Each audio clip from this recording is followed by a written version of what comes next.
It happened at a regular school. While in class, the guy was sleeping peacefully at his desk. Suddenly he caught up and shouted in a serious tone that the emperor was rude. The disciples who were nearby laughed upon hearing such foolishness. Realizing where he was, the guy was confused. Someone declared that he was a bewildered idiot. He was probably trying to write a love letter to Lianlian. He wants to get a pretty girl. The hero listened to these conversations, but tried to look around to see where he was. All of these places were really familiar to him. It's high school. It was when he was in high school. It turns out he was reborn back when he was still in his second year of high school. Judging by the hanging clock, it's noon on April 3rd. In other words, a world-changing phenomenon will happen today, and it's happening in less than 3 hours. The guy was about to go somewhere, but he was stopped by a girl. He had already thrown the sheet he'd given her at his feet. Proudly, she told him to look at himself, for he was poor and had nothing to be proud of even. And he dares to write her a love letter. Does he think he is worthy of himself? Shuhan didn't expect this. He didn't remember what had happened back then. Only after thinking about it for a bit. Then he remembered Pan Lianlian's boyfriend, whose name was Shimen Chin. They had built a case with a fake love letter, and then used it to blackmail the guy for 2 whole years.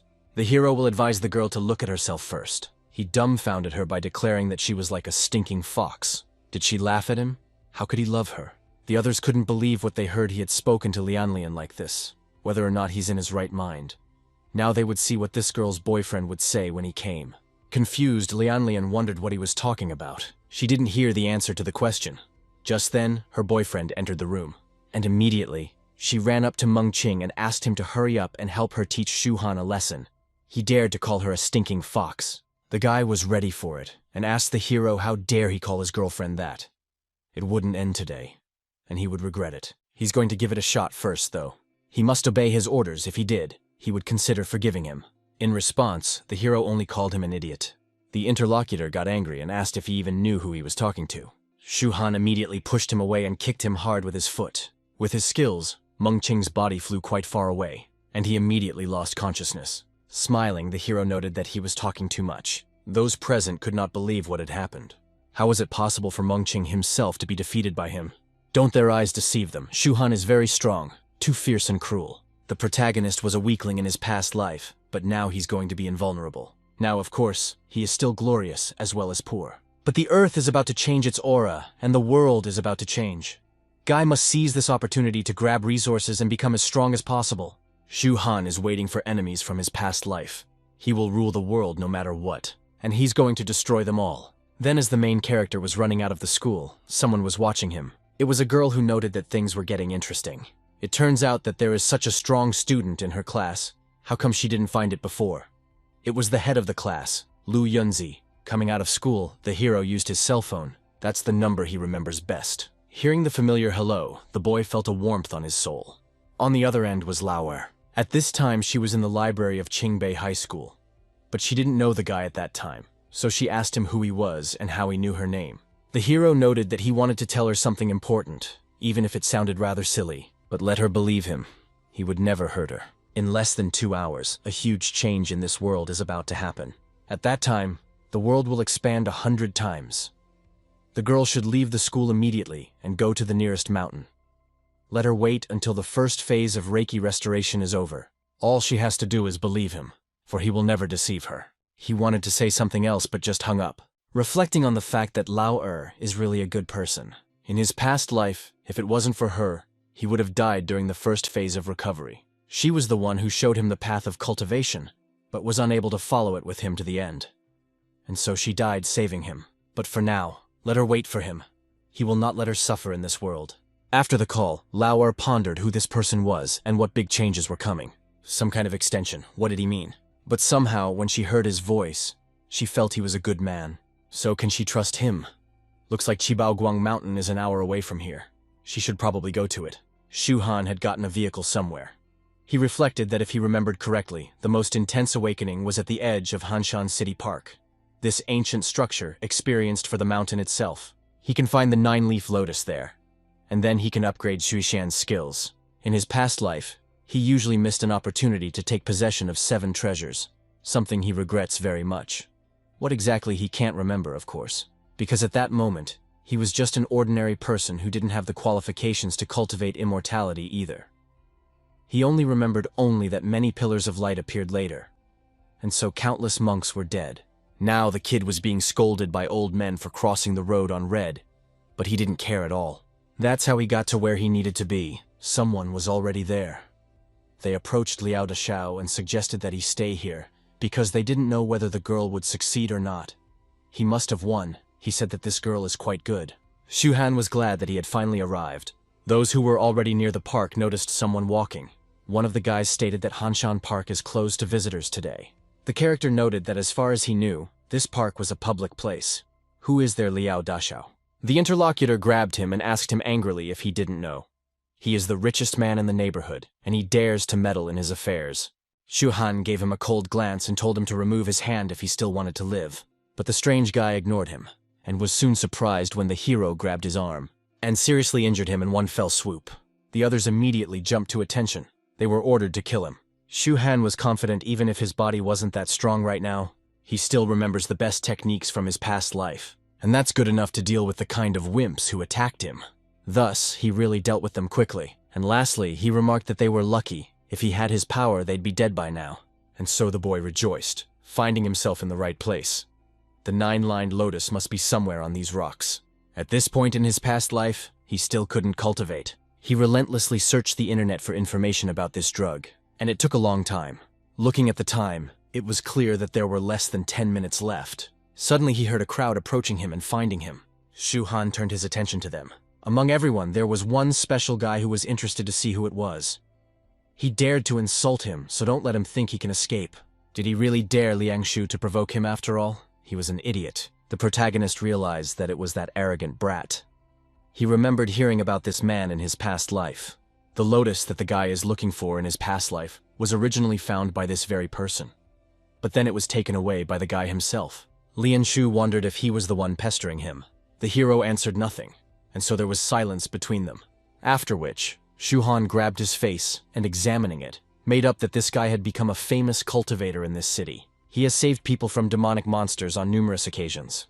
But when the city got into a conflict with another city, he fought a foreign cultivator and sacrificed himself for the good of the city. At that time, many people mourned his death. I remembered, this guy asked if he was really Liang Shu or just pretending. To him now, he didn't look like the hero he was. To the star, it seemed like an arrogant statement, and he said, "How dare you talk to me like that?" Does he laugh at him? The subordinate asked the master if they needed to finish him off, since he had just insulted him. While they were chatting, the main character paid attention to the time and realized that the hour had arrived. And then just as the lad thought, earlier something began to happen.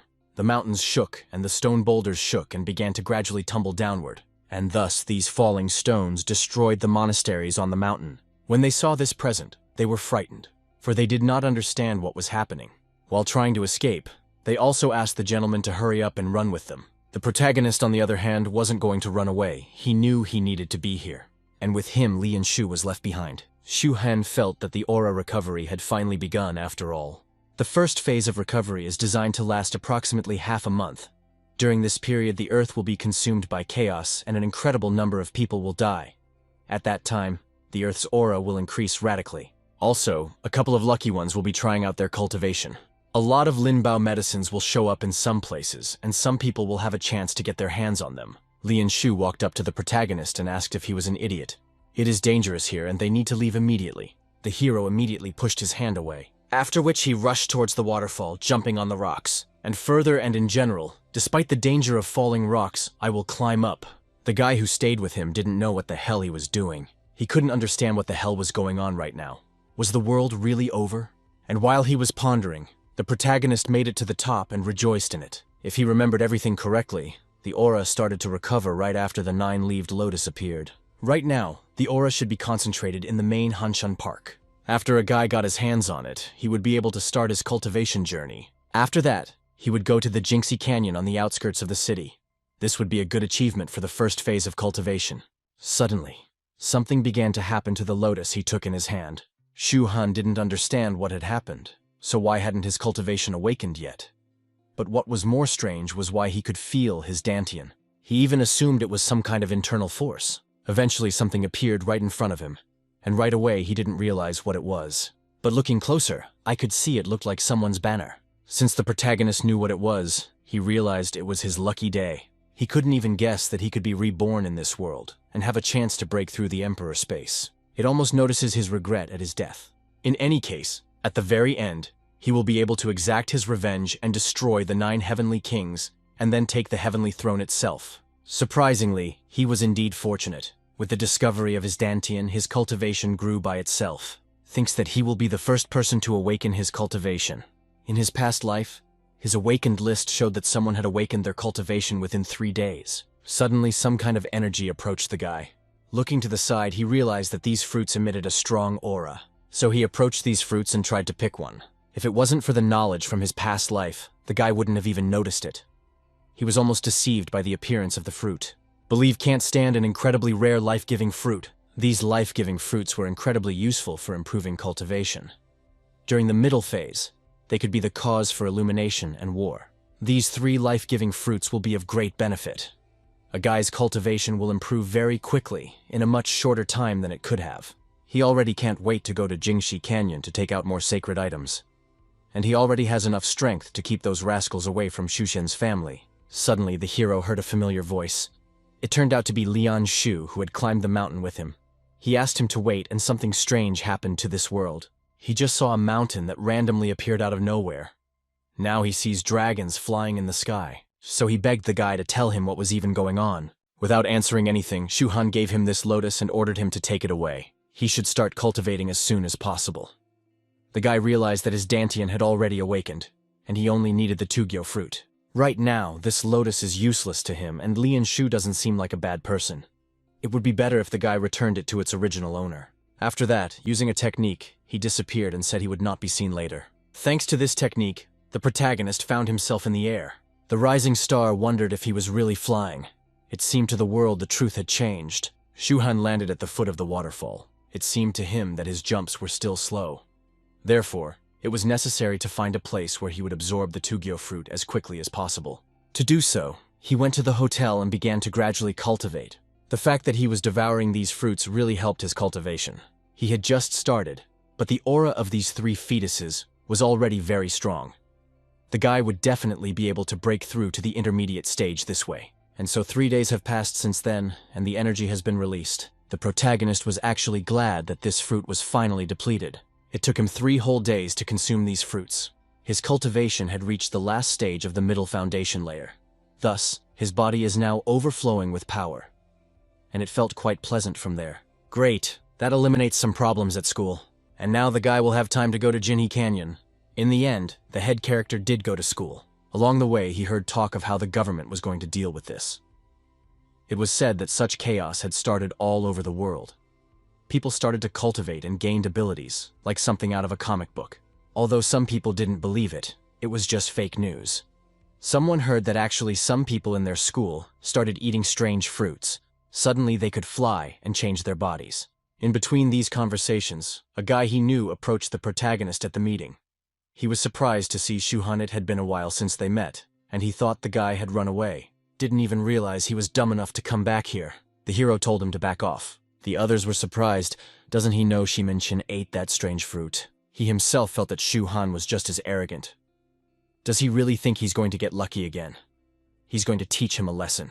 Because you can't mess around with cultivators. He'll still be begging for mercy. But that didn't happen thanks to his power. The hero sent him flying. And just coldly pointed out that I wasn't wasting his time on this one. Seeing what happened, Lianlian was confused. This is impossible after all. How could he do this? I mean, they ate those magical fruits. She can't accept what happened, so she's gonna kill him right now. The hero smiled and said she was an idiot. Then, thanks to a strong impact, he sent her flying as well, and reported that insects need to know their place. He reflected on the fact that these two were just the lucky ones. They managed to eat the fruit and awaken their own cultivation. In addition, they had all obtained different abilities. The most common ability just makes a person faster, but its growth potential is also limited. Even worse, the transformation ability is just garbage. There are also the lucky ones with exceptional abilities. In a past life, the protagonists met one such person.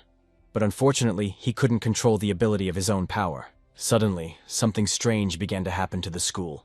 It was as if it was falling apart piece by piece. It turned out that some strange monster had appeared, and there was an explosion.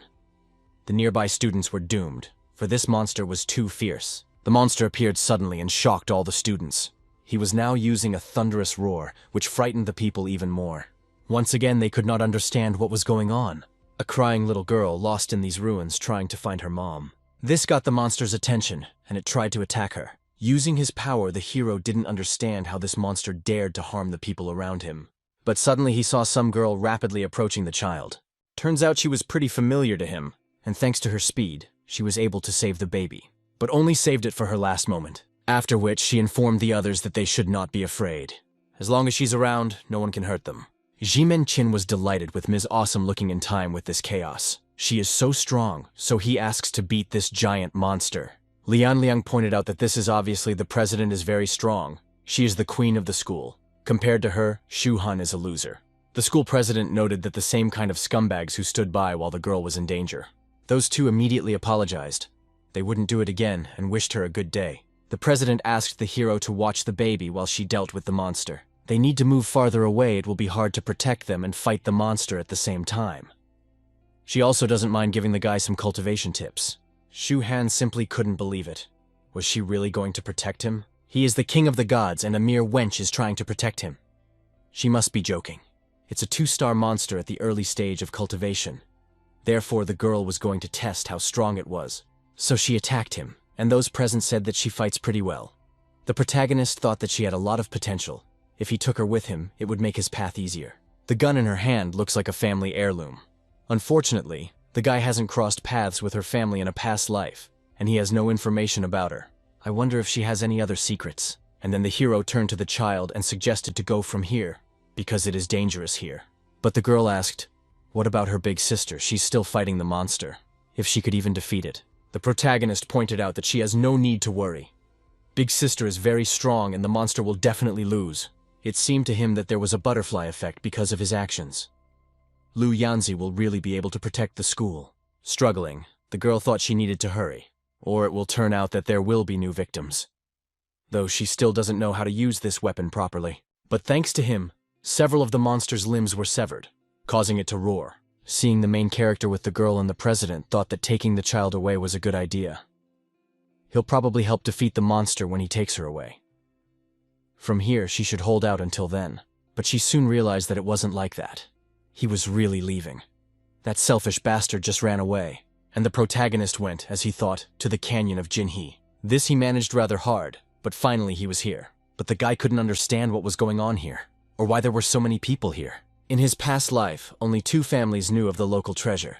Could it be any different now? Suddenly, he heard about the rumor that they say a fruit will appear here. The rumors are still different, so cultivators started to arrive. Although most people think that these rumors are true, someone hoped that they could still obtain the holy fruit and use it to become a strong cultivator and then marry a beautiful woman. But he was told not to even think about it, let them see what strong cultivators had come. What does he carry saying that most of them are unusual people? Suddenly, a man familiar to Shu Han burst through the crowd. He asked the guy why he was here. He is really grateful to God for this meeting, for he thought he would never see him again, and is very happy now. The hero didn't expect to see Lian Shu here. Had he already absorbed the 9 lotus? The guy replied that right after he gave it to him. Now he can absorb aura, heaven, and earth. He is a very good man, and after that incident the guy realized the value of the sacred fruit. Sacred fruits that could awaken cultivation were worth hundreds of millions of dollars, and Shu Han gave it to him for nothing. He was very grateful to him. The protagonist asked him to wait. First, don't call him God, his name is Shu Han. And secondly, have him describe his surroundings. Lian Shu started calling him Brother Su. The problem is that someone published information as if there was a sacred treasure hidden in Jinhe Canyon, guarded by various monsters. That's what caught the attention of many people now. The hero wondered who it was. If he knew this was going to happen, why didn't he take advantage of it? Instead, he published such news. He wondered if this was just another confirmation that his assumption about the butterfly effect was correct. Suddenly, there was a commotion around him. Of course, the guy couldn't help but take notice. Someone asked me to look at those people. This same woman looks like Lu Gisi of Lu's family. Isn't that Feng Gongzi and Feng Zhenyu from the Feng family? It is said that this goddess, who started cultivating even before the awakening of cultivation. Some embraced Ms. Lu and said they were big fans of her. Lian Shu remarked to Big Brother that he now thinks he needs to explain that people say that the Feng family is very famous in Nandao City. They are so strong that people can't even imagine. Ms. Lu, on the other hand, is a genius cultivator. When only the aura began to awaken, his family hired many capable cultivators. His family, with Lu's family, has some business together. I wonder if the brother wants to join them. Shu Han coldly replied that he had no interest in such a thing. But the interlocutor tried to stop him. Suddenly they heard shouting. The girl shouted that time Miss Lu Ji only saw him as a classmate and she didn't care about him. And now that he had learned her identity, you were going to suck up to her. The guy replied that it's true he and Lianlian follow Miss. Even though she has classmates, Miss's personality is too different from their personalities. Let them all go and apologize to her quickly. The main character thought he was just being a jerk. Suddenly something strange happened, because someone's been poking around and laughing. It turned out to be Lian Shu, and his laughter echoed around the neighborhood. Soon he didn't apologize, for he really couldn't help himself. Brother Shu is really funny. When people start respecting Ms. Lu, he calls her followers idiots, and that's a respecter for his brother. Zhu Han informed that he didn't have that much time to waste it on the rascals. He would leave it to him. Lianlian wondered if Ms. Lu wouldn't teach him a lesson. The girl pointed out that War had just forgotten about it and left him behind. They'll wait until he knows his true power. He needs to know not to rely too much on his own luck. Though she was quite angry at this, for she had never been ignored in front of everyone. They were still fighting. Suddenly someone came up and told Yunzi that this guy was just a cockroach, not knowing his place. Entering the mountains, he would help them finish him off. This was the representative of Feng Zhenyu's family. The girl replied that it was none of their business. There was no need to interfere in their squabbles. She could take care of herself. The interlocutor smiled and looked indignant. Let her wait a little while until he finds the sacred treasure. And when that happens, she will bow before him. Next, the lad inquired from Uncle Li what the plan was concerning the sacred treasure. The old man reported that Goji and the whole family were already on it. That sacred treasure in Jinxie Canyon is just perfect for them. And so, after these conversations, 3 days passed. Shu Han cultivated among the slain monsters and thought that this canyon was the best place in Handao City. With little effort, he had already found many sacred fruit trees. Even though there are many wild beasts here, it only helps him improve his cultivation. These emu beasts are uneven. Although the aura of these fruits is much lower than Zhugu's, it doesn't still help him reach the peak of the final stage of the main level. And then the guy can correct his past mistakes. It'll be really perfect. Previously, it didn't matter how a hero couldn't reach the Emperor realm. It was because his foundation wasn't perfect. Thus, why again plays a huge role. The establishment of the foundation can influence what level the cultivator can achieve. A perfect foundation is the best condition for the formation phase. But to reach the realm in the corner, 2 levels were required. It was a mistake of the past, and now the hero is forming a perfect foundation. Moreover, it is very important to use the cultivation method, that is, the absorption of aura. This technique is only used on dead monsters. To use this technique on this red-eyed monster, it must be treated. This aura absorption technique is very good. It will collect aura from the skeleton and blood of monsters, gradually turning them into aura. But the higher the cultivation level of a person, the more aura one needs to absorb. Legendary beasts are necessary to clear the aura. Cultivators also absorb aura, and so another day passed. Finally, the main character was glad to have gotten a mystical spirit. Even if this 3rd level is weaker than the Tujio fruit, it's not that bad. Suddenly the hero felt what a danger it was from the outside. He wondered if someone had decided to attack him. With his strong skills, he is certainly easy to dodge. Afterward he asked who attacked him. The one who did this said his name was Long Bao Tian, and Shu Han was fast enough to avoid his attack. His sword just couldn't kill him, but let him give him his fruit. The guy might put him away if he begs on his knees. He's in a good mood now, so maybe he'll actually spare him. The main characters laughed at his name. Did his mother really give him such a stupid name? The interlocutor was indignant, but how would he speak now? This weapon is already loaded. Shu Han realized that he was killing with a simple weapon, and he wanted to test the results of the aura absorption. Some cultivators wouldn't be able to withstand a shot from this weapon. Long Bao Tian's men began to attack. The missiles fired by them flew straight towards the protagonist, and naturally after that there was a huge explosion. The subordinates informed the boss that that kid was so scared he couldn't even move. That's ridiculous. Now that fruit belongs to them, and that kid couldn't have survived. The protagonist in turn heard these conversations. To him, they seemed very self-righteous. Right now he's in the early stages of the mystical iron body, and if they had come a couple days later, he would have just deflected the missile. Though now he was even a little ticked off. The enemies couldn't believe that he was alive, and this attack was really strong and very dazzling. Long Bao Tian asked you what was going on, and how did he survive his attack? This man has killed many cultivators, and how no one survived the shot from his cannon. But why is he still standing on his feet? Perhaps he was protected by a magic item. It was probably true. Of course it was just a magic item. In that case, there's no need to worry about it. And then he told Shu Han that he was holding an extraordinary sword. Let him give him his magic item and he would let him escape. The protagonist asked if he thought it should be the other way around. He should apologize for provoking him all this time. But sees that he didn't understand him at all. The interlocutor actually attacked. Is he really trying to threaten him? He'll cut him to pieces with that sword. The guy smiled with those weapons a little too easily. He will show him what a real flying sword in Feishan is. Bao Tian couldn't believe what he saw. It was impossible. He was able to stop his copper just by using an aura barrier. Unless he's in the final stages of development, he can't do it. The protagonist reported that he realized everything too late, and it was time for a counterattack. It seemed to the enemies that the guy had disappeared, but he just happened to be at their backs, and informed that he would give Bao Tian a gift to see pure physical strength. Let him try to block it now. Thanks to this attack, the guards with grenade launchers were eliminated, and their boss was seriously injured, and he flew to the side, for he could not keep on his feet after such a blow. He soon reported that he recognized the guy as really strong. Next, he held out some kind of bag and said it contained treasure. It also contains the spirits he took from the monk.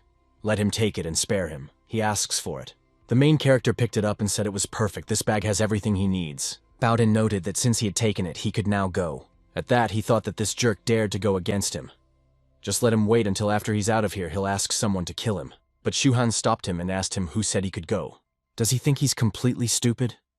Does he think he'll let him get away with it after he found out about him? The interlocutor asked not to. He swears he won't say anything. He is from a rich family, and his brother's name is Long Aotian. At that moment, the protagonist's attack was already heading towards him. Bao Tian only had time to shout that his brother was an invincible genius. He was being compared to Lu Jia, and he would avenge him.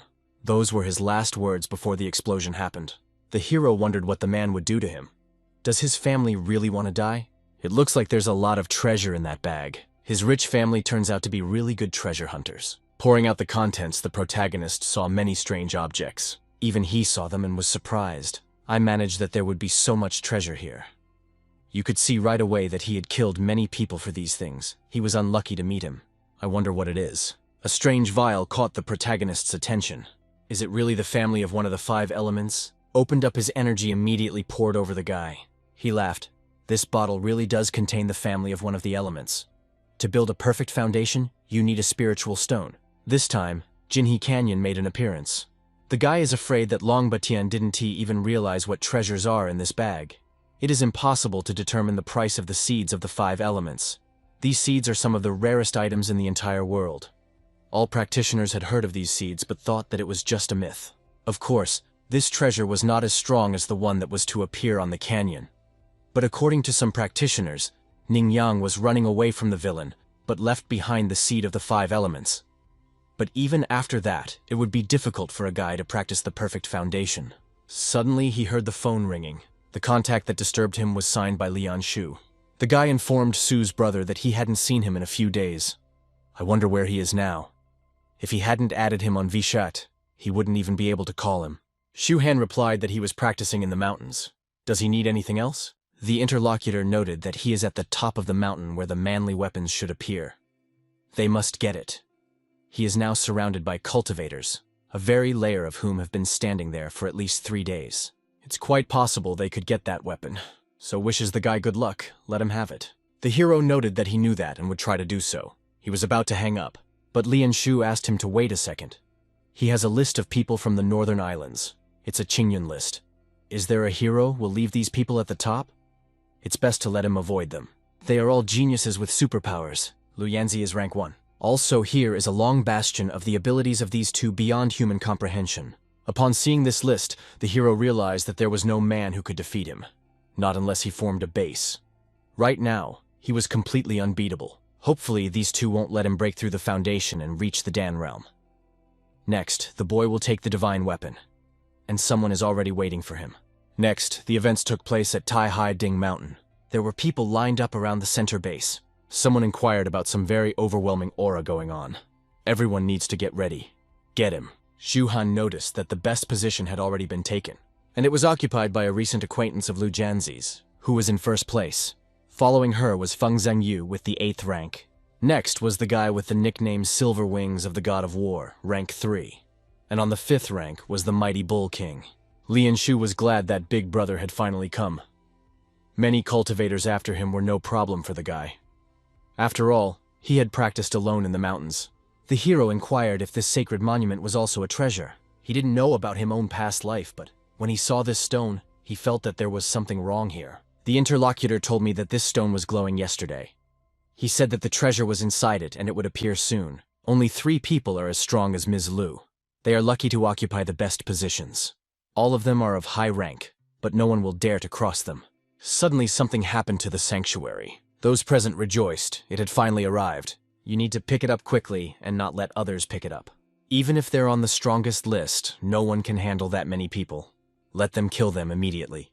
They were about to hit the Bull King, but suddenly felt a strong aura. The man informed that those who dared to approach the treasure would immediately die. Lian Shu asked his brother if they should hurry up. The hero ordered him to wait here, and he would take care of it.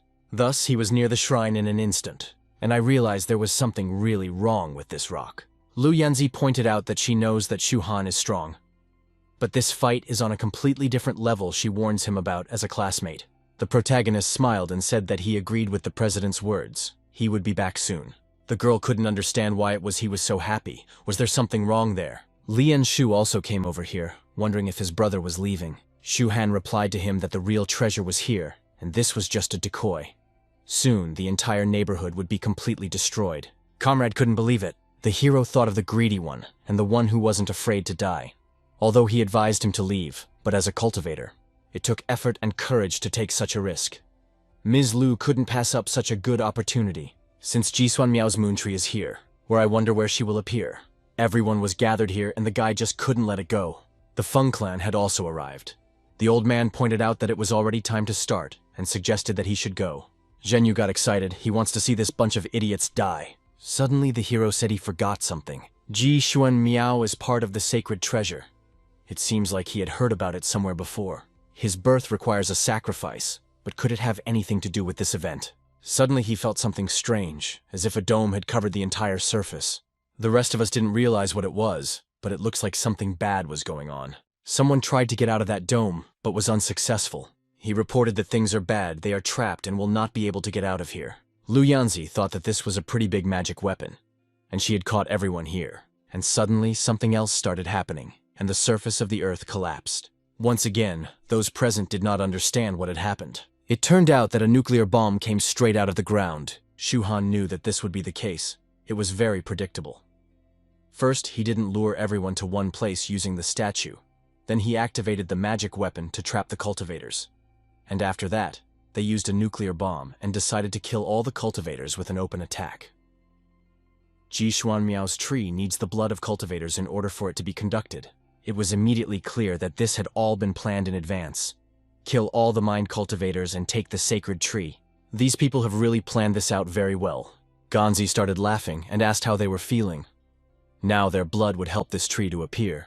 After that, they will die, and no one will be able to take it. Some were outraged and reported that he would not get away with it. Is the family in Fen abnormal? How dare he do such a thing? Make him hurry up and let them all out now. The man only laughed. He had already used the family's magic weapon to carry out his plan. So, do they still think they can get out of there? This is ridiculous. This bomb will kill them all today. All these guys will die today. Just let them watch the Feng family gather blood. No one can defuse the bomb. Although Ganzi is going to give them a chance, if they don't swear on a blood oath to join his family, he will spare them. They have 5 minutes to think, or the bomb will blow them all up. Next he inquired how Ms. Lu was feeling. He had an excellent suggestion for her. If she marries him and becomes his wife, he will spare her. Lu Yanzi reported that wife was too arrogant. Does he really think he deserves her? He forced her to use a magic weapon. Otherwise, she doesn't want to die because of that nuke. Thus, the girl attacked the dome, then heaven restrained everyone. But no damage was done to him by it, and he only flung it away. The girl realized that the Feng family's barrier, if very, very strong. Ganzi noted that these attempts were futile. Let her better think more carefully about his suggestions. She only needed to spend the night with him, and then he would spare her too. The interviewer wasn't going to settle for that. She decided to try again, and this time she put all her power into that punch. thanks to which there really was a small gap. But it also took a toll on herself. Too bad this magic treasure regenerates and she can't break it. She has to attack it again before it regenerates. Soon, Gonzi said it's been 3 minutes. He gave her a chance, so don't let him blame her if anything happens. Suddenly, the main character turned to this man. He wanted to ask him something. The interlocutor inquired what he needed. Turns out that idiot was lucky he didn't get hit by the barrier. Now he can't leave here.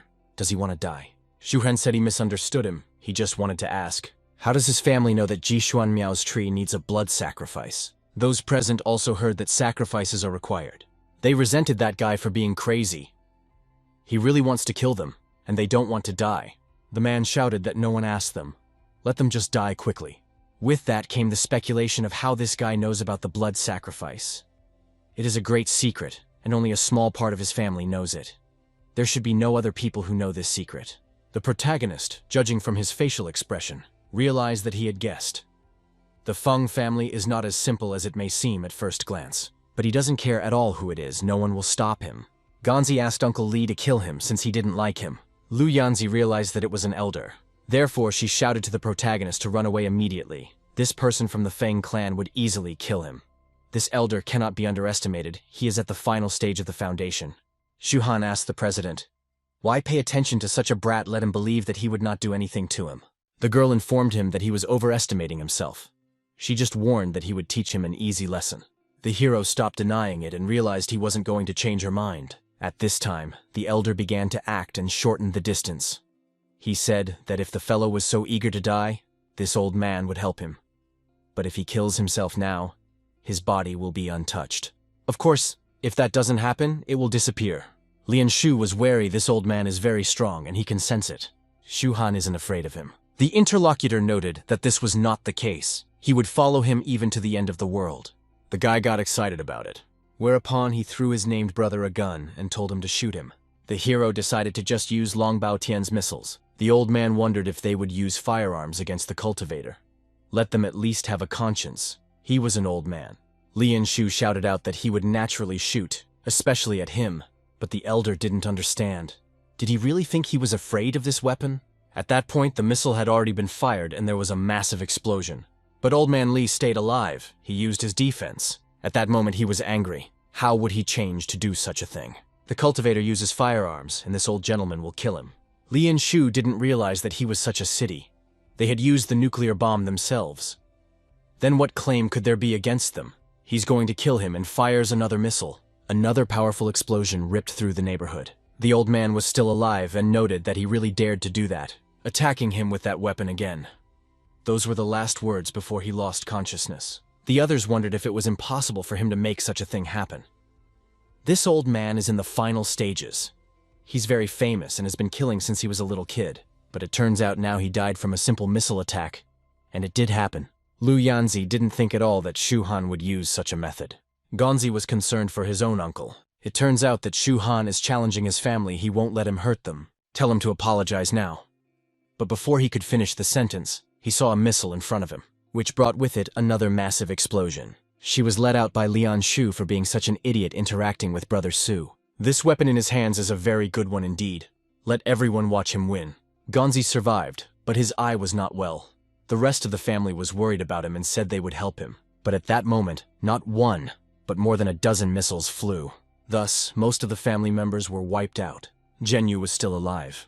Lian Shu didn't like the tone with which he spoke to him, so he fired another shot. The guy pointed out that if he talked so much, he would get even more. The man then apologized to his brother and asked him not to shoot again. He wouldn't do that. Within 30 seconds, the nuke was about to detonate. Those trapped in the dome were screaming that they needed help, and have Zhenya let them out immediately. The protagonist just about walks up to him and says he'll give him 5 seconds to defuse the bomb. The interlocutor asked me to calm down and listen carefully. Once a nuclear bomb is activated, it cannot be disarmed. Shu Han kicked him and ordered him to shut up, let him speak, then how to turn off this magical weapon. He counts to 5, and if he doesn't do anything, he'll just kill him. Zhenya realized it was bad and asked for a second. He would turn it off now. He immediately took out some sacred object from his pocket and released it into the sky, thanks to which the dome gradually began to melt. Those locked inside saw that it was opening and needed to run away quickly. But there were many who could not escape and asked for help. Those who could fly immediately took to the sky, and those who could not asked for help. The Bull King, due to his strength, also rushed to run away. But even he couldn't compare to those who had the ability to fly. Lianzi's turn not only saved herself but helped some too. Though, of course, there are many left on Earth without the ability to save themselves. And the timer was rapidly leaking away and already approaching 0. So a moment later there was a huge explosion. Those who managed to escape landed without problems. But a great many people died from the nuclear blast. Lianshu couldn't believe it. Did everyone there really die? Suddenly, someone said that they were too weak, were no competition to the people who came for the treasure. Coming here, they should not have been prepared to die. The boy wondered if there were too many details. Let them not forget that they had been saved because of him, what it would have been like if they hadn't made it in time. The interlocutor remarked, "Does he really think he's like those wimps? A nuclear bomb wouldn't even scratch him. He could remind him that he was going to retrieve the hidden weapons. However, if he gives it to him, he will not be merciful to him." While they were chatting, something started to happen. It was as if something strange had come out of the ground. The girl thought she should eventually see what treasure would appear here. And there was some strange monster that looked like a turtle. Along with it came the sacred treasure on his head. The protagonist was glad that Ji Sun Miao had finally appeared. In his past life, the emperor himself had fought to get him. No one can even imagine the real value of this treasure. Everyone wanted to get him in the Western and went head to head. Xu Han, on the other hand, stopped Li Yanzi. The girl offered to go with her, or just let her go. The boy objected that it was useless to go there now. The giant had frightening power. These people will not harm him. While he was saying that, the monster just about started to defend itself. The guy with the wings said he never thought it would be a giant. They'd like to finish him off with one punch, but he had to retreat. The Bull King didn't discern his strength at first. Could it be that he was already at the stage of legendary purification? Li Yanzi wondered if the legendary purification. This power is equal to the power of the gods. Only the first patriarch of the Lu family can match this power. He's not a hero. This giant is not a man. It is a creature guarding a sacred treasure. The guy thinks no one can get it. The power of this monster is hard to even imagine. Most likely no one on Earth will be able to defeat this giant. Xu Han knew from the beginning that Jisong Miao's tree could not be obtained by force. They must wait for the right moment. The girl was in agreement with him, but asked him to let go of her hand. The hero immediately let her go and noted that he had forgotten. At this time, the monster prepared for another attack. The people present didn't realize what kind of holy treasure looks like a small tree. No wonder everyone is behind it. A very strong giant was guarding it, and it was very unexpected. This must be a divine treasure. There was no other explanation for the fact that there were two great masters here. The main character's acquaintance was alive. He had been feeling unbearable pain all over his body for several days now. Although he would never want to be in a situation like Aotian, he wished the guy would just wait for him. Soon there was some commotion. It was announced that all present were to be dealt with, and Suanwu's company would take everything. Anyone who tries to escape must be killed. You must also kill if necessary. The Bull King didn't understand why these people were here. Shouldn't they have sent only 2 to help? It turned out that the price of assets had risen sharply. This is what brought them here. Lianshu pointed out to his brother that Suanwu is a global biotech company. They are very strong, never thought they could come here. The Bull King and Silver Wings are working for them. The commander had just informed his men to aim at the creature and then fire. We need to attack him quickly. A lot of weapons and combat items were aimed at the monster. As a consequence, his body was attacked in several places at once. Lianshu pointed out that these missiles were much stronger than what they had. The situation looks like their guns and worked perfectly. The protagonist reflected that it looked like he was going to have to play with them this time. Suddenly the commander appeared beside them. Didn't he say to stay put? The Bull King and Silver Wings should hurry up and kill everyone. Silver Wings told Miss Lu that Kung Shu has come and the treasure is almost at his place. Can she leave? The girl raised her blade and asked what it meant to leave. She would beat him. The guy said, "With you don't give them this girl, and then they won't touch the others." The Bull King was ready for a fight, so he used his power to show what they could do. People ran away in fear and asked Miss Lu to help this male master from the Qingping list. Lianshu prepared to attack on the ranked list he was about to destroy, so he attacked the Bull King with his missile. But no damage could be done to him. The man asked, did he really think he could handle him with the same weapon as Feng Zhenyu? He doesn't seem to know yet that he has the strongest defense. The missiles won't even scratch him. The boy asked Brother Su what they should do. The Bull King has a really strong defense and missiles won't hurt him. Shohan told him to just run away. He won't be able to handle him, so just let him run. The interlocutor was surprised at first, but disagreed. The Bull King has stated that he looks happy. Won't be the first one he kills today. because this weapon of his won't hurt him in any way. Zhu Han said that everything would happen on the contrary, and so the fists came together in battle, due to which the strong arm of the Bull King was shattered, and the man himself just took flight. The character seemed to win because he did a lot of damage. Lian Shu kept running. He was worried. But suddenly he stopped and turned his attention back. There he saw the defeated Bull King and didn't understand how that could be. How come they overthrew the king? The man himself didn't understand what had happened. His defense, after all, was the strongest. How he had broken it with a simple push. At the same time, the fight with the silver wings was also almost over. The guy felt a strong pain in his arm. It turned out that Lu Yanzi had been hiding her power all this time. The girl noted that she wasn't hiding like a dog compared to him. He doesn't even deserve to see the full extent of her power. Suddenly the captain was right beside her. He noted that these two were actually Slovaks. But what about fighting him? The girl told Quan Shi that Sun Wu's first rule was to reach the peak of the foundation stage. Nevertheless, after that, the body is transformed. Its power has already reached the Dan Qi stage. It very much appeared that this girl knew quite a bit about them. If she doesn't want to die, then let her go along with him and not give him too much trouble. Lu said that he was quite strong compared to the people of Nandao City. She had probably never seen people stronger than him, but she still wants to fight him. The interlocutor noted that she doesn't even understand the basis. Lu's family wouldn't say anything to him now. He was giving her a chance. Speaking of which, he attacked. But his opponent managed to dodge easily. Quencher was a little surprised that she was able to do such a thing. The girl said that a transformed body uses up a huge amount of energy, and it is a bit of an inconvenience. At that moment, their attacks converged with each other.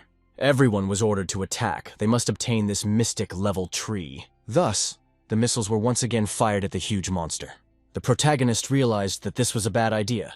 This way he would only make the creature angry. That monster was saving up energy to attack, and these people are really dumb for not noticing, and the monster did spew its flames from its mouth.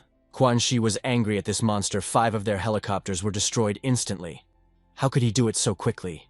He needs to deal with Lu Yanzi first, before taking all of your monster treasure. He can tell that Ms. Lu is really very talented. It would have been great if they had met a few years later. She could deal with him, but she's clearly no match for him right now. He's going to show him the transformed body. He merely used his skill to do so, and now the body was transformed. The girl realized that this person's cultivation level is great. She is afraid that after the transformation, he is already at the final stage of the foundation. That's bad. If it wasn't for his cultivation level, she would have been able to win. But right now, there was no way she wanted to die. And while she was pondering, Kongshu decided to attack first. But the first one to attack wasn't even him, but a huge monster. Shu Han realized that things were bad, because it was time for the creature to attack. But if you think about it, this was the perfect chance to get the treasure. Though he felt strongly for the girl who had been attacked, the hero couldn't believe what he was doing right now. He was getting attacked by a man on himself. Lu Yanzi didn't expect him to protect her. Kuang She wondered if this kid was dumb. He attacked at full force to deal with Lu Yanzi.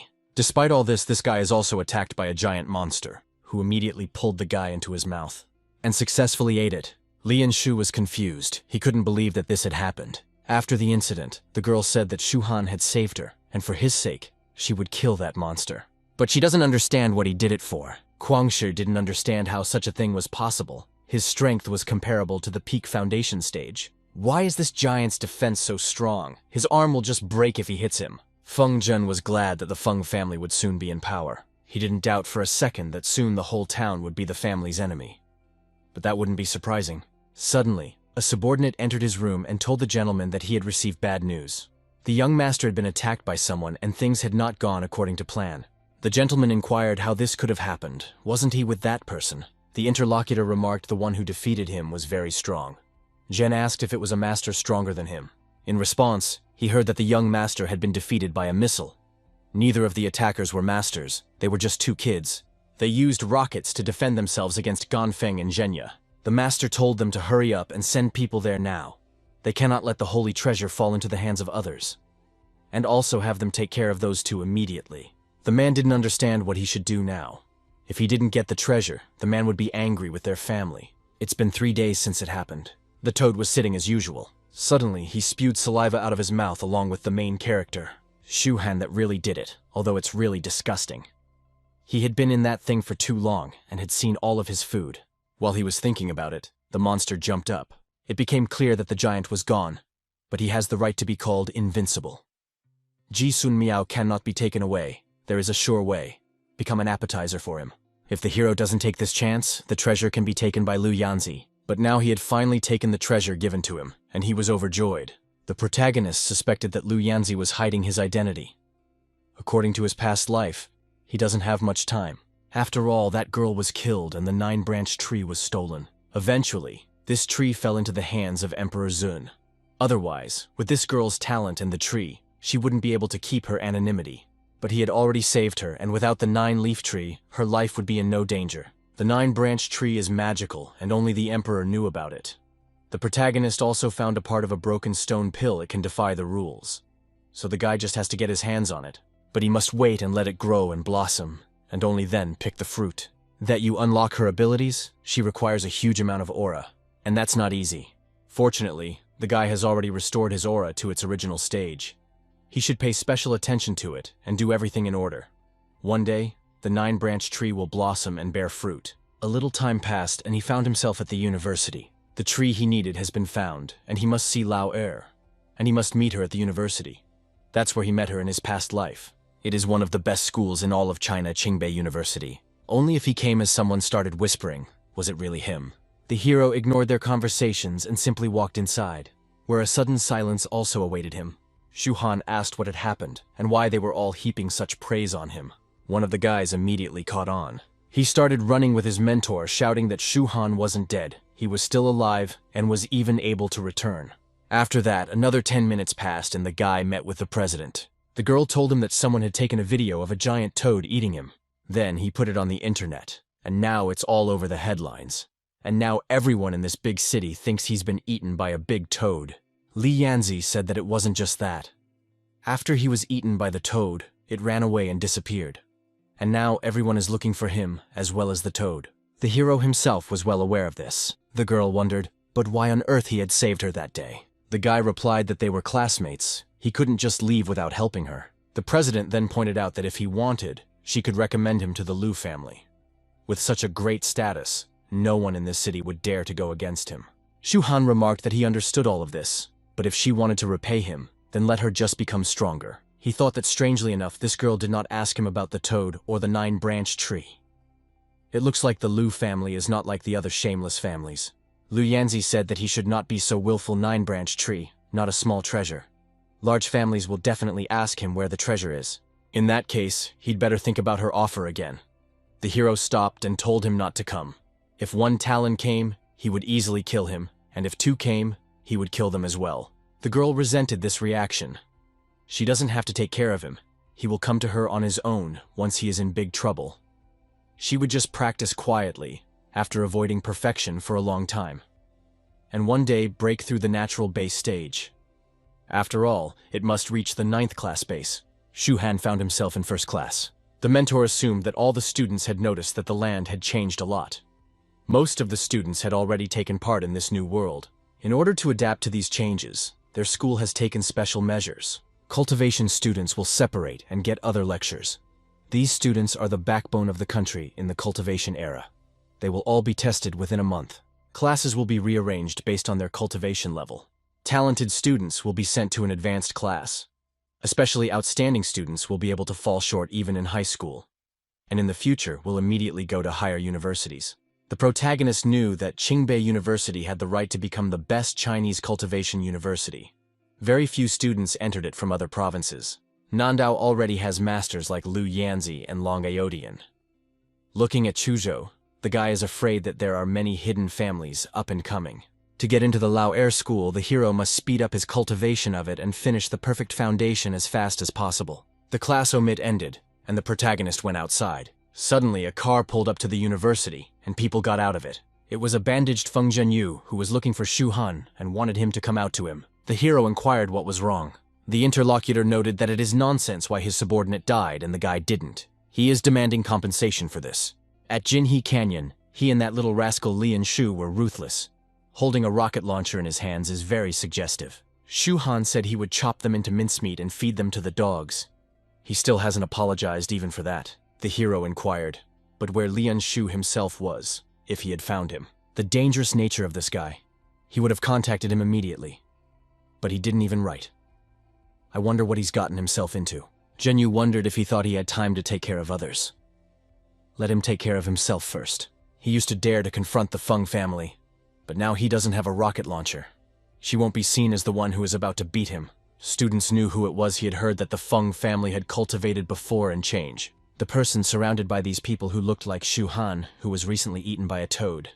But this person has recently advanced on the candidate list, then Shu Han is in big trouble. Zhenyu stated for the guy not to develop the Feng family by bullies. He will give him a chance. The day he was eaten by a toad, let him be honest about what happened to him, and he would forget about the hand and not kill him. The protagonist replied that he was not his pawn, and the man talks too much. Suddenly a man arrived and inquired what was going on here. He demands an explanation. It was a faculty member. Don't they know that students are not allowed to fight within the school? The old man pointed out that this was just some teacher. Let him keep his nose out of other people's business or he'd hammer him. But the teacher replied that school discipline must be observed, and violators will be severely punished. It is written in the school rules. Judging by his age, he is not a student. So let him hurry up and get the hell out of here, or the man will call the guards right now.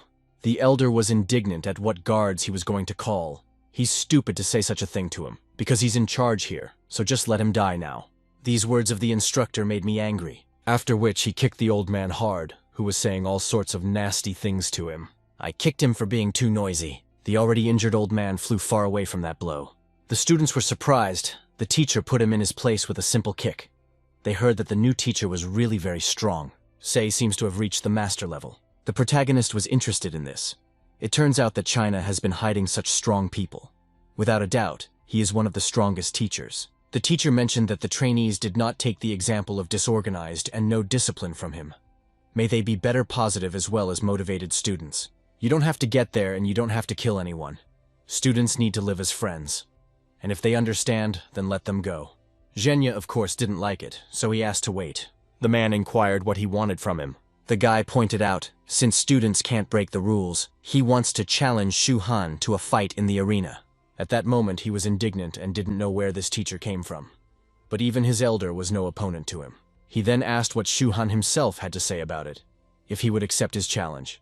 If he admits that he is a coward, then he will simply let him go. Zhenyu wanted to make him suffer, and unfortunately he would die in this fight. Sui noted that if he followed the rules of the challenge, he could just reject it. No one can stop him from doing that. Zhenyu said that if Shu Han was afraid, let him fall to his knees and apologize in tears. He would allow him not to accept the challenge if that happens. The protagonist noted to challenge requires a bet. I wonder if he'll risk challenging him. The interlocutor noted that no one is against it if he wants to place a bet. But what is he going to bet? Shu Han said that his bet and would be the magic treasure that he had locked everyone up with recently. It's about the crystal staff. I wonder if he's going to bet it. I like it. If he wins, give him the English staff, and if the guy loses himself, give him the Feng family treasure. Zhenyu wondered how this brat knew about the family's treasure. Outsiders only know that the family has a strong treasure, but no details. So how could he know about everything in such detail? The main character called him a pisser. If he used to accept the bet, then let him fall on his knees and call him grandpa. And then he would allow him not to take that bet. The interlocutor resented who it was who didn't take the bet. He would regret his own words. His purple one on some magical staff. Shu Han turned to the teacher rather than agree with the talk amongst themselves and asked him to witness it. Sui pointed out that it was fine. He would witness the bet between them. Soon everyone moved to the sports stadium. The audience discussed that Feng Zhenyu is from a strong hidden family he has been cultivating since he was little. Shu Han is not even close to him. Someone was hoping that Zhenyu would beat that brat to death.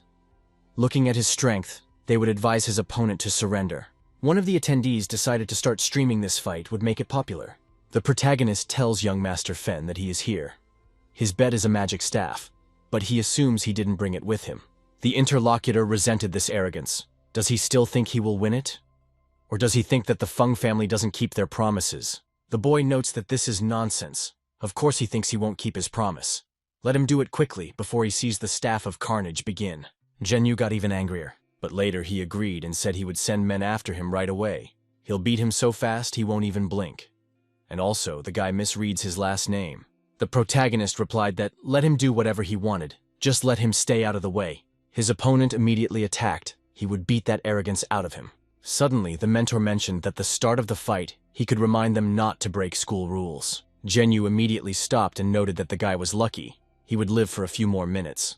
A full 20 minutes passed, and the school door swung open. This attracted the attention of everyone present. It turned out that the head of the Feng family had arrived, as well as the creator of the X-Biology Corporation. In addition to them, Lu Yanzi and her family had arrived. But no one could understand why the three strongest cultivator families had gathered here. No one has found out where it is yet. The location of the 9 Vista tree is still unknown. And it turns out that only Shu Han can know where it is. All the strongest families want information on him. The guy really is in danger. Soon Zhenyu said, "Now that the crystal staff is here, can they start?" The protagonist noted that he had one final condition. The interlocutor resented him fattening up, wondering what he wanted. Shu Han asked to give the crystal staff to the teacher because he was afraid that they might do something weird. The opponent took umbrage, calling him a lowlife. How can the Feng family's magical treasure be handed over to another person for safekeeping? He refuses to do so. The head of the family said he was fine with it, because the treasure would be temporarily put into storage. His son, and also Shu Han is in the ring, let them not just beat him, but hurry up and win. This guy is still needed by their family, so we'll consider him a guest. The man knew that Zhenyu's level was almost at the last stage of building a base. His opponent, just a little brat that was held after the change compared to him. Either way, they're going to win and take the staff back. The most important thing is to send troops to the 9-branched tree after the victory. The teacher got the staff and said that if all the problem was settled, she would announce the start of the fight. Zhenyu immediately dropped the bandage from his arm, and he said he's going to break both the guy's legs and then slowly torture him. His hand was filled with a powerful energy that he cultivated within himself. Before the guy dies, he's going to show him the Feng family's secret technique. The people present marveled. Is this really the same Tianlu fist? This is a secret technique. Their family, they had heard that it was incredibly powerful. Lianzi was surprised that this guy had already learned the Tianlu fist. It was a sinister technique that could stealthily kill a person without leaving any damage on them. Normally, cultivators would only use this technique to kill. Shu Hanyu seemed to be the end of Shu Hanyu. The onlookers didn't understand why the guy wasn't moving. He seemed to be scared to death. What a loss to die right after waking up. The main character, for his part, stood still, not because of that. It's because the mystical iron body simply absorbs all the damage.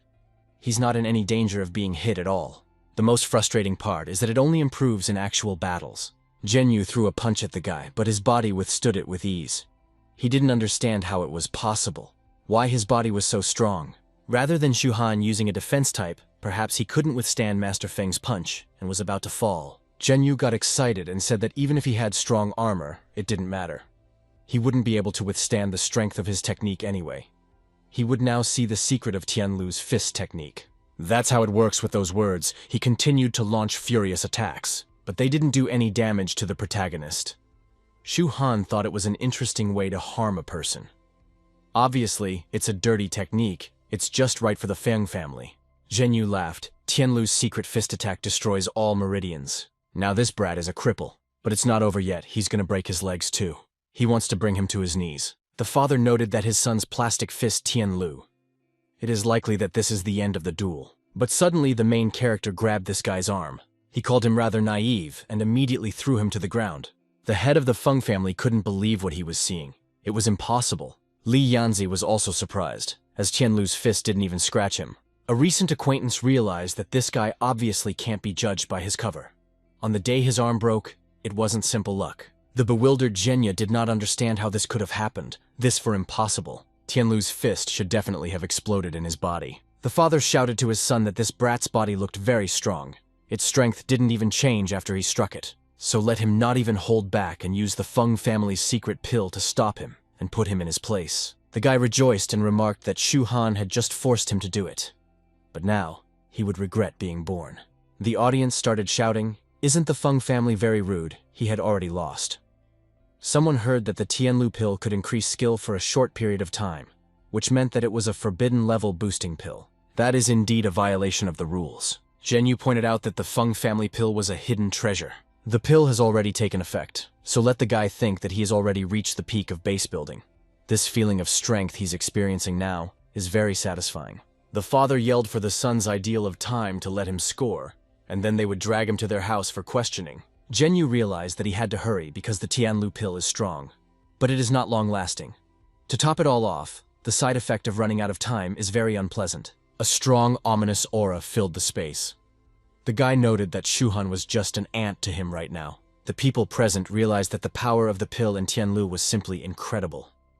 Even the pressure from the aura is very strong. The strength of those bloody hands is very frightening. This power is incredibly now. Zhenyu's aura is too strong. This pill contains a huge amount of spiritual energy within itself. Of course, it would harm his body, but it contained evil energy inside his body. The protagonist wasn't worried about it. He had a present for him. One of the spectators stated that this was too much. Looking at this strength, one can immediately realize that Shu Han is going to break every bone. They hope that the guy can withstand it, and the last thing they want is for him to be beaten to death. Previously, the protagonist will not be able to resist this village, but now he has a 9-branch tree in his location, and it just absorbs energy to grow. That's what the protagonist has been doing for a while. The opponent realized something was wrong and asked what it was. He had just been at the peak of the base structures, then why was he getting weaker by the second? That he didn't want to believe it. So he attacked so that his opponent would die. Shu Han only smiled and said as he continued to feel the 9-branched tree devouring this energy. The strength obtained by the guy was indeed rapidly sucking himself into the sinister aura. Zhenyu couldn't understand why his attack didn't hurt him, and why Tianlu's pill didn't work. To top it all off, his energy quickly disappeared. He felt drained. What in the world were these tricks? The head of the family also couldn't believe the pill she saw was their family's hidden treasure. How could this energy disappear so quickly and without a trace? Suddenly, the guy felt a severe headache. It was that side effect of his technique. This guy's father realized that the effect came too quickly, and that's not a good thing. The protagonist approached his opponent and said that using the Tianlu evil energy pill should be useless. He's going to release him from that pain and hit him in the head, thanks to which his opponent immediately lost consciousness. Next, Shu Han announced what he had won. The audience was shown unbelievable that he injured himself so easily. It was amazing. Shu Han must be very strong. On Zhenyu's performance was quite strange. It must have been because of that very pill. The hero went up to the teacher and said that he had won the fight. According to the dispute, the crystal way should now belong to him. The man handed him the staff and said he had given it to him. Suddenly, the head of the family comes up and says that this staff is their family jewel. He asks the teacher to return it to him. The hero hoped that the man was not going to fool them. Mr. Feng called the guy a lowly puppy. The crystal staff is not some toy to him. He doesn't know how he managed to defeat Zhenya, but he clearly used something other than his own strength. They, as a family, do not agree with the result of this fight. The main character just laughed at this point. He pointed out to the teacher that this family wants to break a promise. I wonder how they should go about it. The instructor said that since both parties were in agreement on the terms, he officially declares the crystal staff now belongs to student Shu Han. This decision is not to be challenged. The head of the Feng family was indignant. Who was he to decide for their family? Let him bring the Yukosa back to him now. He's giving him one last chance to do so. Kwang Shi thought Shu Han was very naive, since he believed that he could obtain the Feng family's magical treasure through a duel. Could it be that he is still relying on teacher's support? How ridiculous. Another spectator said that silly boy. He thinks that since he won the match, he will be given this way. Feng's family did him the favor of not killing him at all. Lianzi also thought that Shu Han originally shouldn't have hoped to obtain this staff. Now he had dragged the teacher into this dispute as well. Will they be able to solve this problem? Interestingly, the instructor is said to be a witness to this dispute. According to the terms and results of the fight, he has no way the Feng family has the right to regret and break promises. The man got angry with the attack. He shouted that they were scum.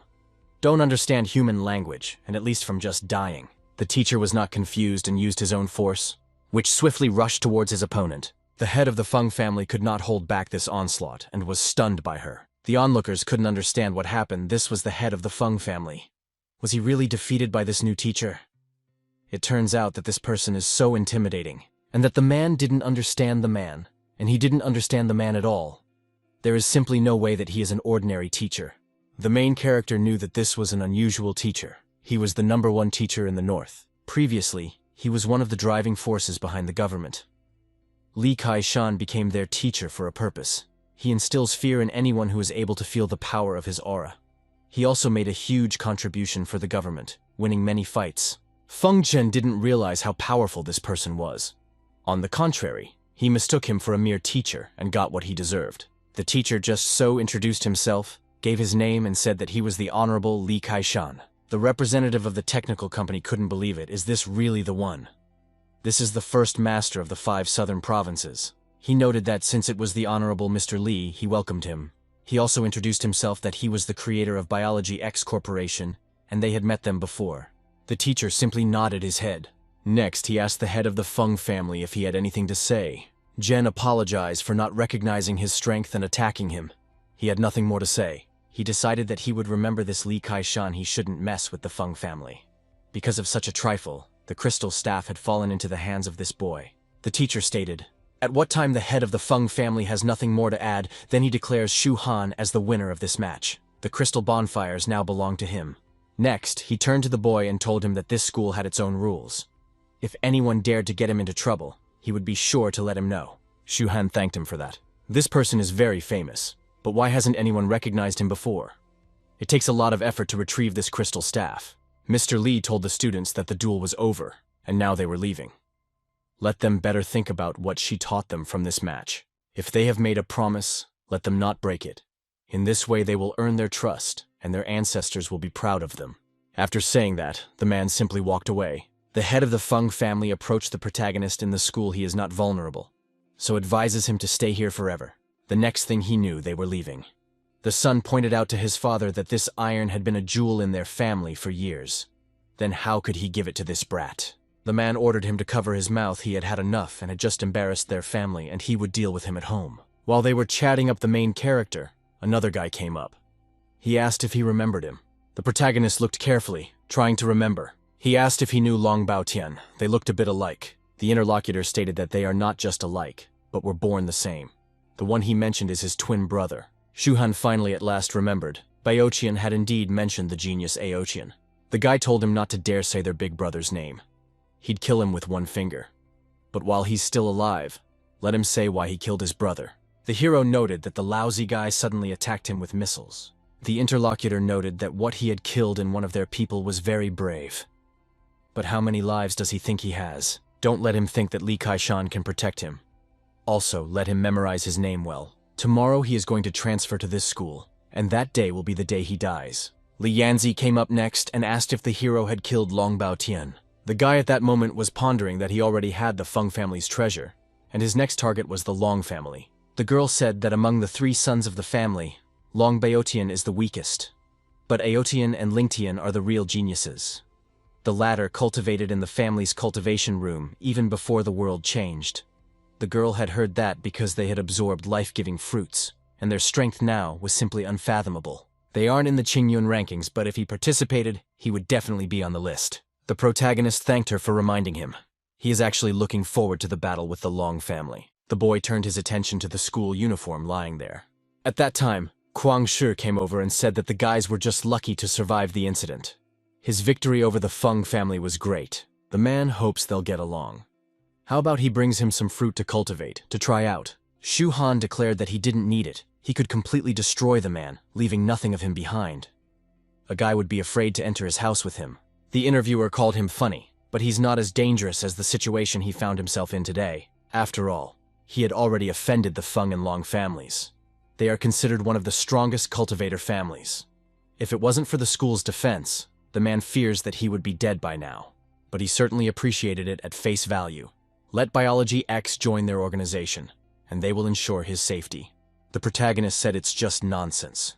They are not doing this for his sake, but to figure out and get information about the 9-leaf lotus. He will only say 2 words that the man is trying in vain. Guangxi resented. Let him listen to him carefully. He alone can't do this. The guy replied that it was none of his business what he could or couldn't handle. His worthless sympathy, and the guy wasn't interested. The man reiterated that he had already insulted 2 families. Is he sure he wants to make another enemy?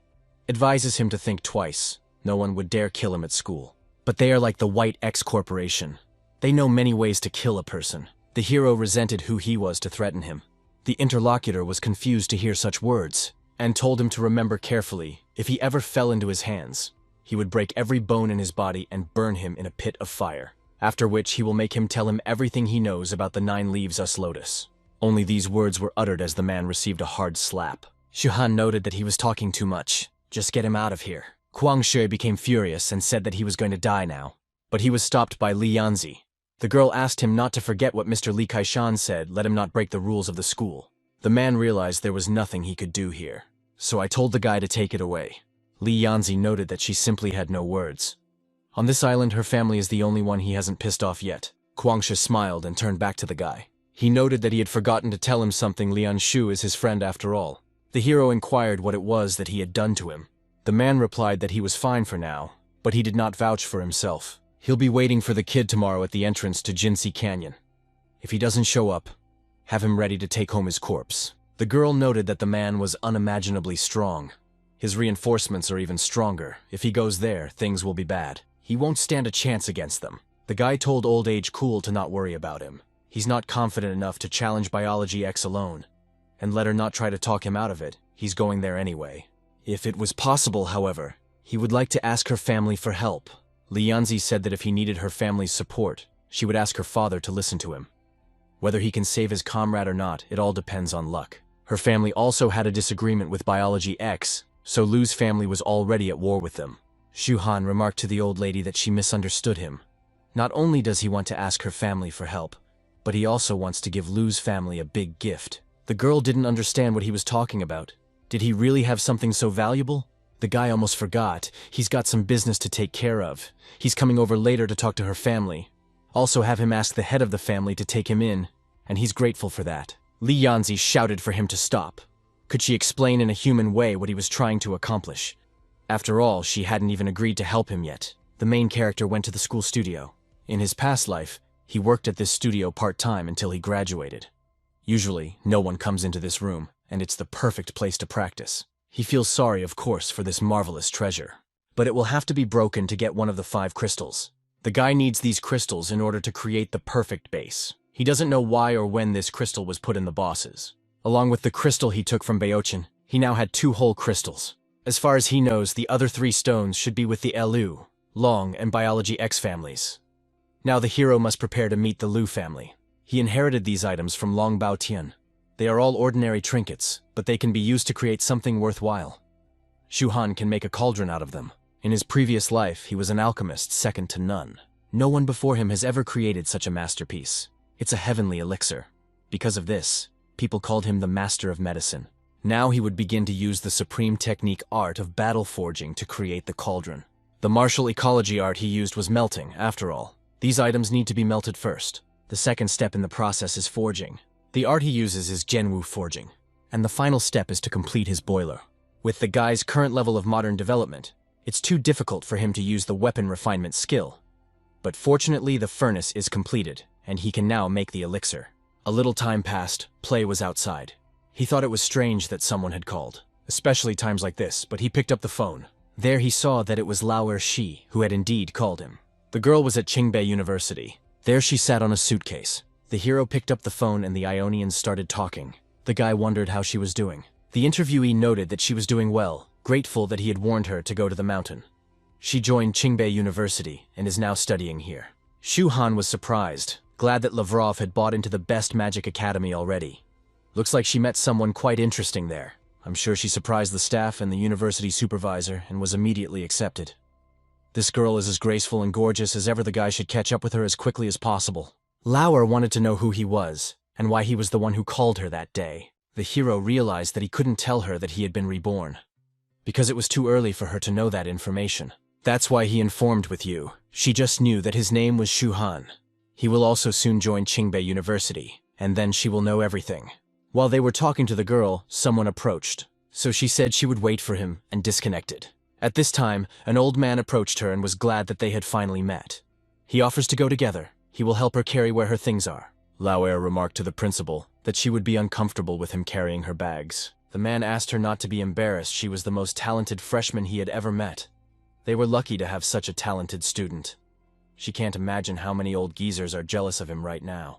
The rest of us assumed that the teacher didn't take those meds today. He's so polite to the freshmen. It's true, because he usually doesn't care about schoolwork. Still, he's changed that he decided to personally greet the first-year student.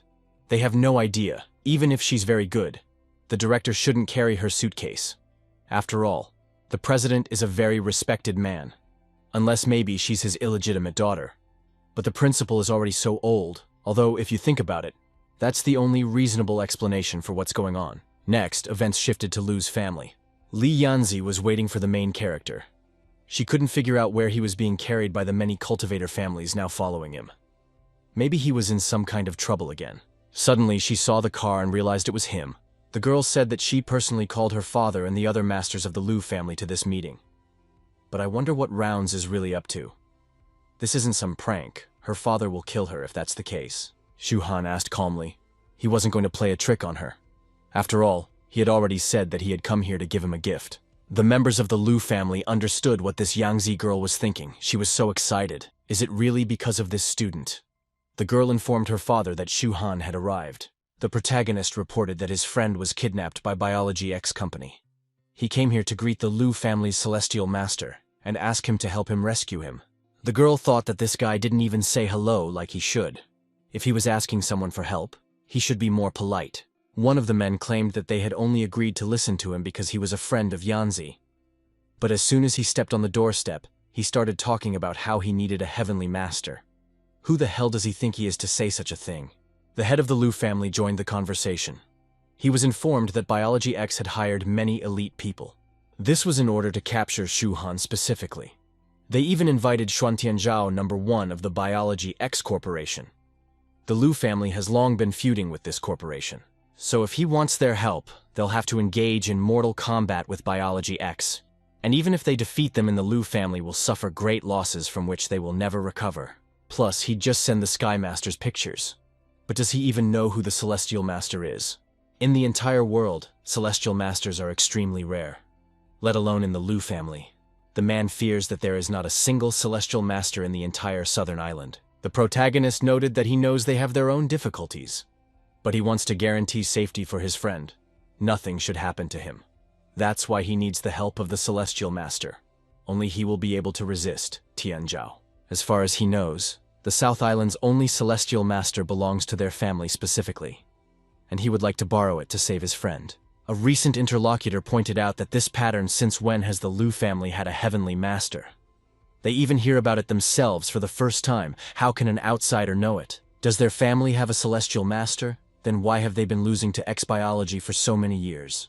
The answer is obvious. If they had one, they would destroy all their enemies in an instant. Jianzi noted that he was right to stop talking nonsense. Since when did her family have a heavenly master? She'd never even heard of such a thing. Shu Han suggested asking Mr. Liu about it. The head of the family didn't understand where this kid even came from. The others asked the gentleman what it all meant. This guy is talking nonsense. The man replied that this is not true. Shu Han is right.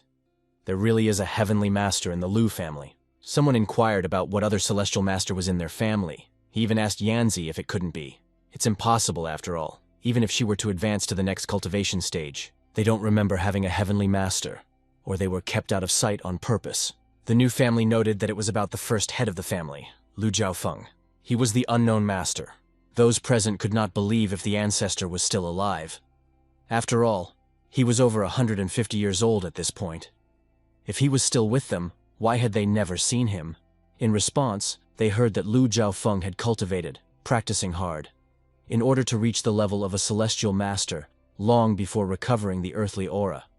He was recognized as the most talented genius of this time. But unfortunately, during the transition to the next level, he was unexpectedly attacked by an enemy family. Not only was he seriously injured, but he even lost his celestial master level. For decades, he lived in isolation and treated his injuries. But regaining the strength of a celestial master is quite difficult. Very interesting how the main characters learned about this secret. I have to say that as of today, the Liu family doesn't have a celestial master. Shu Han pointed out that they were wrong. Before coming here, he said that he had a gift for the Liu family, and so as a gift, he can help Liu Zhaofeng recover his strength and regain the heavenly master level. The head of the family could not believe that he could cure this man. Therefore, he reported that it was simply impossible. Zhaofeng had been cultivating all this time and still couldn't regain his strength. The question then was, how could an ordinary student help him? The man must have been overexcited. You'd think this nonsense could be true. The hero remarked to the head of the family that he understands perfectly well. They don't trust him. But they only need to take him to Liu Zhaofeng. The man stated to this young man that their ancestor was not the kind of person who could be so easily arranged to meet. After all, he is a heavenly master, and a deeply respected person at that. Does the guy think that because of a few words about not letting him interrupt his training, Shu Han asked them to think about it themselves. Their family could bring back an unknowing master. Then the Lu family would become the strongest in the southern island and would be unrivaled. The lad's long-lasting pills would definitely cure the master. He was asked what these other healing pills were. Was he sure they could cure Lu's ancestor? The guy said without hesitation that this was absolutely true. The head of the family shouted for the guards to arrange for her to meet with ancestor Lu right away. The man remembered what Lu Zhaofeng had said, that his injuries were very serious. Only a legendary healing pill would be able to completely restore his cultivation level. He didn't even expect such a pill to appear. Now the heavens had blessed his family. Soon, everyone headed to the ancestor's house. The protagonist didn't suspect that the Lu family had this secret hideout. Perhaps one of the 5 crystals hidden here. As the crowd approached, Lu Zhaofeng ordered them to stop. Had they all forgotten? Sent that no one was allowed to disturb him. Let them leave now and he would forget about it. The ancestor was asked to temper his anger. They came to tell him some very good news. The wise man said he would give them 3 minutes. Let them state everything. So 3 minutes passed, and they told everything. They also apologized for the inconvenience. That was all they would say to him. The man sat thoughtfully after hearing this information. Next, he turned to the young man, who said he had a healing pill. Let him show it to him immediately. The protagonist objected to her not being there now. To the ancestor, it seemed impertinent. He laughed at lying to him. But does he know what awaits those who dare taunt him? Janzi became the guy's defense. She asked not to be angry. She was sure he would have an explanation. The girl thought about the fact that Shu Han was up to something. But if he really lied to Mr. Lu Zhaofeng, she wouldn't be able to save him. The sage turned to the head of the family and asked if he was the head of this generation. His skills are good, even very good. He will not dishonor his family. Out of respect for him, he will give him another chance. Let this young man continue. The protagonist immediately summoned his own cauldrons, which immediately appeared in the place where they were. Shu Han explained that he didn't have this pill right now, but he could prepare it. The sage couldn't believe it. This was alchemy, if this was what the legendary wanted. Alchemy hasn't been practiced in 1,000 years. Only a few people can use it. Not a single alchemist had appeared in hundreds of years. He didn't think he would ever meet one. Zhaofeng asked the young man to let him ask who his teacher was. This person has tremendous talent at such a young age. I'm sure his martial skills are also excellent. The hero wondered if the gentleman now believed him. If so, they needed to hurry. They would be wasting more time. Have them prepare the ingredients so he could start preparing the pill. Thus, the cooking process has begun. Yanzi didn't realize who Shu Han really was at all. Is it really just like Grandpa said? He used to be just an ordinary high school student. But why hadn't she noticed it before? The hero realized that this family really had a rich heritage. They did, after all, immediately bring what he asked for. All of these herbs contain many beneficial substances. Healing pills are different from ordinary medicinal pills, because the healing pill category of pills with outstanding strength. To prepare such a pill, Lu Zhaofeng would have to do it the hard way. In addition to rare medicinal plants, a proper method of preparation is necessary. Fire is the second most important component of alchemy. A celestial emperor has awakened in the guy. However, he can only use some magical abilities now. For example, he is currently using one of the 9 kinds of heavenly flames, the wandering northern fire. This fire burns everything it touches. For making pills, the northern fire is the best suited. Because this flame is very strong. Yanzi thought that Shu Hanyu needed to get this fire under control, or else there would be big trouble. What kind of fire is that? It gives off a very powerful heat. The girl's protective dome won't last long if this keeps happening. The northern wandering flame really lives up to its reputation. The guy's cultivation level is still too low, so this fire is only a small part of the northern wandering flame. Barely enough to make the pills we need. If the true northern wandering flame gets out of control, the entire South Island will burn to the ground. And so it was finally ready. So the guy ordered his cauldron to open. This time, he didn't just concoct a healing pill from the byproducts. He also made 3 cultivation pills. These pills are just able to quickly improve cultivation at the foundation stage. The hero can't use this pill himself, but he can give it to ordinary people to sell or for personal use. In addition to solving this problem, he will enter Qingbei University. It's time to meet his parents, and he will give the 3 pills to them. Soon, everyone moved into the living room of the Lu family. The ancestor was told that the pill was ready. Let him take it. The man looked her over and noted that this one was a definite healing pill. He hadn't even hoped that this day would ever come. So he hustled for his video in his mouth and ate it. The force was instantly awakened, and enveloped the entire room. The old man noted the incredible power. At last his strength has returned. He is invincible again. The people present couldn't believe it. What a strong aura. Ancestor Lu recovered his own strength very quickly. It seemed to Yanzi that Shu Han's healing pill had actually worked. The force emanating from the ancestor gradually subsided. The family representatives immediately asked the old man to take his poisoning. He laughed and cheered, all thanks to Shu Hanyu. He is a promising young man. The man didn't expect him to be able to cure him even. With such skills, he would have limitless possibilities in the future. The lad noted that the gentleman had only recovered 80 to 90%. Over a period of time, he will prepare medicine for him. He believes that he will make a full recovery very soon. Zhao Feng informed the young man that this old man never breaks his promise. Have them immediately inform everyone in the Lu clan that they are moving out right away. They will help Shu Han to save his friend and at the same time destroy Biology X. He was immediately obeyed. Next, events moved on to Jinsei Canyon. The Biology X Corporation was already waiting there, as well as its adherents. The Bull King asked if the chief was sure that Shu Han would come. It was said that he and Lian Shu weren't that close. Would he really walk into their trap and tell them about the 9-branch tree? Guang Shi asked to relax. Judging from his behavior in school, he will definitely come here. After all, this guy is very cunning and also confident. Speaking of which, during this fight with the giant toad, King Baikov had a little duel with this guy.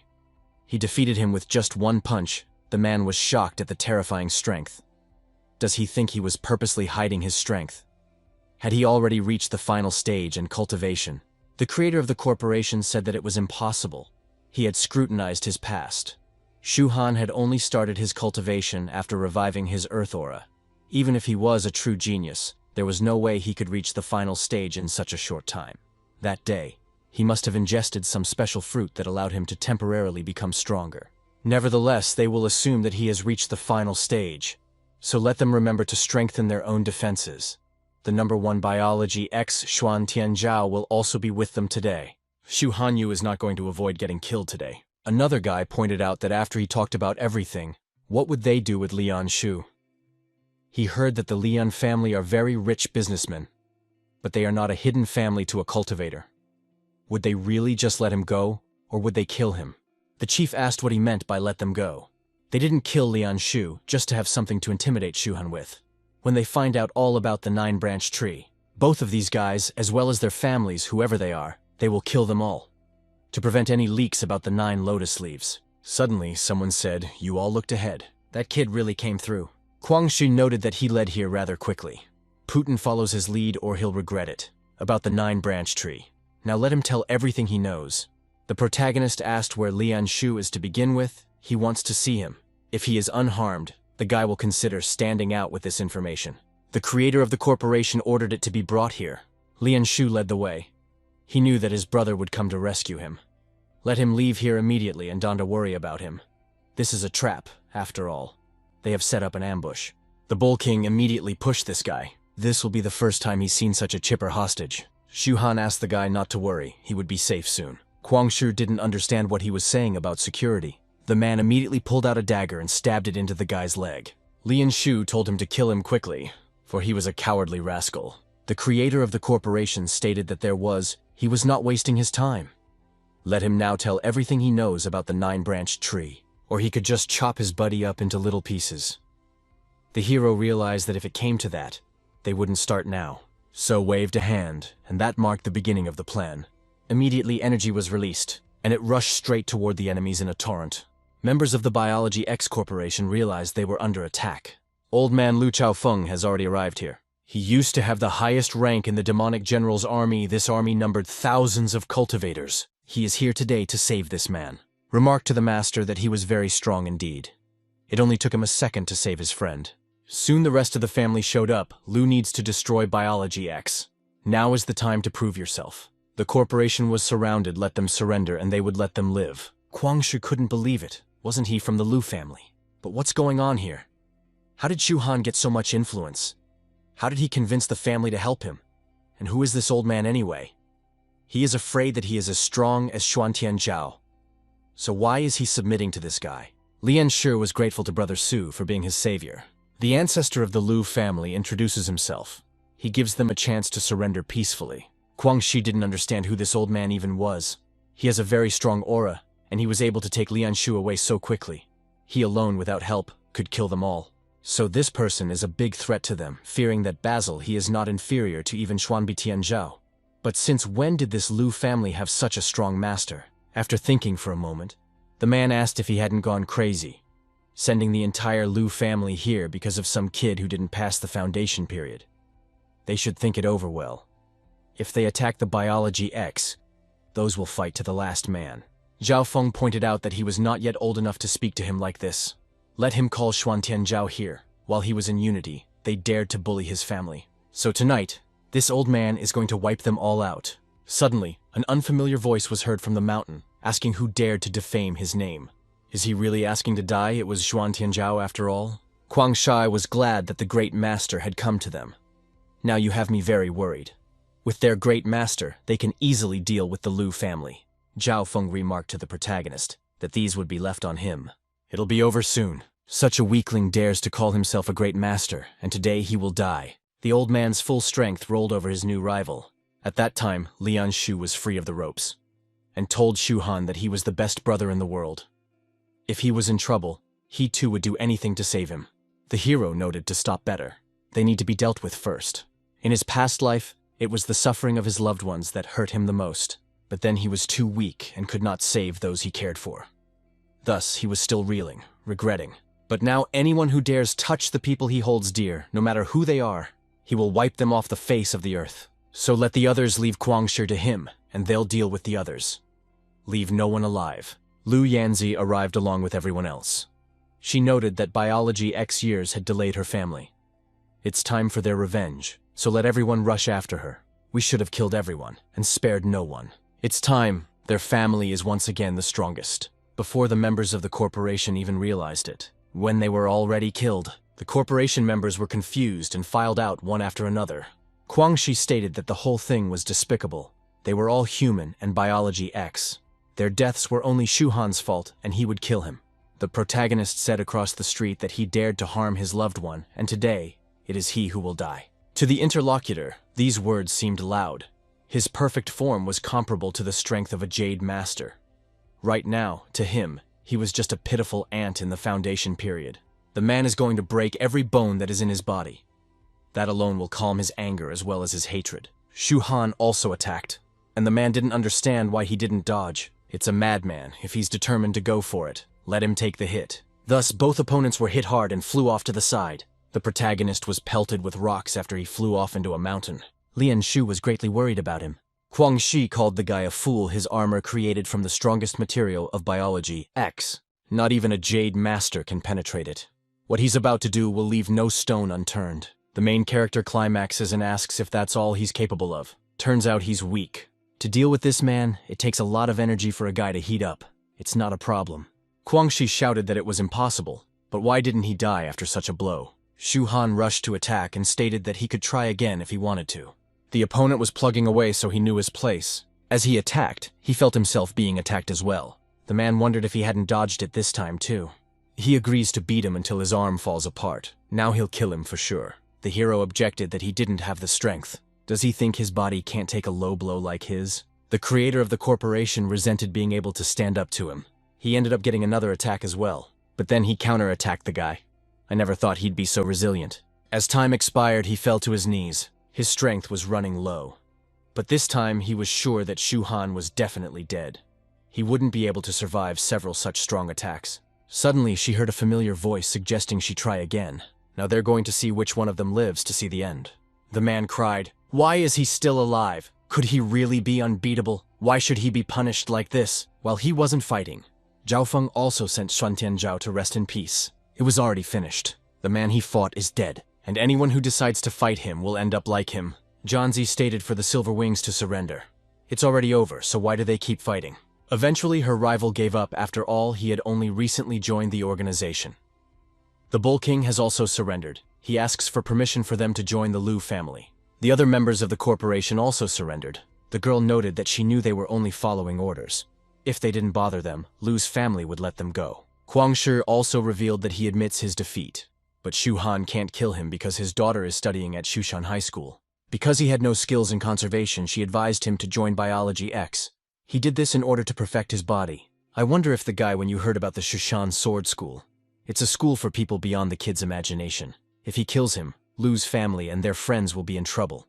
Everyone associated with him is going to be in big trouble. Those present could not believe that his daughter was studying there. They all didn't want to deal with a Shushan school. They didn't want him to kill him. They didn't want to fight with him. Zhaofeng told Shu Han that the Shushan school had been in existence for many years. Its students have become great masters. They are much stronger than cultivation masters. So let the guy think carefully before he acts. Kwang Shi felt like he now understood everything compared to the Shushan Lu family was nothing. He continued to speak as the blade was near his head. A moment later his limb was severed.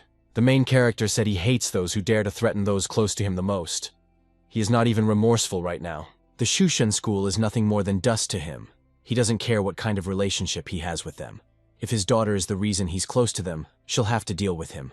Kwang Shi began to cry out in pain at the loss of his own arm. The rest of those present were confused by what had happened. Zhaofeng didn't understand where he got such self-confidence from.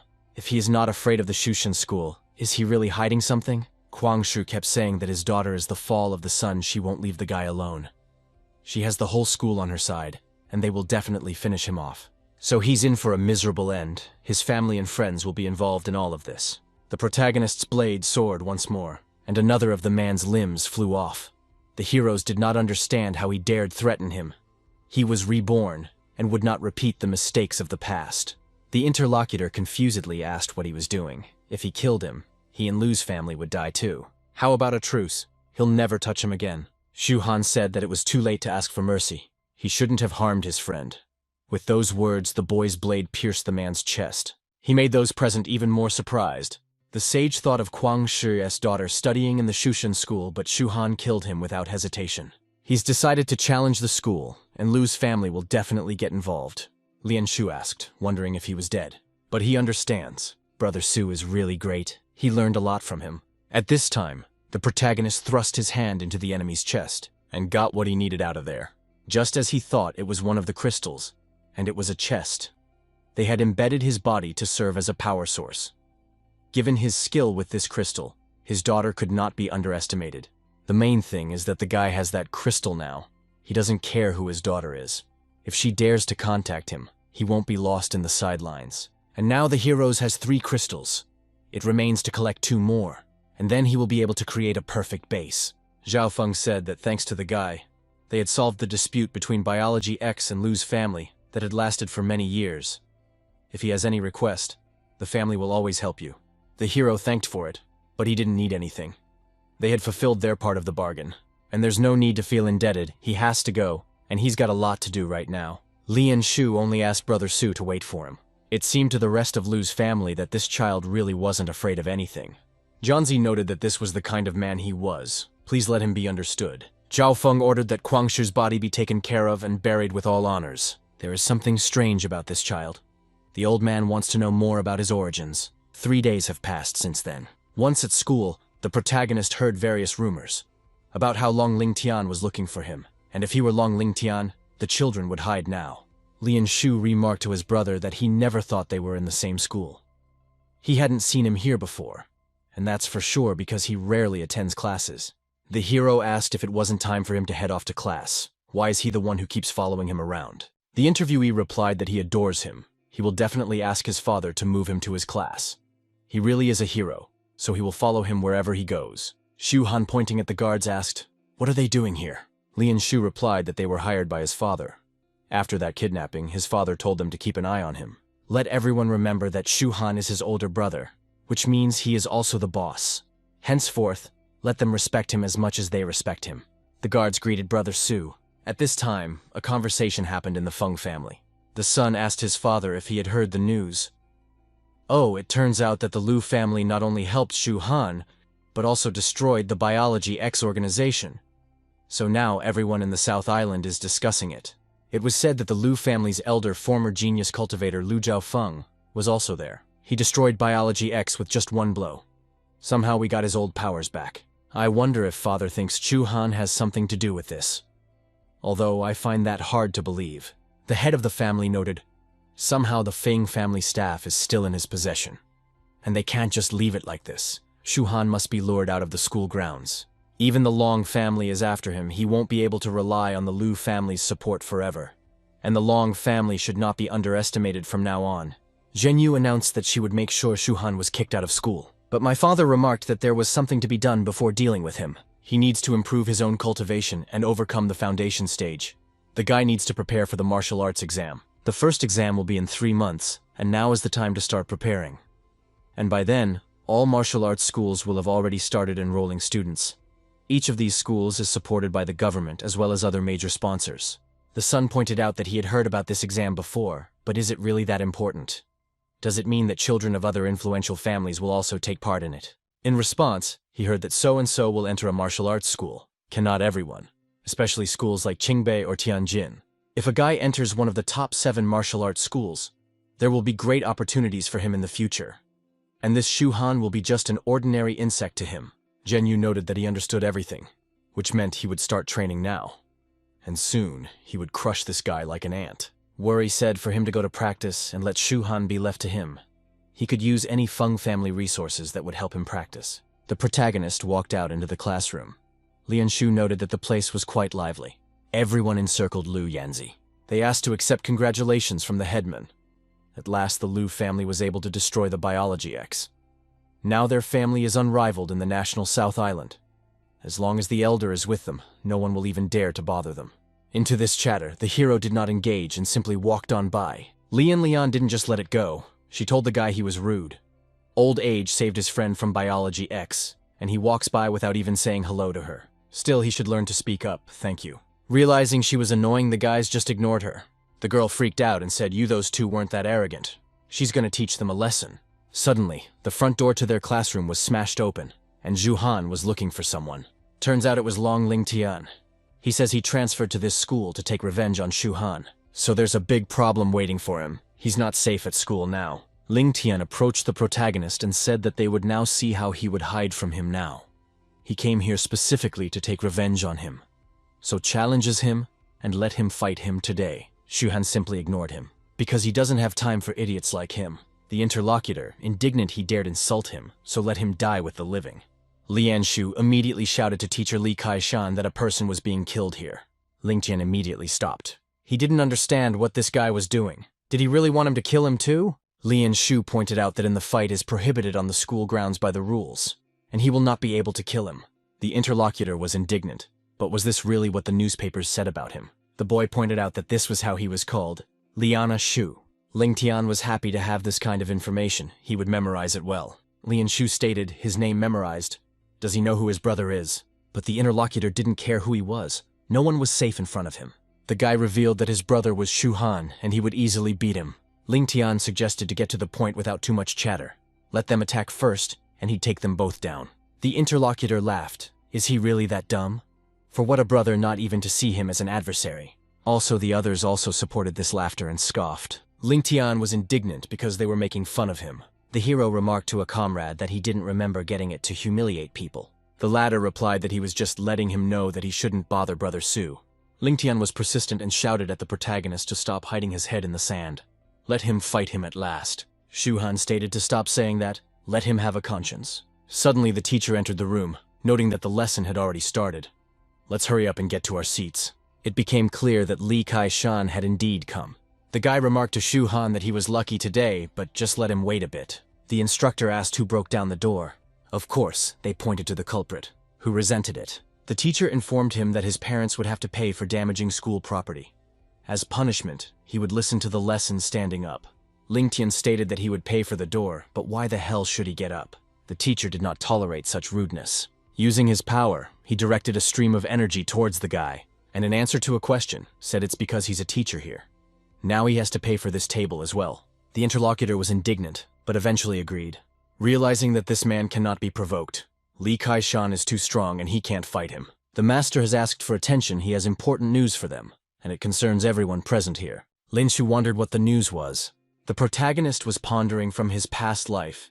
He's afraid that Li Kai-shan will announce a martial arts exam. The martial arts exam was a test that existed before the recovery of the Earth's spiritual energy. But the scale of it was small. Ordinary people were not qualified to participate at all. After recovering spiritual energy from the country, he immediately promoted the martial arts examination to the most important strategic position. He raised countless strong people and heroes for future generations. Li Kai-shan reported how they know the current conditions are ideal for spiritual practice. To keep up with the times, their government has established many martial arts schools. Notable among them are 9 major schools, 2 prestigious schools, and 7 top-notch martial arts schools. These are 9 key schools in China. In addition, general martial arts schools will open in each province. In other words, the world is now dominated by martial arts. The man hopes that none of the students will pass up the opportunity. In fact, many of these schools have been around for a very long time. However, at that time, only children from famous families could go there. And it was because only the richest families could afford the resources needed for cultivation. The future is the stage for the strongest. For the next 5 months, let them train hard. In order to improve their cultivation and get good results in the martial arts exam, they need to leave their mark in this new era. Someone mentioned that they had heard that once they passed the exam, the government provided free resources and covered all living expenses. But they weren't sure if they could pass this exam. Some had not even done their cultivation until now. I wonder if they could participate. Ling Tian called them all a bunch of losers. There was no way they would be allowed to take the martial arts exam. The mentor said that if there were any questions about can't ask him, the guy raised his hand and said that he ate the awakening fruit. Is he allowed to participate in this exam? The man replied that those who had been practicing cultivation for a long time had an advantage against those who had only recently started. The abilities of an ordinary person and a cultivator are completely different, but both are in pursuit of strength as well as power. Lianlian asked the next question, what are the basic requirements from the disciples? And also, what level of cultivation is required to pass this exam? Ling Tian asked if she seriously hoped to participate with her skills. She had no chance. This exam consists of 2 parts, a cultivation test as well as a martial ability test. Tests are graded according to the previous year's cultivation standards. Wu University has the lowest eligibility criteria. About the 2 prestigious schools, he is even better off keeping silent. But this year, the minimum eligibility criteria should be raised. They have hardly practiced or even formed a foundation. But hopefully a cover-up exam let them better forget about it. The students didn't even know what a foundation was. As far as they understood, this exam is very difficult. Li Kai-shan ordered everyone to calm down. He will now explain everything. Cultivation, in turn, is divided into many different stages. Once a person has overcome the first period of foundation, he or she continues to form higher levels of foundation. Of course, depending on each person's individual qualifications. The foundation comes from the 1st to the 9th level. It is almost impossible to achieve perfect foundation. Most people are unable to progress beyond the 1st level, and in general, they can pass the exam if they have a level 3 foundation or higher. If they have level 6 foundation, it's consider them a genius level 9, almost no one can pass. In short, let them concentrate on improving their cultivation. In the martial arts exam, everyone strives to demonstrate their high level of cultivation in order to be accepted into prestigious schools. Shu Han pondered that the foundation was divided into earthly, heavenly, and divine levels. And of course, the perfect foundation. After rebirth, his goal was to form exactly the ideal foundation. The girl asked the teacher if they couldn't get through the basics by the time they took the exam, then what? Li Kai-shan replied that it was a problem even before the earth aura was restored. But now it was no longer a problem at all. Now the aura of the ground is stronger than ever before. If they work hard, they will definitely overcome the foundation before the exam. They can also buy life-giving fruits to help them practice. Each cultivator has their own methods as well as their own capabilities. If they had money, they could buy various fruits to improve cultivation. But as some have heard, the best fruits cost hundreds of millions. It costs too much to educate the whole Zhuyan, and their families don't have the money. So what can they do? There's no hope. It turns out that even if they train hard, the rich will always be ahead of them. After the lesson, the main character was approached by a friend. He offered to go with him because he wanted to show him something. The guy was curious about it, if there was something important in there. The interlocutor noted that he would find out soon. That's how they ended up in the schoolyard. Lian Shu told his brother that this was one of several villas on the school grounds. His father had bought it for Shu Han as a thank you for saving him. Brother is probably planning to participate in the exam. And here he can have a good quiet practice. The protagonist mentioned that he was really looking for a place to practice, and he was very grateful for that. He realized that he needed to get stronger quickly now. Having a private place to practice would allow him to focus on his own training. Since then, 3 months had passed in the villa. The boy continued to cultivate. Lianshu asked to see how much fruit his father had bought him. Thanks to this fruit, he's come into his own in just 3 months. He has so much of it now. Does he want him to share it with him? The hero asked in that case if he wanted to test their strength. Now they are both on the same level, so we are offered to spar. The comrade remarked to his brother that, to be honest, he had recently fought with Heman Chin and knocked out his teeth. Is he sure he wants to fight with him? Shu Han informed him to stop talking and attack first. The comrade was fine with it and noted to defend himself. Hero dodges the punch easily. The guy hadn't expected such a quick reaction. He needed to watch his feet. After all, he got a kick out of brother Su. Lianshu pointed out that he is very strong. When he is really serious, he is no match for him. The guy already trains every day and has beaten several people of his own level. But why can't he even hit him? The main character said that with the resources he had, he was bound to break through to the next level. Generally, skilled cultivators could easily break through the 3rd level of cultivation. However, instead of reaching a high cultivation level, they strive to improve the quality, as long as they have enough resources and do not strive for major breakthroughs. However, in addition to striving for breakthroughs in cultivation, cultivators still strive for breakthroughs in cultivation quality. For example, there is a huge difference between a level 1 base as well as a level 9 base. A high-level foundation not only improves one's martial skills, but also plays a big role in the following cultivation periods. He might not realize it now, but he must memorize it.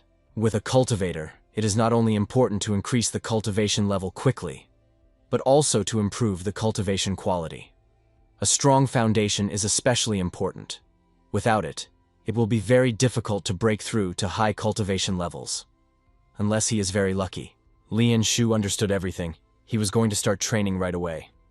Brother, let him also improve his foundation and pass the martial arts exam. Shu Han asked to remember that Yudan Titir is necessary to take your time. This is a Yuan Dan pill. It strengthens and consolidates cultivation. In the future, when the guy reached the next stage of cultivation, she would be of great use to him. The comrade took it in his hands and was delighted. This is the same pill? He had heard of them but had never seen them. It was said that only genius students of the Damen school could obtain these pills. The protagonist objected in the state pills are not for him. He wants to ask him a favor. Let him take the 2 pills to the spouse of Jian who lives in Jujiangsai village. Have him say that Shu Han handed them over and that he will visit them after the exam. Lianshu said that he could have no doubt in him. He would do everything perfectly. Shu Han pointed out. To get to the right point, he needs to cross the river. There is no cell phone service. Let him be careful on the way there. Next, events moved to the grounds in front of the school. People saw many cultivators and didn't understand why they were here. They seemed to be masters of the southern island. There was even a number 5 on the list of the strongest among them. Yanzi noted that the martial arts exam was well known. Anyone under the age of 30 can register for the exam at the nearest high school. This year, however, there are a lot of applicants. Shu Han realized that the recovery of the aura would soon be completed. The government hired many cultivators to overcome the crisis caused by the sudden recovery of the Earth's aura. This marked the beginning of a brutal time. A huge number of cultivators sacrificed themselves. Many heroic deeds were performed, and many heroes would be born. Suddenly he heard a familiar voice. The girl's grandfather is very interested in him. It was Yanzi. If he joined their Lu family, they would supply him with the resources he needed to pass the exam successfully. It seems to her that his cultivation hasn't progressed for a long time. I wonder what he would say about it. The guy didn't say anything back, so she lowered what he was staring at. The hero noted that this wasn't the first time this lady had asked him to join the family. Does she have a crush on him, and using the head of the family as an excuse? He has big plans. At this point, he's not interested in who's in a relationship. The girl was embarrassed. But don't let him talk nonsense about why the hell he was bothering her. If he didn't come, it would be worse for him. Suddenly noted that so many people had come. They are students of the Qingcheng school. Even the representatives of the mountain communities came to take part in the exam. Lianshu asked to see brother Su S. Qingyun list updated, and this time the changes are significant. The list has really changed a lot. Most of the spots are now occupied by Zuxian school. The protagonist saw that Long Lingtian and Lu Yanzi were ranked first, and their cultivation level was still unknown. Based on previous fights, the girl is very strong. Is she really the same as he was in his past life? Or maybe Lu's family is using the seed of the 5 elements to change her body. Lianshu pointed out that the top 10 strongest had too high a level. He thought that he was developing fast. He didn't even expect others to be faster, and this shocked him. The protagonist inquired of the headmistress what she had done. Why is it that her level is not known to anyone? The girl has noticed that his skills are good, but he only relies on life-giving fruits. There are so many things in the world that he doesn't know about. What he sees is only a small part of it. The world is indeed much wider, but he doesn't have access to it. Hopes that he will be fine. Let him not let the Xuxian school disciples bypass him. The hero wondered if there was really something he didn't know about. As far as he knows and has realized, Yanzi relies on the 5-element family of the Lu family. It should be her goal to surpass all limits and reach the peak of base perfection. However, it is very difficult to achieve a foundation above the first level, such as celestial or divine. Next, she turned to her comrade and said, "With you he went to Longling Tian," and conveyed that he was accepting his challenge to fight. That man wants revenge for his brother, and he's going to give him a chance. The guy thought that the man dared to provoke him. He shouldn't let it go unnoticed. Big events were about to take place, and he should prepare for them properly. Lian Shu wondered if his brother really wanted to fight Longling Tian. They say that he is strong in the past 2 months. He has conquered many strong cultivators. Zhu Han said that there was nothing to worry about. Let her just tell him that he would accept the challenge if he agreed to his terms. Does he really have to think about every aspect of cultivation? This is just nonsense. He had already built an invincible foundation. If it wasn't for perfecting the foundation, he wouldn't have reached this level. Soon a meeting happened and Ling Tian was outraged. He challenged him to avenge his brother's death. Why the hell is he demanding 10 million in cash? A starflower, 100 life-giving fruits, and D-level weapons. What kind of stupid terms he can't even demand from him? Lian Shu pointed out that if he did not agree to these conditions, the guy would not accept his challenge. He will never leave the school again in his life. It seemed to the interlocutor that he was demanding too much, but he asked to stop. Lian Shu stopped and pointed out that he just wanted to find out everything. The others present asked if Ling Tian was going to indulge him, because it turns out that this is simply unacceptable. The guy shouted out to both of them, "Shut up, let them send Shu Han whatever he wants." He thought this guy was already desperate, just a little more and he was going to kill him. Next, events shifted to the villa. It turned out that this fool Longling Tian had actually brought everything. The protagonist said that this sword is good. It is only a low level, but it is worth at least 10 million. And these life-giving fruits, although ordinary, can be used in the future to replenish energy. On top of all that, this star flower is worth at least a few million. So the Long family's money is tight. Lian Shu told his brother that his father would never buy so much. It turns out that his opponent went to such lengths to fight him. But what is he going to do with it? Shu Han informed him that there was no rush. They would milk this family to the last. Let him just wait and see for himself. He thought that if he remembered correctly, the Jingji cave would open soon. It will be the first spiritual space in China. Li Kai-shan came to the South Island to observe the opening of the caves. In the early stage of aura recovery, these particular caves are very small and the risks are low. When this cave opened, the teacher gathered a group of students to study it. That's why so many young cultivators came to their school. It was all to train strong warriors for their country. Another day has passed. The students were going for a verification test. They didn't know why the school decided to have it. Someone had heard that they were going to send the students out to look for some treasure. Some were in the starting lineup, and some were in the middle of the base period, and had no doubt they would be picked. Lian Shu pointed out that the school wants to check the level of every cultivator student. I wonder how many of them have already become masters, many back at the beginning of the foundation period. He wants to ask his father to buy him more cultivation fruits. The protagonist realized that there was no need to worry. It would be a very easy test.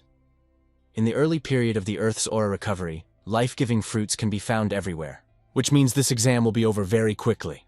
We have to go forward to the school auditorium. Li Kai-shan reported that he had some important announcements to make. Everyone needs to gather in the school auditorium. It's time for the protagonist to take a verification test. Turns out he's in the latter stages of the foundation period. The instructor realized that this young man had indeed laid a strong foundation for his future. He had already seen him fighting in the ring. I wonder if the man had made a mistake back then, or if his cultivation was even better now. And so everyone found themselves in the school auditorium. The instructor stated, as they all see the students who have gathered here are the closest to surpassing the average cultivation level. They are exactly the ones who are worthy of this school. They are the students with the best qualifications in that school. In other words, he is not the ones who can pass the martial arts exam. Today, they are here to train and become stronger. After restoring the Earth's aura, the first cave opens in Jingxi Canyon. This is a rare opportunity. It's only open to their students. The man would also do well to remind them that while the risk in this cave is relatively small, that doesn't mean there is no risk at all. However, He wants to warn them all that this cave will be very dangerous. For safety reasons, he will not gather in the school hall tomorrow and go there all together. After a while, Lian Shu asked if Brother Su had heard what the teacher had said about going to the cave. The hero replied that they would go. If they didn't, it would all be in vain. Suddenly, someone approached them and stopped them, interrupting their conversation. They were strange guys who reported that they needed to give up this life-giving fruit. The main character called them idiots. They're not going to rob on school grounds. They don't know the rules or something. The interlocutor asked what their rule is, this Bull Temple rule. Shu Han asked his comrade if he had heard of such a thing. The one replied that it all sounded familiar. The boy had been practicing in isolation for 3 months, and during that time the school had changed a lot. The weaker students joined the stronger ones and formed many new groups. Of course, there is no one stronger than Lu Yanzi in the neighborhood. No one would dare to touch her. But now that there are many members of separate sects in the school, it's not easy to tell who has the most influence. They are introduced, stated that they have had enough talk. Let them pay to get protection from their temple. Their boss is the mighty Bull King. He is among the 50 masters of the South Island. The hero said they would pay, of course. They had always admired the Bull King. But right now, he didn't have any of the life-giving fruit with him. They would have to follow him to get them. The interlocutor already liked it. It's a different conversation and needs to go faster. After a while, Shu Han had in his possession a few fruits. In his hands, do not understand. Is this really all? The battered boys were telling their older brother that this is all they have. Temple howling, not just handy. They've had these 2 fruits for a whole months now. The really good stuff is found at their bosses. Hero pointed out to these guys to just forget the whole thing. He's not too poor next time. Let them bring out something better. Also, don't let them say a word to the Bull King about what happened. Now the guy is on the last stage of the foundation, and their king is no match for him. And he will, I think, begin to realize this life-giving fruit. If they dare to complain to the Bull King, let them expect no mercy. The guys told him not to worry. He won't say anything. Lian Shu didn't understand what kind of game his brother was playing. Hero remarked, let him tell his father to buy more life-giving fruit. They should prepare thoroughly before going into the cave. There are many treasures in this cave, but there is one serious problem. The cave absorbs the aura of cultivators who enter it. One should not go there immediately after a fight. When aura is exhausted, being in a cave can be deadly dangerous. First of all, they need to stock up on cultivation fruits. The guys ran away and thought it was better to rob than to be robbed. They didn't realize that this could happen. It's too much. Those 2 just humiliated them. From what that man said, he doesn't want to deal with their boss. So we need to go to him and ask him to kill them. Soon they went to see their boss on the school roof. There they told the man in charge how it all happened. The Bull King was outraged. Did he mention him? And they were beaten and robbed. It's true. That arrogant asshole robbed them and he's still there. Said if the boss came there too, he'd rob him too. The interlocutor became even more indignant. How dare he say that? He, the mighty Bull King, had trained hard and reached the peak of the foundation period. Even the silver wings of the god of war are not much stronger than him. Let his subordinates show him now the one who dared to insult him. He will kill him with one blow. Thus, they headed for the schoolyard. That's where they met this guy. This guy robbed them. Everyone was ordered to go with the boss for the proceedings. What if the main man stopped? He saw a familiar face. It was Shu Han. But what on earth was he doing here? Hero heard he was doing well, even built his own temple.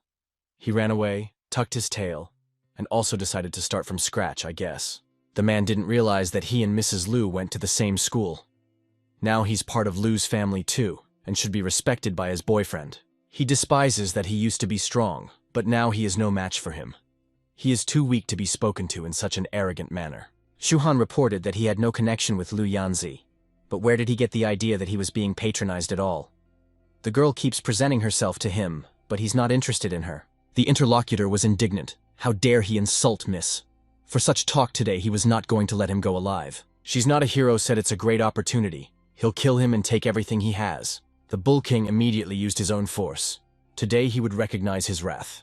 The guy was interested in this fight and dodged the attack. His eyesight is good, but his skills leave a lot to be desired. And he is a little too slow. After only 3 minutes, the life-giving fruit was right at Shu Han's feet. The guy wondered if this was really serious. His temple had been robbed by people for a month, so he had nothing else. The Bull King said it was those bullies who did it. All this he had gathered through hard work. This was too little for the protagonist. He needs much more than this. Well, at least it would be enough to enter a period of spiritual perfection. Suddenly Lu Yanzi came over and asked what Shu Han was doing here. The Bull King was glad the lady showed up here. He asked for help. This guy took all his fruit away from him. Not only that, he said she was hitting on him. Even Lian Shu pointed out that it was like this. Brother constantly saying bad things about people behind their backs. The hero inquired as to how he wasn't ashamed of the fact that she follows him everywhere. It's true. For this, the girl called him a scoundrel and said she would rip out his tongue. Shuhan stated that she can't beat him no matter how angry she is at him. Therefore, he advises her to concentrate on self-cultivation. This infuriated her interlocutor even more. She swung her blade and called him a scumbag. After which, a stream of energy cut through the space ahead. And that cut was heading straight for the guy, though the hero easily dodged it and helped his comrade.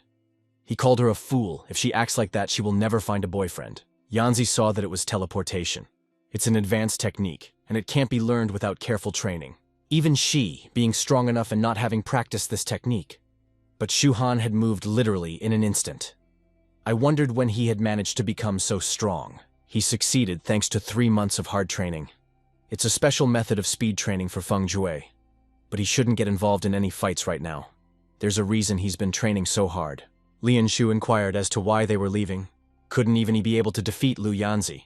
She seems to be very angry, so let him be careful. The guy objected, responding that she wasn't on the level to fight him. Have him go prepare to go to Jinchi's cave. They'll find a lot of valuable resources there. He'll see if he can make it quick. It turns out that the teacher asked Louise to find out who Shuhan really is. It seems he really does have a lot of secrets. That kind of speed, not something the average person can have in the base period. A little time passed, and a lot of students were gathering near the buses. Mr. Lee was told that according to the latest information, besides their guys, students from 5 other cities had also gathered here, including even those from Zhulu and Beiyuan. Furthermore, the man had heard that several sects and hidden families were actively involved. But will everything be alright since it's like this? The teacher noted that the rumor that there was a fruit in the Gene's cave that could be used to reach the 9th level of basics bothered him greatly. They couldn't know everything for sure after all. The interlocutor asked, "But is this possible? Does this fruit really exist?" Even if it didn't, it would be almost impossible to find. Even high-level yellow fruits are extremely rare. Li Kaishan didn't know this. According to the predictions, fruits of this level should not appear in the early stage of Earth Aura recovery. After all, it was a blessing. But that's not all. The foundation consists of 9 levels. Starting at level 3 and up, each level has a significant impact on training and subsequent progress. This time, however, the parties have joined forces and are targeting not the 9th level of the base, but something much greater. The man fears that their main target is the legendary Perfect Foundation. The interlocutor noted that it is the foundation of the earth and the foundation of the sky. But are these rumors true? Is it possible to acquire a perfect foundation? Then Li Kaishan, he said that perfect foundation is related to mysterious ancient forces. It is quite possible that there is not a single master capable of attaining the perfect foundation. It's a pity. But only those who are still in the foundation period can enter this cave. Otherwise, they could scout out the situation there. The man hoped that their students would be able to fend for themselves. After all, it was unlikely that high-level fruits would be found there. But if something very valuable were to be found in the cave, he feared it would cause chaos. Injury and even death would be inevitable. The Earth's aura has been restored and the world has fallen into great chaos. He is not now living in troubled times. These guys will face many challenges in the future to be born in this era destined by fate. Li Kaishan hopes that each of them will have the opportunity to become stronger and stay out of trouble. After all, if something bad happens, they won't be able to help them. And so events soon unfolded in Jinchi Canyon. You could expect anything from this place. Someone said to let the students strengthen their core and become the best of the best. Let them go and fight for their chance.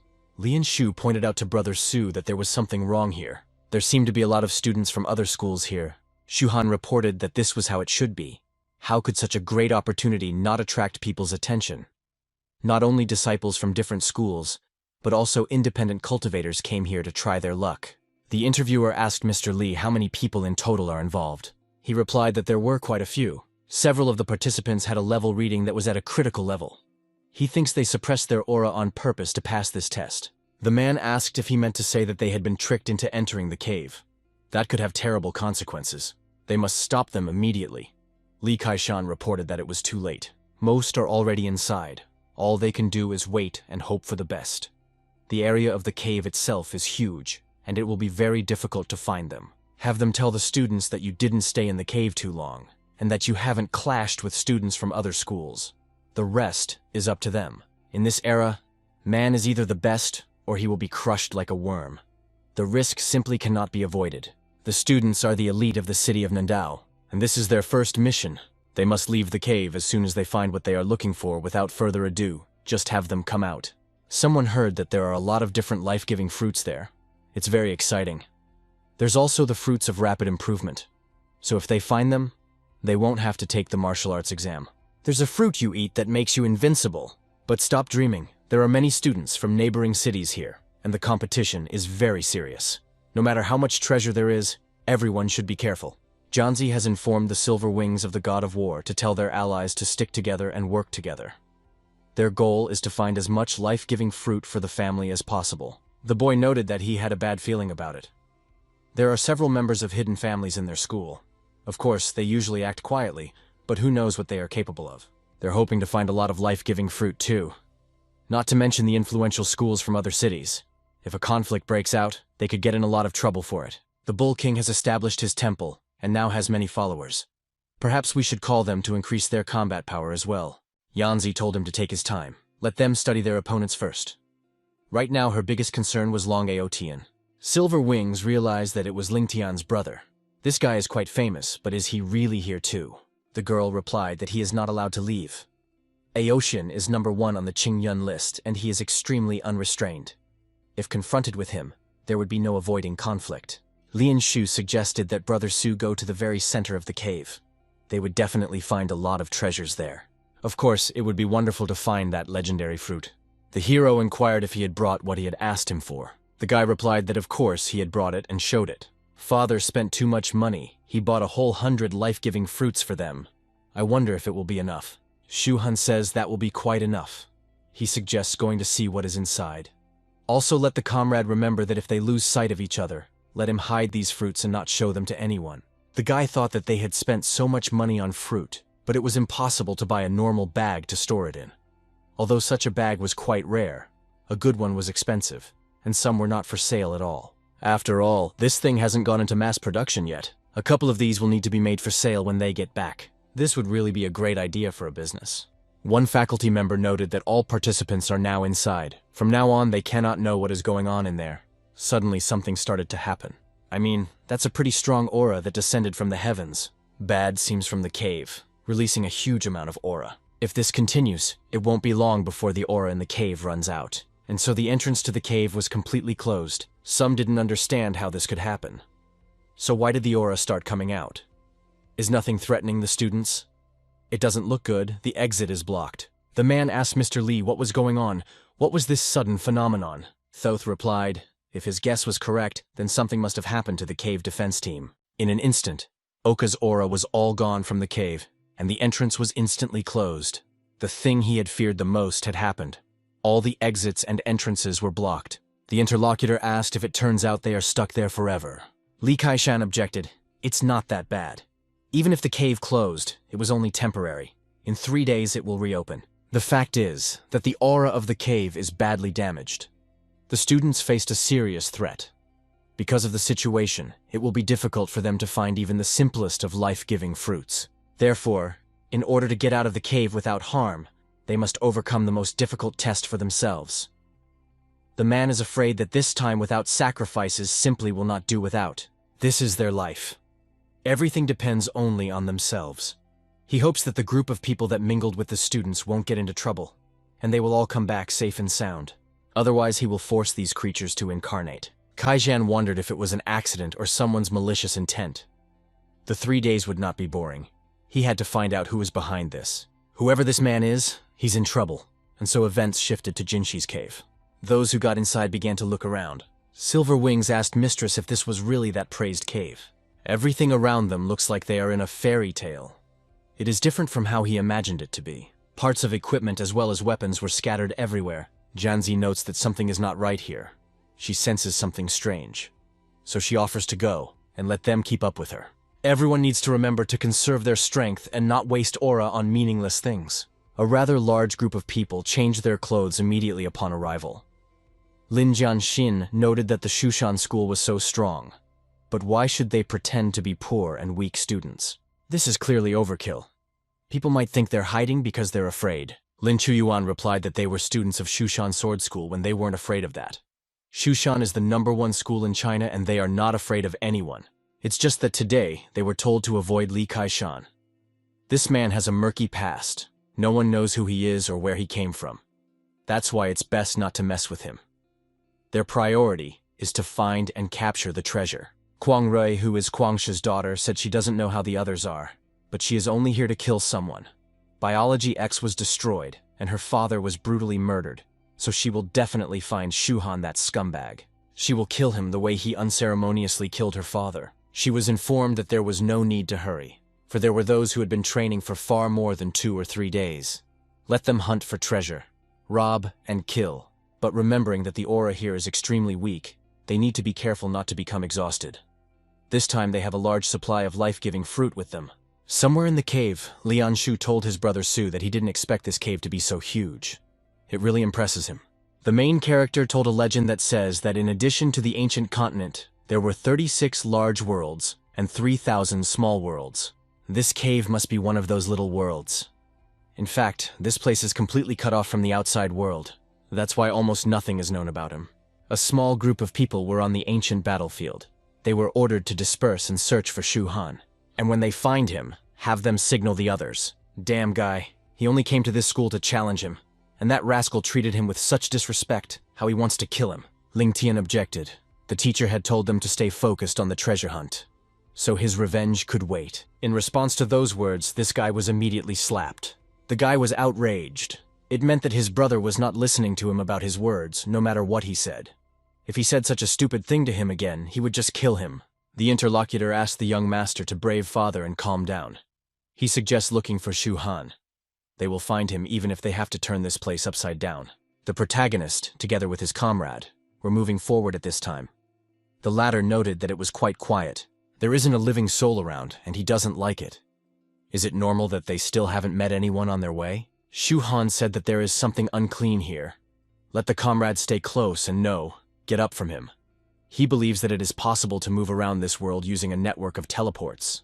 The guy felt something like an energy field inside. He even seems to have found something. Lian Shu wondered what else it was, why the world had changed again. The two of them ended up in some strange room and saw a strange creature. The comrade kept asking how they got here. They had just entered an old abandoned house. The hero explained that Jinshi's cave was one of many small worlds, as he had said earlier. But he had no idea that there would be others inside this small world. There's also a rather strange monster sleeping here. This world is open to humans. They're very strange. Normally, such spaces were only designed to store unintentional items. Even Emperor Zun himself couldn't create something like this. It is pointed out that this cave is not as simple as it seems at first glance. This place holds many ancient secrets. The hero knows little about the ancient. Only that part of the ancient world was inherited by Emperor Zun. Lian Shu panicked. He informed his brother that there was a barrier everywhere. He couldn't break through it. They're locked, and he wants out now. Shu Han declared to be quiet. If he made any noise, he would wake up that strange beast. Let them not worry. This is just a test. They will be released once they pass it. A comrade inquired, what kind of test is this? Is it related to that cat-like creature? He offered to attack him and see what would happen. Lian Shu asked to be allowed to do so for him. He knows very well how easy it is to handle a cat, so he'll talk to him. The cat in turn turned his attention to the meat and thought how long it had been since he had eaten it. It was so long ago he'd forgotten what it tasted like. The guy found himself near the creature and was telling the silly coil it was time to get up. Let him tell him what this place is and how to get out of it. The creature booed at such insolence. The force and his spiritual energy immediately ignited. As a consequence, the monster ended up on the ground. Lian Shu panicked. He's leaving right now. The cat-like creature roared. He wanted meat. And the main character was immediately there. He told the guy to move, and it would retreat faster. At that moment, he had already confronted the monster. Their strengths were different from each other. The cat's strength was much higher. Soon, thanks to this power, the boys were thrown far aside. Shu Han was surprised that it was a spiritual attack. The monsters there are at the purification stage, and now it's unpleasant. The monster didn't stop. It decided to keep going after its victims. The hero this time had no idea that this seemingly ordinary cat could change. What if something happened to the creature? The boy saw his limb begin to shake. Lianshu pointed out to his brother that this monster seemed to be attached to something. And so indeed, it turned out to be. The beast could move no further, for it was restrained by the chain, causing it to growl. But there was nothing I could do about it. The comrade recognized that this monster was strong. For a moment he felt his soul freeze. Shu Han was afraid that this monster had reached the god purification period, which was even better than the guy's family head. Fortunately, the roar didn't attack mentally, otherwise the guy would have already died. To all this, for goodness sake, he is also locked in chains, otherwise the consequences could have been catastrophic. Lianshu said he is coming. This cat can stop but can't fight. But what about Brother Shu? They will really be stuck here. The hero approached and thought that although this monster, very strong, looking at the current situation, it seems that he was a mixture of locked up, the iron chain that binds him on his hind leg. This should crush the monster's cultivation. Who sharpened it, and there is already a stage of cultivation pressure purification. If this chain of monsters is released, I wonder what he will do. I also wonder what the inscription on the Kongshan testing plaque means. Maybe it's a place that used to test people. But even if it is for a testing place, how can it be bypassed? The lad's interesting musings were interrupted by his comrade, who got close to the monster and started giving it life-giving fruit. The hero noted that it was human food, and he was feeding it that way. Lianshu asked, "Aren't all animals the same? If the guy gives him something tasty, it will drown out his emotions." The protagonist wasn't sure if it would work. This monster, after all, has more power than the purification stages, knowing that the purification stage is a great barrier for monks. When they cultivate, their spiritual strength grows, and there is a qualitative change. Martial power is also a big step, explosive growth. Comrade said he is an expert on cats. Let the brother not worry. The creature himself thought the man was very foolish. He led him to the door to prepare food for the king. But this man is too skinny, so first he wants to eat the spiritual fruit of his hands. There won't be enough food if he eats those two idiots. The guy said he had quite a lot of fruit, since the cat could eat it. It would belong to him. Next, he turned to his brother. He thought he should take a picture of it. He even took a cat that was in the purification stage, and this is by far the first person to catch a cat in China. The hero said it's going to be okay. He's going to go. And this guy really isn't driven to die. Let him not be angry anymore and just take care of that greedy, stupid cat. It is urgent to find a way to get out of here. The creature thought that he was actually the stupid cat, and his whole family was stupid.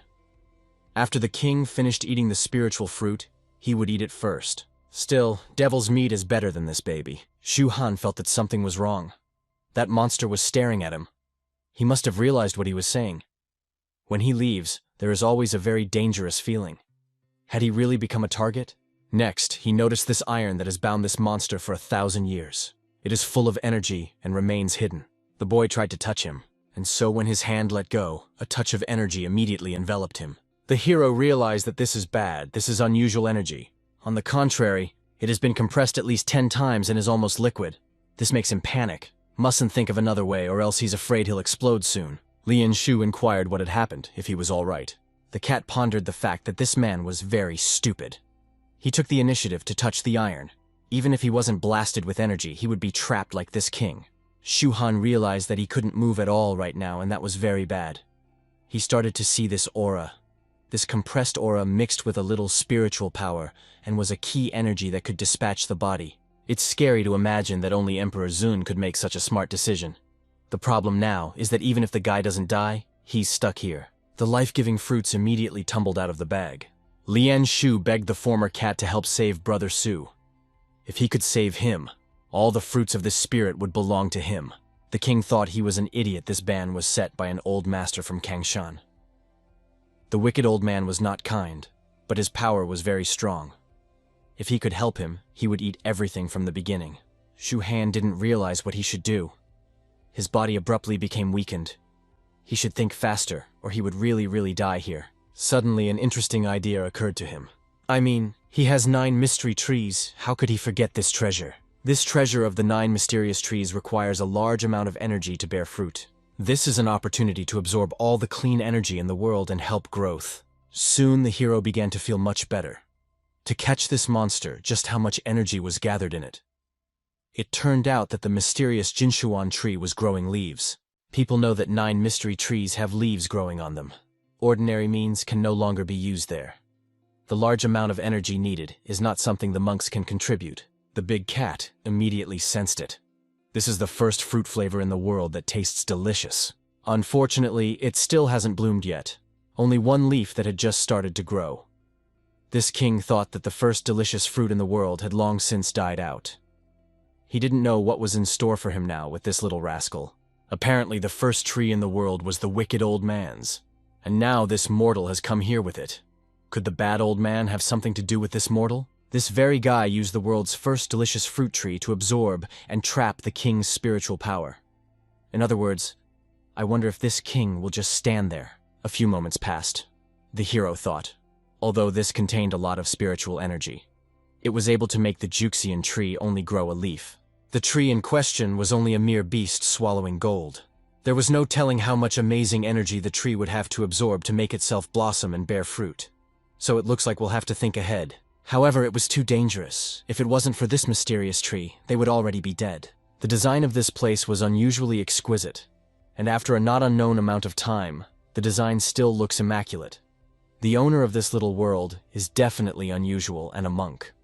It must be a great power comparable to an emperor or an ancient immortal cultivator, who, by the way, seemed to be even more mysterious than the emperor himself. Suddenly something started to happen. A strong energy was surging out. Also, the pedestal the cat was sitting on was shaken halfway down. Lianshu inquired about the earthquake. The hero objected. It wasn't the aura that sustained.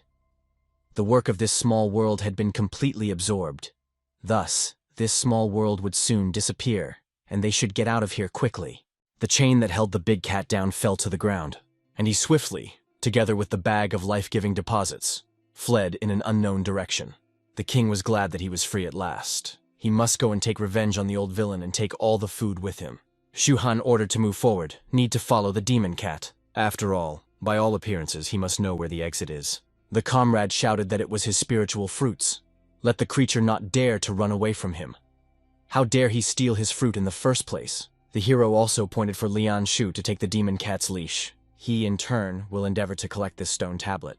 His energy began to gradually absorb her, until this plaque was completely absorbed. The guy realized that he was absolutely right. This stone tablet is actually a token.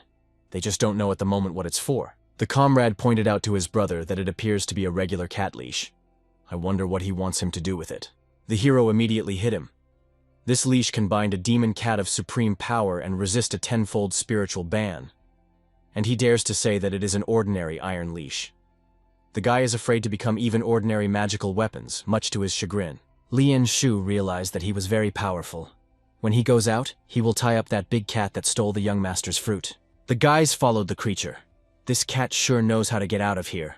And it looks like it knows a lot of secret things about this place. The hero was worried that this little world was about to collapse, so he needed to get out of here quickly before the demon cat broke through the border. And so following through space, they found themselves in a cave. That was how they managed to land on solid ground, but they knew where they were. The first thing the guy saw was that there were a lot of people here. The hero turned his attention to the Silver Wings. Why isn't he here? And why are there people wounded? Silver Wings wondered if it was Shu Han, but where did he come from? The guy didn't answer and asked what they were doing here. There must have been a fight between them. Silver Wings was glad he was here, even though they had some grudges before, but now they were in Jingxi's cave. They are considered teachers after all, and they are both with Ms. Lu. Shu Han ordered him to stop. Let him just tell him what's going on and why they, as gods of the Silver War, have become so verbose. The interlocutor noted that these people were from Julu High School. They tried to deprive them of spiritual fruit and injured several of them. Lianshu immediately thought that this was his spiritual fruit. So he approached the silver-winged warlord and asked if he had seen a cat that looked like a lion. He also carries a backpack with him. The guy realized that the whole situation was very bad. It was half of his father's savings. He needs to find it soon, or he needs to find it. That stupid cat stole all his fruit. The interlocutor noted that he had not seen such a thing. He didn't see why this battle was necessary. They were from the same school anyway. He's so ruthless, and that's what could get him killed. Suddenly, a guy from Julu's school asked if they were done talking. Let them hurry up and give them all the fruits, and do not blame them for their cruelty. They have no spiritual energy here, and they all specialize in physical strength. In the absence of spiritual energy, their bodies are invincible, so they are no match for them. Which means he advises them to be smart. Otherwise, they'll just die. Silver Wings shouted that an invincible body is nothing. He offers to fight one-on-one if he has the courage. Even if they die today, he won't get a single fruit. If he dares to hit someone from Luyun's society, he will pay with his blood. The enemy leader ordered his subordinates to bring his life-giving fruit now. They need to replenish their spiritual energy to take the 9-colored Linji. If they hold them back again, they will have to kill them all here. Even if they kill someone here, nothing will change. Lian Shu pointed out to his brother that cat had stolen all the fruit. Their aura wouldn't last long, so what should they do now? Shu Han offered the silver wings of the god of war and made a deal. He would kill them for him, and then take all the loot. The interlocutor said he would promise it to him. But is he sure he can beat them? They just had a fight. These guys are violent. This group of people specializes in cultivating their body. Therefore, he is afraid that this big guy's body is as strong as King Hercules, with a lack of spiritual energy and destructive power. Their body can be increased several times. Silver Wings didn't know what Shu Han thought of this, but this was no joke. He might die here. The hero replies that they won't know if they will fail until they fight. He asks to be allowed to ask if he hasn't been together with Lu Yanzi before, so why isn't he together now? The interlocutor noted that Mrs. Lu went to get the spiritual herbs of the 9-colored Linji they were talking about. Many people began to rush when they heard that they could upgrade to the 9th grade of foundation formation. In addition, there are many herbs that can enhance a person's skills in building a foundation. The reason why they are divided is to find as fast as possible whatever is needed and expand the search area to find more spiritual herbs. The enemy leader wouldn't listen to them and shouted to the brothers that these people were still talking and dared them to ignore them. He used his power applied to the hammer. Today he would kill him with the hammer of the thunder god. He shouted to his brothers that their waters and their weapons and their treasures would now belong to them. All encouraged, we need to beat them to death and take their fruit. And someone shouted out that they wanted that person, pointing at Lian Shu. The hero remarked to him that someone out there seemed to want him. Lian Shu shouted out that they were a bunch of psychopaths. It's disgusting. He can't take it anymore, and now he's going to punch them. The bald guy was outraged. How dare he come so close to him? He'd get the Thunder God's hammer for this. Indeed, Lian Shu had received a heavy blow. As a consequence, it flew far off to the side and was damaged from just one hit. Getting up, he remarked to his brother to be careful, for this big guy was very strong. He has a feeling that this person is much stronger than the Quan Shi he faced before. He didn't directly hit a living body, but his sternum was shattered several times from the blows. The enemy pointed out that, truth be told, this environment was perfect for them. It was as if everything that was going on was made especially for them. Even though they will use up all their aura and the fruits they bear, they will still be invincible. They are the group of the Thunder God. The main characters said they're a bunch of guys with non-traditional sexual orientation who play tough guys. Let him ask just one question. What is their relationship with Basilisk? The interlocutor asked what he was talking about, what kind of creature the Basilisk was. He didn't know what he was talking about.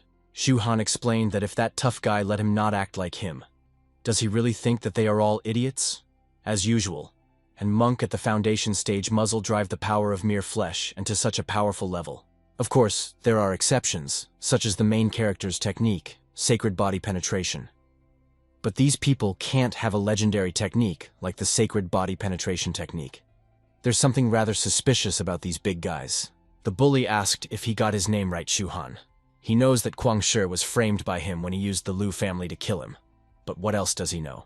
The guy noted that this person was different from Kwang Shi. Roughly speaking, he couldn't be considered a monk.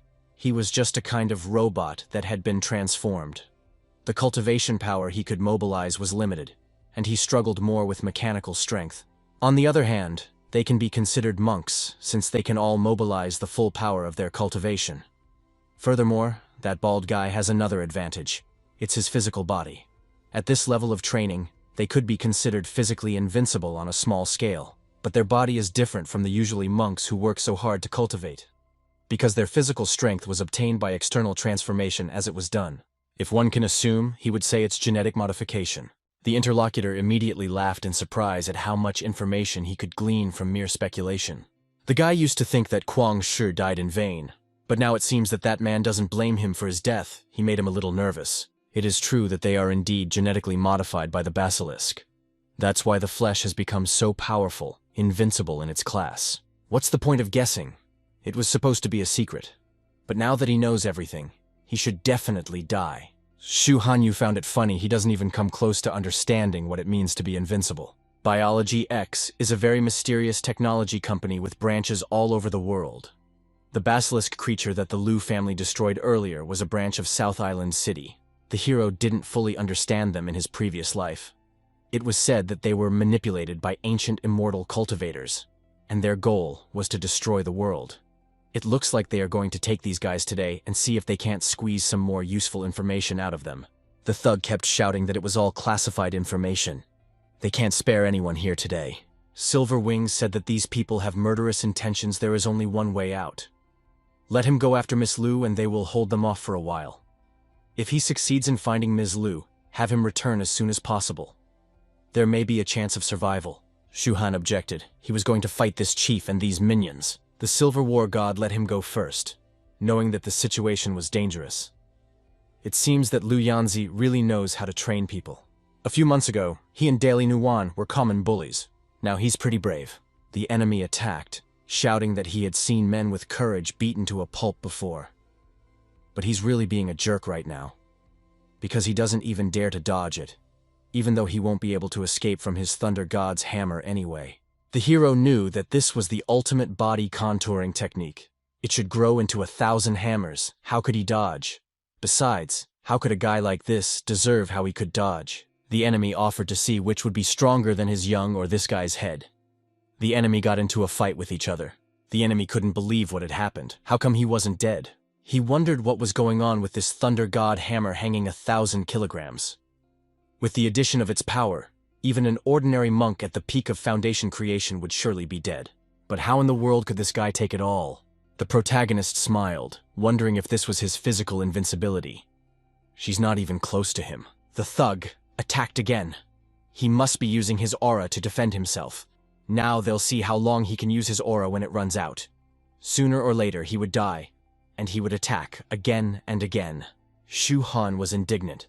Did he really think he was that stupid to just stand there and let him beat him? Recently he was just testing his full strength, and now jumped up towards the weapon and said that it now knew what a truly invincible cultivator meant. Silver Wings God of War was surprised. Shu Han turns out to be really very fast indeed. He is the speedy type with dual wings on his back. At the same time, he can't even feel Shu Han's speed, and what can compare to him? And also, this guy is also only at the end of his fundamental building. Lian Shu wondered if he couldn't see who his brother was. He would tell him the truth now. Even if Liu Yanzi admired Brother Su's strength and yet was in love with him, her brother just ignored her. Silver Wings, resenting why he was so satisfied, as if he was talking about himself.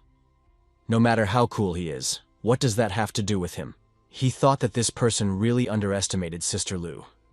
If Shu Han is tough, then Sister Liu is just beyond words. She is not as simple as she seems at first glance, because she has long surpassed many people. It's unclear why, but even he and Nuwan obey her. At this time, the head of the enemy gang continued to act. He noted that the guy wanted to fight him, but he didn't mind. Tonight he would communicate with his body, and they would fight. At that moment, the protagonist used the art of a great emperor on him. This caused his opponent to fly off rapidly, hitting the nearest building. Shu Hanyu didn't like it. His communication with his body would end here, because he was already sickened by his enemy's words. The bald guy pointed out that it was absolutely impossible, even though his spiritual energy had dried up. But he had just felt that he was only using the power of his body, even the spiritless power. How is that possible? It turns out that he's even stronger than his body. Was he also subjected to basilisk modifications? No, that can't be true. The hero replied that he told him that his invincibility sounds ridiculous. A real invincible body can't be burned by fire, and his body is a shortcut to pediatrics. But now that they've taken care of the fat guy, it's time to take care of these guys. It's pretty quiet here in Jingxi. Thinking about what dangerous events await them, one must act quickly. The outside of the cave was lively. Someone suggested looking behind the green dots that were changing color. It turns out they changed the color from green to red. Not 4 hours later, 5 people have just died. The man hopes that their students from the southern islands are not among them. Li Kaishan reported that the Genes was a very powerful place, and they should have known. The fact that the green dots changed to red meant that 5 people died there. And this is very unusual. He has already reported the matter, and hopefully they can send warrior monks to them to overcome the onslaught of enemies. Otherwise, there could be even more chaos than there is now. After defeating the enemies, The hero walked around and noted that the place was full of garbage, and there were not even good things. It turns out that only the leader had some skills. The rest are just very weak. We used these hammers to fight today. The guy told Lian Shu to take all the weapons from these people and have him take off all their belongings. There is no need to leave absolutely nothing behind. He thought that the basilisk must have a lot of money to provide them with such equipment. Even though it was inferior to spiritual power or staff, this weapon was still in short supply. Are the current students really that rich? Last time they robbed Longbaotian, they found many different weapons, but there were none like these among them. Assembled, everything was quite fast. Silver Wings noted that all of these friends now belong to Shu Hanyu. There are a total of 15 pieces of weapons here. Among them a hammer, the fat man's. He is the most valuable of them all. In addition to that, they had 80 fruits, and in addition, the fruits they had agreed to give him. 280 fruits in total, and they all belong to him now. They are grateful to him for saving their lives, no matter how he did it. The protagonist remarked that it's all nothing. By the way, he asked to wait, and they will go together to look for Commander Liu. The more so, he is very curious about Lindsay, which he is not going to rob. At the same time, does not mind helping her. Suddenly, some strange sound was heard. On the other hand, some strange dark creatures began to approach them. These creatures turned out to be werewolves, and there were an awful lot of them. The first thing these monsters did was attack a bald guy who was completely unarmed and naked. He didn't want to die, so he begged for someone to help him, but was killed in a matter of moments by these werewolves. The protagonist shouted, "With you all running away from here immediately. It's awful, such trouble." And he said it was suspiciously quiet, but it's really loud in here now. These ferocious creatures are none other than the infamous red-eyed thunder wolves. Even low-level wolves can mutate. They, in turn, have killed quite a few people, which means their business is bad. But isn't this place safe? Damn it, if he'd known it was going to go away, he would have stayed out of Jingxi. He'd have waited and gone somewhere else. Everyone began to run away rapidly along with the protagonist. He was ahead, pondering the fact that these thunder wolves were fierce. That fat man was genetically modified, but he didn't even expect to just get chewed out. Silver Wings shouted for his men to run with all their might and not try to carry off the fruit, but more importantly, to save themselves. These wolves are too violent, and they will simply not be able to handle them. Someone shouted that they had run out of strength and asked for help. Just like that, the girl was attacked. She didn't have time to escape. Silver Wings helped her let those bastards on werewolves not even think about crippling his people. He took off, but the wolves had their own plans for him. They jumped up pretty high too and grabbed him by the wing. The guy didn't expect this to happen. This creature had to die. Terrifyingly, this animal bites very hard. Its strong wing is like alloy, but for some damn reason this wolf chewed it off. Shuhan realized that their situation was not good. It seemed like someone had been grabbed from behind. He shouted to his comrade that this one had grabbed everything he could and ran. There is no need to be afraid to leave them behind. They have no strength now. They should eat a couple of fruits, and then they will run much faster. The Thunder Wolf has a bad reputation, used to have an average level of strength. The guy doesn't even know how many villages and towns have been destroyed. It's all like a bad dream. These ferocious animals are not afraid to die, and they're damn fast. If it gets to a man, you have to fight to the last man. You can't just get rid of it. This was confirmed by the fact that these wolves were trying to kill Silver Wings. They soon even managed to plow him to the ground, after which they immediately attacked. Silver Wings thought that this was the end. He hadn't expected that these Volgas were much stronger than him. But will he die here today, in the jaws of this dog? Suddenly, a steel chain appeared from nowhere, which swiftly approached the Thunder Wolf and struck it. It was the main character, coming to the rescue. He noted to Silver Wings that he owed him again, so he'd have to think of a way to thank him later. The wolves shifted all their attention to the guy. The shackles attracted the energy that these creatures emitted. Silver Wings wondered, had the guy really come back to save him? Shuhan shouted, "Why is he frozen? Let him escape faster. He can't hold these creatures for long." The Thunder Wolves seem to be wary of the werewolf cat rim he has in his hand. Does that rim have the cat's scent left on it? But what is wrong with that cat? And who is he anyway? Silver Wings, running away, asked, "Where did you get those terrible wolves from? How to be?" He feels that even one wolf will bring him a lot of trouble. And now there are at least a few hundred of them, and he's scared because of it. Shuhan said that thunder wolves are also Lingji. They are inferior creatures that rely only on the killer instinct. They also feed on flesh and blood. An ordinary wolf can mutate.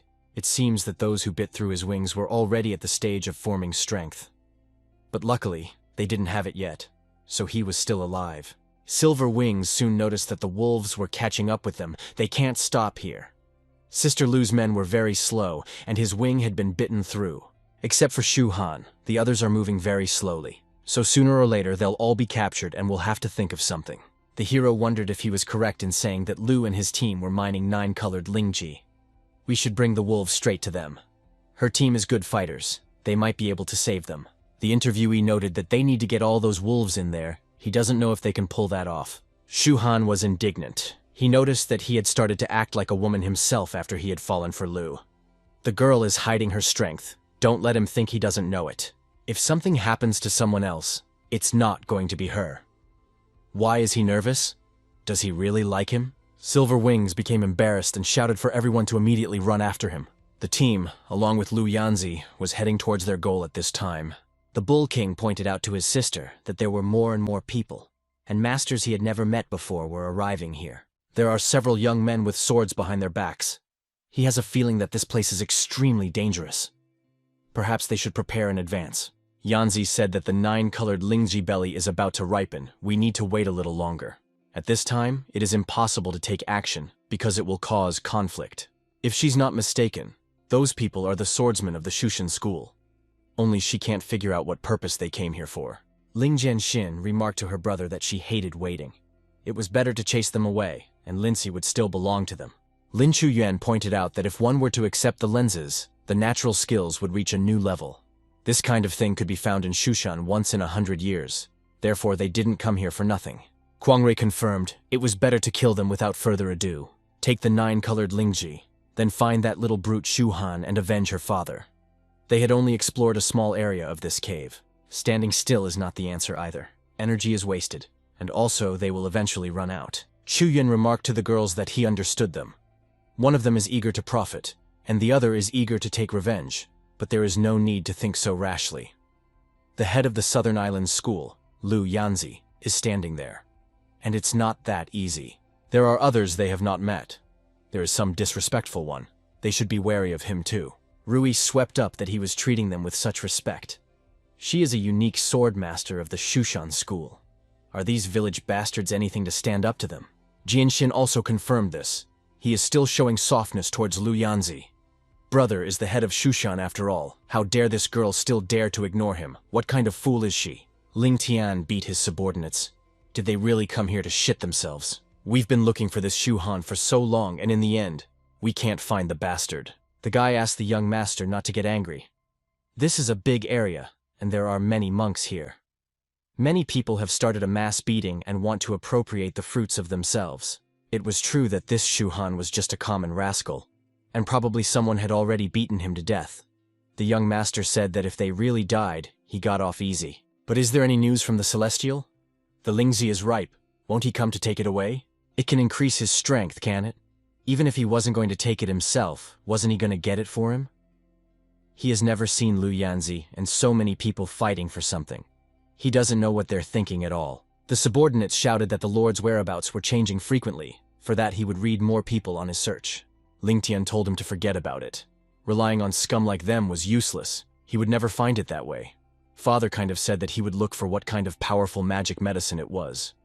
Tentatively, he went to the very center of Jingqi. The crowd continued to run away from the Thunderwolves. The protagonist said that the situation was critical. How far away is Lu Yanzi? Silverwing said there was about 3 more kilometers to go. Shu Han then notices that they won't make it in time. Considering the speed at which they were running, he was afraid that the wolves would seat them before they reached the girl. He decided to speed up and jumped up. He announced that he was leaving for a reconnaissance mission and let them speed up for the time being. It is indeed easier to change rivers and mountains than human nature. He's worked all his life, but he still can't deal with stinking problems. He was framed by the Emperor in his past life, but he won't make any missteps this time. Silverwings shouted to the others to all move faster. No way, don't let them get caught by the wolves, or they'll all die here. We need to pick up the pace and use all our strength for this. Commander Zhang was informed that Lizzie would soon mature, whether they should kill the people in front of them or let them live. Zhang Xiao's basilisk creature ordered Zhang Xiao not to make a fuss. Let them think that this flower is already in their pocket. These pups want to snatch the food out of the mouths of these game. How naive they are. We should wait a little while and kill them all.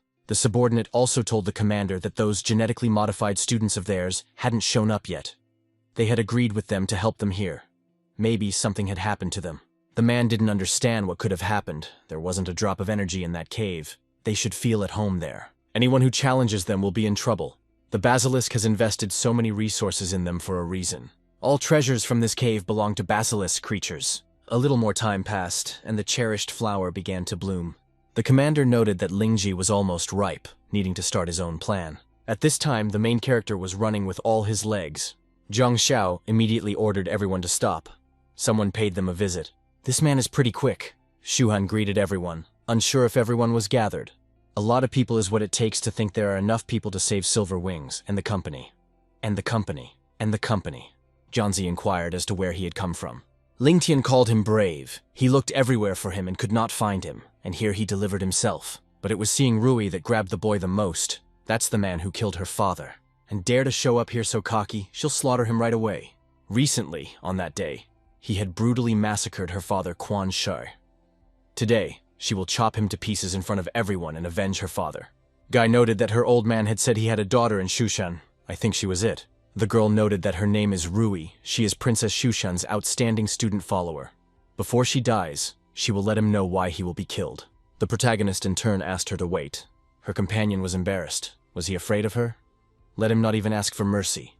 He would die today. Shu Han that there is no problem, but he has many enemies. She is not the only one like this. He means to wait a while. Let them all gather, and then let them all attack together. Either way, one less, one more makes no difference. A subordinate informed Mr. Zhang that this guy united the southern islands of the Lu family. His name is Shu Han. This guy is a total nutcase. Sir pointed out, despite the circumstances, this guy is acting arrogant. Someone like him can easily cause trouble and become a target, so he is not a survivor. He used to rely on Lu's family, and the man had a high opinion of him. But that's just another thing, this guy's not a hindrance to them. They'll take the flower and swat him at the same time. Feng Zhenyu also arrived on the scene. He pointed out that earlier in the military exam, he wanted to stomp on Shu Han. If he continues to provoke him, he will finish him off on the spot and take the family heirloom himself. The main character laughed. He told this guy he was a wimp. He hadn't seen him before, and somehow he'd slipped in here. Shu Hanyu seems to have enough enemies. Did he really want to seize the opportunity? Zhenyu noted that he understood, and that was good. So many people wanted to kill him. They'll see how he gets out of here alive. While he was chatting, the protagonist turned to the creatures of Vasilik. From them, he asked that they were huddled together like turtles, perhaps declaring themselves as well. They secretly raised some dumb fat guy, but he's already done him in. Mr. Jiang couldn't believe it. This guy also knows that they are here, but from where? A subordinate told me that those genetically modified basilisk students were killed by this guy. It turns out he wants the council. He'll kill him for it. Master asked me to wait first. We must get Lingji. It must not fall into the wrong hands. The future of the basilisk creatures depends on it. Shu Han has enough problems as it is. They won't worry about him right now. Therefore, by all means, it is necessary to obtain the flower. At that moment, the main characters, and realize that almost begins the most interesting thing. Rui rushed after him. Does he really want to escape? Let him leave his life to her first. Zhang ordered his men to start. He wants to take Lingji, let them stop him. The Bull King remarked to his sister that he would take this flower for her. But she asked him not to hurry because she couldn't understand what Shu Han was going to do. Maybe he's using Lingji to divert attention from then escape. He is their guy after all, and they should help him. The others also faltered, but it's a mighty strength and unrivaled natural attributes. With it, they will become the sons of heaven. And those who dare to take this flower away from them will be killed immediately. Qing Cheng's team also announced their arrival. Let no one accompany them on their way. Otherwise, they will kill everyone. No one will be spared. The hero realized that he had spent 3 months to develop the Celestial Emperor's art to perfection. How could people like this? How could they stand up to his speed? Picking up the flower, the guy noted, if anyone wanted to take revenge or take Lingji away from him, let them approach and don't hesitate. He's not underestimating them. They are just factually garbage. If there are any skills, let them approach and try to get him. Lingtian resented this one. He's a rascal. We should hurry up and catch him. This time he won't let him get away with it. Rui also had to kill that bastard. Mr. Jiang was pushing for the guy not to take Liji back. The others need to take him back at any cost. Jin Xin pointed out to his brother that Kwang Rui had followed him. What will they do? He immediately rushed forward and said that as long as he had the flower on him, it was necessary to stop him. The Bull King was confused. Shuhan only made a couple of movements, and immediately the people who wanted to kill him gathered. Not even a minute later, a crowd of people had already chased after him. Lu Yanzi was indignant. This fool is just hoping for luck. It can be considered that he just died. No one will be able to save him, but how he pisses her off. At this time, the crowd continued to run away. Silver Wings realized that he was doing badly. He's afraid that they have a minute at most, and then the wolves will catch up with them for sure. They won't be able to escape this time. The guy hopes that Shuhan has found Lu's sister.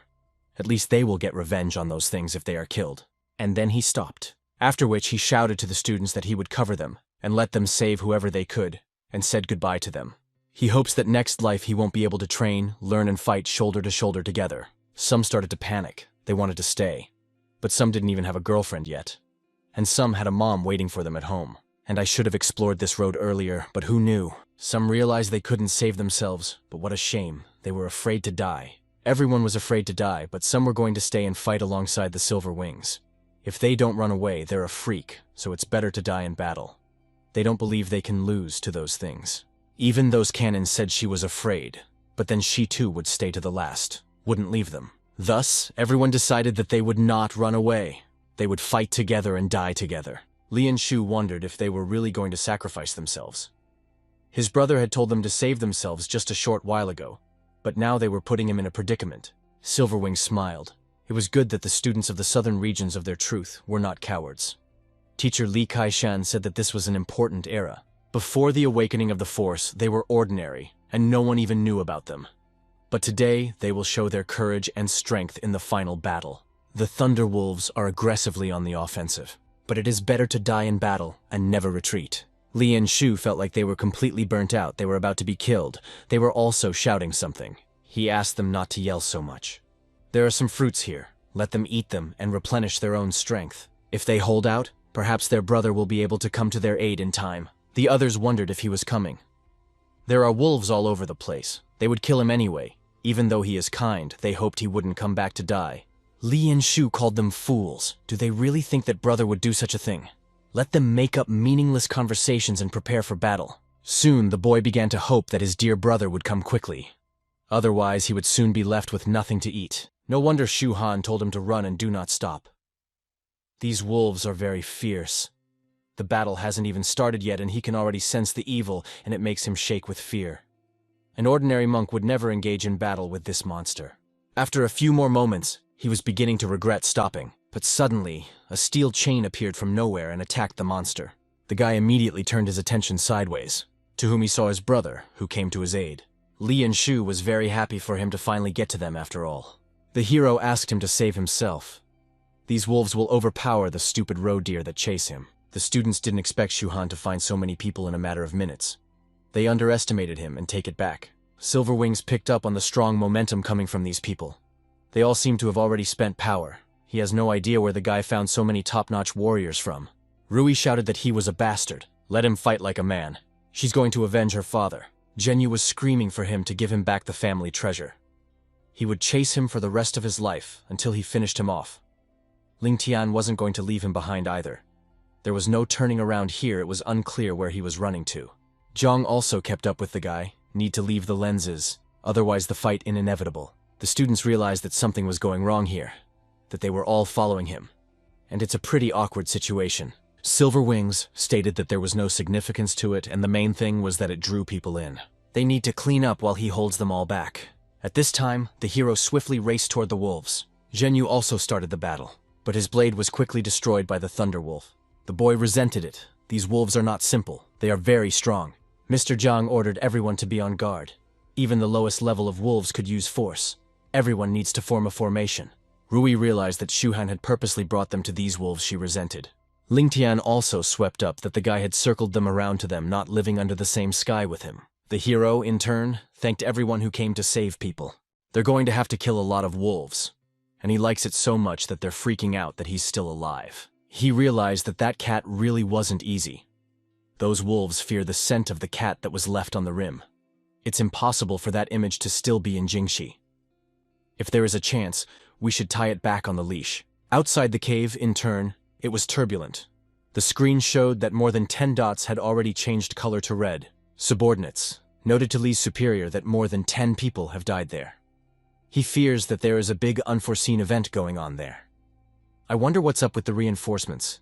Where are their top-notch Qinbei and Tianjin school students? Have they already been able to reach that place? Kaijian told them that they were now in their fastest helicopter tentatively to fly in an hour. The situation is changing extremely fast. This is a good sign. He fears that the force is about to be spent. According to the records, after the awakening of the force, humanity will face a natural cataclysm. The interlocutor realized this was a bad thing. The boss would be better off taking refuge in the southern islands to run the dungeon operation from there. After all, what was his purpose? Wasn't he just letting their students try their luck? The man said that was true, but he also had his own goals.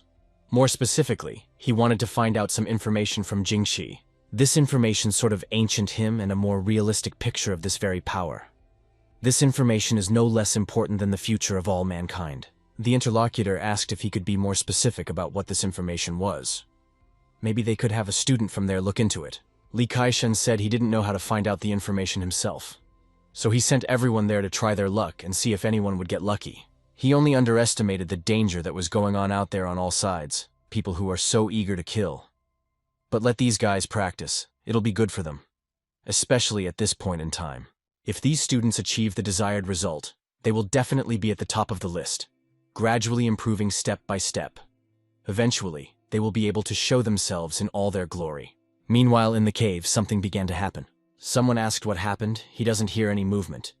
Could this be an earthquake? Although it doesn't quite seem that way, something appeared there. The hero noted that this king of the red-eyed thunderwolves is a wolf of the highest level. Everyone saw how scary he was, and now they'll never live. Mr. Zhang couldn't believe it. Where did this come from? We need to eliminate him now. The subordinate asked what he meant first. After all, Lingji was needed. The man immediately slapped the subordinate and said that it was a wolf of the highest degree of thunderwolf. It would be good to get out of here alive, if he didn't find one. Then they would already think of how to steal. At this time, the creature that appeared was preparing to attack. It was a bombardment on students, and everyone was horrified by it. Those who were really scared started to run away from here. School head Shushang pointed out to Sister Rui not to step on it. They need to escape first. If Shu Han was going to run away from the Elder Wolf, they should just go after him and kill him at the same time. He is now in the epicenter of danger, surrounded by thunder wolves. Especially since he's standing right next to the older wolf. He probably won't get out of there alive. The girl, however, hoped he would survive, and not deny her the opportunity to personally massacre him. Silver Wings was glad that Sister Lu had finally gotten to them. Shu Han had literally just saved them all. The girl noted that they would talk, then the older werewolf could kill them all. That's why it's necessary to go back. It's the only way to stay alive. She thought the guy had been missed here. She hoped he would continue to live on. The protagonist realized that the cat headband is effective against regular wolves, but it definitely won't help him against this guy. He doesn't know if he should improvise now or save himself. The wolf has a large and clumsy body. At this point, the guy doesn't have much of a chance, and it's easy to run away. The monster just attacked the guy running away. He failed to escape and was attacked by the creature. Shu Han at this time met up with Feng again. Even though it's a wolf out of step, it also has natural thunder skills, and it's like that from birth. Even though they are strong, they definitely won't run away from him. Then offers to chat with him about the value of humanity, and there he might let them go. Zhenyu saw that another guy had died. This thunderwolf was definitely not their level. So he indignantly yelled at the guy. If he wanted to chat, let him go chat himself and don't interfere with his rescue. Shu Han laughed due to his interlocutor being extremely nervous. Suddenly he tripped him, which caused Zhenyu to immediately fall to the ground. But he didn't get confused and loaded up and continued forward. He grabbed the nearest man who was running right in front of him. It was Ling Tian, who didn't understand what the hell was going on. Zhenyu noted that he was the one who didn't have to worry. But the interlocutor was indignant. Save him or why he had hugged his leg in the first place. Zhenyu replied that he was tripped. He didn't prepare enough and used all his fruits, so he's asking to give him some. In response, Ling Tian shouted for him to roll out of here and kicked him. Next, and while everyone was running away, Lian Shu ran to meet them. He was glad to finally meet his brother. The protagonist wondered why he had come back here. A comrade noted that everyone was running away. He was afraid he was going to run out of deposits, so he brought him more. Suddenly, there was a lightning strike that was created by the head wolf. Shu Han felt its power and realized that this power was very bad. So grabbed my comrade and shouted with you. He immediately dodged. They managed to escape, and in the house of a moment, The group with whom they were fleeing was struck by a lightning strike. The protagonist told his comrade not to say anything to him and just run as hard as he could. He pondered about the first cave of Huaxia. Li Kaishan had been hiding in the southern islands for a very long time. He didn't send them here simply to gain experience. Does he know what is even going on here, and is he going to take appropriate action? If this continues, there won't be a single person left alive. Lian Shu pointed out to his brother that in front of them now, Sister Lu and company and those she was helping were very slow. If she has silver wings, so-and-so will help the others. Sooner or later the Wolf King will catch up with them. The protagonist noted that Silver Wings and Nuwan are both top-notch warriors. Lu, in turn, is also very strong. However, the other guys they have are very mediocre. They will probably get caught. If this keeps up, they'll all be killed for sure. He threw the headband to a comrade and told him to take it and escape with Lu Yanzi. This loss has the scent of a cat left on it, and the wolves are afraid of him. It can help him in times of danger.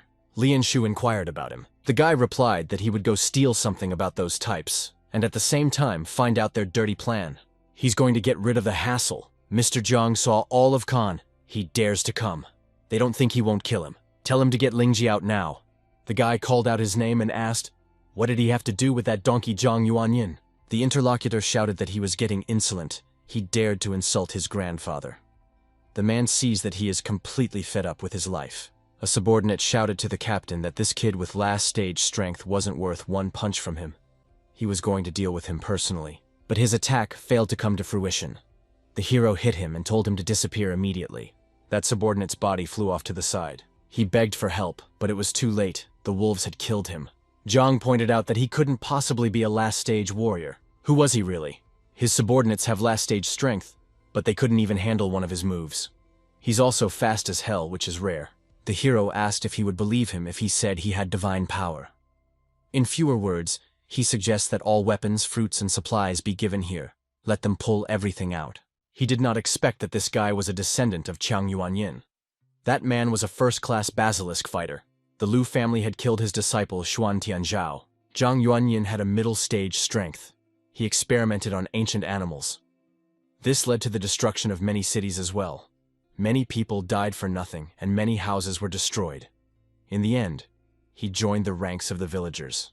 Another subordinate told the commander that this guy is absolute, ignorant, he insults honor, grandfather needs to kill him. But the man replied that it was not yet time to wait in this one. This guy gets so cocky he won't do anything. Their true opponent is definitely not him. Let them not forget that besides them, there are people in 3 other cities, and they haven't shown up yet. There's no need to rush first to get away from the wolf, and then he'll straighten it out with his own hands. The sack immediately fell to the ground. Zhang reported that these were all the fruits they had taken with them. They all belonged to the guy now. But the hero also said to give the sword here as well. The man asked him not to be greedy. Does he really think he won't kill him even though the Wolf King is here? Not for life, he still wants to know who the Wolf King will kill first. The hero remarked that so it would not be for life, but for death. After which he immediately attacked. The interlocutor called him a true psycho. He ended up throwing his weapon to him after all, and the blade landed right next to Suhan's feet. Running away, the man yelled out that he remembered him. It seemed to the protagonist that this prey is quite good. We need to move on. Which of course he did. At this time, 2 of his acquaintances continued to run away. One of them shouted that he had run out of fruit and asked for some to share. He promises he'll pay back 10 times as much, maybe even 100 times. Lingtian shouted for him to get off his back. Is he really his uncle, how he got so much fruit? Once again, if he went after him, he would kill him. Suddenly, he saw Shu Han, who noted that his brother had shared cool things with him before he died. That seed of the 5 elements. He gave him very little last time. Didn't he learn from Baotian and maybe give him a couple more? Lingtian was indignant. Taking out his weapon, he prepared to fight. He had never met a more insolent person. Hasn't she made any mistakes at all? He's the main villain here. He's like a cowardly turtle. Today he's using all his power to kill him. His attack was unsuccessful and the hero attacked him. With his speed and strength, he easily slew the enemy. After which he wondered if this was the full extent of his boasted power. He's as much of a jackass as his little brother was. Since he's a negative character, why does he talk so much? To Lingtian's aid, immediately came running, with the others asking if he was all right. He stepped back a bit and ordered everyone to head after him. He wasn't fighting to the last man and was going to hack him to death. The guys immediately turned attack. He dared to attack their comrades and he would not live. And while they were attacking, Lingtian slowly withdrew. after which he all ran away. Even for the protagonist, this came as a surprise. Running away, the guy shouted for Shuhan to wait for his brother and he would definitely chop him to pieces. He didn't understand why this guy was so tough, only used one punch and sent him to knockdown. Either way, he has a brother with a higher degree. Is he like his brother? Although it's impossible, because his brother is unmatched in this world. Even his father said that his brother would definitely become the hero of their time, and would definitely slay Shuhan. The others also began to run away from her, and so the hero met up with Zhenya. The interlocutor was confused and said he made a mistake. He begs for mercy. If he spared him, it would be the whole Feng family who would work for him. It's his family's last treasure. To show the sincerity of his own thoughts, he bestows it upon him. Shuhan smiled because of this attitude. He realized that every single person in this family is not the best people. Zhenya wants to strangle him anyway, but he's very naive. That's what happened. The guy soon shouted out that Shuhan Yu was finished. The hero knew that the one used the special poison of the Shigasan monks. The interlocutor did not expect to recognize this poison. He had prepared it especially for him. Next, he turned to the 9 big men by their Shuhan had already fallen for. The masked arrival noted that it wouldn't take a minute for Shigusan to eat away at the monk's body. In half an hour, he would be nothing but a bloody stain. Let Shuhan take out the 9 ancient treasure here, and then they might agree and give him the antidote. Or maybe not. Zhenyu also shouted for him to give the Feng family's greatest treasures here. He must realize that he would die when he took their family's treasures for himself. The hero asked if they were monks from the camp of the ancient celestials. The masked strangers didn't expect how he knew that. Shuhan noted that they were a gang of sneaky snake rats who acted stealthily. It seems that the energy of the cave in question has run out because of these devils. Let them say what their real purpose is. He didn't think they'd show up this early, especially knowing he had 9 ancients. It seems that someone serious is behind them, not just an ordinary monk. Perhaps they had even met him before. Suddenly, one of those monks laughed. Originally, they could just take the 9 ancient trees and spare him. And now he's figured it out. There's nothing he can do about it. He's gonna die. Shuhan finished the life-giving fruit at this time, his energy lowering replenished. So, rushing to the attack, he motioned for them to approach him. Together, the new enemies faced off against each other. The hero had quite skillfully slew one of them. He then remarked that he was pretty fast. Everyone should be careful with him. This monk is lightning fast. They need to kill him quickly. The Wolf King will appear soon and they need to speed up. If they return unfulfilled, the master will not forgive them. Let them fight hard and eliminate him. Strange life-giving fruits appeared in the monk's hands. The energy of these fruits began to be gradually absorbed into things. And so absolutely all the monks did. And after they finished absorbing energy, an attack was ordered. The protagonist realized that they were attacking right before their strength replenished. Even if they break through, it wouldn't be a big deal. Earlier they were talking about some kind of master. What kind of demonic master was it? The guy had no idea. Actually, in his past life, there were some overly powerful demonic masters in Polar Night City. One of the enemies shrieked to the guy that the 3 of them had already spent power. They were now very strong compared to him, like heaven and earth. Let him just obey them and get on his knees. Otherwise he will experience much more before his death. That is how let them ask for mercy. They can either make him feel good or give him a good thrashing. Their bodies are even more advanced. Crushing him will be easier than a valve. The hero noted that they are just regular trash. 3 enhanced scum acting like complete insolence. And he's about to ask what kind of demon master sent them here. And what is his purpose? The enemy called him a denuded lad, somehow canceling out you otherwise master in such a manner. Now he will let him see their power. He won't be able to stand up to them. It's a giant hand. Let him get on his knees now and die.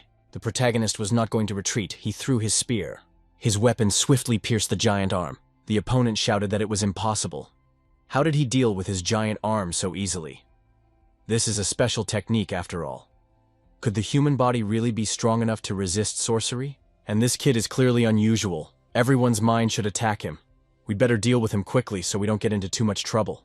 Shuhan said to have them actually attack together, knocking them out one by one, takes a long time. Attacking the masked enemy said he didn't have much strength. How did he even have so much confidence to fight them? He underestimates them, and he won't be tearing it up in packages today. Though they soon realized that this guy was very strong in close combat. Soon another problem presented itself. Being gram rolls were close, and they were starting to get in the way. Fortunately for the monk, he dodged. It seems these wolves have awakened a power. This power is so great that it is even greater than theirs. Suddenly the hero was at his back. Whether he was seriously able to come back, The others shouted to a comrade to run behind him. The one immediately turned around, not realizing what was going on, but it was too late, and the protagonist's spear pierced his body. The rest of us realized the situation was bad. The wolves are also attacking unexpectedly. We should use the technique together to kill him. Now they are using the law of thunder, this wolf territory. The thunder technique will be even more deadly here. Thus, they had accumulated their strength using lightning thunderbolts and lightning techniques. Together, they fused their energy together and attacked the guy, who didn't duck, and the lightning bolt immediately pierced his body, which caused his enemies to call him a dumb kid. After all, he had just recently heard that they were using a technique and didn't even dodge. The thundercloud strike is not something even a monk with a strong higher level can handle. This guy must have never encountered such a strong technique. They're afraid he's shitting his pants in fear.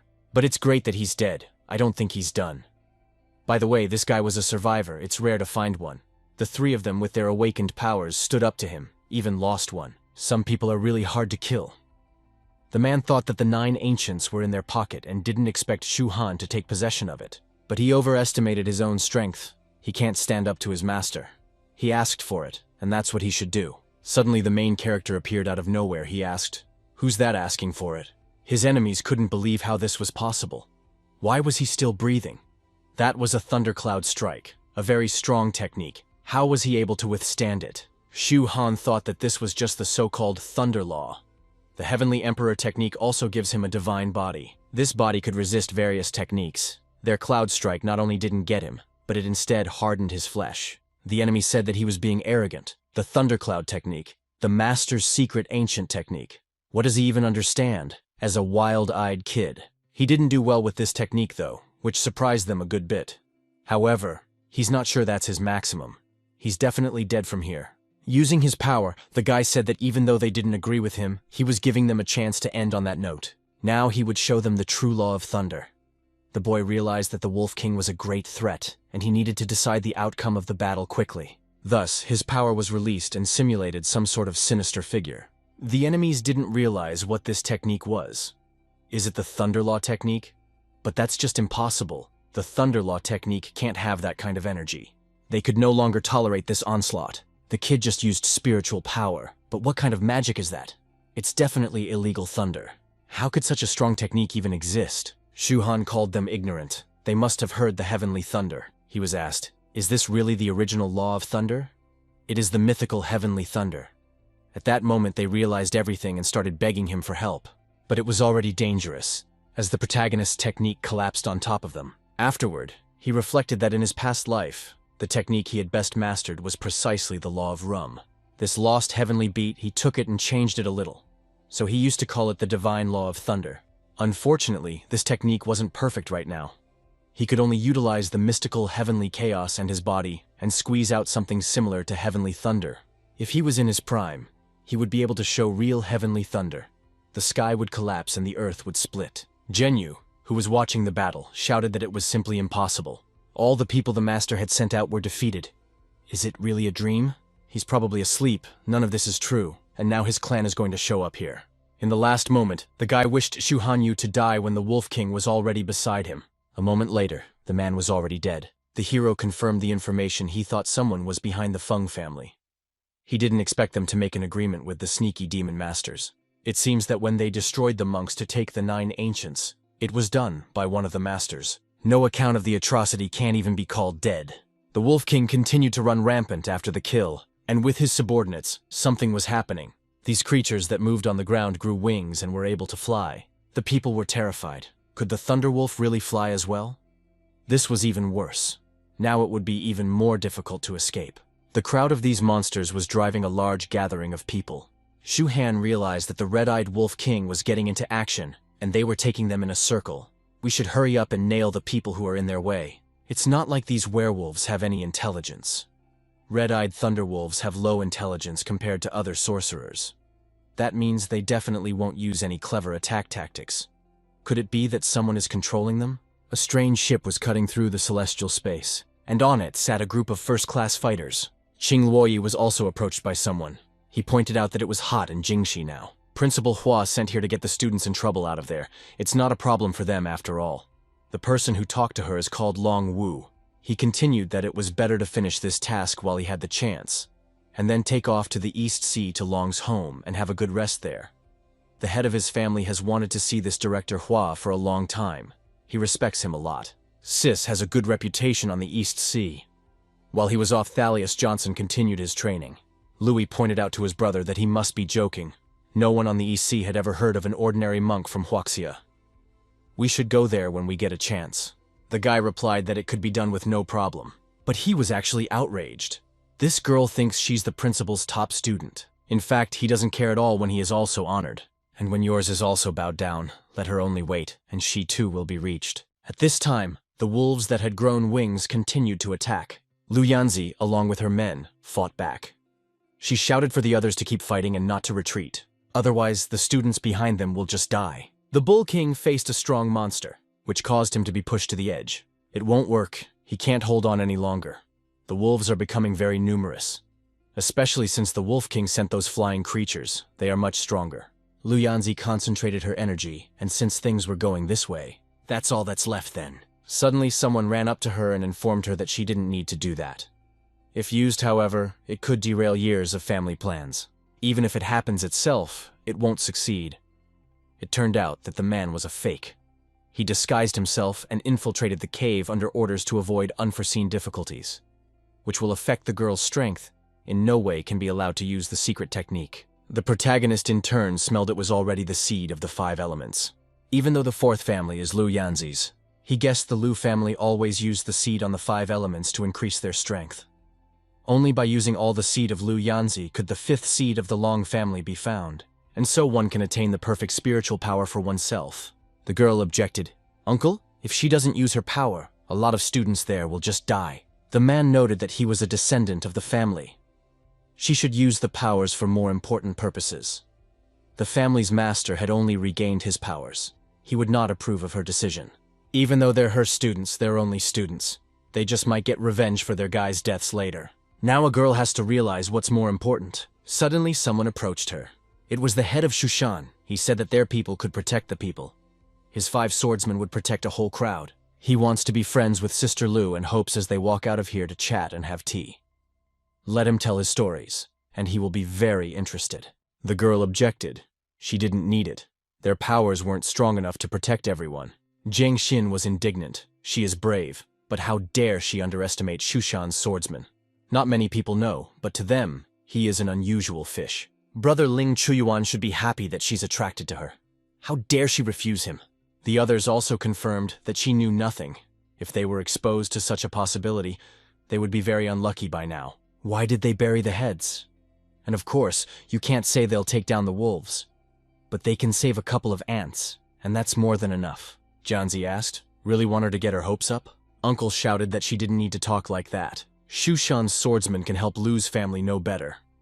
Upon his return, he would notify the head of the family, and he would thank them. The man pondered that it was impossible to let Yanzi's power be used. Therefore, one should just ask for the help of these swordsmen. It's been 20 minutes. The battle was in full swing. One of the guys told Brother Lin that their situation was not good. More and more wolves are gathering here. If this keeps up, it won't be easy to keep up with their onslaught. Chuyuan asked to be patient for a little longer. He responded to the request to help the Lu family. If you just leave, he is afraid that irreparable things will happen. His sister asked to approach her alone. Lu Yanzi, it is not worth it. As the head of Shushan's swordsman, he's looking for help from some wench. Tell him to stop thinking such things. While she was chatting, another creature attacked her, which caused the girls to have to drop their weapons and step back. But the monster didn't stop and followed her again. Undeterred, the girl grabbed the guy who was standing next to her, and immediately threw it towards the monster to save herself. Silverwing saw that their comrades were using it. Outraged, Thunderwolf was about to kill that guy, but the Silver Wings managed to save him. Lu Yanzi also came to the scene of the battle. Thanks to her skills, she easily chopped off the monster's head, after which she turned her attention to the girl.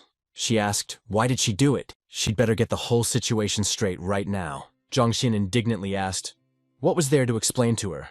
It's some ordinary monk and there's no need to worry. She's willing to risk herself for the people of Shushan, not them. And what happens if they die? Chuyuan pointed out to Lu that his sister did it out of desperation. Otherwise, she might have gotten hurt. You have to sacrifice cannon fodder and conserve strength, for them monks are just regular dummies. The situation is escalating. He asks them to step into the situation. The girl asked if that was their explanation. To save his own skin, he doesn't sacrifice others. A very good sword team. Let them just get the hell out of here. Zhang Xin became indignant again. Is it normal for her to talk like this? How dare she still say something to cross them? Uncle asked Janzi to stop talking like that, but the girl didn't listen to him, she said. So you don't have to be forced to repeat it. Let them clean up. Otherwise, the wolves will eat them, or she can help decapitate them too. The rest of us resented it, and the head remarked to his sister that she herself had seized to make them leave. Sacrificed a couple of warriors, they could keep the rest alive. Thus, she does not care about the overall situation. Let her be patient for a while, and the wolves will chew them up without even leaving a bone. He hopes she will not regret what she has done. And now they're leaving. However, if she suddenly regretted her choice, she could look them up. After all, he wouldn't mind sitting with her and drinking tea and chatting. He thought the girl wanted it for herself. The wolves are attacking in a great flood. The human forces can't withstand such an onslaught. He was sure that no one would be able to withstand it for a couple of minutes, except for the swordsman from Shushan. The guy will wait until she comes to ask for his help, and he'll wait for her to come running to serve him. The Thunderwolves naturally didn't go anywhere. The Bull King pointed out to Sister Lu that these despicable people from the Shushan sword sect had attracted many Thunderwolves here in the beginning. Now that they are all gone, it's impossible for him, unable to fight off these creatures. Lu Yanzi realized that the situation was bad, so she decided to go back to her previous method. Uncle still didn't want her to use him, but the girl declared that whatever he told her so no more she had decided, and it had nothing to do with him. If the master decides to punish her, she will bear it all. The man called her silly. The Earth base is too hard to get. After completing her future achievements will easily happen the level of the host. Let her lead the Lu family to glory. Yanzi was confident that she could, even if it wasn't a prefecture-level foundation or a 9th-level foundation. She was sure that she could do anything and her spiritual path was invincible. So I asked the treasure to open up. The protagonist was just waiting for this. He jumped towards the treasure. Immediately, he grabbed it in his hand. The girl didn't understand what was going on. She asked what he wanted to do. The guy offered to make a deal. She would give him this seed of the 5 elements in exchange he would get her to safety. Janzi wondered. She certainly believes in his determination, but she doesn't believe in his strength. It just creates an end of strength not enough, even if he gives it his best effort. Silver Wings took a moment to notice that this really wasn't a joke. The Thunder Wolves had become much stronger than they were before. Although the people from Shushan are disgusting, but they are still strong. Even they were scared. Shu Han interrupted them and said that he would come rain or shine. After pulling him out of the Thunder Wolf chase, this seed of the 5 elements belonged to him. Next, he turned to his comrade and asked for the Ring of the Beast. The guy immediately tossed it aside. The hero said it was a true martial art. He directed his battle energy at the chain that was in the air. As a consequence, the wolf-repellent ring expanded tenfold. Those present did not realize what was happening. But the storm wolves gradually started to leave. It's amazing. He was able to scare the storm wolves. That's already a great achievement. The hero shouted for them not to be surprised and to follow him. They need to get out of here fast. The guy was pondering about a true battle artifact aimed to become the strongest imperial artifact in heaven. To practice to the limit and be able to control the emperor and purify the world. He just set it too low, merely making the beast's iron ring bigger. If it doesn't work, he won't be able to handle them. The Bull King asked where Lian Shu came from. Those Thunderwolves look very scared, so they wouldn't dare to attack. The lad remarked that he had never seen such a treasure as his brother's iron chain to bind beasts. His brother will always have fun here. He hopes he'll live a long life. Lu Yanzi suggested to hurry up and catch up with Shu Han. I wonder if he can really get everyone out of here. The Silver Wings were asked to push the core of Junxi Dantain up front. They can save themselves, get to the core. At this time, the code was pondering the food of the Tianshan Lotus God and the drink of Tsongyu Yulu. Everyone needs to calm down. This code is newborn. Suddenly he heard some noise. It's a beast ring. It was summoned by that little villain, I guess. Good is good enough. What little villain or old Kanshan villain is not good. It is not good to summon a beast ring. Another group of people continued to be attacked by wolves. They could no longer cope with the onslaught, and some even died. A subordinate asked President Zhang what they should do. He doesn't want to die yet. The monsters kept coming at them. The captain immediately grabbed his subordinate. He threw him forward to be torn apart by the creature. Let him rest in peace, and he will take care of his family. But the guy didn't want to die at all. It was too late, though. The man turned his attention in the other direction. For the sake of today, he can only hide here for now. Shu Han is a little bastard. Where did he get such a treasure?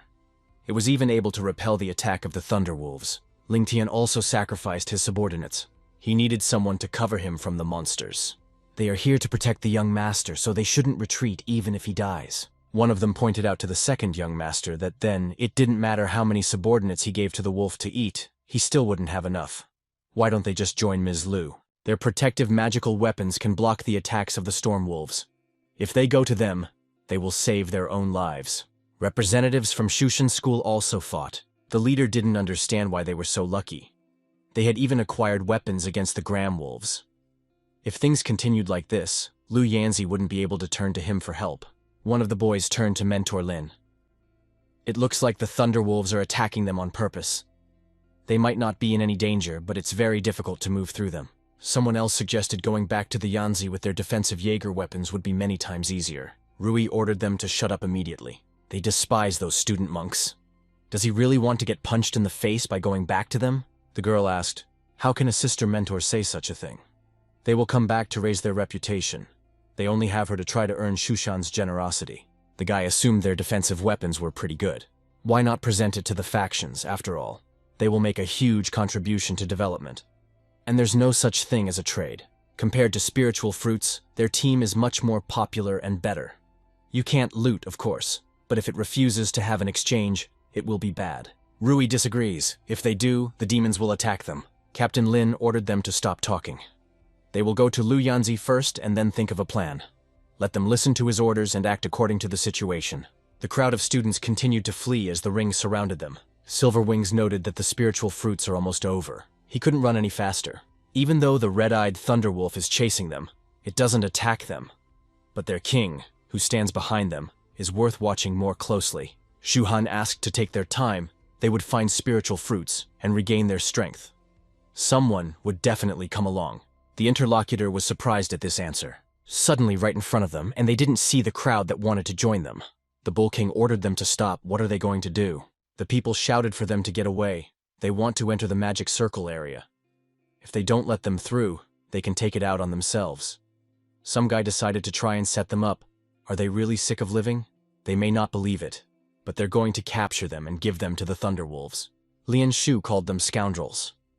When they were in danger, they didn't think of helping, even chasing Brother Su to kill him, and now come to seek patronage from them.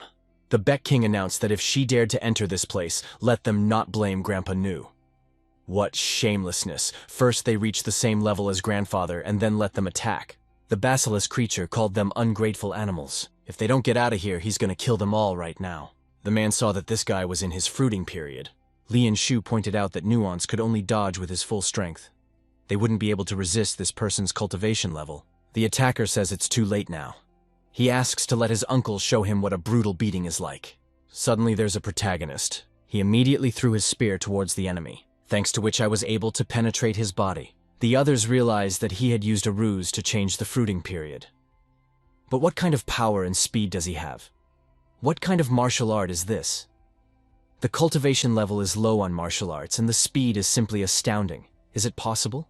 The enemy's body immediately fell to the ground. Shu Han reported that he needed to break through, he just had to try. The man from Shushan School asked if he really wanted to stop them relying only on his own strength. Their cultivation level is much higher. They advise him to get into the situation and walk away and away. Lianlian also confirmed it to him that he couldn't kill them. What would happen if they started fighting to the death? The hero asked what it meant to die, if they were worthy of it. Jiang Xin reported that the people from her team came here to see Sister Lu. They want to help him fight the Rum Wolves, so let them know their place and give way. The guy noted what it means to help. He doesn't want to win by relying on their team's ability. The girl said he's savvy. Their sword team is the best in all of China. Doesn't he know that? She thinks that the opportunity to fight them was sent to them by fate. Shu Han confirmed that she was right. Such shameless people had yet to be found. He understands and takes it into consideration. Jiang Xin didn't resent him. She called him a daredevil. Then Lin Red-Eyed Thunderwolf joined the conversation soon reached them. If they delayed, they would fall under its attack. But the hero kept saying that they would not enter the range of the magic weapon. They must realize that he never acts at a loss to himself. The rest of us didn't understand what it all meant. What they should do. Let him speak. Mr. Zhang resented him so he'd die. And he dares to warm his hands on someone else's sight. Judging from the situation, the best option would be to attack him. But they have abandoned their sackcloth. It's the last spiritual fruit and weapons they have left. It is clear they will give him all of them if he will only let them go. The hero remarked that he was a real businessman and offered to come in. Some people thought that he had lost his mind. Let them not let themselves be led astray. Lao Ji came for treasure, not to throw money around. They didn't understand why anything should be given to him. But there seemed to be no choice for them now, so they should obey. Ling Tian had also thrown his sack to him, and he couldn't remember how many times he had cheated him. But Lao Ji is no longer afraid. The time will come, and he will pay for everything. Some were giving away 10 spiritual fruits, and some were giving away an alloy weapon worth 3 million. They would buy it all back as soon as they left the barrier. Genshin asked, what should they do? The leader said that in the current situation, it was better not to create conflict, or else no one would be left in the lurch. When they entered the safe zone, they would immediately contact Shu Han. At the same time, the sisters will help Kwang Rui's mentor avenge her father's murder. That's how they gradually started to leave, giving up their resources. The main character asked what about the spiritual fruits? Would they be enough to get into the Immortals' grotto area? Silverwings noted that this was so. It was the very first thing that South Island School had prepared them for. But there are a lot more people because of the merger. Thanks to Guy and Mrs. Liu, the losses were minimized. However, there are still wounded, and they are very much in their way. Now they are moving even more slowly than before. Shu Han asked not to worry about it. Spiritual fruits would help them. He addressed Jiang Xiao to several people from Shushan and Lingtian. Those with the highest level of cultivation should help the wounded to make it easier to move around. The guys asked what he didn't want. The girl even called him a scoundrel. He's trying to get them to put their backs into it for other legitimate takes. It's horrible. First he insults them and then he uses them as a rumor. How dare he command them? The protagonist said that if they don't like something, they can leave if they don't agree. However, the fruits of her weapon would remain as collateral, so they couldn't get them back. Ling Tian greatly resented him. Wipe him into powder for this. The subordinates asked the master to calm down. They just have to be patient for a while. The young master is waiting for them, and they can't stop halfway. Shu Han had already started counting down to 3. If they didn't carry the injured, they would fly out of the magic circle. At that time, Ling Tian took 1 wounded man on himself. He called the interlocutor ruthless, but he's going to bitch about it. The head of Shushan School also took 1. He said that you brothers and sisters did it too.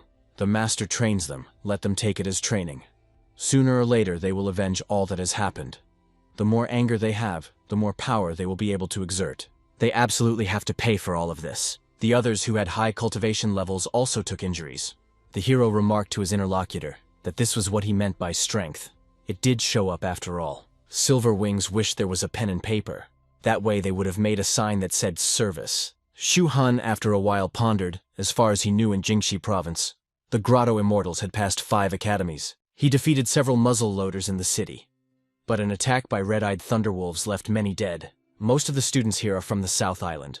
Then where did the people from Beiyuan City go, and why are none of them in sight? It seems they're threatened by more than just red-eyed and thunderwolves. But the main enemy hasn't even shown up yet. At this time, there were people in the center of Jingxi province in the Grotto of Immortals. There was a man sitting on the steps in the very center. There, he continued to cultivate. It was just as Long Aocean he pondered that these guys were starting. For what purpose do the masked men keep so many monks imprisoned? Some of the students begged for help. They asked to just be let go. But help was nowhere to be found. Someone pointed out that too few people died in Jingxi province. Didn't those who came from outside kill each other for the sake of spiritual fruits? Not only were the red-eyed thunderwolves sent there, but their king as well. So why have so few people left? What the hell is going on there? The man noted that several demons had been sent there as well. But they're running out of time and there's no word from them. It's all too suspicious. To carry out the plan, they only have to wait for the monks. Supernatural power alone is not enough. He hopes the red-eyed thunderwolves will deal with them. We can't wait any longer. These students were only able to survive because of Shu Han's protection. But he doesn't know where exactly he got the rare defense treasure. The red-eyed thunderwolves must be afraid of him for that reason, and take no action. But why does the name seem familiar to them? 3 demons were sent to Shu Han to find the 9 profound trees from him. They were rumored to be in his possession. In that case, this guy not only ruined their plan to kill the monks, but also killed the demons. Bastard, they need to kill him. Someone informed them that they couldn't carry out their plan if people didn't die. They need to deal with these first, and then they'll deal with the rest. But are we sure that monks other than those protecting Shu Han are here? Someone said it was accurate. After leaving the dungeon, he had eaten the demon spiritual fruit given by the demon lord. Now his cultivation level had reached the middle stage of immortality pill formation. These chickens can't resist, so it was quite easy to catch them. By the way, they seem to have forgotten about one. What about the guy named Aotian who was on the heavenly staircase? When they would perform their ritual, he would definitely get in the way. This person is really very strong. The highest point of groundwork has been reached, so let him just try to stop them. This guy will get out of anything. He ran to the other rung of the heavenly ladder to escape. Celestial staircases turn out to be quite mysterious indeed. It turns out that the pressure will increase with each step. It is the heavenly ladder that is different for everyone and depends on their cultivation level. Therefore, the pressure is clearly not perceived in the same way. At this moment, they were currently going through the immortality pill formation stage. Even though the cultivation level appeared on the pressure, it was still too strong. The one who said this was only able to reach the 5th step. It was a terrible experience. They didn't expect Aochin to rush as high as the 8th step. Even in the Eternal City, he was only comparable to a holy demon. Someone said not to worry about this man. He had been watching him for a long time. Aodian must be aiming for the 10th step. He wants to get the treasure and save the monks, but he was literally vomiting blood as he tried to climb the 9th step. He thinks he's done for now, if that's the case. There was no need for them to waste time. In vain need to send a signal to the Demon King, the red-eyed Thunderwolves. They will order him to attack the monks outside, have him finish them all off. All of them need to prepare for a relationship ceremony. The people on the outside will realize that something is going on inside, and will send a person to reconnoiter. Therefore, it is necessary to sacrifice these people in order to keep ourselves safe. Aotian heard this and felt helpless. After all, he wanted to reach the 10th step and save these people. I didn't even expect her pressure to be so intense. All he's got now are some serious wounds. Suddenly, the demon informed him that it was a magic bell given to him by the Demon Lord.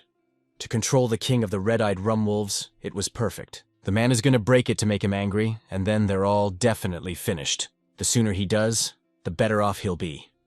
The 3 demons must take as many people with them as possible. The destruction of the bellbird gradually began, and soon he disappeared altogether. Thanks to that, the signal sounded. The demonic bell of 1,000 illusions has fulfilled its purpose. Now nothing would save the people outside, and they would return to the sacrifice. All the demons raised their hands up and turned to the great devil.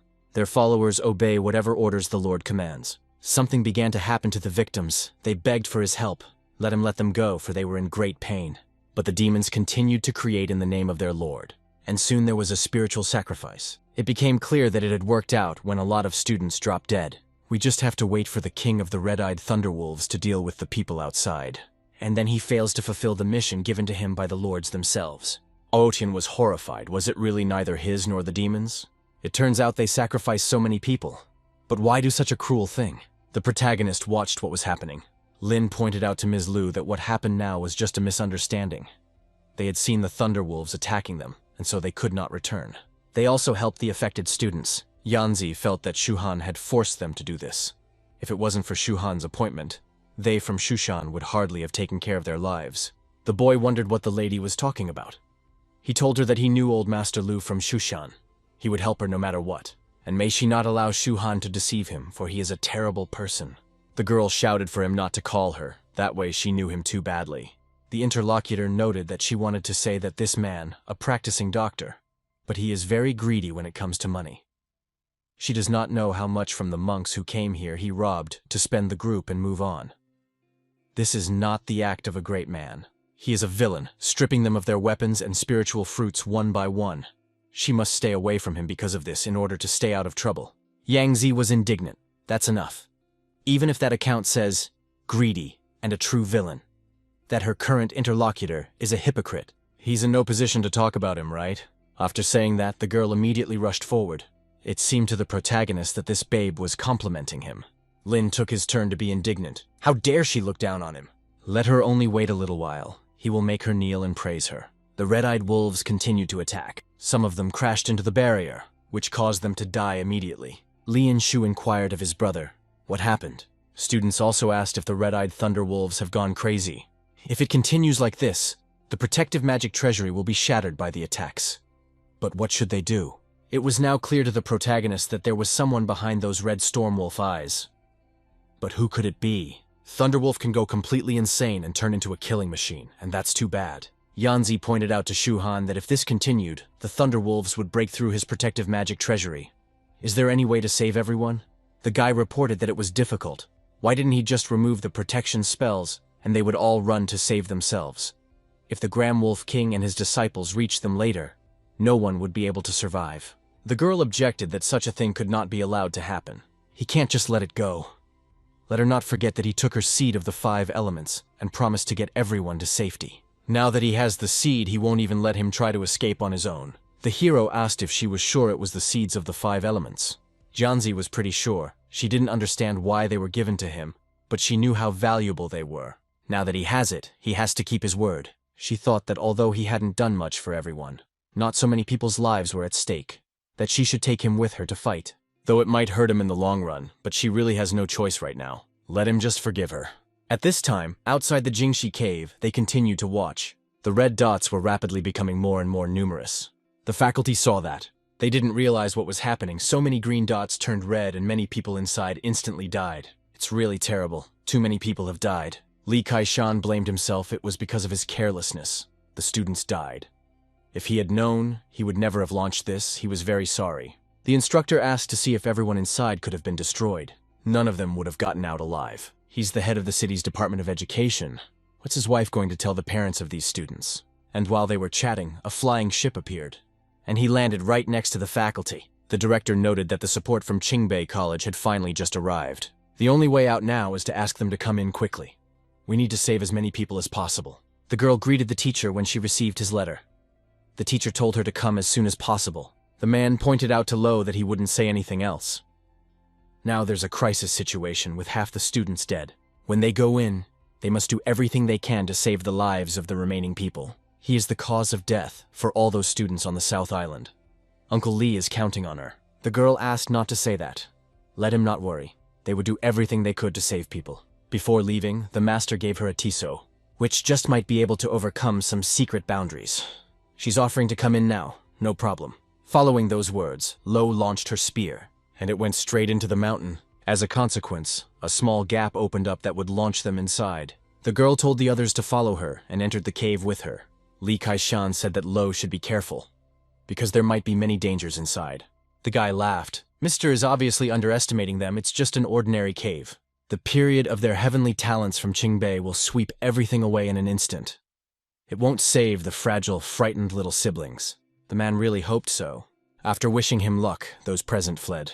The protagonist, in turn, used the hammer he had taken from the bald, bulky man. Lian Shu remarked to his brother to watch 3 flying wolves rushed in from the northwest. They headed toward the crowd of students. Shu Han immediately threw his hammer in their direction. He's going to show a true martial art. And it was a blast, and that resounded in the air from the hammer he threw. Thanks to this unexpected blow, the wolves were wiped out. The guy reflected on the fact that a large amount of spiritual weapons and magical treasures had been collected before. Now they were finally coming in handy. The weapon-bursting technique from his dual true battle royal weapon, once executed, requires complete concentration and no physical movements. That's why he needs the silver wings of the god of war and Lian Shu to defend himself. The comrade said his brother was amazing. He didn't expect this weapon to explode so powerfully, comparable to a small nuclear bomb, even if it bombed all sorts of monsters. The hero explained that now was not the time for complacency. The silver wings of the god of war could leave him ahead so he could put his weapons to good use. Lian Shu is in charge of guards and escorts. Have him get people to speed up their march. I wonder if everyone survives in the end. It's all about success or failure. A combat weapon duel is a top-level duel. No weapon can be powerful when it opens on its own. And if it blows them up, it will destroy the earth with it. Of course, to make divine weapons explode requires high skill and considerable means. Combat weapons were now prepared and thrown forward. The main character was on the back of silver wings. The true martial art lies in the making of weapons. Pointing the weapon towards the monsters, he ordered it to explode. Consequently, a series of powerful explosions went off where the monsters should have been torn apart. After what happened, the girl pointed out to Brother Lin that the weapon control technique used by Shu Han was similar to Shu Shan's sword control technique. I wonder where he could have learned this. The guy replied, although his Shu Shan sword skill also had a great reputation, but it was definitely not as good as Shu Han's weapon skills. At least, he'd never heard of anyone here who could make a spirit weapon go off, especially when he doesn't know how to use it. Let him ask him how he did it when they were safe. The girl wondered how it was to ask him what she could tell them. Lin explained that he knows some techniques, but it doesn't affect the big picture. Lin Chuyuan is the pride and joy of the entire world, but Shuhan has stolen all of his attention this time. And it's disgusting. Janzi thanked the guy again. He was the first person she looked at differently, and so a few more moments passed. The guy sitting on Lingtian's back rested his head on his back, and he did so because, overjoyed, he shouted that they had arrived. They are almost in the heart of the Royal West Cave, so they will be saved. The others rejoiced. They would be saved. They must run faster until they reached them. Hope is close at hand. The boy wondered why Lingtian was silent. Let him see, they've already been saved. The guy was outraged. Could he be beaten over the head like that? How dare he disrespect him like that? If it was okay, he would have thrown him to the wolves.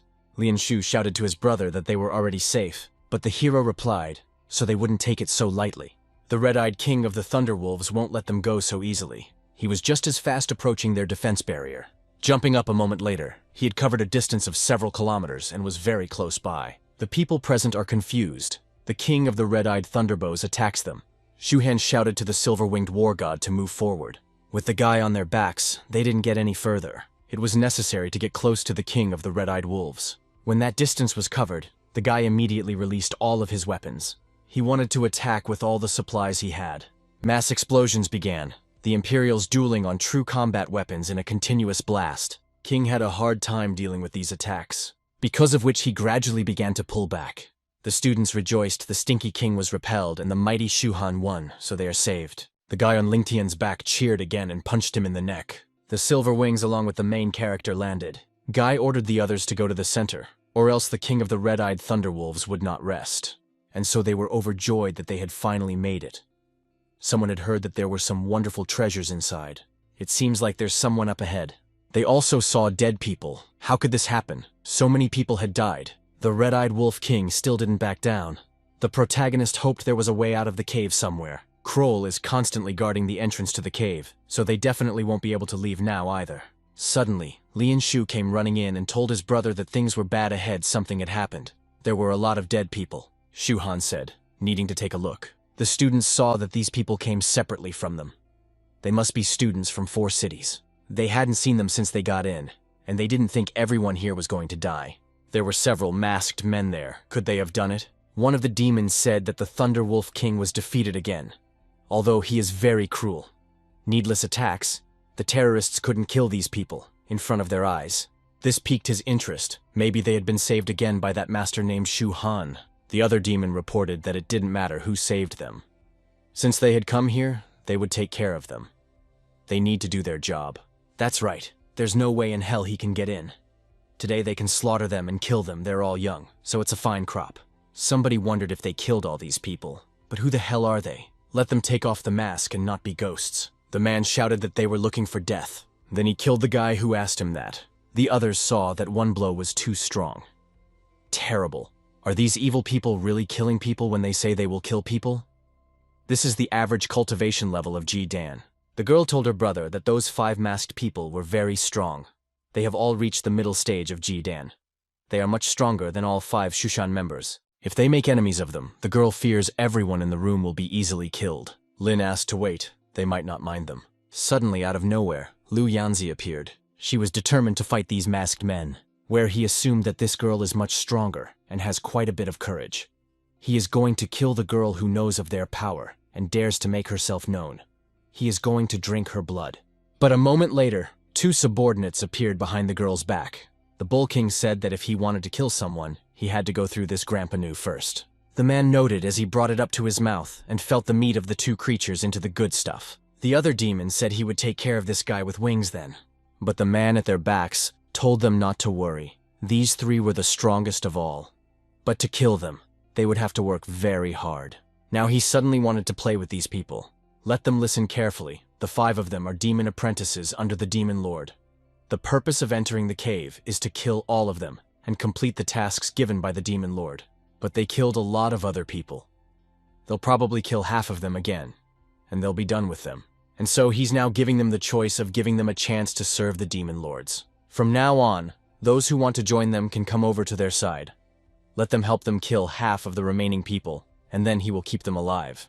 Those who do not cross or who do not make the choice should be killed. The people did not realize what to do. These demons are very strong.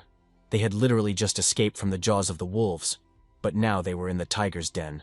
Someone said that there was no need to listen, and they were students of South Island and would never kill each other. It is necessary to unite in the place of dying and defeat everyone together. The students at South Island Middle School are awesome. Even if they get killed, they have to take a bite out of the enemy's flesh. Thus, the small crowd of people immediately jumped towards the demons. They bowed beside the demon and reported that they were from the Feng family. The young master used to help the demon lord's disciple before, but was killed by Shu Han. They asked to avenge their master. Following them, the basilisk creatures arrived there as well. Zhang Yang introduced himself. He was from the biology department of Xuanwu. His father Zhang Yuanying had once told him about unpredictable demon lords. They are willing to work with them to kill Shu Han's little beast, and the man that the little beast has taken in. Also, the 5 from Mount Shu would like to meet them. They would like to make good karma for themselves. Lin saw that not all of his comrades had arrived with him. He asked Sister Rui why she was still standing there. "Why don't you go over to them?" The girl noted that she was here to kill Shu Han and she would not kill others. Ling Tian's subordinate wondered what they should do. Everyone left to join those few masked demons. Did the master tell him to shut his mouth? Doesn't he see his older brother meditating on that platform? He doesn't know what the man is up to, but why doesn't he come down when he sees the man coming? Demon thought it was funny. Many of them want to kill Shu Han. He would like to know who this guy was who could make so many people hold a grudge against him. But where he is himself is interesting. The main character just showed up and said he was here. He noted that they meant they wanted to kill him. In that case, he'll kill them all. He further inquired as to why Ling Tian was still standing there. Doesn't he really want to kill him? Why doesn't he walk over and join those things? The interlocutor, outraged, he's going to kill him. But he is also a disciple of the South Island. He wants to kill him himself. He doesn't need anyone to do it. Shu Han realized that things were complicated. He sensed the last of the 5 element seeds of Ling Tian's body. So he's not going to kill it, but how does he get the seeds? The guy inquired, "How about killing him for a bit?" Ling Tian sent him to hell. He's also looking down on him. He's definitely going to kill him. Suddenly, Aotian appeared. The consisted saw that he was the strongest person who had always ranked first in the South Island rankings. A genius mastermind as famous as Ms. Lu, but more mysterious and unpredictable than her. They finally got to meet him in person today. The hero greeted him. He can ask him to spare Ling Tian if he wants. Let him just give up all the seeds of the 5 elements he has of his own. And Wu Tian asked not to be misunderstood. First of all, his name is not Aotian, but Xinsheng. Aotian is the name of the person who organized their school. Secondly, he can give these seeds of the 5 elements to him. But for him not to leave, but to stay, did one thing. If he gets a chance with you, he'll climb the stairs there. He can only reach the 9th rung, and there are 2 treasures at the top of the 10th rung. He'll be able to get it. If it is a practical way, have him entrust it to him first. The protagonist got curious. Let her give him those seeds. So it wasn't to save Ling Tian, but to get the treasure at the top. After so long, the 5 seeds of the 5 elements had finally been collected by the protagonist. But this last one was not so easy for him. Xinsheng reported as he walked up the stairs. He heard those demons talking about the guy. Incredibly, with one blow, he was able to save so many people. That's something neither Yangzi nor him has ever done. That's why he thinks the boy is the only one who can get to the 10th step. Besides, since he wants to protect everyone, I bet he can't kill Ling Tian. Even though his little brother is being a jerk, there's a limit to what he can do. Whether he kills him or not doesn't really matter to him. What's important is that what's needed in the Long family are bear children. Ling Tian felt like a small child. The protagonist noted that they had an agreement, so now it's time for his payback. Those who grind their teeth against him and those who consider him a failure to those who betrayed him and wish to kill him, let them go ahead. The base of the peak's foundation was broken. The comrade rejoiced that the hero had finally broken through the base of the peak's foundation. Some people also rejoiced at Shu Han being so strong, and yet he had saved so many people. And his previous cultivation level was only at the end of the foundation formation stage.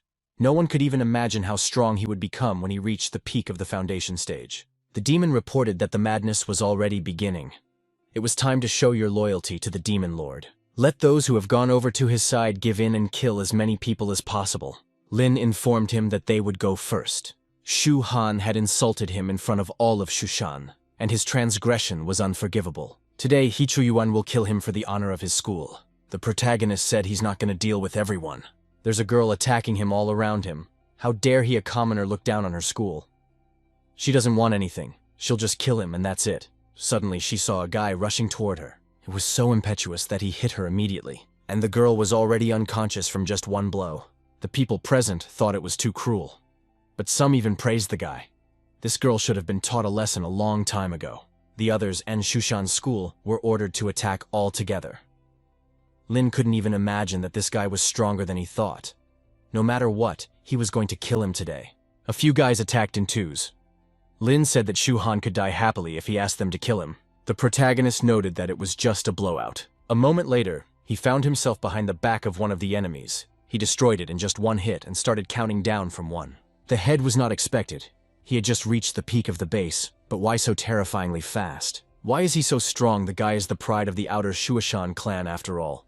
He can't handle this lowly cultivator. Shu Han continued to attack at this time. The guy he attacked didn't expect him to be so fast. And here he was the second person the protagonist was able to defeat with ease. The guy then turned to Lin and noted that he was the only one left.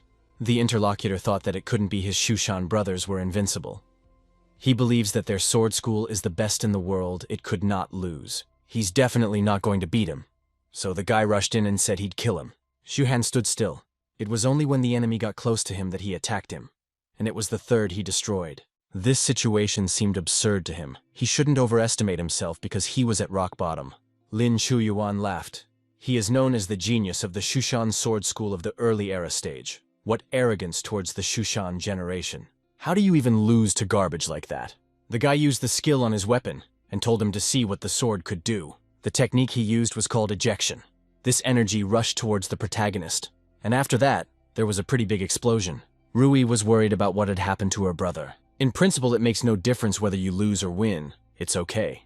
Dust gradually began to develop. He's not a hero, stood his ground and called the guy an idiot. And the guy he fought was lying unconscious on the ground. Soon, Shu Han inquired who would be next. Basilisk creatures volunteered to respond. They told the guy that by destroying the basalt creatures, he was enhancing the spiritual fruit. Getting his head is his mission for the day. So let him scare the world. They'll get even with him. He ordered his men to get through the Tandon period and kill that puppy. The power rapidly began to spread through the bodies of these men. It turned out to them that this guy looks like he's just going to die because of it. He wasn't laughing. All of it. Now he was all alone. He could do nothing against them. Suddenly the hero was approached by Janzi. She didn't understand who said he was alone. Silver Wings also under time, and the Bull King noted that they would rely on him as well.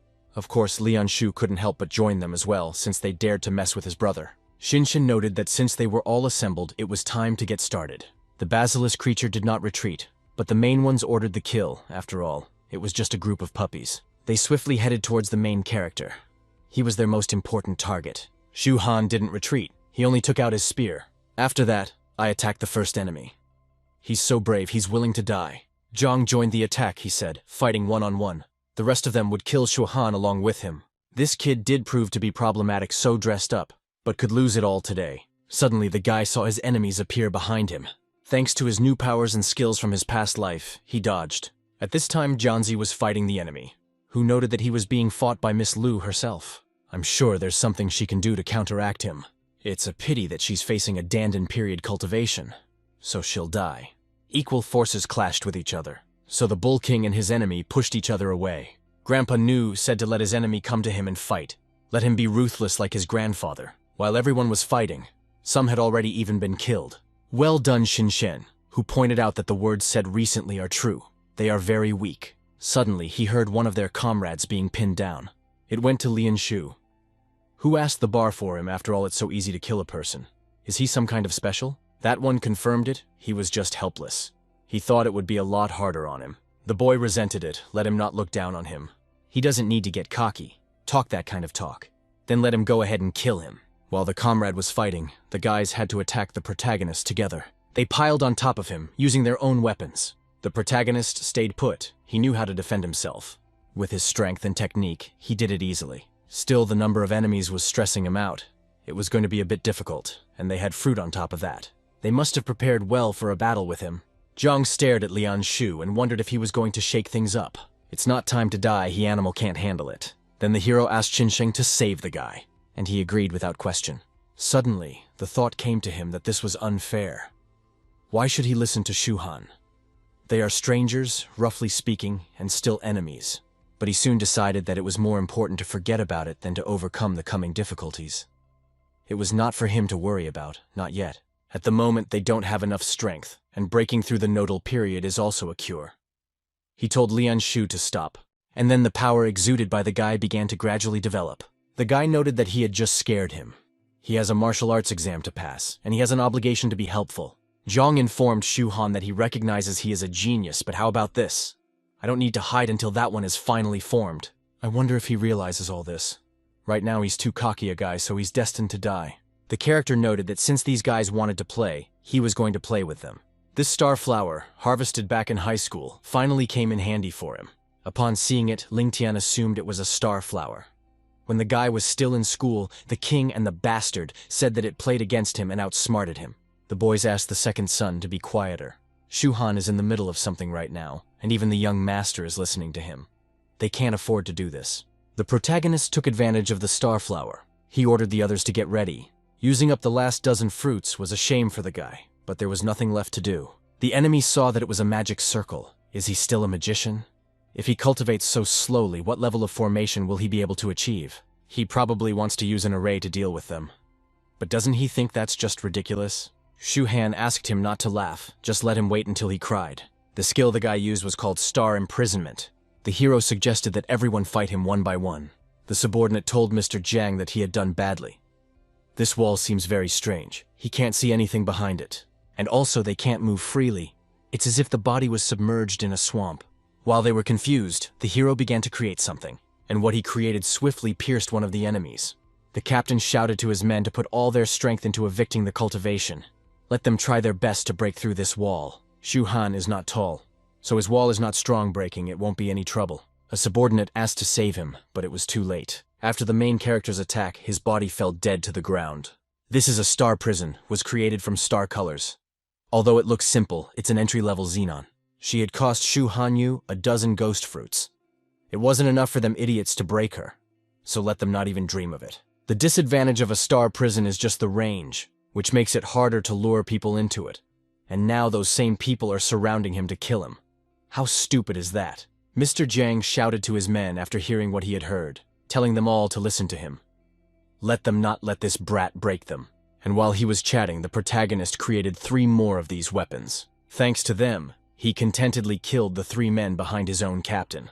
When that happened, the star wall began to gradually dissipate. For further battle, he was left with only the protagonist and 1 enemy. Near the guy at that moment, a lot of blades were already circling, ready to kill at any moment. The man was confused, not understanding how this was possible. The demons noticed that this guy was quite interesting. He killed everyone during Jadan, stripped them of their helmet and armor. Even though he killed a bunch of scum, there is power in it. The man is going to add some materials to make the game more fun. He directed the country's life-giving fruit toward his man, ordered him to eat, that is the magic pills. It will allow him to briefly gain the magical power given by the devil himself. And from that day forward, he will be the devil's most loyal supporter. Zhang was not at all opposed to obtaining the given power. He wanted Shu Han to die, so unhesitatingly swallowed that life-giving fruit given to him. Something began to happen with his whole body. He was enlarging and transforming. The man began to laugh.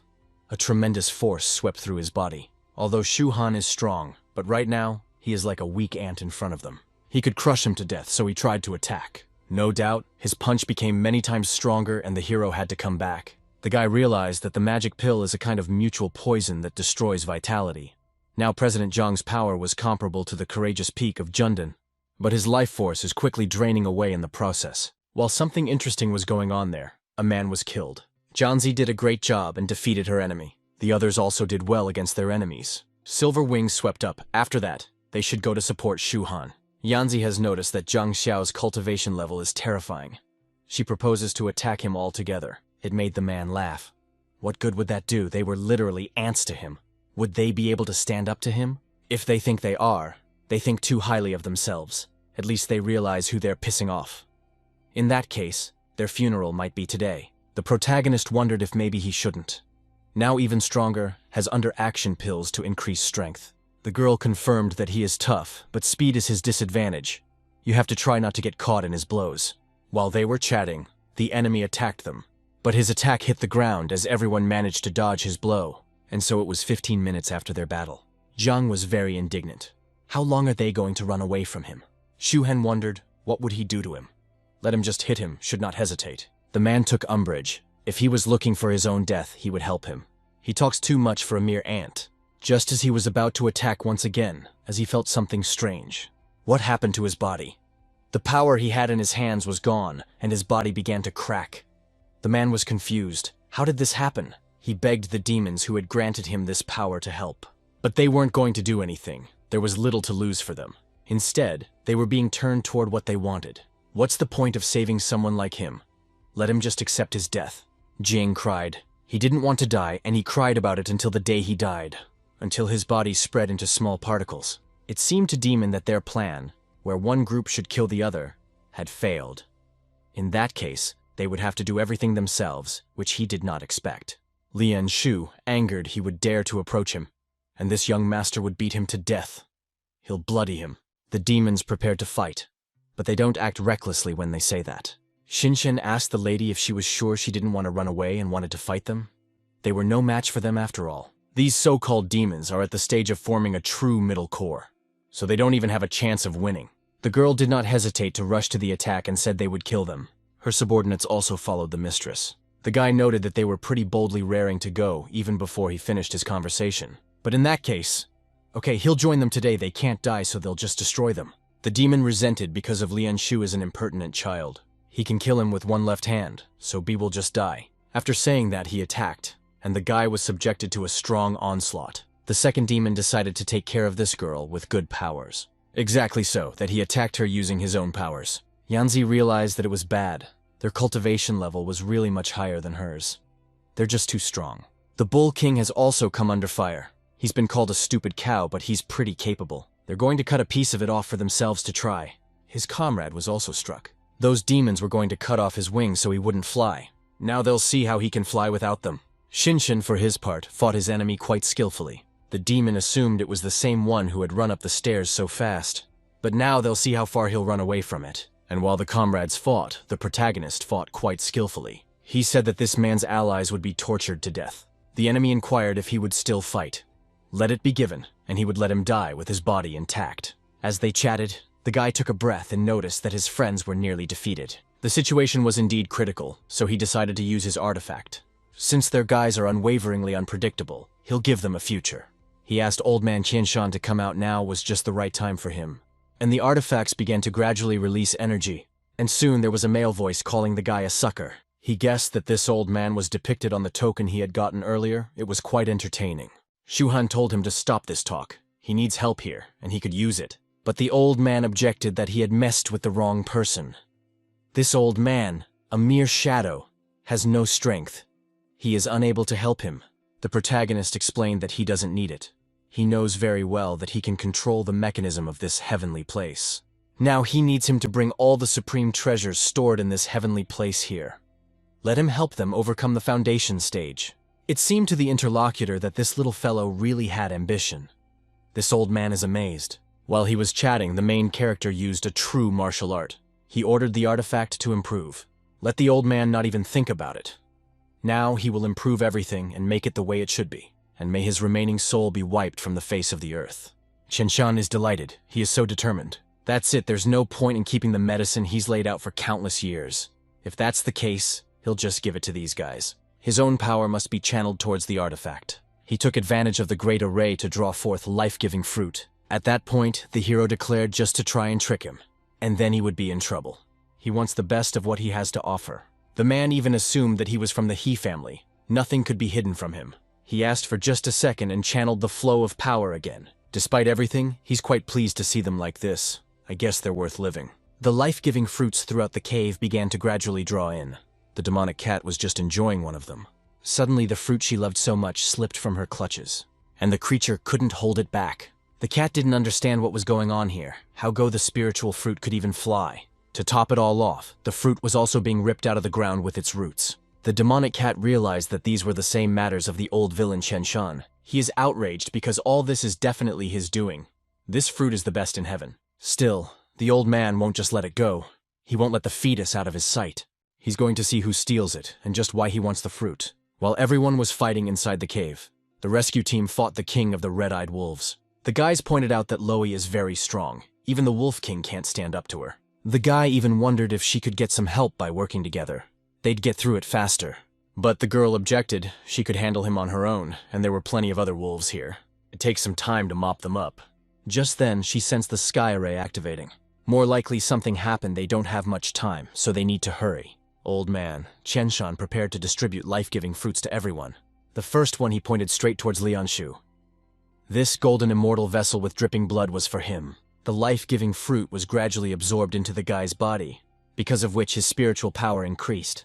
The next blood shadow divine raft was for the silver wings and the god of war. The boy thanked the older man for his help. This same golden fruit of the Archant was meant for the Bull King.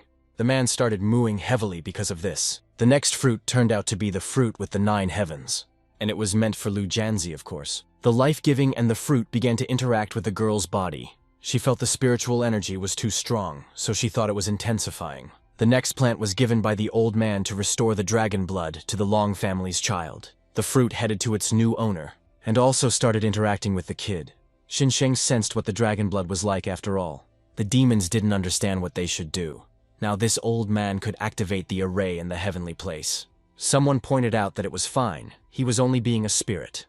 And there are no powers in him, which means he can't activate the array. Now they're just gonna kill these people. The protagonist was outraged. Why did everyone get their powers and he didn't? The interlocutor explained that he can't see him, so he can't give him anything either. Perhaps he is trying to reach a realm that is not even mentioned in the legends. Therefore he would not detain him. Shu Han realized that this old man understood something. I wonder if he is an ancient cultivator. The Bull King's enemy didn't understand. Why waste his strength on something like this? He was already on the verge of death. Let him just die for his master. But the man himself continued to cultivate his energy. His essence formation stage had arrived. Therefore, he immediately prepared to fight and wanted to show his strength in battle. With his new abilities, he easily defeated his opponent. He flew off to the side and didn't understand where such strength came from. Another demon decided to attack Lu Yanzi. He noted that she had been handed a ticket to the other world, and he would fulfill it. The girl, however, continued to cultivate her new energy lotus pose. Soon the enemy's blade was right at her head, and thanks to her new power, the girl immediately killed him. She pondered, grafting into the 9th grade and even reaching the legendary level of foundation creation at the level limit was too much power. It felt like she could kill them just thinking about it. But did she really become that strong? Lianshu admired the strength. He is at the 8th grade foundation creation level. In the future, he will be a person from the Heavenly Pride generation. The silver wings of the God of War's silver wings has also received an enhancement. He was currently at the same level as Lianshu. Still, getting such a mighty power was very pleasing to him. Xinsheng gained even more strength at this time. He had the mouth of a dragon god, a foundation creation level at the limit level. He ordered his new creature to destroy the enemies. The demon couldn't believe it. Is it really the power of the foundation bloodline? One could just go crazy from this power. And while he marveled at this power, he was killed by the creature. The guy realized that he has become so powerful that he is not even comfortable with it himself.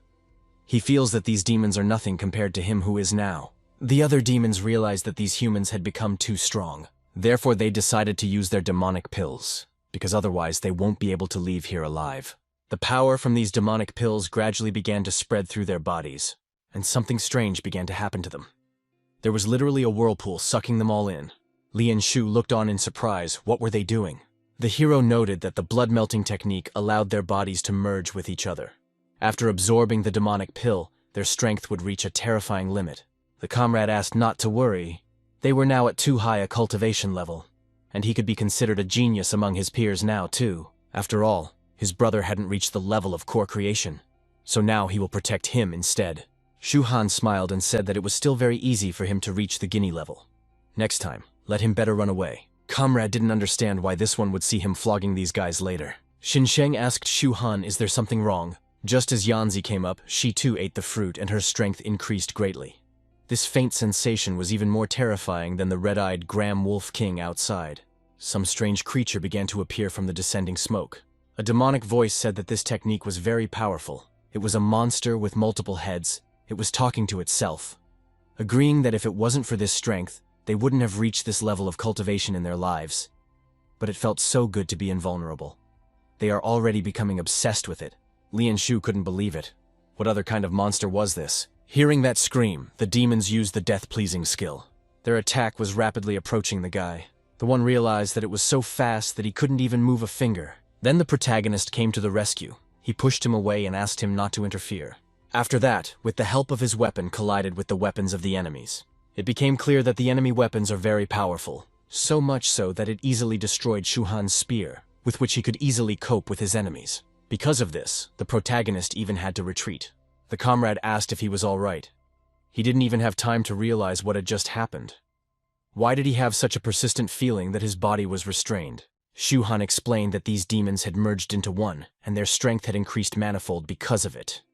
They are all below their cultivation level, so this creature is now beyond them. No one will be able to stop him now. Only death would await everyone in a battle with them. The enemies said that this guy is too smart. Then, well, kill him first, and then deal with the rest as well.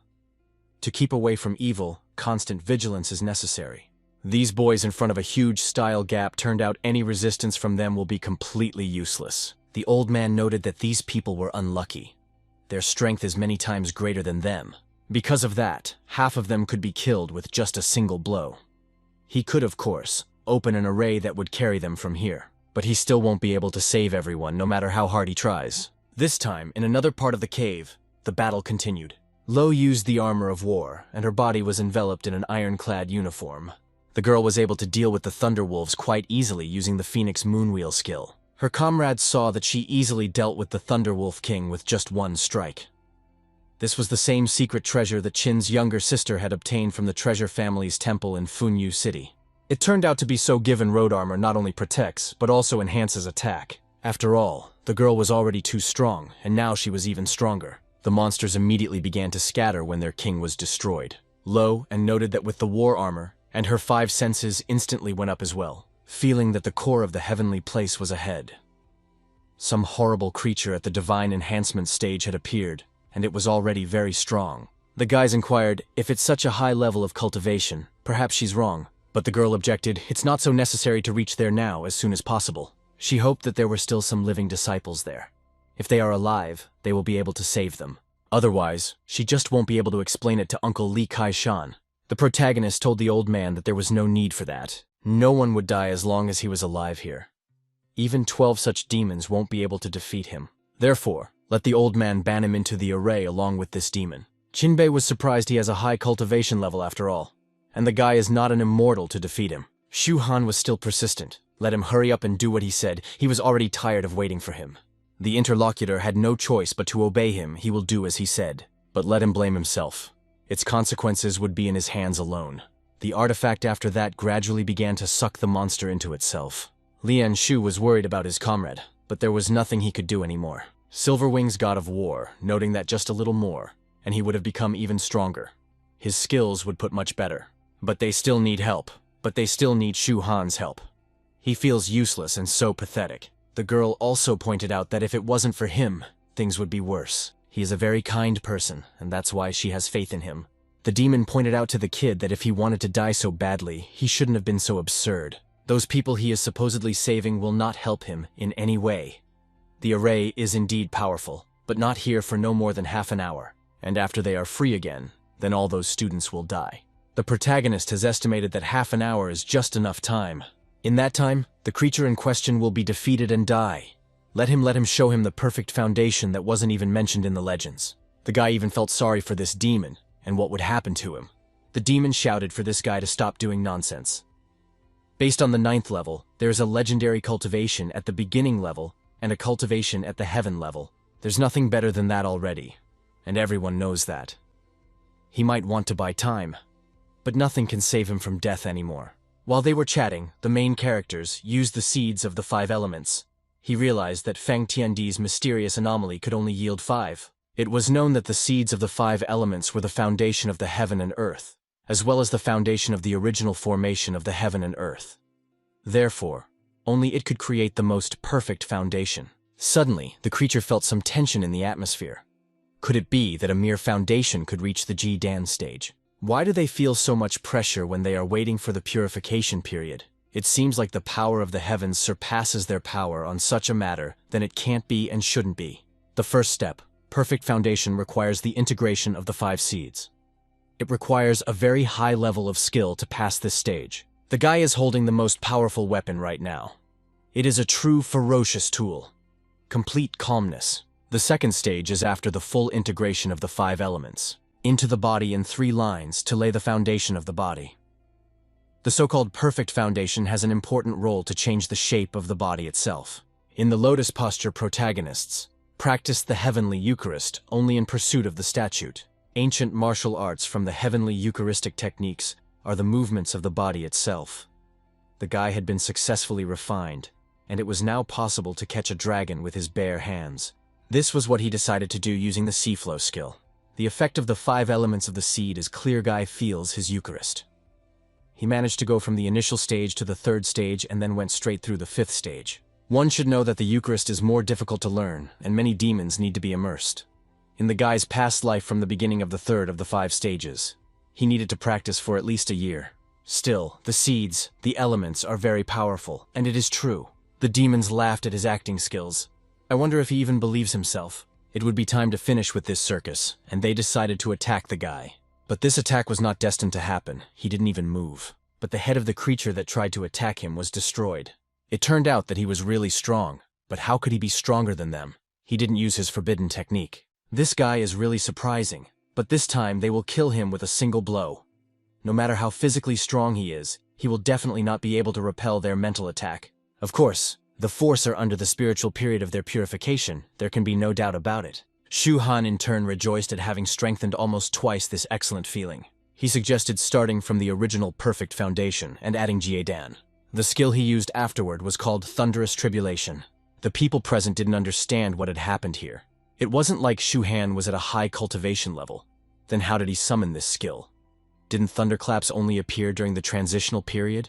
Janzi reported that she didn't know this guy was always doing inexplicable things. Although a lesser wave was not expected from him. The protagonist's strength continued to grow and his body was covered in a spiritual aura. He realized that it was too much to create a perfect foundation. Therefore, the thunder and calamity that only comes during the transition period came early. If one wants to build a perfect foundation, there's no way to avoid death by thunder. Because even if he has passed the 2nd stage of physical transformation through the seed of the 5 elements, it is impossible to fight the thunder. But what it particulates is the strongest technique of the body in heaven, with the heavenly Eucharistic techniques. Now even the 5th stage has become an easy stage that can completely resist this thunder. There are a total of 9 renditions of the guy's Eucharist is constantly increasing. But this is not the most important thing, because much more important is the thunderclap, which is an exercise to strengthen the soul. The strength increases many times over. If the guy gets intense suffering, the spirit will get supreme transformation and perfection at that. This is a spiritual power that must arise and practice during the purification period will soon begin. The demonic being didn't understand, did this guy really hold back the thunder? At first they thought that it was a thunder ability, but in no way the rolling of thunder. They couldn't understand at all how this all happened. He definitely wouldn't survive what was happening. But despite the thunder lightning, the guy's body continued to stand still even though his clothes were destroyed. Soon the 5th stage was passed, spiritual power growing at lightning speed. Bridges decided that it was necessary to use a spiritual attack to destroy his primal spirit. But despite the powerful mental weapon, it simply fought off the guy's battle defense aura. The demon didn't understand how this could happen. It's a spiritual defense. Let it not be said that this guy was still preparing to raise another level. Even at the grooming stage, it's impossible to possess spiritual power. But is it possible to make a spiritual defense that only exists at the purification period? The monsters have decided that they can't delay any longer. He won't attack altogether. The power of thunder and chaos is enormous, and the pressure they feel is even greater. So it is necessary to end it. She will definitely have him killed this time. But the protagonist at that moment used his power. He went to the 7th level.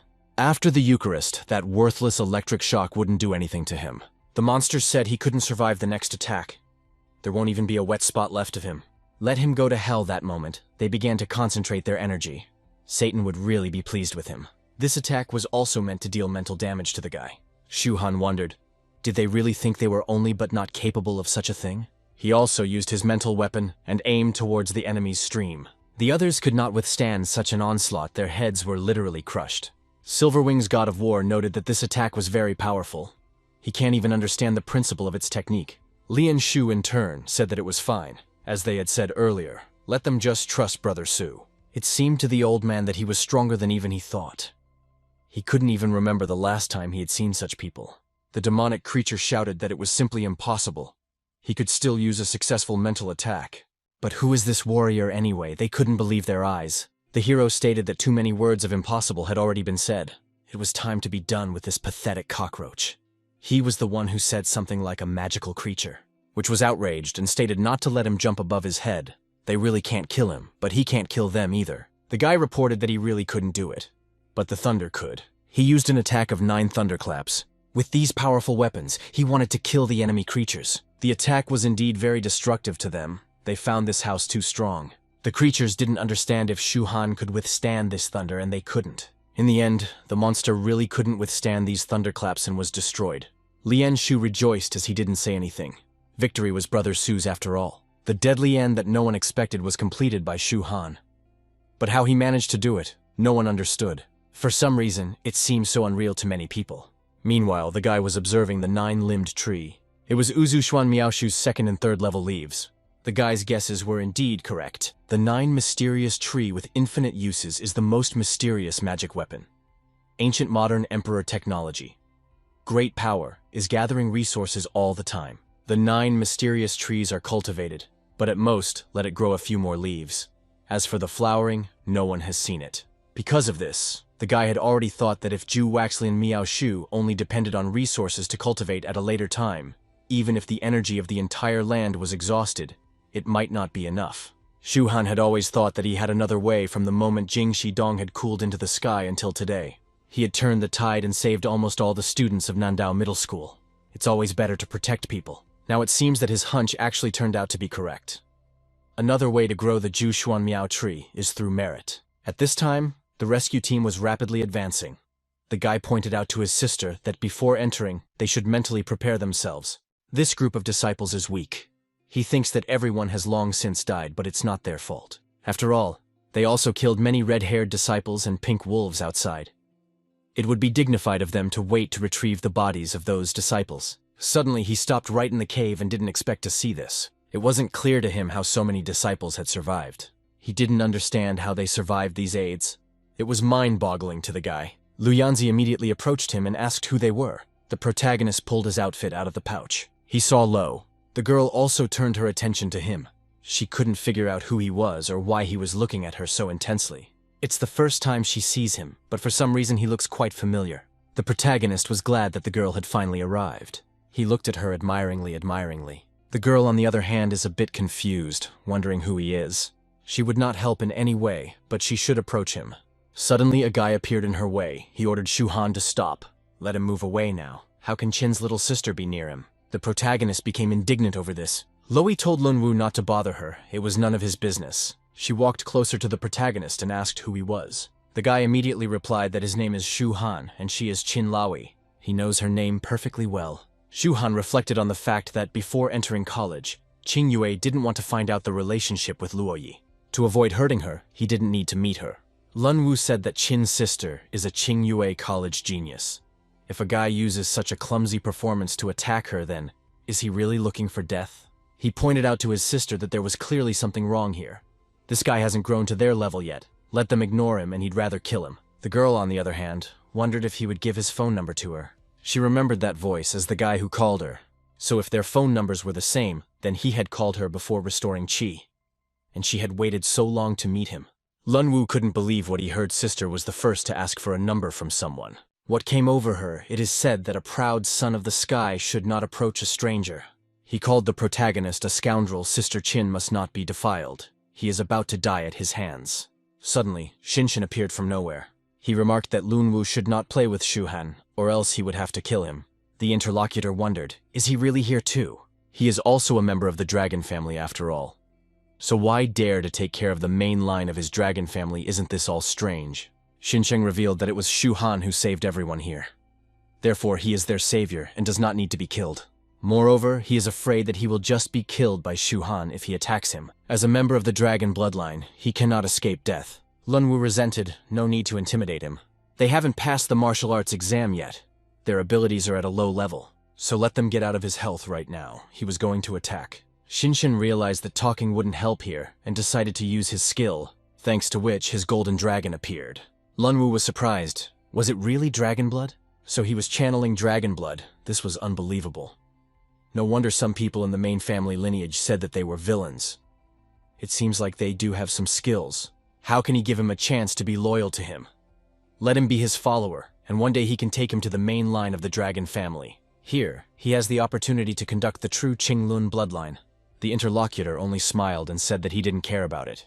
Lun Wu was confused. How is it that he refuses? While they weren't chatting, there was suddenly some strange noise that came straight from the center of the cave. The old man noted that Jingxi Dongtian was about to collapse. He was going to help them. To do so, he opened a portal to the outside and told everyone to leave. The protagonist in turn headed towards the steps. He's going to go first and take the baby with him. Lung Wu was interested in this. That's why he also followed the guy. He informed them that they were being compared to him, so they were about to see who would go first. Qin Luoyi was indignant. He does what he wants, and he hasn't even given her his phone number yet. Lu Yanzi also approached here. She realized that this girl was acquainted with Shu Han. I wonder what kind of relationship they really are. Silver Wing's God of War and Bull King also wanted to pass through this staircase. Lian Shu along with them also joined. Therefore, everyone was soon ready to climb the first rung. Without thinking long, they set off all together to assure them. Legend has it that Tongtian Stairs is the place where dragons, Kirin, and other animal gods cultivate. The pressure rises with each step and intensifies dozens of times. It's not a real staircase. That pressure a person just can't handle. And so everyone climbed up to the very first step.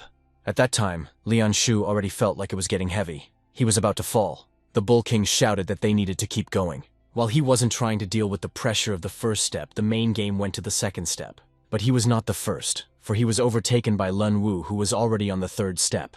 He pointed out to the guy that he was far behind him, and the protagonist continued on his way and said that if these words were spoken by Long Tian, he would probably believe it. But he wasn't at the level to say such a thing. Following those words, the guy was on the fourth step. The interlocutor asked how he knew the person he was talking about. He understood that Long Tian was a clan hero who stood out among thousands. Even the clan's ancient progenitor had said that in the future, his successes would restore the ancient spiritual power.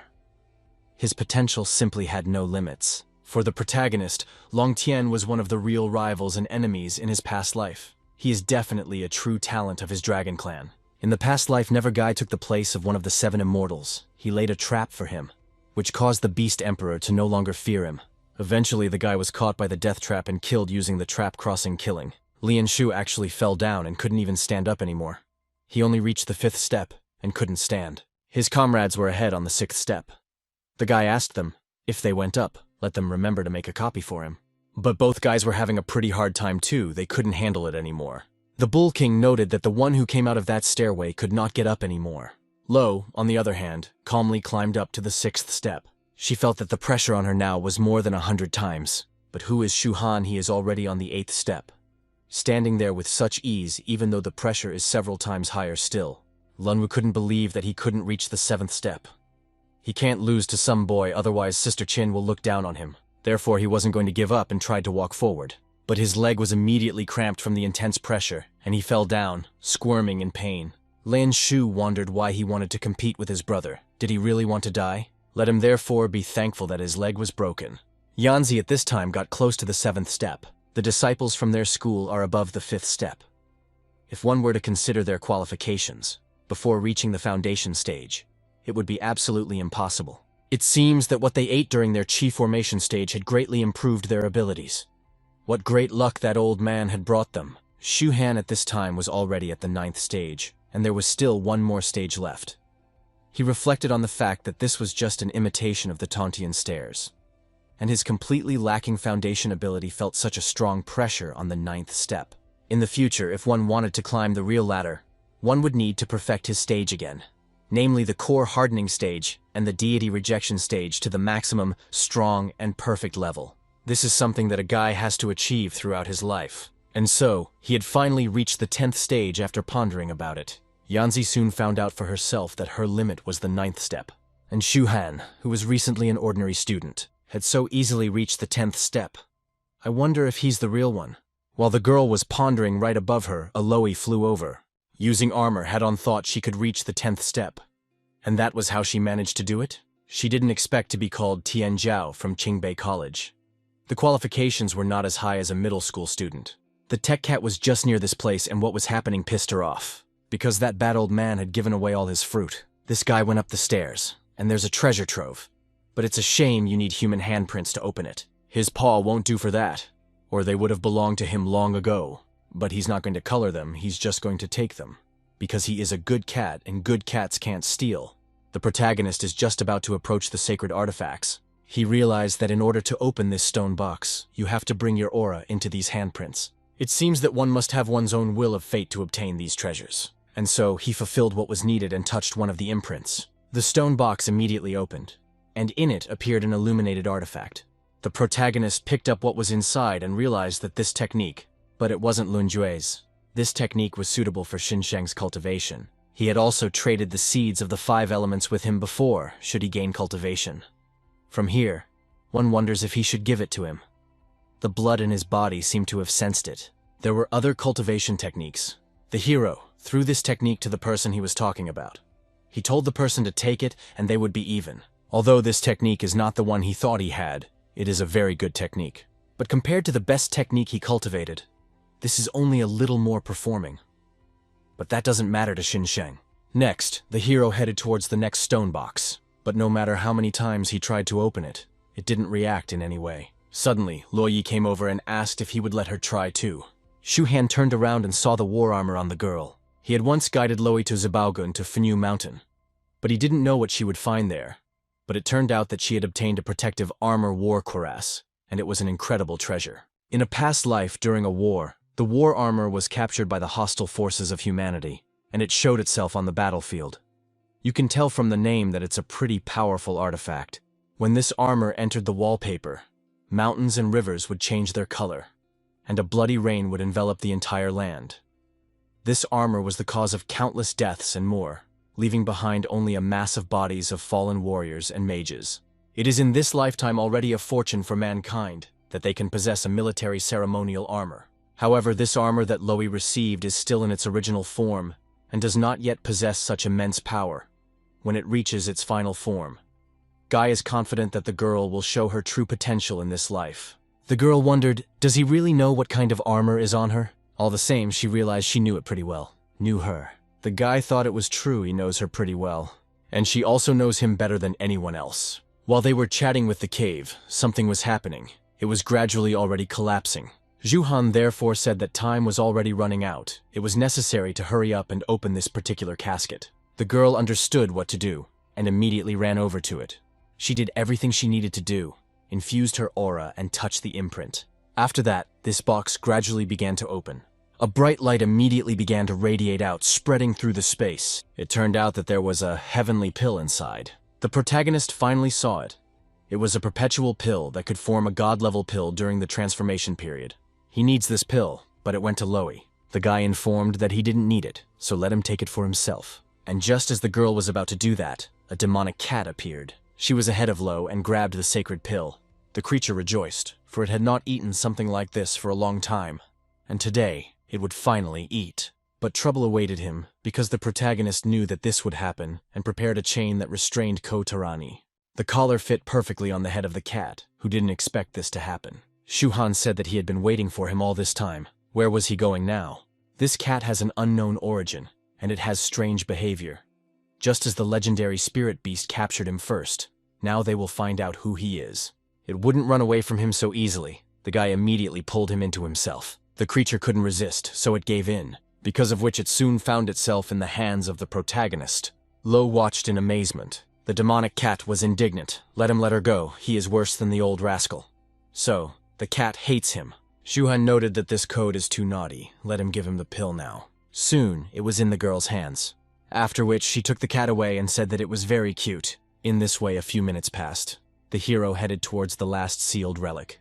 There was only one box left, wondering what was inside it. He touched the box in question and it began to interact with him. Guys, that's really good, because the previous box wouldn't budge. I wonder what it could be. Soon the heroes saw that there was some kind of weapon. Quite quickly it became clear that this is a tomahawk. The only weapon that could endlessly evolve, and it was right in front of him. Soon, he announced to the girl that it was time for them to depart. Jingxi Cave Sky is indeed worthy of the first cave sky opened after the discovery of the aura. There was no time wasted. Outside the cave, the teachers continued to be outside. The man pointed out to Principal Li that the people from Jingyi Academy had been there for a long time. He did not understand why nothing was happening, and no one was returning. It seemed to Li Kai-shan that it was much more dangerous there than they thought. But they shouldn't worry. He would take full responsibility for what happened. All the students were there because of him after all, and therefore he must take it all on himself. Suddenly, someone saw the portal and shouted that students were starting to come out. And indeed a group appeared, only it was a group of rescuers. The girl immediately ran up to the master and noted that they were alive. The principal was confused. Was it really only the ones who didn't come here? Where are the others? Did every last one of them die? Suddenly the inspector rejoiced and thanked God for these students' purpose. He saw that much had returned. He was so glad that they came out of there alive. Some were glad to be back and that they could run to taste their own mom's food. The principal wondered if he thought that was what he was seeing. Did so many students really survive? The interviewee noted that he is indeed correct. Their students have returned. He was going to count them now. Another moment passed, and the protagonist appeared along with his companion. The only thing he regretted was not asking some of Jingxi Dongtian's secrets. The old man in the cave should be an ancient immortal cultivator, and because of that, he should know about the origin of immortals. The inspector swept up that it was indeed a miracle. Only 20 disciples were injured. The most amazing thing was that absolutely no one had died. One couldn't even believe that it was real. The principal immediately thanked Loei they had kept these children alive. If not for their intervention, all of them would have died. The girl interrupted him and related that he had misunderstood everything. He needs to listen carefully. It wasn't them who saved them. They were already safe when you were walked in. The interlocutor was confused. But who saved them if not them? The girl immediately pointed at Shu Han. He is the person who saved everyone here. The headmaster simply couldn't believe it. Deep down, he knew that this guy was clearly not easy. But to be so much so, it was simply amazing. At that moment, the man admired that person. Soon he said that the enrichment phase turned out to be the enrichment phase. The inspector, on the other hand, noted that the guys not only survived, but also increased their cultivation level. Li Kai-shan thanked Shu Han. He is a great man. I wonder what he wants for himself as a reward. The guy said that he won't be modest. He wants to get the recommended quota to Qinbei Academy. The man asked if he was sure he didn't want something else. Shu Han did not understand why he asked this. Is this activity difficult to accomplish? Li Kai-shan explained that it was just the opposite. It was too easy. Although Qinbei is the best martial arts academy with his current strength, he doesn't think that he will have trouble getting in. But he feels like the reward could have been chosen better than this. The hero's objection is all wrong. He doesn't fully understand what he really wants. There is simply no better than this for him. He would have been accepted there anyway, but he doesn't want to waste time on some exams. It would be better if he got there without any fuss, especially if he has more important things to do. Soon the principal agreed to this. He gives his word that he will get this recommendation from him. Lun Wu was indignant. This guy is just scheming. To think that he would get a spot in their academy so easily. Loei soon informed the master that it was time for him to go. The man noted that he understood that. Have the girl say hello to her master for him. Once he's done with his work, he'll fly to Kyoto right away. The students who came to the rescue should have already flown away. But just before they left, Loei turned to Shu Hanyu. She noted that she would look forward to seeing him at their place. She hoped that he would tell her something soon. The guy only confirmed that he would tell her everything. Lian Shu also said goodbye to her. He called her fiancée. The girl was confused. This was something she clearly didn't expect to hear. Lun Wu even stronger, indignant, he shouted to keep quiet. They better not mess with their academy or they will regret it. The boy asked his comrade about his performance. Shu Han remarked that it was super. Yanzi didn't understand what was going on between Shu Han and Qin Luo and from Qingbei Academy. It seems like they know each other, but when did they have time to do that? Although, what was she even thinking about? Why did she suddenly think of them, and even blushed at that moment, embarrassed? Time passed, and the protagonist and his comrade found themselves on the street of South Island City.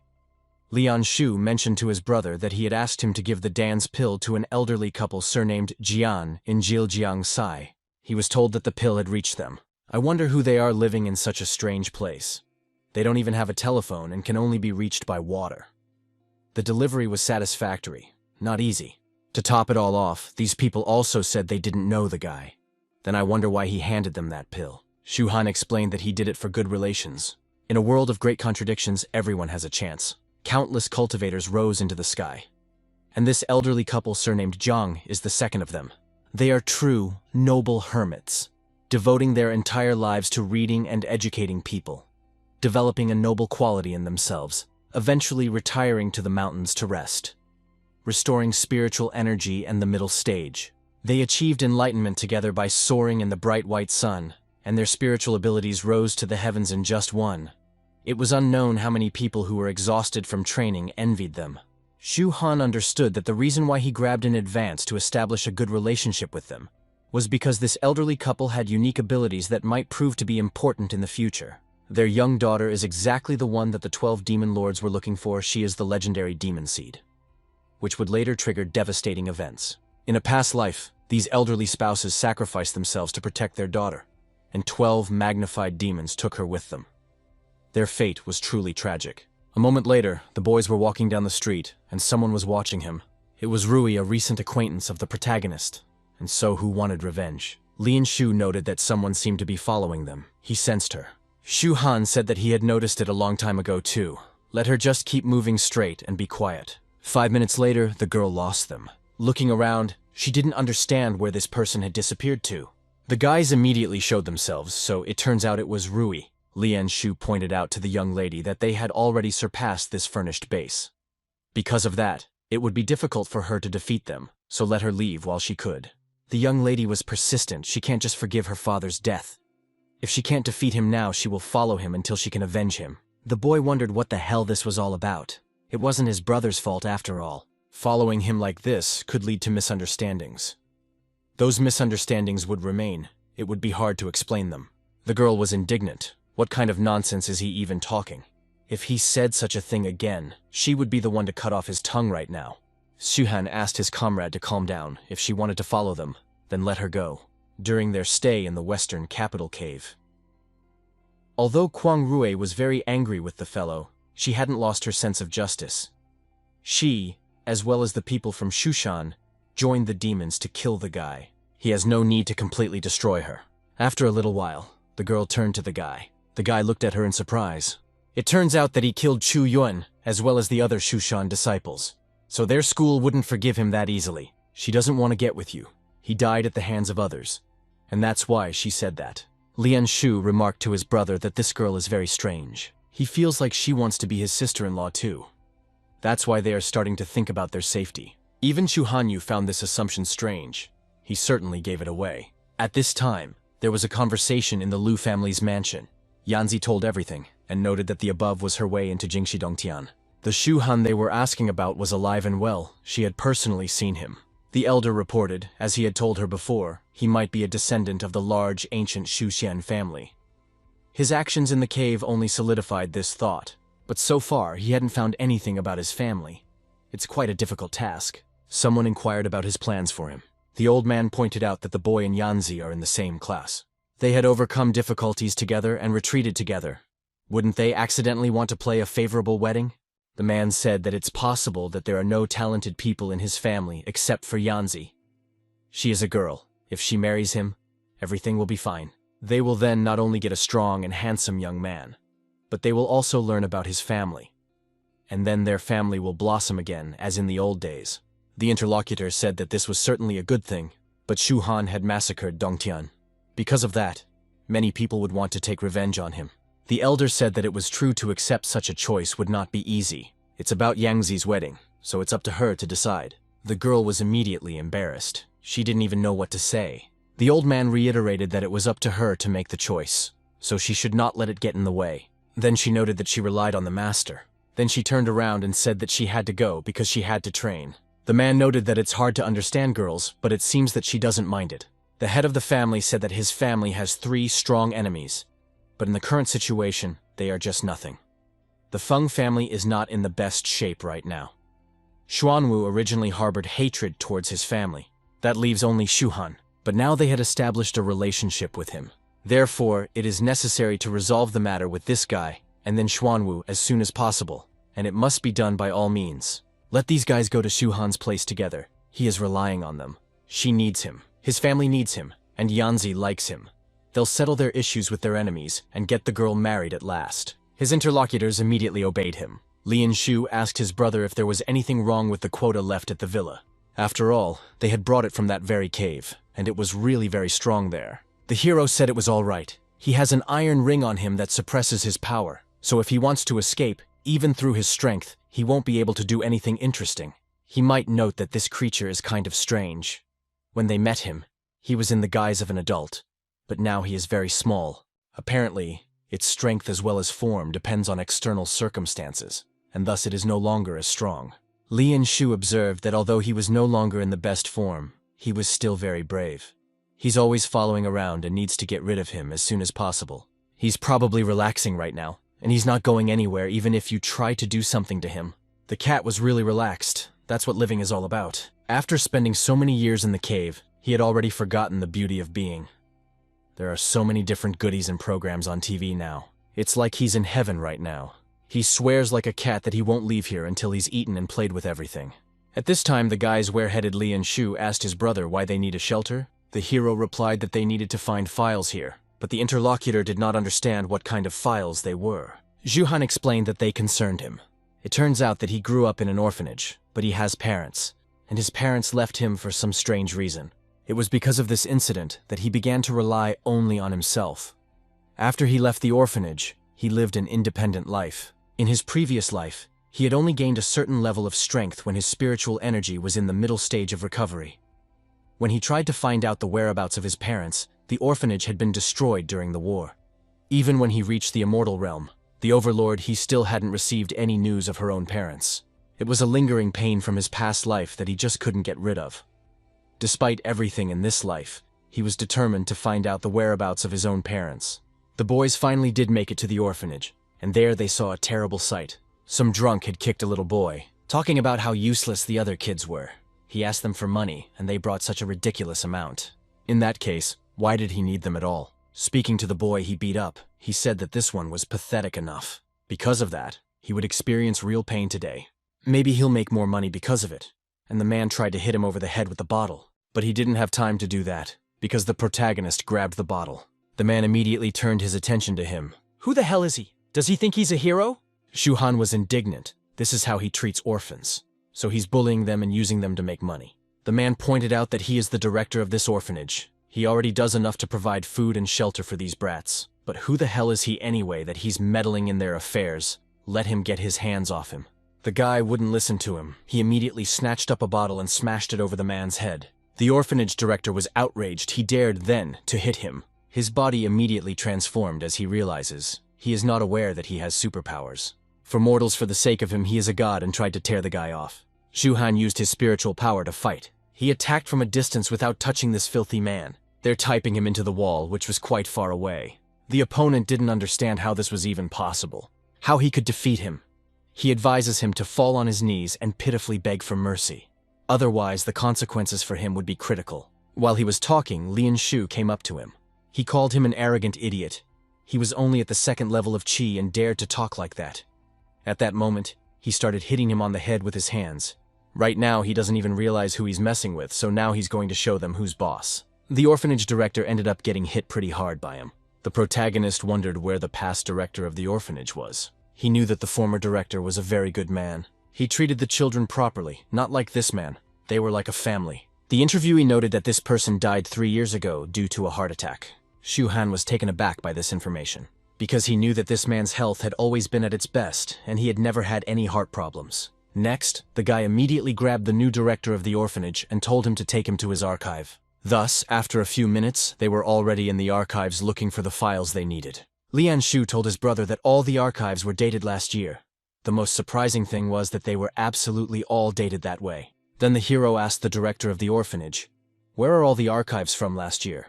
After hesitating for a moment, the man replied that they had all been burned.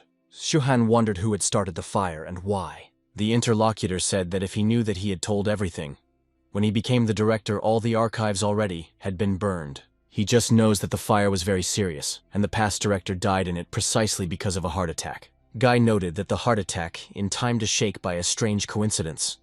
Have him take him to the place where the past principal was. Soon they arrived there. There were empty bottles of alcohol and cigarettes. The new director said that the place was here. After the previous director died, he started living here. And nothing special. He never found here for all the time. But the hero decided to search by other methods. He used his power of the immortal's supreme eye. This technique is not meant for combat, but with it, you can see things that ordinary people would never be able to notice. As he scrutinized the room, he saw a secret door. Lianshu immediately pointed out to his brother that there was clearly something behind this door. The new headmaster didn't understand where he was even getting himself into, how such a common technique could be. He had lived here for several years and had never noticed that there was some kind of door. And while he was confused, the guys decided to explore it and went inside. It seemed to the comrade that there was clearly something here. There was a table in the middle of the room, and a strange envelope lying lonely on it. The ability to create some sort of hidden barrier here indicated that the past headmaster was undoubtedly a cultivator. And since he was a cultivator, it was unlikely that he had simply died of a heart disease. Thus, there's a strong possibility that the past director of the orphanage was killed by someone. And his death could have been to protect this letter. The hero thought, did she have something to do with him? After getting to know the possessed man, he realized it was true. It's about the Zhang family from Kyoto. The guy's parents' information surprisingly points to the Zhang family. This family and his then was a powerful clan comparable to the Dragon Clan in the guy's past life. At that time he wondered how he was related to it. It seemed like there was still a lot he didn't know. After entering the Qingbei Academy in Kyoto, it looks like he will have to pay a visit to the Zhang family. A little time passed. The children looked on in surprise at what was happening. Lianshu held the new orphanage director in his hands and asked his brother what to do with him. The protagonists used his strength again, and the same one hit him. At that moment, the man's soul vessel was destroyed. Zhuhan said that in a world where spiritual energy was being restored and a great conflict was unfolding, he never expected that one would use the cultivation capabilities available for evil purposes. Because of this, today he was canceling his cultivation absolutely completely. He received a large sum of money from Longling Tian, so asked the comrade to help him formalize these children and keep it for these orphans. Lianshu said that he shouldn't worry about the financial matters. He will simply call his father and ask him to take care of it, so that these orphans will be well taken care of. In addition, it is necessary to see to it that this scumbag is sent to jail. The representatives of the Liu family were waiting outside Nandao Middle School. The head inquired if they had not found Shu Han yet. The interlocutor noted that they had gone around all the places where he is often mistaken, but had not seen him anywhere. I wonder if perhaps something had happened to him. Suddenly a phone call rang. The man immediately picked it up and started talking. After listening to his interlocutor, he agreed. He understood everything. After which he informed the head that they had found the guy they were looking for. He had been in the orphanage all this time and was now on his way back to school. The interlocutor was surprised. What does it mean in the orphanage? Wondered what he was doing there. The man did not know that. There was no time to even find out about it. The head noted that in that case, let the subordinates find out about it later. And now they would wait for his arrival here. And here he soon arrived here. The man greeted him and finally he arrived. They had waited for him for half a day already. Shu Han was a bit confused and asked why they needed him so much. And while they were chatting nearby, Yanzi walked by with her men. Silverwing's god of war noted madam that during their training, it seemed like she was hovering in the clouds. Was there really something bothering her right now? The girl saw that her father as well as her uncle were already here. He was not discussing what business it was with Shu Han. The Bull King remarked, "What a coincidence that he ran into the guy. After all, he still owes him an image. Did not thank him for what happened in the cave." And the head of the Liu family said that he had personally come here today because there was important news for Shu Han. The guy was already curious about what this news was. The interlocutor said that his family greatly appreciated him, including the patriarch himself, who admired him very much. It was because of this that they decided that Yanzi would marry him and make him the son-in-law of the Liu family. Hearing this, the girl could not believe it. She was very embarrassed. This news stunned her. The protagonist, in turn, hesitated. Then Lianshu remarked to his brother that he was really lucky. All these people are competing with his kin. The head of the family asked what he would say about it. Better not miss this opportunity. Their family will organize a wedding for him and Yanzi in a very short time. The Bull King remarked to Mrs. Liu that it was no wonder that she seemed to know about it earlier during their sparring. Was that really the reason why she was distracted today? When the time came, he old knew would definitely come to their wedding and raise a toast. The girl, on the other hand, resented it. She informed that she had had enough of this. Uncle inquired Shu Han, "Why are you frozen here? We need to act already." He will make sure that their wedding with Yanzi is organized in a grand manner. After thinking about it for a bit, the protagonist said that the master was overestimating him. He really isn't worthy of being their son-in-law. This son-in-law of a rising dragon should find someone more suitable. The girl was confused after hearing this. Yes, and her interlocutors couldn't believe such words. They asked if he understood what he was talking about. His daughter Janzi has exceptional talent and looks. She is 1 in a million, and yet he still refuses. The guy thanked again for the kind offer. She is really good, but he is not interested in the offer. That was the end of the matter with them, and he leaves. The man wasn't going to leave it that easy. He rushed forward. This upstart dared to insult his family, so let him stand where he stands. The protagonist was defended by his comrade Lian Shu. He asked him what's wrong. He just doesn't want to get married. Does he really think that force towards him will fix anything? Uncle shouted that you're giving him another chance if he marries Yanzi. The boy himself didn't understand why they were so insistent. The head of the family, Lu, is graceful and will easily find a suitable husband in the future. There's no need to focus on him alone, and let them not even think of attacking him. Otherwise, their family will be worse off. The interlocutor was outraged at such insolence. How dare he say such a thing, her deny his family repeatedly. He won't just get away with it. Suddenly someone shouted. They stopped. The man immediately stopped. The guys also turned their attention there. It turned out that it was Yanzi along with her men. The father was a bit confused and wondered why he was here. The girls, on the other hand, told their dad as well as their uncle to stop this whole farce. There was no need for them to force him to do this. Immediately tears appeared in her eyes, after which she turned to Shu Han and said that she hated him. After that, she turned around and left. Lian Shu thought that his brother seemed to have broken her heart. Shu Han thought about the fact that he owed a lot to this girl in his past life. Back then, she had even died to save him. Therefore, in this life, there was no way he could let Lo Yi down. The Bull King understood what they should do, how situations could have gotten to this point, and what Shu Han was thinking.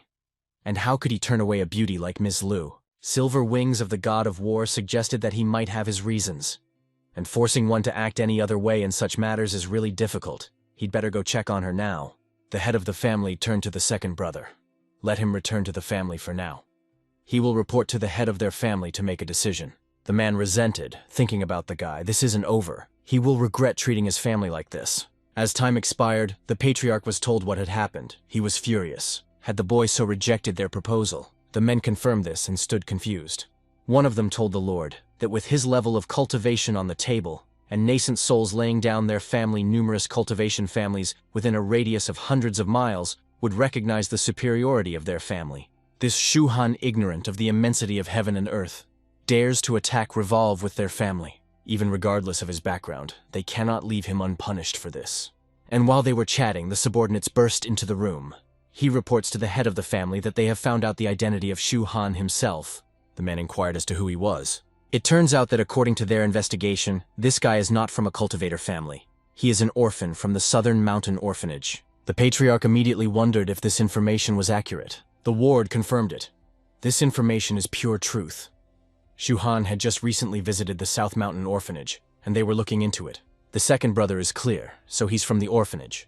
It turned out that he had convincingly played his part in making them believe that he was from a famous cultivator family. The patriarch remarked that since that was the case, they hadn't lost anything.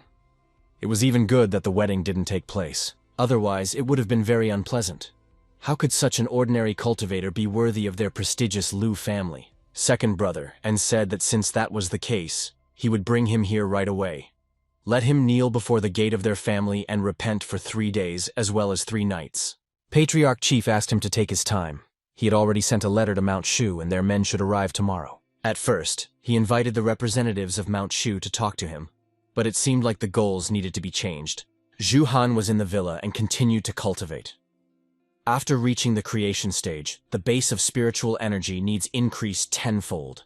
Relying only on these spiritual fruits, it is difficult to quickly advance in cultivation. Therefore, one must find a way to obtain more resources for cultivation itself. Of course, it would be better if the fellow acquired a few spiritual stones for himself. The demonic cat at this time was thinking about how hedgehog this loss. These delicious fruits should have been eaten, not used for cultivation. However, spirit stones were extremely rare, usually kept by large cultivation families as well as sects. In this, the guy understood that at the middle stage of spiritual energy recovery, the world could also create spiritual stones. But there was still time to reach the later stage of spiritual energy recovery. And while he was thinking about it, his comrade burst into the room and invited him to a concert. The demonic cat wondered, what kind of concert is this? It's the type of musical performance that is shown on TV. The protagonist replied that he wasn't interested, but the comrade was persistent. He begged to go with him. He spent so much effort to get these tickets. The main character of the concert is a hot and popular superstar named Manga. She is extraordinary in herself. Not only is she very beautiful, but her music is also unique. The cultivation of this girl has reached the foundation stage, and she is dominating the popularity charts both at home and abroad. She is also still called the #1 beauty in the martial arts world. Zhu reiterated that he also had other things to do.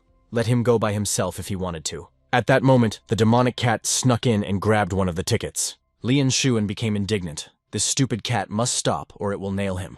After that, he told the comrade that he should go there. Otherwise, this code will definitely cause trouble at the concert. Thus, they went to the sports centers of the Southern Islands, where the event itself was to be held.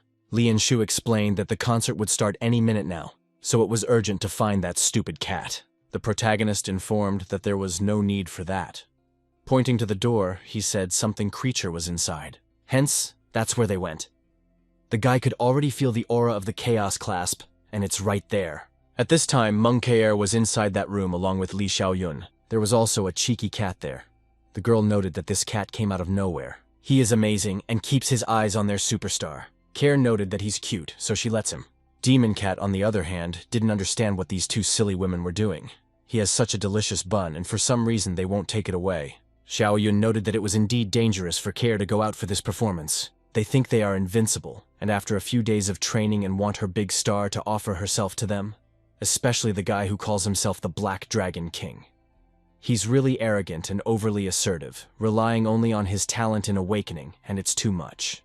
The interlocutor asked her not to worry. This is an inland region after all. It's not the Black Dragon King's territory at all, so he won't do anything to them. Besides, did she forget her strength is also nothing? She is at the foundation stage.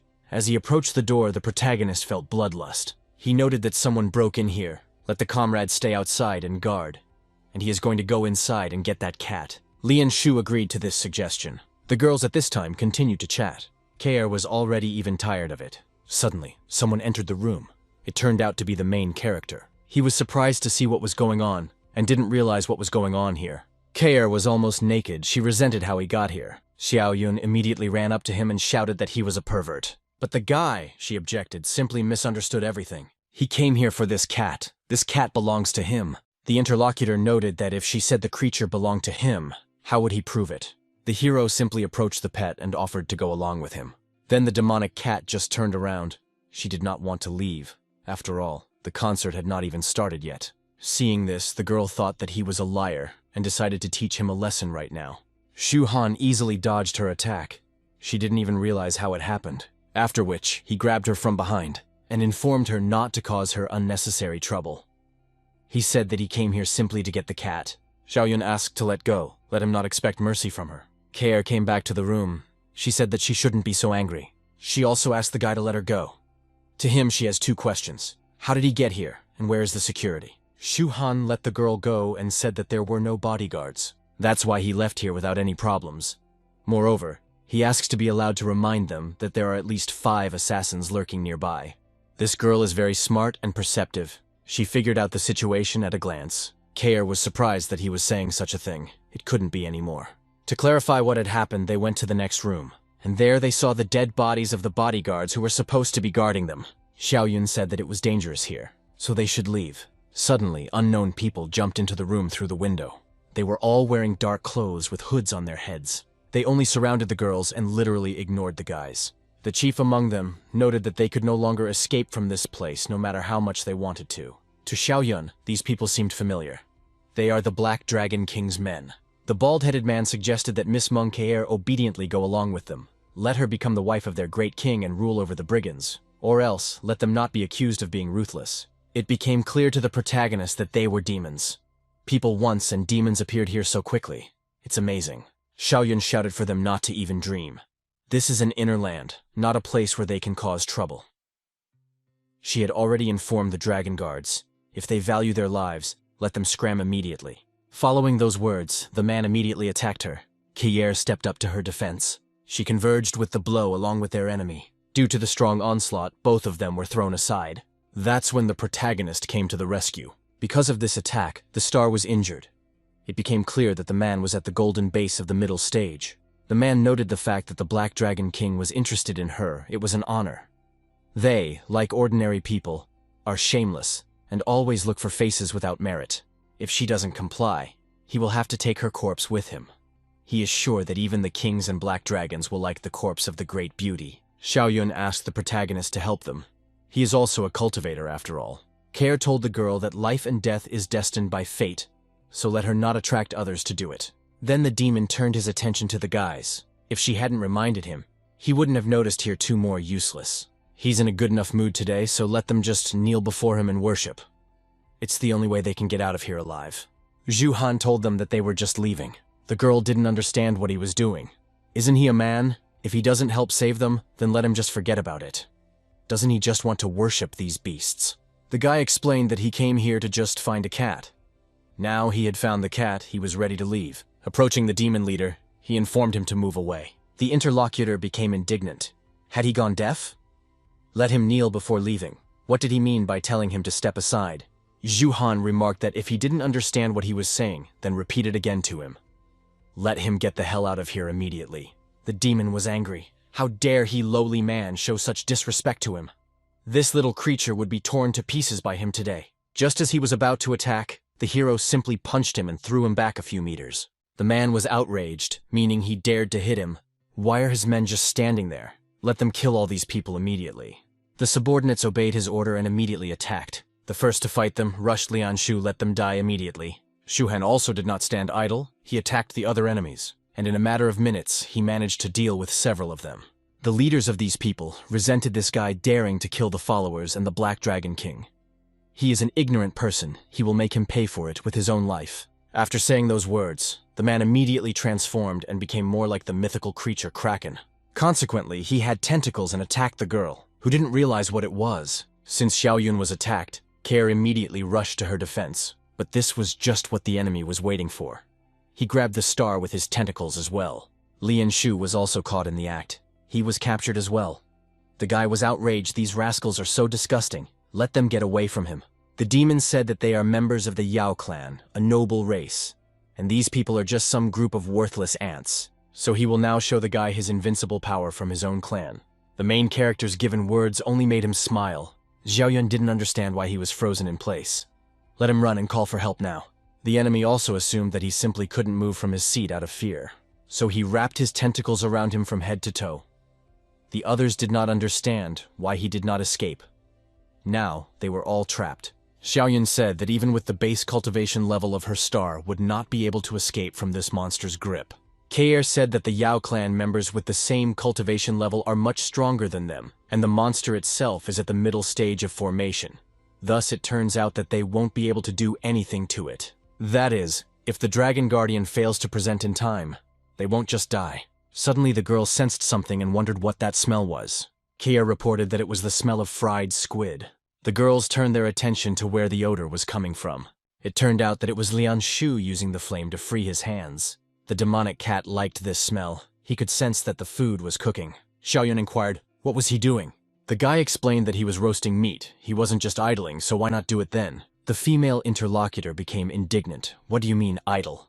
He doesn't seem to understand the situation they are in. They had been captured, and his comrade was about to die. Lianshu asked her not to worry about him. Nothing will happen.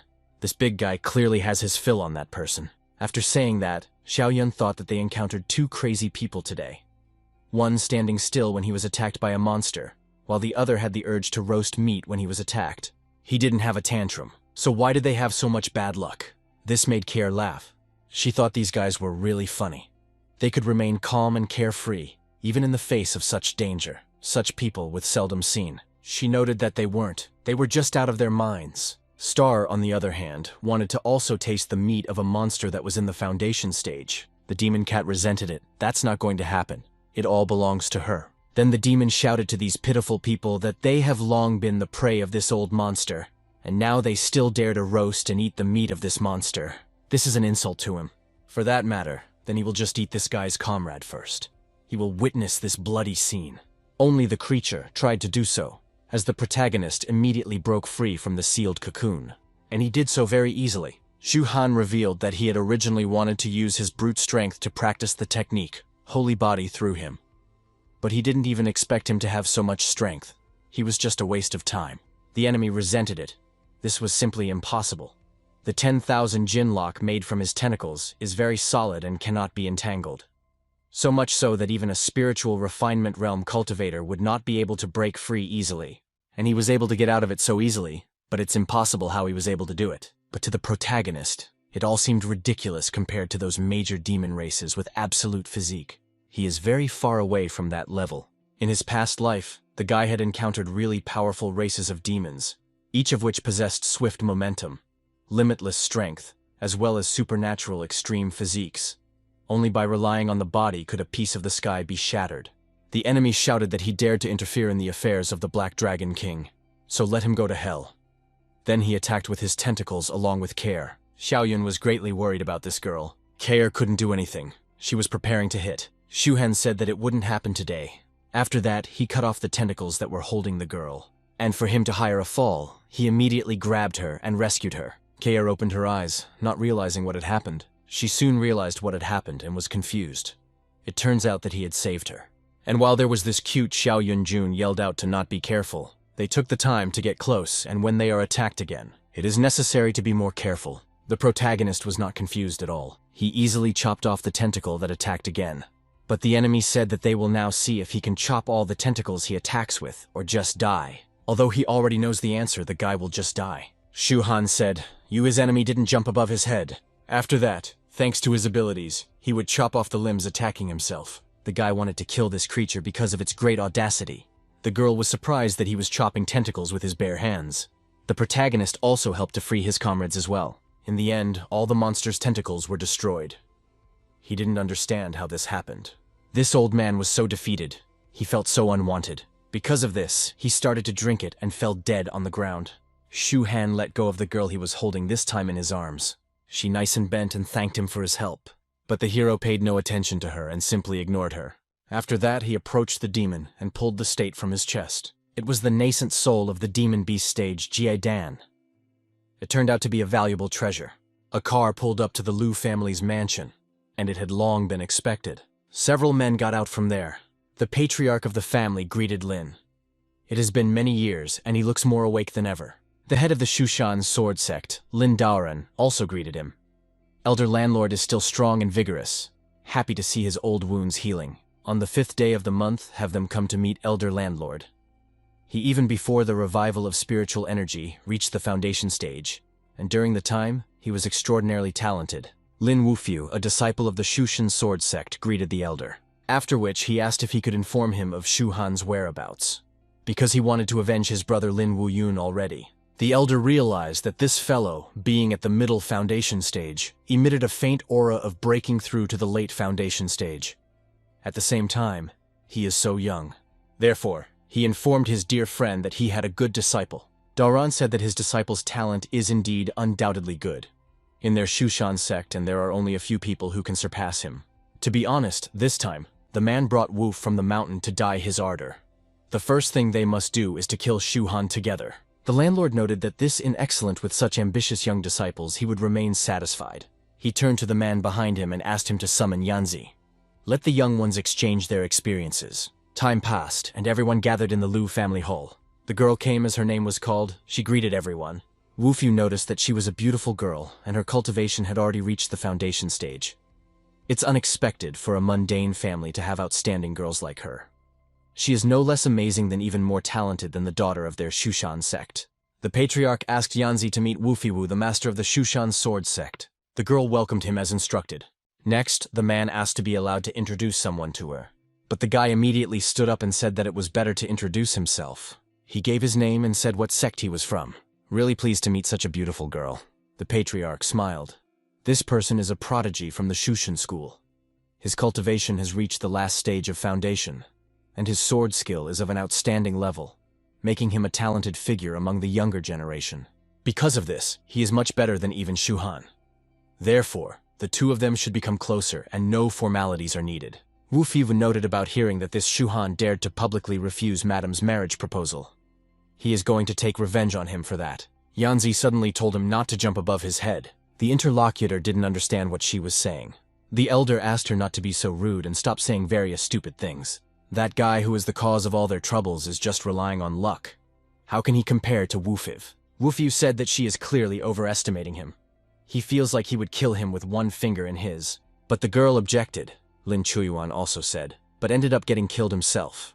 So she repeats it again so he doesn't overestimate himself. He is not Shu Han's equal, and the latter will easily defeat him. The guy then said that if she has such an opinion of him, he doesn't even know what to do. Perhaps he should challenge him to a duel. It was inquired of him, but how would it be conducted? Wu Fiu informed him that this time he had come here for revenge, and it was quite appropriate to have a fight to the death rather than life. He is going to kill him in front of everyone to avenge Lin Chuyuan, and at the same time, he will let Madame Lu know that Shu Han is just an ordinary clown. Nothing more, nothing less. The second brother reported that this idea sounds good. The guy they are talking about is a simple person from a humble family, but he acts arrogant and dismissive. Therefore, it would be very nice to humiliate him in front of everyone. The patriarch listened attentively to all of this, then turned to Mr. Lin to ask what he thought about it. The latter said that killing Shu Han for Lin Chuyuan would not be difficult and there was no need to say anything more about it. However, Miss Lulu looks like she would highly appreciate him, and thus looks down on the elite of their Shu Mountain sect. In that case, how about this? He brought Wu Fiwa to the mortal world, intending to find a suitable wife for him. So if he kills the Radiance, then Yanzi will become his bride. I wonder what they think of that. The girl instantly objected. She was against it. But the patriarch thought it was a good idea. This old man also had the same thought. A talented disciple and the daughter of the Lu family were a perfect match in heaven. After that, Shushan and the Lu family can cooperate more, and this old man agrees to this marriage. Yanzi resented she is not a tool that the Lu family can use for their own gain. The girl decides that she will cultivate in this life and illegally never marry. The patriarch informs her that she is still young. Let Mr. Lin be assured that she will understand everything later. After all, compared to Shu Han, Wu Fiwu clearly stands out. The guy himself was thinking about the fact that he liked Yanzi, and there was no turning back now. When he kills this guy, he will realize that he is not worthy of even being his shoe shine. And he himself is worthy of her admiration. Mr. Lin noted that a plan had been made, so why don't they put it into action right today? Let their fighter go and deal with that ignorant Shu Han. The patriarch told the Lord that his determination was admirable, so he suggested that they settle the matter today. And while he wasn't chatting, the superstar performed on stage. This song was dedicated to the audience. At this time, the main character and the others were in the VIP room. Lian Shu admired this girl. She has such a beautiful figure and her presence is simply divine. She is an incomparable goddess. The demonic cat, on the other hand, did not like this performance, and did not like it. It was boring, and would have been better off eating steamed buns. Xiaoyun said that Shu Han really saved Kaer and helped her a lot. She was from the Jingdu Meng family, and they would surely thank him generously. With the help of the Meng family, his future cultivation path will be smoother. This is the dream of many people. The protagonist objected. There was no need for that. All of this just happened simply after the fallout. He has another matter to attend to, so he will return right away. Xiaoyun seemed overly confident. It angered her. While they were chatting on the stage, there was an explosion and someone appeared there. Kaer was confused. She didn't realize what was happening. The audience also didn't know who it was, or what was going on. And the guy who arrived asked if Shu Han was here. Wu Fiu introduced himself. He's a sword cultivator from Shushan. He wants to have a fair duel with Shu Han and take his life. The protagonist listened to his suggestions, and was a little surprised. The members of the Lu family and the rest of their guests also entered the hall. The audience was once again confused. They didn't know what was going on. The second brother shouted out that his family was occupying the place today. So let the people who were irrelevant, let them leave the room. Everyone immediately started to run out, no need to crowd. If the fight starts, everyone can get hurt. Xiaoyun did not understand what was going on, so she asked about it. Are all these strong cultivators really here to massacre him? The hero saw that the Lu family had finally made the first move against him. In his past life, Lu Xiaoyun, the previous patriarch of the Lu family, had caused their downfall with his despicable actions. It seems that people's nature is hard to change, and now he was acting the same way. Wu Fiu asked the guy to come out. If he was a real man, he would have shown himself long ago. He is a genius from Mount Shu, and will definitely kill him today. Kaer was outraged. He disrupted her concert. She tried to attack him. The guy wondered if it was really Mrs. Kier. How lucky he was to have met her today after all. He returned from the girl's blow easily. After which he bowed and said that it was a misunderstanding. He had come to find Shu Han. And once he killed him, he would personally apologize to her. The guy thought that the heavens favored him. If he could get the famous star Meng Kaer together with Yanzi, then he would enjoy a life of bliss. And while he was off guard, Lian Shu attacked him with his boot. Who does he think he is? Let him have some respect. He still dares to disrespect his goddess. The guy is going to kick his ass for this.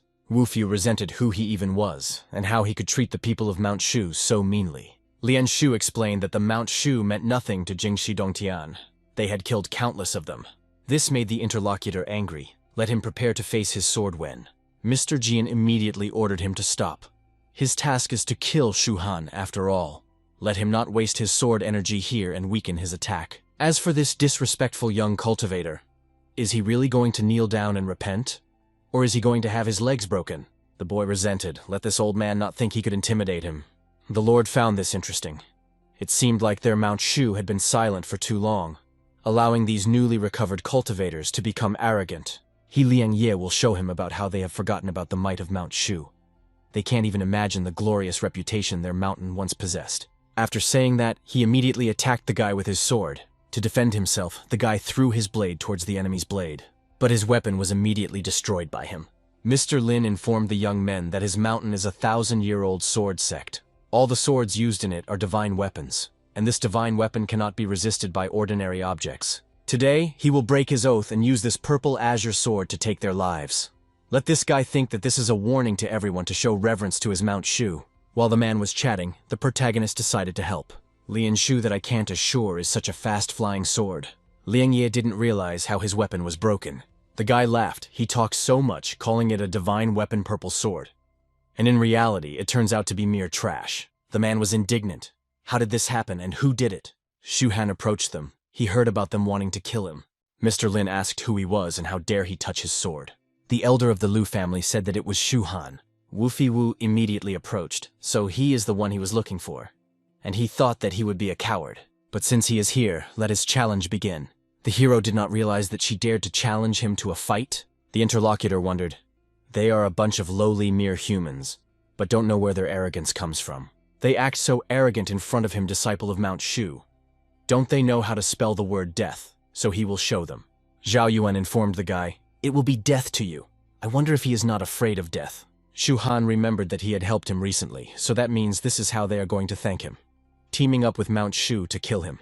The second brother was indignant. How arrogant is he? He even addresses the head without respect.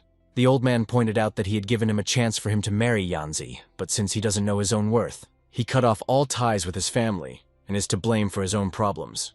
The protagonist said, that means that this is how it turns out that they are now at enmity. But this is only Lu Zhaofeng's personal opinion. Or perhaps it is the decision of the whole family. The head of the family said that this person represents his entire family. What he says is what his entire family will do. Shu Hanyu was now clear. But this guy is no match for him. I wonder what about this old man?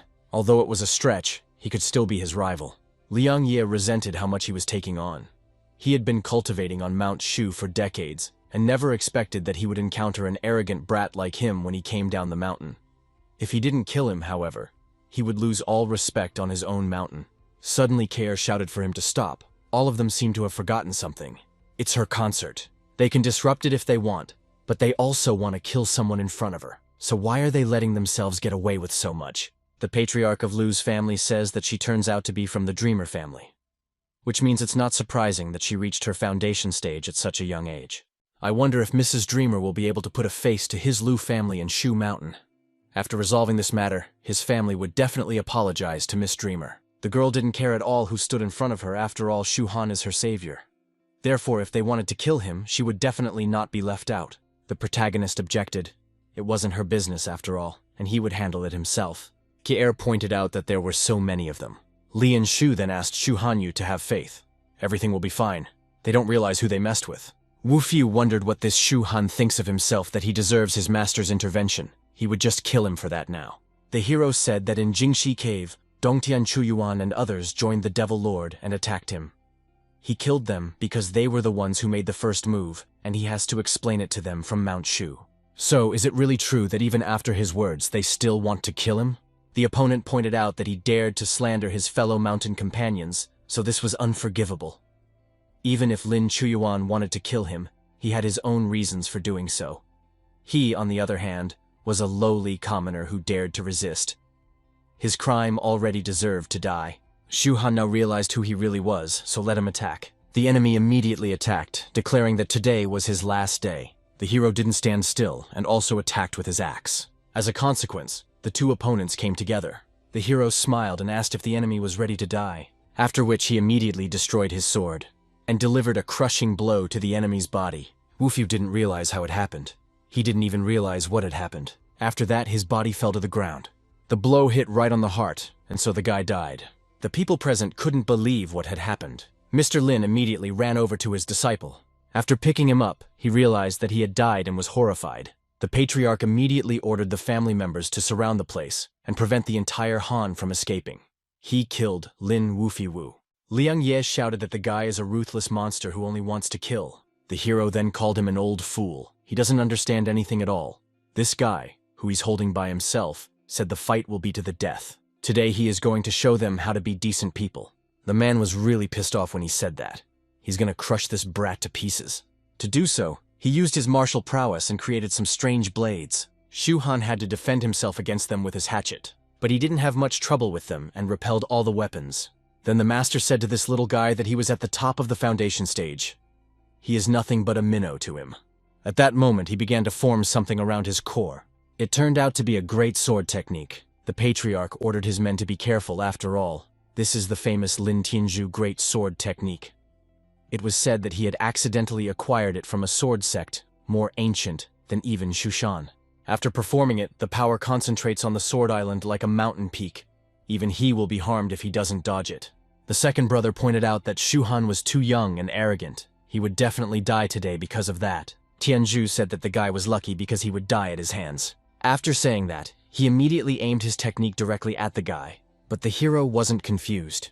He knew how to defend himself and told the enemy not to jump above his head. To defend himself, he used his axe again, only infused it with combat-concentrated energy. Although the onslaught of the enemy's attack was quite strong on him, the man noted that this brat was overestimating himself. Because of this, he suspects that his internal organs have already been blown to pieces.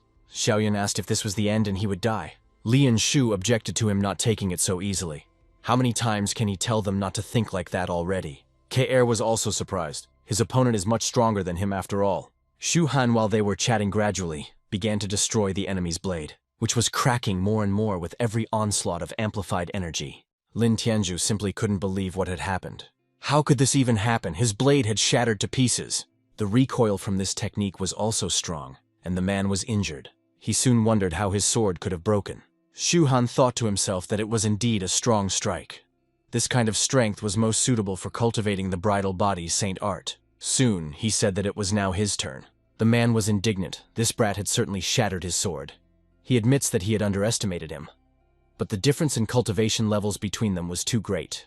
Shu Han was just attacking. He was already tired of hearing this, so it was time for him to die. Lin Tianzhu wasn't going to give up so easily. He used a skill from Mount Shu called Profound Sword Qi. Together with this technique, he rushed out to meet his opponent. A huge stream of martial energy spread across the room. Meng Ke knew this deep sword Qi technique was a unique skill of Mount Shu. Because of this, it would not be an exaggeration to call it the strongest sword technique of the mountain. It is an incredible technique. Even the scattered sword Qi on the outskirts makes these people put all their efforts into simply resisting it. Xiaoyun asked Lian Shu if he still had faith in his Shu Han. He would have to try really hard this time in order to survive, and maybe he would be lucky if he did. But the guy said that he will present a few more times. Shu Han can't lose. Family Elder Lu said that with the profound sword Qi coming out, this battle would no longer be tense. The family head didn't even expect that Qi here seemed so powerful. After releasing it, the sky and earth seemed to change color. If used correctly, Lin Tianzhu would be able to kill a foundation stage cultivator even if he was at the core foundation stage. Shu Han realized that the core of this large squid-like demon had come just in time. One must use it now. Therefore, he took it out and began to gradually release energy. Tianzhu never thought that to fight a cultivator like this guy would require the use of profound sword Qi. Still, this was a real shame for him. The protagonist noted that this old man in general would die of shame now. The enemy didn't understand. Did he really think that under the power of the Qi of the profound sword, his antics would even work? I wonder how he would like such an attack. Maybe this man's technique had fused with the squid-like demon's squid core. After which, a powerful explosion occurred, dispelling the enemy's technique. Tianzhu was horrified. He didn't realize what had happened. The other man was attacked by something and thrown back a few meters. As a consequence, the man's body hit and fell to the ground. He was quite heavy and was expectorating blood. When he recovered a little, he noted that ordinary bombs could not have harmed him. I wonder what this guy was using now. Shu Han explained that unfortunately for him, he had used a bomb that was not quite ordinary. This bomb was created from the core of a middle core formation stage demon. Let him not agonize and close his eyes, for he would no longer live. Lastly, Tianzhu turned to the former head of the Lu family and asked for revenge. Immediately afterward, he fell dead to the ground. The people present were horrified. Did Master Lin really die just like that? The elder was horrified. Things hadn't turned out the way he had thought before. The disciples of the Lin Dao clan were brought here by the Lu family and died in their territory. Although it was certainly not their fault, he would not be able to justify himself to Mount Shu. The interlocutor asked, "Did the master really want to say the same thing?" The elder noted that they had previously ordered the Lu family's disciples to cordon off the place. How the matter is progressing is interesting. Second brother said that all the capable disciples of the Lu family have been here for a long time. The entire site is tightly sealed off, so the elder can be sure that no one will be able to enter or leave this place now. The old man rejoiced and headed towards the protagonist. His intentions are evil because of him. Lin Tianzhu and his disciples died. His family should give an explanation. Grief Shu that let him surrender now. The protagonist pointed out to the old man that he had personally stated earlier that a fair duel regardless of life and death would happen right in front of them. In that case, why is it that when they die, he can just retract his words? Lu Zhaofeng explained that Shu Han had used a sneaky way using the demonic inner core, and by doing so, he had killed Lin Tianzhu. And in the eyes of his family, this seemed like an injustice. The guy pointed out that the battle was not a life and death battle after all. After all, this old man had humiliated himself so much to gain Mount Shu's favor. With such a head family like him, the Lu clan would be doomed. With these words, he made the man become enraged. The indignant man shouted out, "How dare he say that?" At that moment, he used his power and directed it towards the protagonist. The guy had to defend himself from the fosterback as well. He landed beside his comrades, who asked if he was all right. Shu Han was well aware that a refinement stage cultivator could not be underestimated. The old man was incomparable to those pseudo-refinement stage cultivators from Jingxi Cave. The patriarch laughed to him. Life would not defeat him. One strength suppresses 10 encounters. Even though he was able to kill Lin Tianzhu, using sneaky means for him, he is still a nobody. Any of his methods would just be child's play for him. Lian Shu asked if his comrade was all right. He didn't even expect that Chief Lu would turn out to be so brazen. Therefore, he suggests that they team up against this old jerk. The two of them will definitely defeat him. The protagonist asked him not to interfere. This old man's character has always been questionable, so there's no surprise here. When he was treating the wounds of the man in question, he told him something at the very end. Although his wounds were mostly flooded, he needed to finish the medicine and recover. I wonder if he remembered this. Lu Zhaofeng warily asked, what was he getting at? Let Shu Han stop this circus already. His old wounds have already completely healed. His level of development even surpasses that of before, and even if he were to beg or belittle, he is not going to spare him. The protagonist pointed out that in such a case he was attacking him. Today, his family will be issued from Nanadao Island. Lu Zhaofeng immediately attacked. He agreed with what the guy was saying. Shu Han utilized his alchemy skills. He summoned a Supreme Alexin Sutre. The skill he applied was Meridian Reversal. It was a compass, a technique that spurted out with a swift beam and headed towards the old man, who had no way of dodging it, and because of that he received a blow. Everything happened so fast that he didn't even expect how it could be. His body immediately fell to the ground like an empty sack. Frightened, the family members rushed to the head. The men lifted the old man up, and he was spitting out blood. Lu Zhaofeng did not understand what Shu Han had done to him, what was happening to his body, and the main character had told him earlier that his wounds were not fully ignited, and he needed to stop. In his past life, Lu Zhaofeng's character was already a questionable guy. In the middle of the spiritual energy revitalization stage, he chased after someone else's treasure. Because of this, relatives and friends died because of his fault, which led to the downfall of the entire family. Therefore, when the protagonist was treating the wounds of the old man in question, he used the Supreme Elixir Sutra to leave a loophole of his old wounds. And so, when this loophole opened, the river seemed to burst out of its banks. In just a moment, Lu Zhaofeng's entire body would experience a relapse of his old injuries, and he would die instantly. The old man shouted for the others to attack. They must kill this guy, and he needed to heal his wounds. The second brother ordered all the Lu family disciples to listen to his order carefully. It is necessary to kill this scumbag. They immediately rushed forward to kill him. This young brat with no background or support dares to defy their family. But with those who attacked, the protagonist coped very easily, even though there were a lot of them. Of course, Lian Shu also came to his aid. He noted that he had never seen a worse clan than this one. But nothing today would be the end of it. Xiaoyun asked Kier, what should they do? The girl replied that Shu Han, their savior, needs to act, and they can't just stand by. Uncle Yanzi rushed into action. Today, the boy would pay for what he had done. Soon their weapons converged on each other as well. The man was confident of his victory, so he attacked swiftly. The hero skillfully dodged his swift attacks. The second brother soon said that he was sorry that the boy was an orphan. Otherwise, he would have destroyed his entire clan. While he was saying that, and the heroes immediately destroyed his weapons, and also inflicted a serious wound on the man's body. As a consequence, the man immediately fell to the ground. His brother was worried about him. He thought that he was finished. Therefore, he resented the man for killing him. Shu Han turned to the lord of the Liu family. As the current patriarch of the family, he has a chance to stop all this. The reason why he is saying these words and advising him again lies in Senior Liu's face. Either way, their family will be destroyed today. His interlocutor didn't listen to him. He said that he will fight till his last breath and rush to attack. But he was dealt with by the protagonist even more easily than the others. The man's body immediately fell to the ground. The others rushed to him and wanted to save the lava family. And while he wasn't heading there, the hero took advantage of the 3 times heavenly thunder. As a consequence, the disciples in question were destroyed. As this was happening, the old man continued to regenerate his strength and wounds. Soon, he was ready for you to continue the battle. Therefore, he rushed towards the brat and told him that he was on the verge of death. Now that his wounds had completely healed, he would kill him. Shu Han was very tired of this man. He clearly didn't realize who he was messing with. That was fine. He decided to deal with him already. To do so, he used the meridian-destroying alchemical sutra above. He asked it to break apart for him and directed the entire technique towards the old man. Lu Xiaofeng was confused. He didn't understand what was happening to his body. Something was happening to his legs, as if small explosions were happening, and further this technique and generally spread throughout his body. Then the man realized that it was over. He could die. After a few more moments, this is what happened. His body was simply being torn apart. The protagonist said he showed him mercy, but he never realized it. Truly, the most powerful alchemy technique in all worlds is the Supreme Alchemy Sutra. The girls were terrified the soul nucleation stage cultivator died just like that. The current head of the family couldn't believe that his master was dead. He fell to the ground in horror, cursing Shu Han for killing him.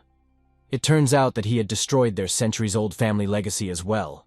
Soon, the man gathered his thoughts and announced to all the family members to listen carefully. Shu Han must be killed now. This pathetic brat, even at the cost of their family, they must kill him. He must be killed for ruining their family's path to glory. When everyone decided to attack, once again, the hero called them lowly ants. After which, using an axe, he struck the ground. Through the power of this devastating attack, many who were attacking him were destroyed. The current patriarch realized that the situation is critical. This person is too strong, but he cannot do anything to him. Therefore, he, as the current head of the family, began to contact the patriarch of the Liu family. Only in the life and death survey, he dares to bother the Divine Master. He pleads for the Divine Master to take action and kill the person in question. Immediately after, thunder rumbled and black clouds appeared in the sky. The roof of the building where all the people were in immediately collapsed to the ground. The Divine Master appeared. He asked why it was necessary to summon him early. Did he really get a 9-profile mystic tree? The man, on the other hand, asked the Divine Grandmaster to save their clan. In order to do so, this guy must be killed. But the Divine Grandmaster immediately attacked the head of the family instead of the guy. This seemed just outrageous to him. They are wasting their time dealing with a mere brat. He was wasting his divine presence here, the man noted, though his clan had yet to receive. The exact information about the mystic tree has appeared in recent days, and it has something to do with this fellow Shu Han. If the Divine Masters eliminated him and interrogated his soul, they would definitely be able to obtain information about the mystic tree itself as a result. The interlocutor was so interested that he asked for details. The protagonist, on the other hand, thought about this Divine Master. There was a conflict between the 13 demon lords of Eternal Night City and the 12 divine lords of the Emperor. Furthermore, this person was secretly supporting the Liu clan by ferreting out information about the 9 profound mystic tree. It seems that in his past life, after the Liu clan's clan head had acquired the 9 profound mystic tree and his unexplained disappearance, it was most likely because this Divine Master had seized the opportunity. Unexpectedly, It was Lu Yanzi who turned out to be the one affected. Her biological father had ended up causing the girl's death. The Divine Master became indignant. He would ask him a question, so let his interlocutor answer immediately. Along with that, he increased his onslaught, and people simply couldn't stand on their feet anymore. Xiaoyun wondered how strong he was. Az noted that she didn't know that, but she could say that only cultivators above the nascent soul stage could achieve such pressure, and it caused uncontrollable trembling within them. Lian Shu girl said that his brother had better leave. Even though he had just killed a nascent soul stage cultivator, which was truly an awe-inspiring sight, she couldn't help but feel that this person could easily crush them. The guy remarked that he had faith in his brother anyway. At this time, the protagonist used the celestial body transcendence technique. Naturally, the enemy force was enormous towards him, but the guy remained unwavering. He knew he could handle this force. Such a strong pressure that he was experiencing clearly shouldn't go to waste. Therefore, he used the heavenly body transcendence technique, destroying the body. In the end, Shu Han felt something interesting.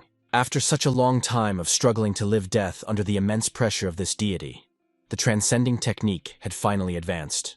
It had reached its peak of the supreme heavenly body, corresponding to the longevity of the heavens themselves. This path of development was incredibly difficult. Not only was it necessary to internalize the essence of the various heavenly and earthly beasts, but it was also necessary to go through thousands of trials. Every step forward compared the trial of her life as well as death. In the celestial body transcendence technique, there are two main realms, the small celestial realm as well as the great celestial realm. The small celestial realm consists of 72 levels, and the large celestial realm consists of 36 levels. This can be called a realm, a level of calamity, an almost unattainable, incomparable, divine art. And after all, in the recent past, the guy's cultivation of the celestial body transcendence technique had only reached the 5th level of the small celestial realm. And in his opinion, this is a weighty as well as distant path. The Divine Master said, in order to withstand his pressure, one must possess a certain amount of skill. But the ants still can't turn the tide, and this guy is still overestimating his capabilities. At that moment, he tried to attack him. Shu Han didn't expect that there would be a deity behind the Lu family. Even if this deity was only showing traces of his divine presence at this moment, it was beyond what the guy's current cultivation stage could handle. The difference between their strengths was too great, so he didn't even resist, and the Divine Master tried to grab him and pull him out. Lian Shu was greatly worried about his comrade. Suddenly, an army of dragon guards appeared from nowhere, at the head of which was the lazy Lin Fei Wei. The man asked who dared to make a mess. Xiaoyun remarked that everything was fine. The army of dragon guards had finally taken a break. Ke'er told who it was. It was Big Brother Wei. He is just one step away from entering the foundation formation stage. She hopes that he will save Shu Han. These people attacked the Divine Master who was trying to steal the guy. But when facing him, they were defeated as he was very strong. Because of this, the commander of the arriving squad immediately fell to the ground. The girls ran up to him. They were worried if he was okay. The man noted that he was fine, but he didn't understand what was going on. Ke'er told him that their friend was carried away by that giant hand. She wondered if he could save him.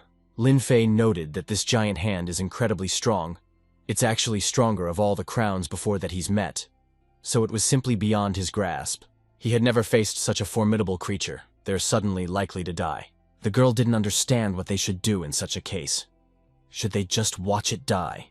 The man then said that his army of dragon guardians had only recently been established, and this situation is beyond their capabilities. He suggests that they contact the Dream Clan immediately and report everything to the higher-ups in the imperial capital. Let them deal with it themselves. Ke'er didn't feel like doing that, but she was going to call her grandfather after all. And while they weren't chatting, the head of the Lu family was laughing. Finally, Shu Han would die. Because of him, their family's entire heritage was destroyed in an instant. So he hates him. Lian Shu stood up for his comrade. He curses him, so now they will all die. At that moment, he attacked the family guards and killed them with one blow. The man turned his attention to him, and saw the one already beside him and attacking him. The Divine Master kept telling the protagonist to quickly tell the mystery of the mystic tree.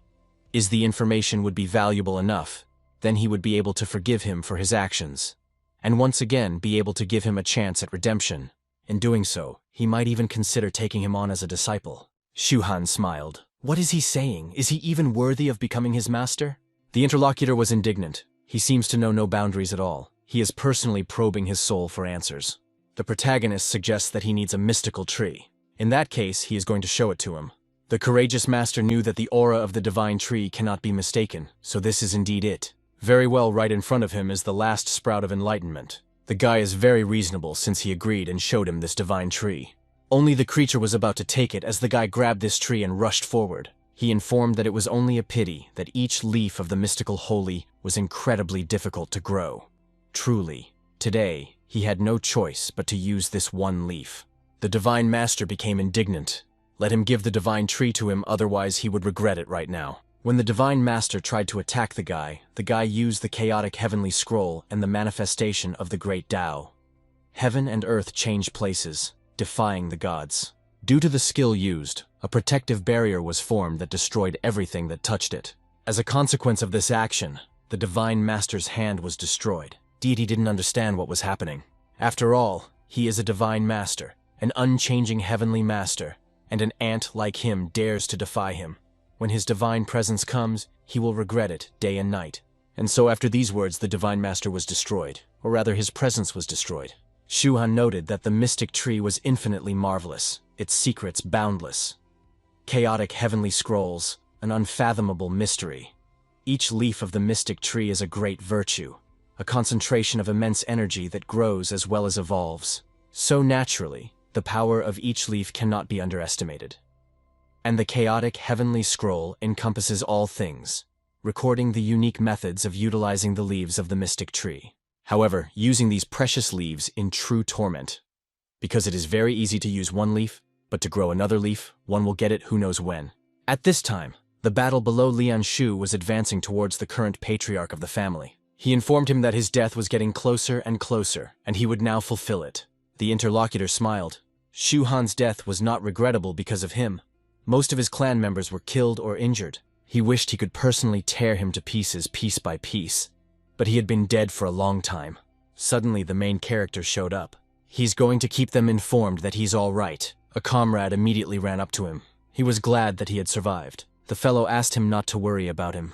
Lin Fei was surprised, and to survive under the hand of such a strong cultivator like this, and not look injured, it was simply incredible. Xiao Yun was no longer surprised, though. Kia rejoiced. She thanked the gods that he was all right. Only the current patriarch of the Lu family wasn't happy. He didn't understand how Shu Han was able to survive and not die. This could no longer be the case.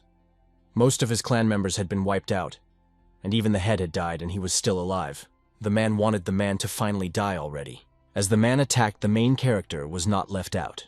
He rushed into the attack and delivered a crushing blow. This caused the patriarch of the Lu family to fall to the ground. Soon, Shu Han said that he had advised him to stop earlier. Otherwise, his clan would be in danger of extinction today. But he didn't listen to him. Suddenly, Lu Yanzi appeared from nowhere. The girl was horrified to see her father in a very bad state. Also, scattered everywhere were the bodies of the slain family comrades. She didn't understand what had happened here. Walking up, the man said that she was just in time. He pointed his hand at the main character and asked if she could see. All of this happened because of him. The man realizes that she has feelings for him. But the blood debt for killing their family members must be avenged. At that moment, he grabbed his blade and plunged it straight into her heart. Yanzi didn't realize what he was doing. Lastly, her father noted that as the current head of the family, he was ashamed of their ancestors and would pay for his sins with his life. He assigns her the task of revenge. The girl will have to kill Shu Han and avenge every member of the clan. Those words were his last, and his body fell dead to the floor. The daughter was horrified. She didn't want her father to die. The Bull King and Silver Wings of War also arrived here. The boy inquired what had happened. Yanzi didn't answer. She asked Shu Han in horror. Why did he do all this? Why did he kill her father and everyone else? For this she would kill him now? But rushing to attack, she stopped a few centimeters of hair before him. Afterwards she asked, why isn't he moving? Doesn't he consider her as an opponent? The protagonist informed that the energy was a mess right now, and she was unable to fight. Silver Wings God of War also asked that he should not harm her. The guy turned around and said that she was no match for him. What happened today was her family's fault. After that, the girl was horrified and fell to the ground screaming that she hated him. She cried bitterly and had not yet realized the loss of her family. A month passed after that event. To the gathered students, Li Kaishan told them that as beneficiaries of the revitalization of spiritual energy in the past 6 months, they were the beneficiaries of this era. They have fallen into the wave of the Great Era and are the favorites of the Great Era. And today, they are already graduating. In this year's martial arts examinations, the high school of Nadal Island High School showed outstanding results. As a consequence, 17 students have gone to the measure of the best prestigious academies. Among them, 6 students were admitted to top universities such as Qingbei and Tianjin. Among the thousands of high schools in the country, they come out in the top 10. All thanks to the opportunities these students got in Jingxi Cave. The students said that a really amazing battle happened there. It helped them all become stronger. They should thank Shu Han as well as Mrs. Liu. If they hadn't led them in the cave, they might have died there. One of the girls pointed out that they were indeed their saviors, but for some reason they hadn't seen these people for a long time. At this time, the main character was in the school villa. The demonic cat was resting as usual, and Shu Han summoned an old man from his artifact. To him, the guy told him that he knew he would come to find him. The old man pointed out to his young friend, although the Jingxi Cave is now sealed, the 13th Demon Lord is still elusive. Now he can only integrate a part of Jingxi Heaven into this token lying in front of him. He is only a remnant of his soul and is unable to take it away, so hopefully the guy can still hold it in his hands. Shu Han had 2 questions. Firstly, why is the 13th Demon Lord eager to get his hands on the Jingxi Cave? Or had become special in this small cave world? Secondly, why would the old man trust him with the Kangshan token for safekeeping as well? To the first question, the interlocutor didn't know the answer because he is only the 3rd master of the cave, Jingxi. However, being the first heavenly realm to have experienced a revival of spiritual energy, Jingxi Cave must possess some secrets to attract the notorious 13th Demon Lord. There must be some significant secrets behind it. As for the second question, it's very simple. The reason why he entrusted him with the Kanshan token is because this cat chose him. Although this cat seems silly now, but his origin is clearly unusual. In all these years, he had never seen him get so close to anyone other than himself. It would be more correct to say that this is the cat's choice, not his choice. It was now clear to the protagonist that this cat had a truly exceptional background. In a past life, even the emperor himself had been knocked down in a single blow by a calculated cat during his heyday. I wonder how he could be ordinary. In the end, the guy agreed to keep this token for himself, but there is one condition. He wants to gain control of Jingxi Cave. The old man told his young friend that due to the recent upheaval, most places in the cave have been blocked off. Because of this, living beings can't come and go, so even if he gives him control, it won't be of any use. Shu Han assured him that he didn't have to worry about that. The guy can treat it as a huge storage facility. As he knows, the bigger the storage artifact, the harder it is to create. Even a venerable expert can create a storage artifact with a space of 10 meters on each side. The old man was surprised that he was considering the entire heaven realm as a storage artifact. Still, it showed that the guy had outstanding abilities. He will hand over control to him as he has some things to do. If he doesn't return from this trip, the hero can entrust the future of Jingxi Cave to this silly cat. At this, the interlocutor said goodbye to the lad, and 2 weeks later, the hero went by train, and somewhere. But he was not alone, so he asked the girl how long she would still follow him. Perhaps she would stop doing it after all. Rui replied that the appearance of an enemy should be engraved in her heart. She used to think that he had a compassionate heart like a bodhisattva. After all, in the Jingxi Cave, he had put himself in danger many times to save others. Now it seemed to her that he had a ruthless heart. He knew that he liked Yanzi so much, but without hesitation, he killed her entire family. Shu Han explained that some people need to die. It was destined for them back in their past lives. But some people don't need to die, such as Yanzi. In fact, he makes a choice. If the whole Liu family dies, she shouldn't die. And he actually saved her. The girl thought it was pretty hypocritical to call saving a murder. Next, the hero stated that he was going to study at Qingbei University. Is the companion really going to that academy as well? It's a martial arts school and not everyone can go there. Rui didn't understand. Doesn't he know that there are students among them who entered by their own abilities? It only makes up a small portion in the academy. A larger number of students are recommended by various sects as well as cultivator families. Rather like her Mount Shu and like the Long clan, these are the rules set before the revival of spiritual energy. The guy didn't understand. Did she really mean to say that she had gotten a spot through her Mount Shu's recommendation? The girl confirmed that this was the case. Qingbei, as one of the 2 major martial examination schools in the world, had gathered the resources of nations for cultivation, and its wealth surpasses imagination.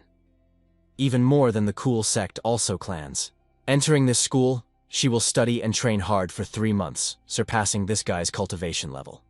Let her be confident in that. In response, the hero only wished her good luck. After a while, they arrived at the martial arts academy. The man said that their academy was a national treasure.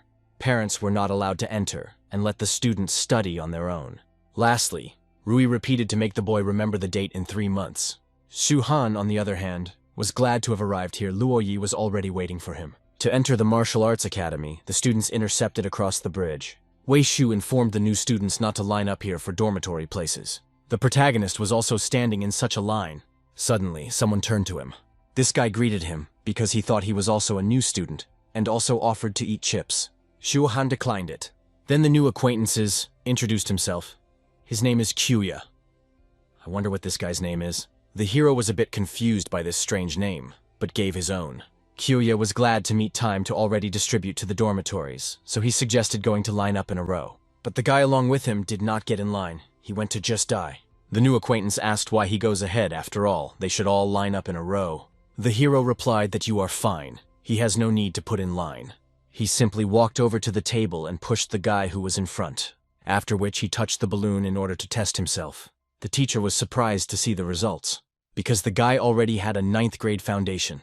Wishu swept up that he was talented. Such cultivation was impressive. But the guy who was supposed to come up resented and told the teacher that it was his turn now, and this person was ahead in line. The professor asked, "What do you mean a queue like that doesn't exist? Let the students remember that the main rule of their clear north is stronger. Will be first." Boy, indignant, he disagrees. This man looks skinny words very ordinary. How can he be stronger than him? He is at the 8th stage of foundation formation, at the early stage of core formation. The woman wondered, with this level of talent and cultivation, does he still dare to doubt? Honestly speaking, in an ordinary martial arts academy, a person like him was considered a genius among geniuses. But here in the clear north, it's not enough, even at the intermediate level. Although her tool can only recognize up to the 9th stage of foundation formation. This disciple is at the same early level of core formation, but if she is not mistaken about his talent, that he should have surpassed the 9th stage of foundation formation and reached the Earth-level core formation level. Earth-level core formation among the new students of this semester. It had to be said, there weren't many of them. The guy wondered what Earth-level core formation meant. Does it really exist? Isn't it a legendary talent? Then someone was surprised to note that Clear North and Heavenly Capital. Those are indeed the 2 major prestigious schools of this world.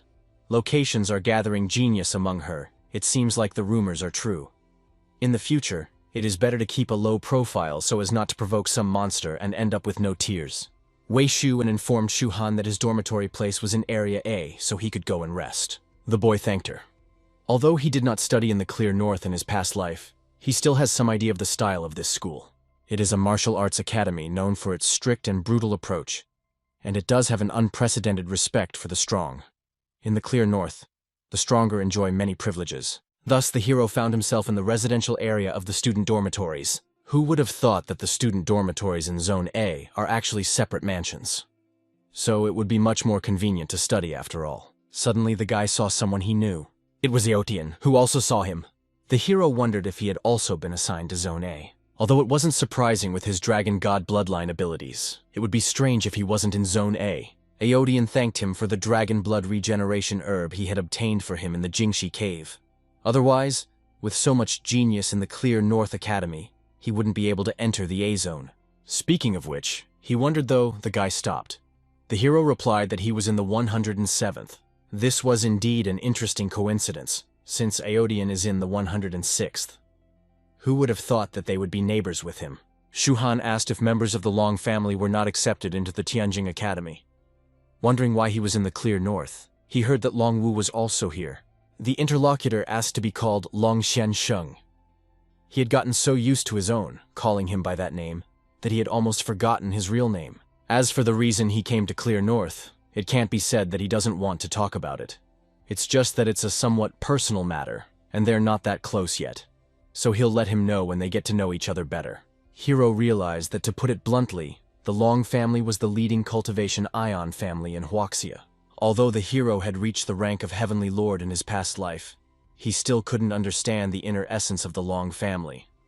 As for Long Eotian, the true pride of the Long family, there seems to be more behind him than meets the eye. After this conversation, the hero finally arrived at his house. Inside, he immediately took out an artifact, from which a demonic cat appeared. The hero noted that this wasn't a small place like South Island. There are many high-level cultivators here. Therefore, he asked this creature not to turn aimlessly. Otherwise, if it made a ruckus, he wouldn't be able to clean up after it. The demonic cat, on the other hand, pointed out that these grilled chickens are very tasty. If he gives him 10 pieces of them every day, he promises not to give him any trouble. Shu Han is already starting to regret bringing him here.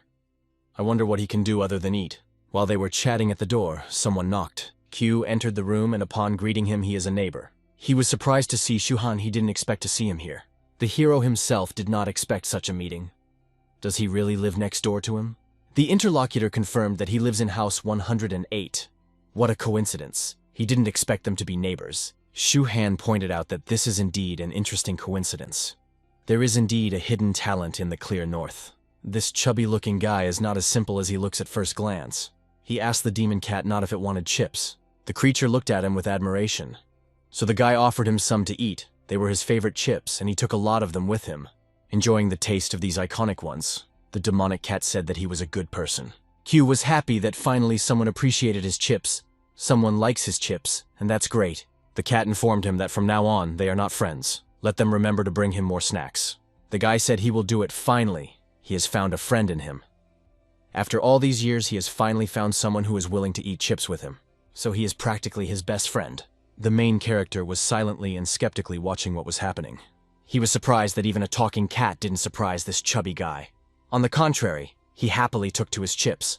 Either he is unusually malleable, or he has already had to face talking creatures. That's why he's not intimidated by such oddities. Suddenly, Aotian entered the house and announced that it was time for them to leave and they should pack. Shu Han, not understanding anything, asked what they should pack for. The interlocutor was surprised that he didn't know.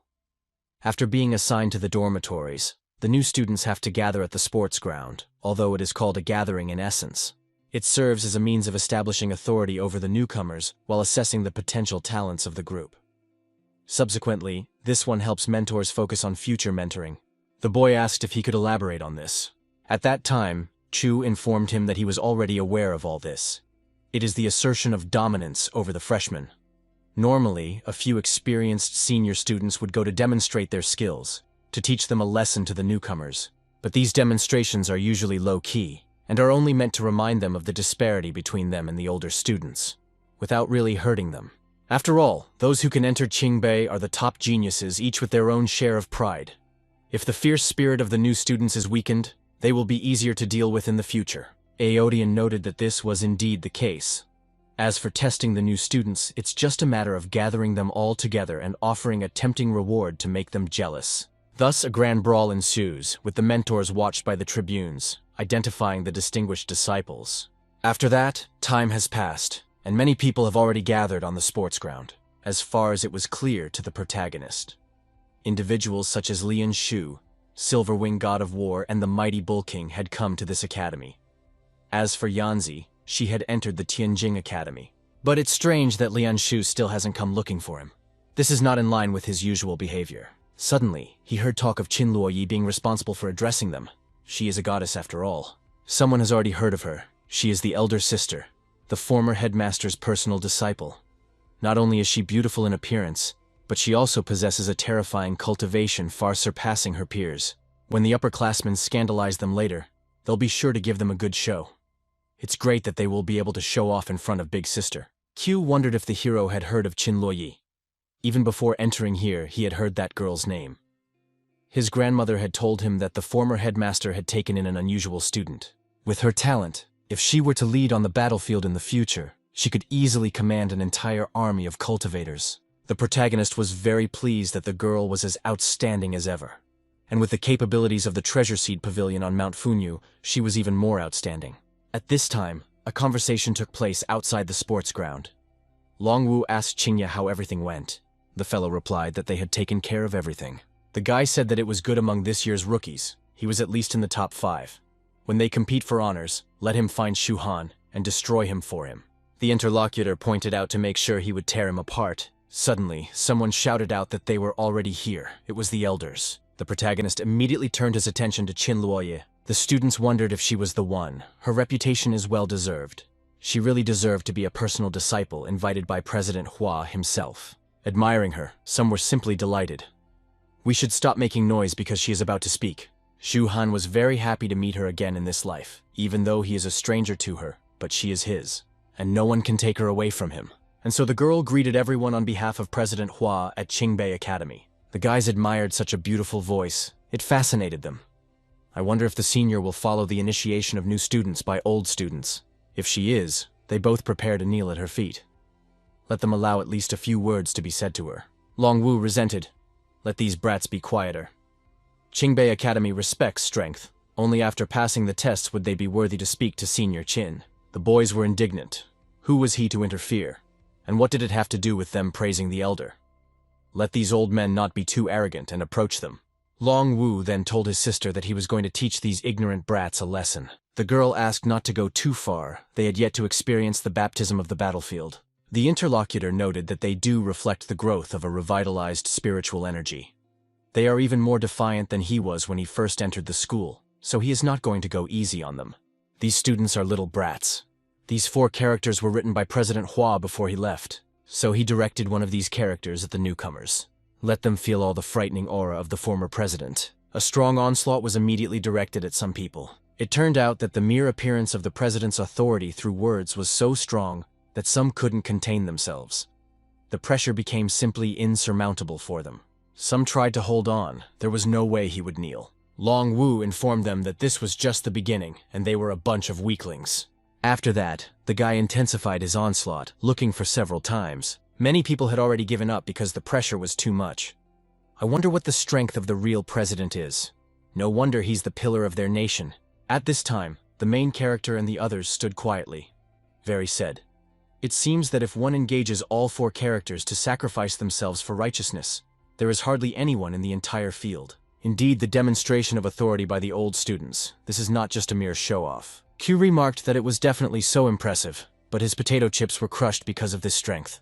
As some stood, Long Wu reported that they were tough guys, even if they were dragons on the outside. Once they entered this academy, they stopped being like that and turned into mere insects. In front of them old students, they are just newbies and should just lie down obediently. Guys better clean the soles of their shoes with their tongues, or they will make them lie down until tomorrow. Immediately after these words, he intensified his onslaught several times more. Many who were holding on immediately fell to the ground and added to it. The students were indignant. They just dared to insult them.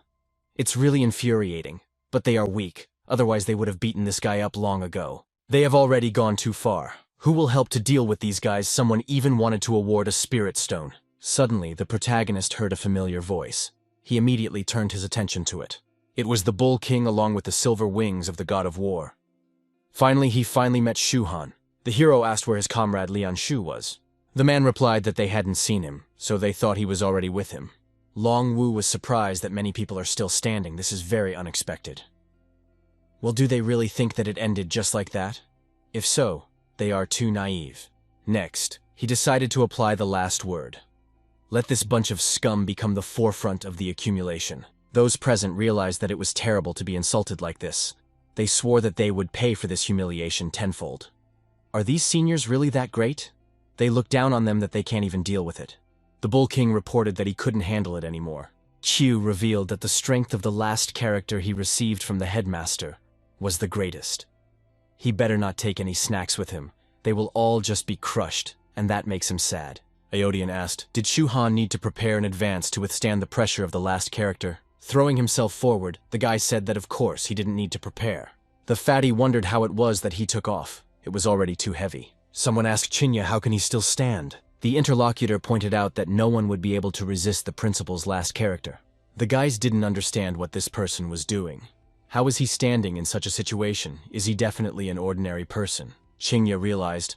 It turns out this is the same guy he was asked to deal with. The dragon of the 5 elders. After overestimating himself, the headmaster showed his strongest character. He rushed forward, and so at the very least his bones would be shattered. Long Wu informed his sister to look here some upstart. The girl saw that it was the same guy who didn't know his place in the Jingxi Heavenly Cave.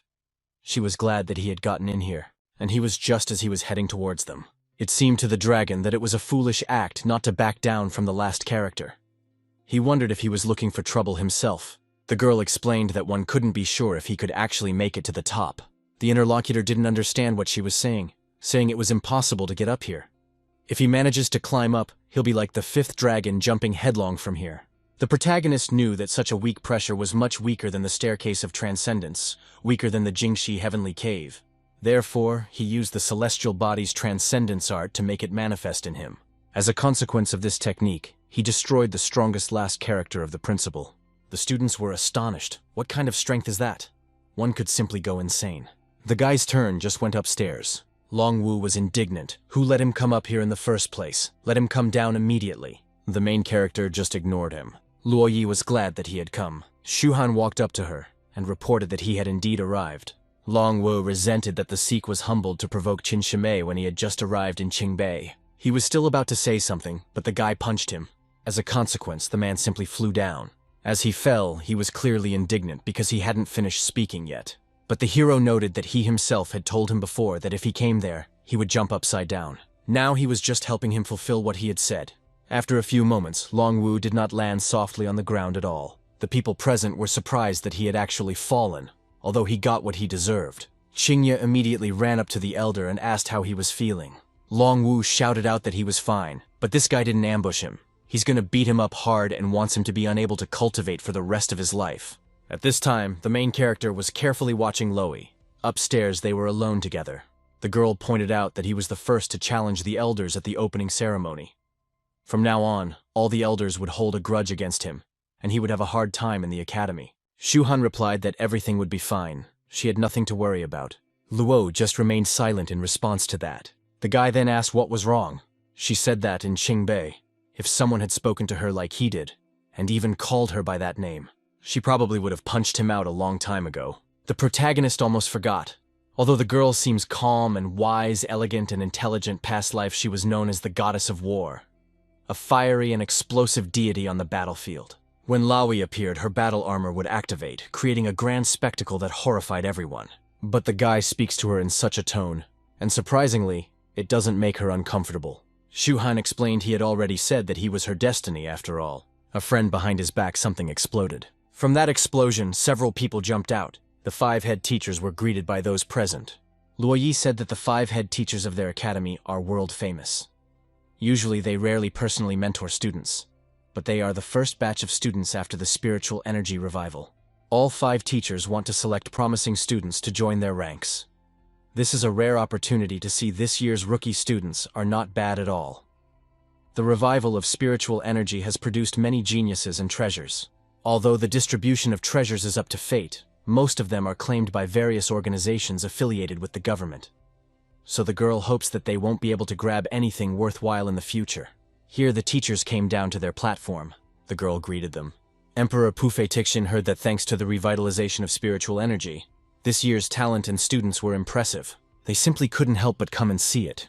Lo noted that they were all quite impressive, and some were simply outstanding. The man reported that this is good. This is the kind of thing he likes. Shuhan saw that Li Kaishan was also here. However, his abilities go far beyond what he is displaying now.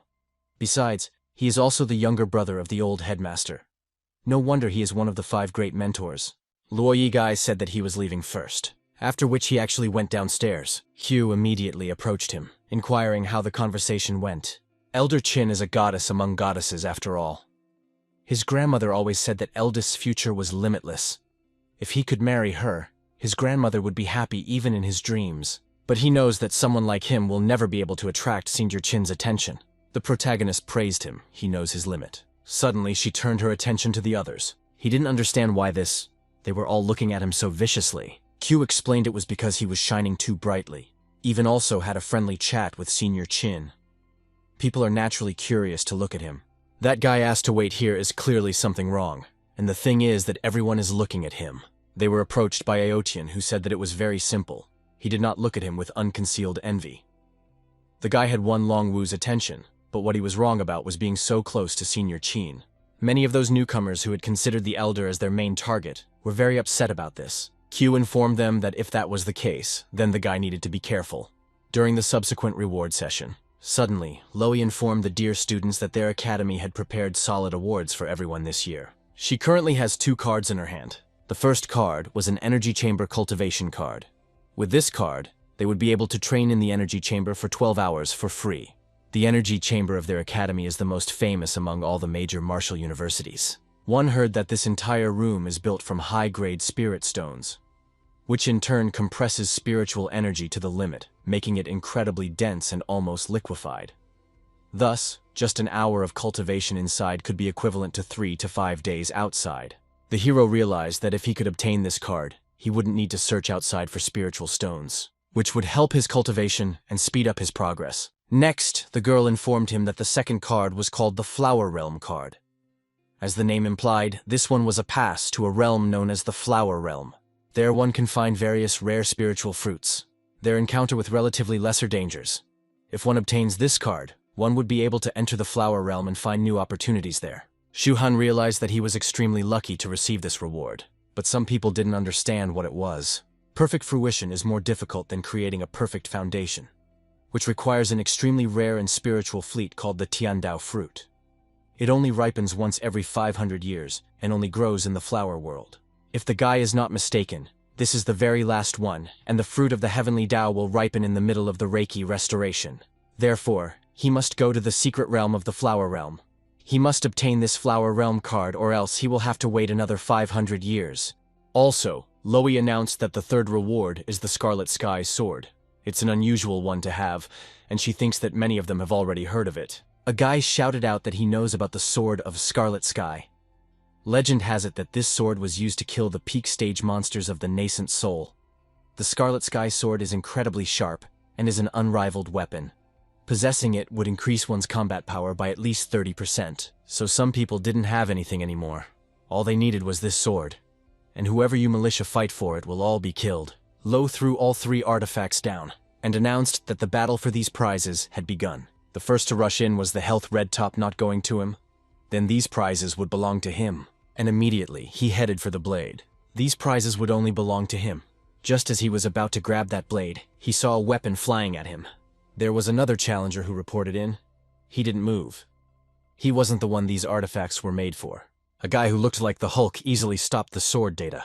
The challenger reported that the red sword had transferred from his Shushan sect, and it should belong to his Shushan disciples. The enemy easily repelled his weapon. The guy was surprised how he was able to do it so easily. And then the big guy decided to grab the red sword after all, but he was immediately stopped by someone. He saw that this Chinya, did he really want to stop him? The interlocutor confirmed it, after which he easily threw the first guy away to get the hell out of here. Despite his enormous size, this person was neutralized. The people present noticed that this Chinya is a big shot from Zone A.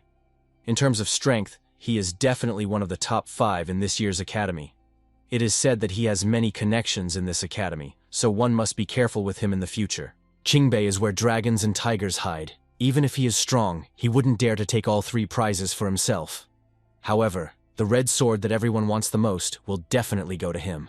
Qingya informed not to look at him, so he is certainly much stronger, but he doesn't dare to take everything for himself. Once he solves one problem, he will give 2 of them away. He immediately inquired who Shuhan was. Everyone wanted the guy to come out. How could he come across on the first day of his studies? Did he really decide to kill himself? Qingya said if he didn't come out, he would find him himself. So he asked his subordinates to bring someone here. They did his bidding, and it was the bound Lian Shu. The big man took the gag out of his mouth and said that he was his best friend, so let him call him. Lian Shu was indignant. What did he need him for? This person is just trash to him. Let him go, and he will make him pay for it. Shinya got angry. He tried to hit the guy because he's brave. But suddenly the main character appeared. For his enemy, he was just in time. The thug immediately rushed towards him to attack. And so, in midair, they clashed with each other. Thanks to the might of their powers, they threw each other away. And while all of this was happening, the silver wings of the god of war managed to steal Lian Shu's silver wings. After that, he took it to a safe zone. The guy was indignant because he had just started learning. He had already been caught by these guys. How embarrassing was it after all? The people present saw that this was the same guy who was chatting with Qin Luoyi on the flying machine. His name was Shuhan, if they remembered correctly. Instructor Huangfu Tieshan, upon seeing what was going on, remarked that it wasn't bad. Both of these guys have incredible physical strength. If he chooses them as his disciples in the future and refines his body with them, his future achievement would clearly not be underestimated. Long Yuetian swept his eyes over the fact that this winged disciple was also very good. With an excellent future, he will become a good commander on the battlefield. Shu Wei felt that they had found quite a few good talents today. At this time, Qingya approached the main character. He was the first one who dared to confront him in terms of physical strength. The hero asked his comrade if they would do it. The companion immediately replied positively. After that, Shu Han attacked and offered to go along with him. Lian Shu did not stand aside. He would curse the Qingya ancestors today. He wouldn't give up so easily. The opponent said that he overestimated himself so much that he ordered his men to kill the protagonist. Shu Wei pointed out that unless she was mistaken, the Qingya the other disciples feared was Yue Tian's nephew. The man confirmed this information. To be precise, he is the son of his nemesis. This very guy has possessed an extraordinary talent since his early years. When the spiritual energy was revived, he even ate the fruit of the holy body. And since then, he has been on the path of cultivating his body and has become incredibly strong.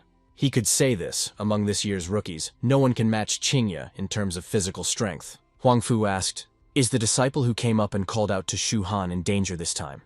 But after all, they had touched equals recently. Is there a snag? Yue Tian stated that it was true. The one they are talking about didn't even use his full strength. Qin had created a golden body. If he revealed his body, this kid called Shu Han wouldn't be able to withstand any of his movements. Shu Wei felt very sorry for him. She had already arranged accommodation with him. This kid has a foundation and not bad ability. Next, the teacher asked Li Kaishan what he thought about it. The man replied that it was obvious to him that Shu Han would win. The people present were surprised to hear this. I wonder why on earth he thought that. Li Kaishan informed that they would see soon. Right now, he realized that they didn't know who Shu Han really was. He was actually a miracle worker. At this time, the guys once again bumped into each other, and threw each other a considerable distance away. Qingya liked battles for a long time, had not enjoyed such a battle for a long time. The protagonist also confirmed he liked it too. This was how one could perfect the technique of a heavenly body saint, while facing opponents of similar strength. And while they were fighting, Lian Shu was also not standing by the side. He had quite skillfully slashed down a few guys, after which the others pounced on him. The guy realized that he couldn't dodge the attack. That's when the Bull King came to his aid in time. Lian Shu realized that they had arrived just in time. The old man reported that there was a fight going on. It was a sin not to join it. Q was confused. He had never fought before, and asked what he should do. Then Lian Shu encouraged him. Together they will defeat them. The hero at this time once again clashed fist to fist. Once again, the scenario was exactly the same. The opponents scattered to different sides. It could be seen that they were having a hard enough time, but they were enjoying this fight. Here, Long Wu approached Qingya, and said that Yu the One did not forget his task. It was clear that this man had not fully realized all the interesting things he had planned. And when will this kid be finished already? The big guy himself realized everything. He said that he wanted to put up a good fight today, but it looks like it won't happen since someone wants to straighten him out. Shu Han wondered what the Dragon 5 had offered him to go after him like that. The interlocutor noted that it was not his mind. He had decided to use the red belly sword. Let the others get it right. He had no interest in that sword. And while he was picking up the weapon, the hero took up the map of the Colored Kingdom and rejoiced that he had finally gotten it. The others couldn't believe that these two were sharing 3 pieces of the prize between them. It was one thing for Qingya to receive the Red Sky Sword, but why should Shu Han also receive a prize, and 2 more? It's true, and he dares to approach their goddess. They can't tolerate that. Qingya felt that his opponent had earned the wrath of many, so even if he doesn't fit in, he won't be able to leave this arena. Long Wu added fuel to the fire, telling these guys that the 2 cards Shu Han has are very valuable. He would want to take them for himself. How could they tolerate it then? Also, this guy dared to talk to Qin Luoyi, and right in front of her it's a blatant slap. So what are they waiting for then? Let them walk around here, unite and attack him. The teachers were watching what was going on. Zhu Wei noticed that events were unfolding unexpectedly. Shu Han had stirred up a hornet's nest, and now everyone had become his enemies. Yue Tian asked, did the man really think he would perform a miracle again now? Li Kaishan explained that it would certainly be difficult, but not impossible. While they were chatting, the students grouped together. They decided to teach Shu Han a lesson. Luoyi belongs to all of them. If he dares to talk to her again, they should just destroy him. Aodian arrived to help the protagonist. He didn't understand how it was that the left guy wasn't made, attracting only enemies. Did he really have some kind of special aura? Shu Han speculated that he was like a firefly to them, in the dark night, only too dazzling. The interlocutor couldn't find the words after that. And while they were talking, the rest of the companions came up as well. Lian was reminded of the time in Jingxi Dongtian's cave. He felt so strong now and even stronger than back then. The Bull King confirmed it. It was only a pity that Captain Lu wasn't here. Q was confused. What should he do? He, as before, says that he has never been in a fight. The enemies decided to act. It should be agreed who would hit Shu Han first, and he would get 2 prizes. Some people were quickly motivated by this, so they attacked. But the main character did not stand still, and quickly found himself behind the backs of enemies, and attacked them successfully, killed them in one blow. The others were also fun. They began to fight. An opponent was also found for Chiuya. He thought that he and this fatty were together, so let him get one too. The guy himself asked to stay back because he couldn't fight, but the enemy still touched him. And then the guy's strong spiritual energy was released outwards. The people present did not realize what it was. They can't believe their eyes. That fatty is very strong. Lian Shu praised him for it. Even the main characters became interested in what was happening. Martial spirits are extremely rare, and they can only form naturally. When they grow up, it's like having an extra body. Aside from their own, it's incredibly powerful. The guy didn't expect it to be even more hidden than he had imagined. While he was thinking about it, the battle spirit attacked the enemies. Lian Shu was inspired by this and thought that they would take over this school today. But after a while, it turned out to be the opposite. 3 guys were lying on the ground. The Bull King was outraged that he dared to say that they were going to take over the entire academy. Now, everyone was beating them up. The opponents remarked that they were strange for daring to stand up to all the new students. They were going to keep on fighting. But then Ocean came to the aid of his comrades. With his immense strength, it was not difficult to deal with the enemies. Huang Fu realized that this was the manifestation of a true dragon. This dragon family member is not bad. He has outstanding strength, and that is very good. Zhu Wei thought that this chubby guy who can use his martial spirit is also quite impressive. When the fighting spirit grows, it's like having an extra helper. On the battlefield, the situation was very tense. This was exactly what Aoshin had said. The guys didn't know what to do. They were now trapped. Therefore, Aoshin turned to the main character of the people, too many people. If this continues, it's not easy to run out of steam. The hero dealt with his enemy, after which he stated that all the students of this academy are elite and their development levels they are too far apart. So it's impossible to defeat everyone. Besides, the competition venue and limited, and they won't even be able to hide. Lian Shu wondered what they should do. They just can't retreat because he didn't end it, Qingya.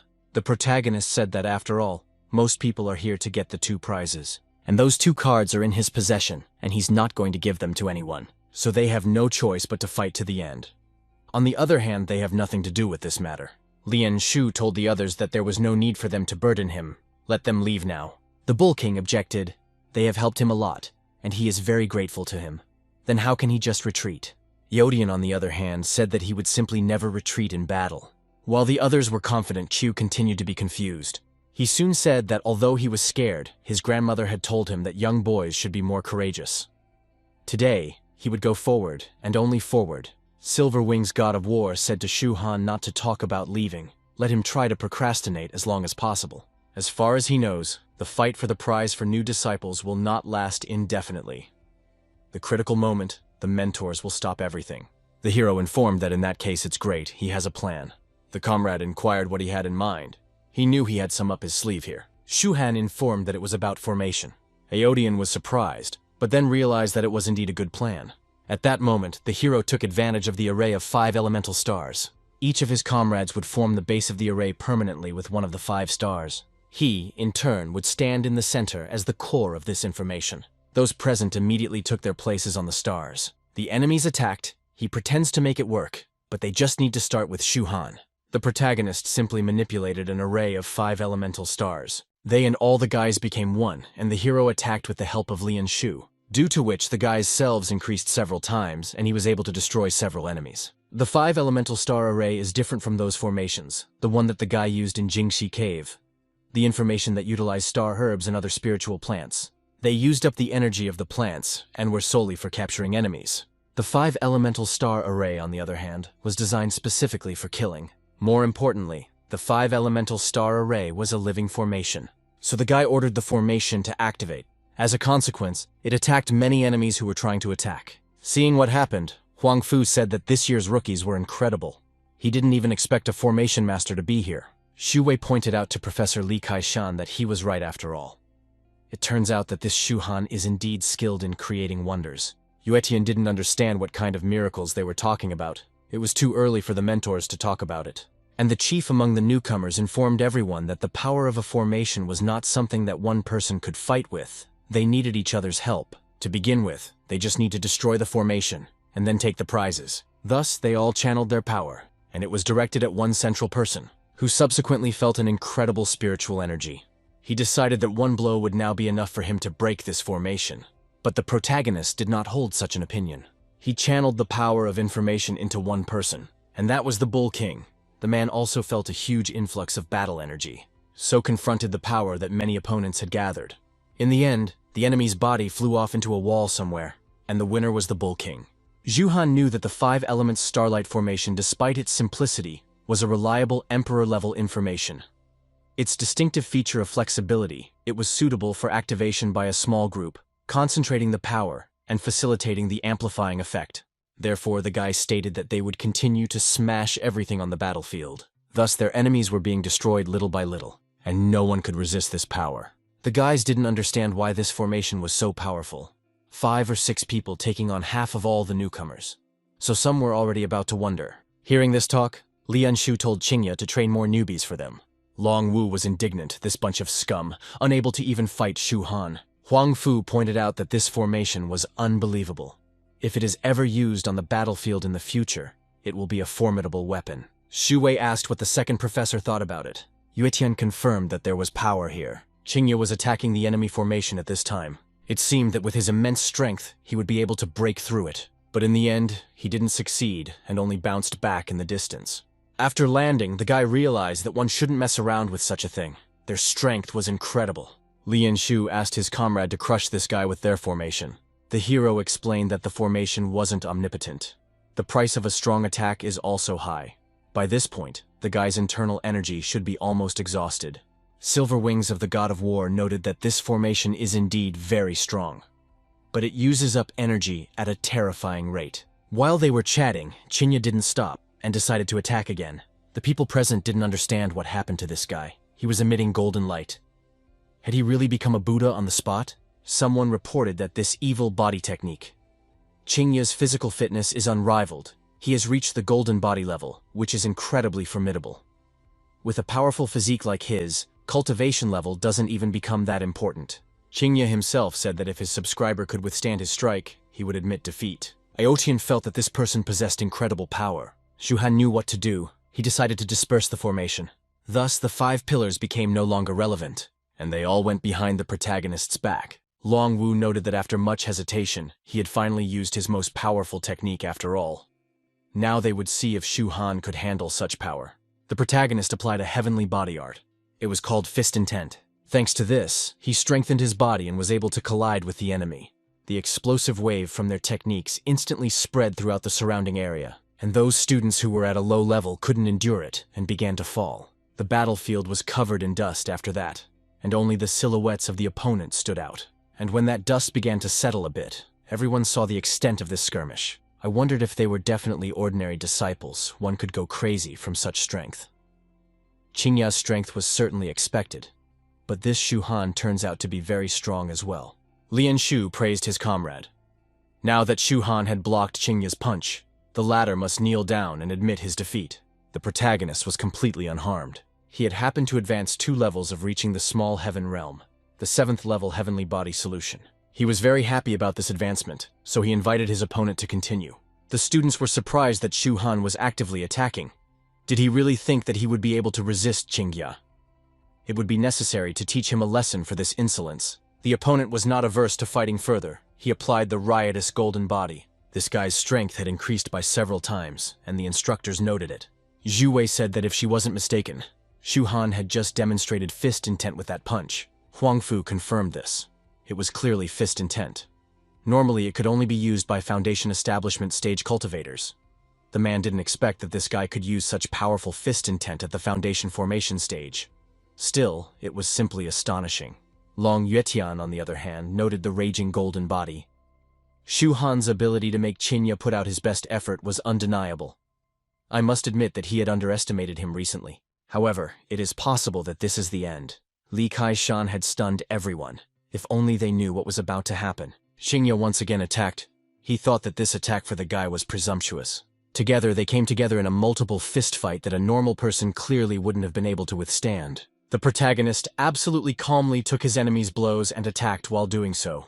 Soon, he used the 9th level Little Heavenly Realm and threw back his opponent. While doing so, he offered to continue his duel. Qingye was a bit surprised, but decided to continue. As a consequence, the guys started a fist fight again. And now, Shu Han had once again used a small heaven realm, only already at the 10th level. Thanks to his strength, he dropped the enemy as before. Sergei. It seemed that Shu Han was now gaining the upper hand over Qingye. Long Yetian confirmed that it was true this time. Huang Fu didn't understand why he was so straightforward this time. Maybe Qingye has some other ultimate technique up his sleeve. The interlocutor explained that it was getting late. Didn't they see that with each punch, Shu Han's strength increases from the previous one? His fists are filled with intent, and each punch increases his fighting power by several times.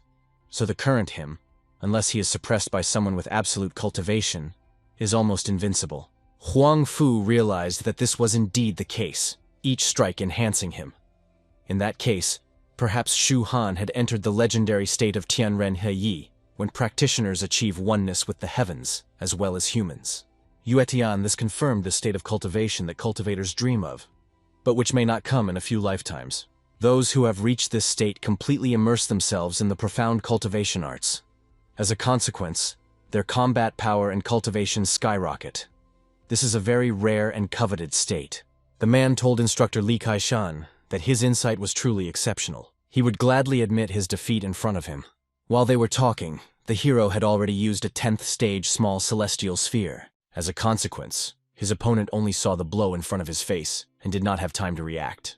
Therefore, he received a rather powerful blow. He flew a few meters to the side. After landing him, his condition was heavy, and his golden body began to gradually disappear.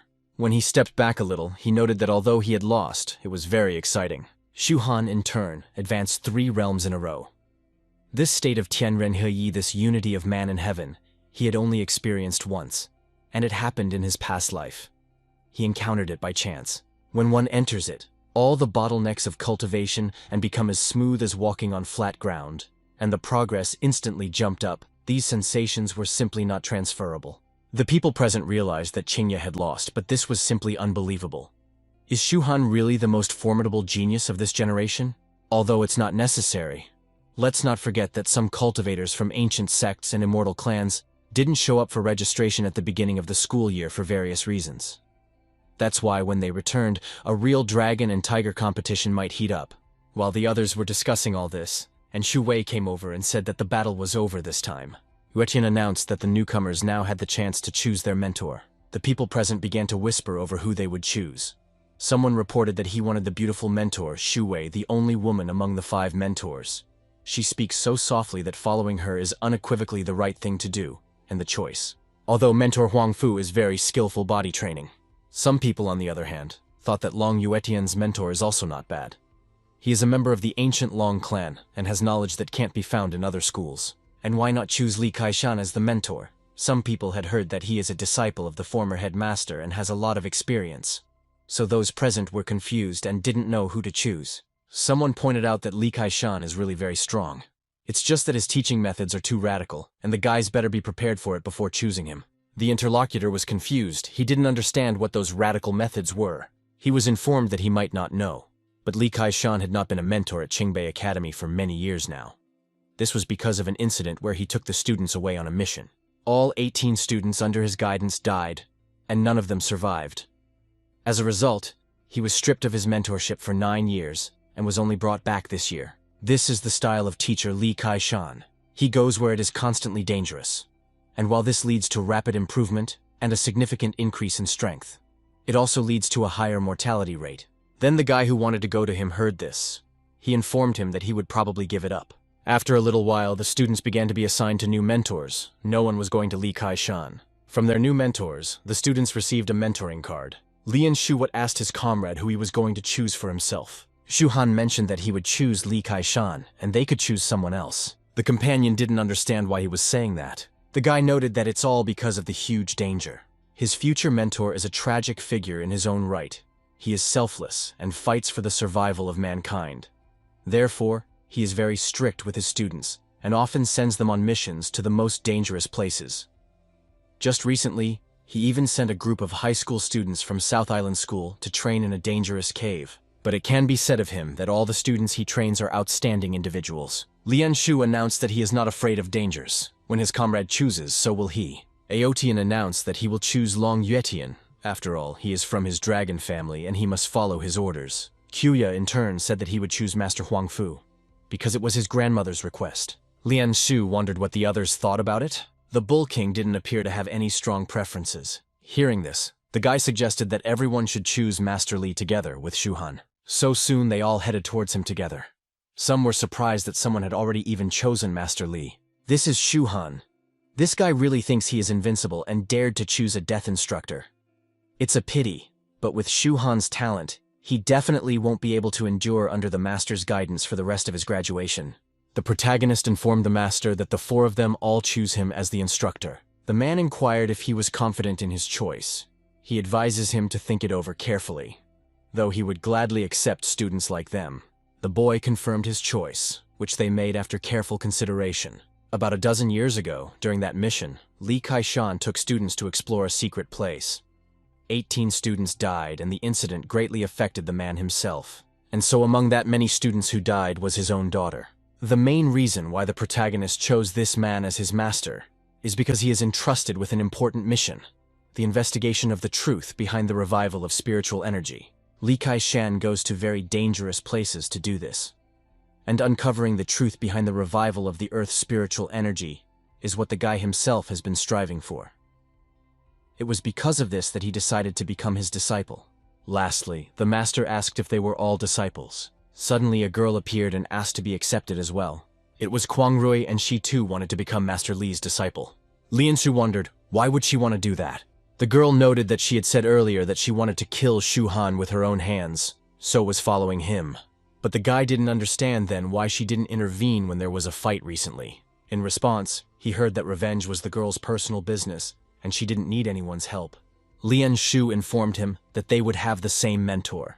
Isn't she afraid that by spending time together, she will develop feelings instead of revenge? Rui was a little confused, but still said she wasn't afraid of that. Li Kaishan said that he originally didn't intend to take disciples. However, he had encountered them 5 fearless individuals.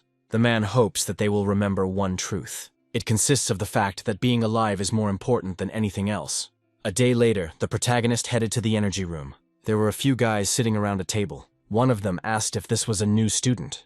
Shu Han said that he wanted to pass the energy room to cultivate there. The interlocutor asked him not to be stunned by the new students just entered, where he would get merit points for it. Let him leave this place and only come back when he earns merit points. The hero said that he had no merit points, but he had the cultivation card of this energy room. The older student wondered where he got the cultivation card of the culmination energy room from. So, if he understood it correctly, he is Shu Han who challenged the new students. The guy confirmed it was him exactly, wondering if he could enter. The interlocutor informed that he could do so. The energy room has 5 levels of energy activation. What level of energy does he need? The companion informed that since he was new, that meant level 1. But the hero dumbfounded that he needed the 5th level of energy. The guys wondered, not understanding why such a high level. Perhaps he doesn't know what the 5th level energy of this energy room is. It is the highest level of energy. It is very powerful and concentrated at that. Even most instructors would not be able to handle it. Usually when 5 masters come, they would choose the 4th level. Whether or not he's confident in his own abilities is accurate. The protagonist reported that he was absolutely confident. The guy reported that he's out of his mind. It could be deadly for him. It didn't matter to Shu Han. He was responsible for his own actions. So just let him in there. The companion called him reckless, even too reckless. But the comrade said that youths won't learn without some hardship. Let them open the door for him. If this fellow cannot endure, he will retreat on his own. The older student said that he can open the level 5 energy for him, though he doubts he will last even a minute. When he feels the strategy becoming too much, have him quickly make a hand gesture. Then he will immediately stop the energy supply. The hero gave thanks for this. Soon, the older students went to open the energy room. The guy repeated to the hero that if it came out hard, let him give a signal, otherwise he could just die. That was how Shu Han ended up in the level 5 energy room. He was impressed that it was one of the best martial arts academies in Qingbei, and one of the best in China. It is truly luxurious. The walls here are lined with high-quality spirit stones. On the street, you can hardly find a single one of these stones. but here they fill the entire room. Before entering the Flower Kingdom, the hero must reach Jadon Peak, even if he can't advance to the Foundation Formation stage. After all, the dangers of the Flower Realm are incomparable to the caves of the Western Jing. If the hero guessed correctly, all 18 of Li Kaishan's disciples had died in the Flower Realm. Streams of energy at this time were gradually channeled towards him, and he began cultivating. The older students sat waiting to see what would happen. They were wondering how long he would be able to last. The guy with red hair informed them that he wanted to put up a bag of spicy snacks, that he wouldn't last more than a minute. When the minute had passed, his interlocutor reported that he had lost. The guy replied that it was because he was lucky. He was probably a cultivator perfecting his body. Even so, in this case, he wouldn't go beyond 5 minutes. Following those words, the 5 minutes passed. The red-haired guy couldn't believe this guy would soon die then give up. But he shouldn't worry. Even if Shu Han persisted, he wouldn't exceed an hour. It was remembered that in the Price Bay Academy, the record for new students in the Level 5 Energy Room was 1 hour. Another interval of time flew by quickly, and it took more than an hour. The comrade asked his partner to wake up. The latter woke up and asked what was wrong. Probably Shu Han had already left and could just go on duty. His partners contradicted him. It's been 2.5 hours, and he's still practicing. The guy with red hair couldn't believe it. Is it accurate that he is an ordinary person? But this was not the limit of the protagonist. Another 10 hours had passed. From the early Foundation Establishment stage to the middle Foundation Establishment stage, the energy expenditure was even more than Shu Han had imagined. There were less than 2 hours left on the cultivation map. At this rate, he wouldn't be able to break through to the middle Foundation stage. The guy thought that he could use one technique, but wasn't it too unethical to use it? But the other party informed him that Qingbei was rich and powerful. Shu Han leaned towards the second side and began to gradually absorb the crystals around him using the whale absorption technique. Soon the guys saw some kind of error appear on the screen. They didn't understand what was happening. The astonishing energy suddenly increased more than 100 times what it was before. It is necessary to stop the spiritual energy supply quickly. But the setting button didn't work. I can't stop it. And the spiritual stones inside the energy room continue to emit energy. Things are bad. They are finished with such intense energy Shu Han inside might be torn to pieces. Suddenly, a comrade shouted out that it's not like this. Let him take a look. It looked like he was continuing to embody the overflowing energy. The comrade couldn't believe it. It was simply impossible. The whale absorption technique is a unique skill. In a past life, the protagonist watched an emperor-level whale in the endless sea absorbing the spiritual energy of the heavens, and comprehended this technique there. The disadvantage is that it absorbs spiritual energy very strongly, and no structure can sustain it for a long time. Otherwise, it would cause damage to one's own body. Another half an hour passed after the large flow of energy began to be absorbed. All the spirit stones in the energy room had been completely absorbed, so it was time for the guy's spiritual energy to increase. He felt the formation of the middle base. As a consequence, some sort of creature appeared around him. It was more like a bird with 2 eyes. The protagonist knew this creature very well. It was Remen. It was an ancient creature from the Hong Huang era. In his past life, by fate, it had become his divine beast, accompanying him throughout his life like siblings. In the final battle with the Emperor, he died trying to help the guy. A possible reason for his rebirth with the Chaos Celestial Scripture has to do with Remen sacrificing himself to protect him. Remen, also known as the Bird of Time and Space, is said to be a bird of time and space. She's able to exist in time and space between the ancient and modern eras as she grows up.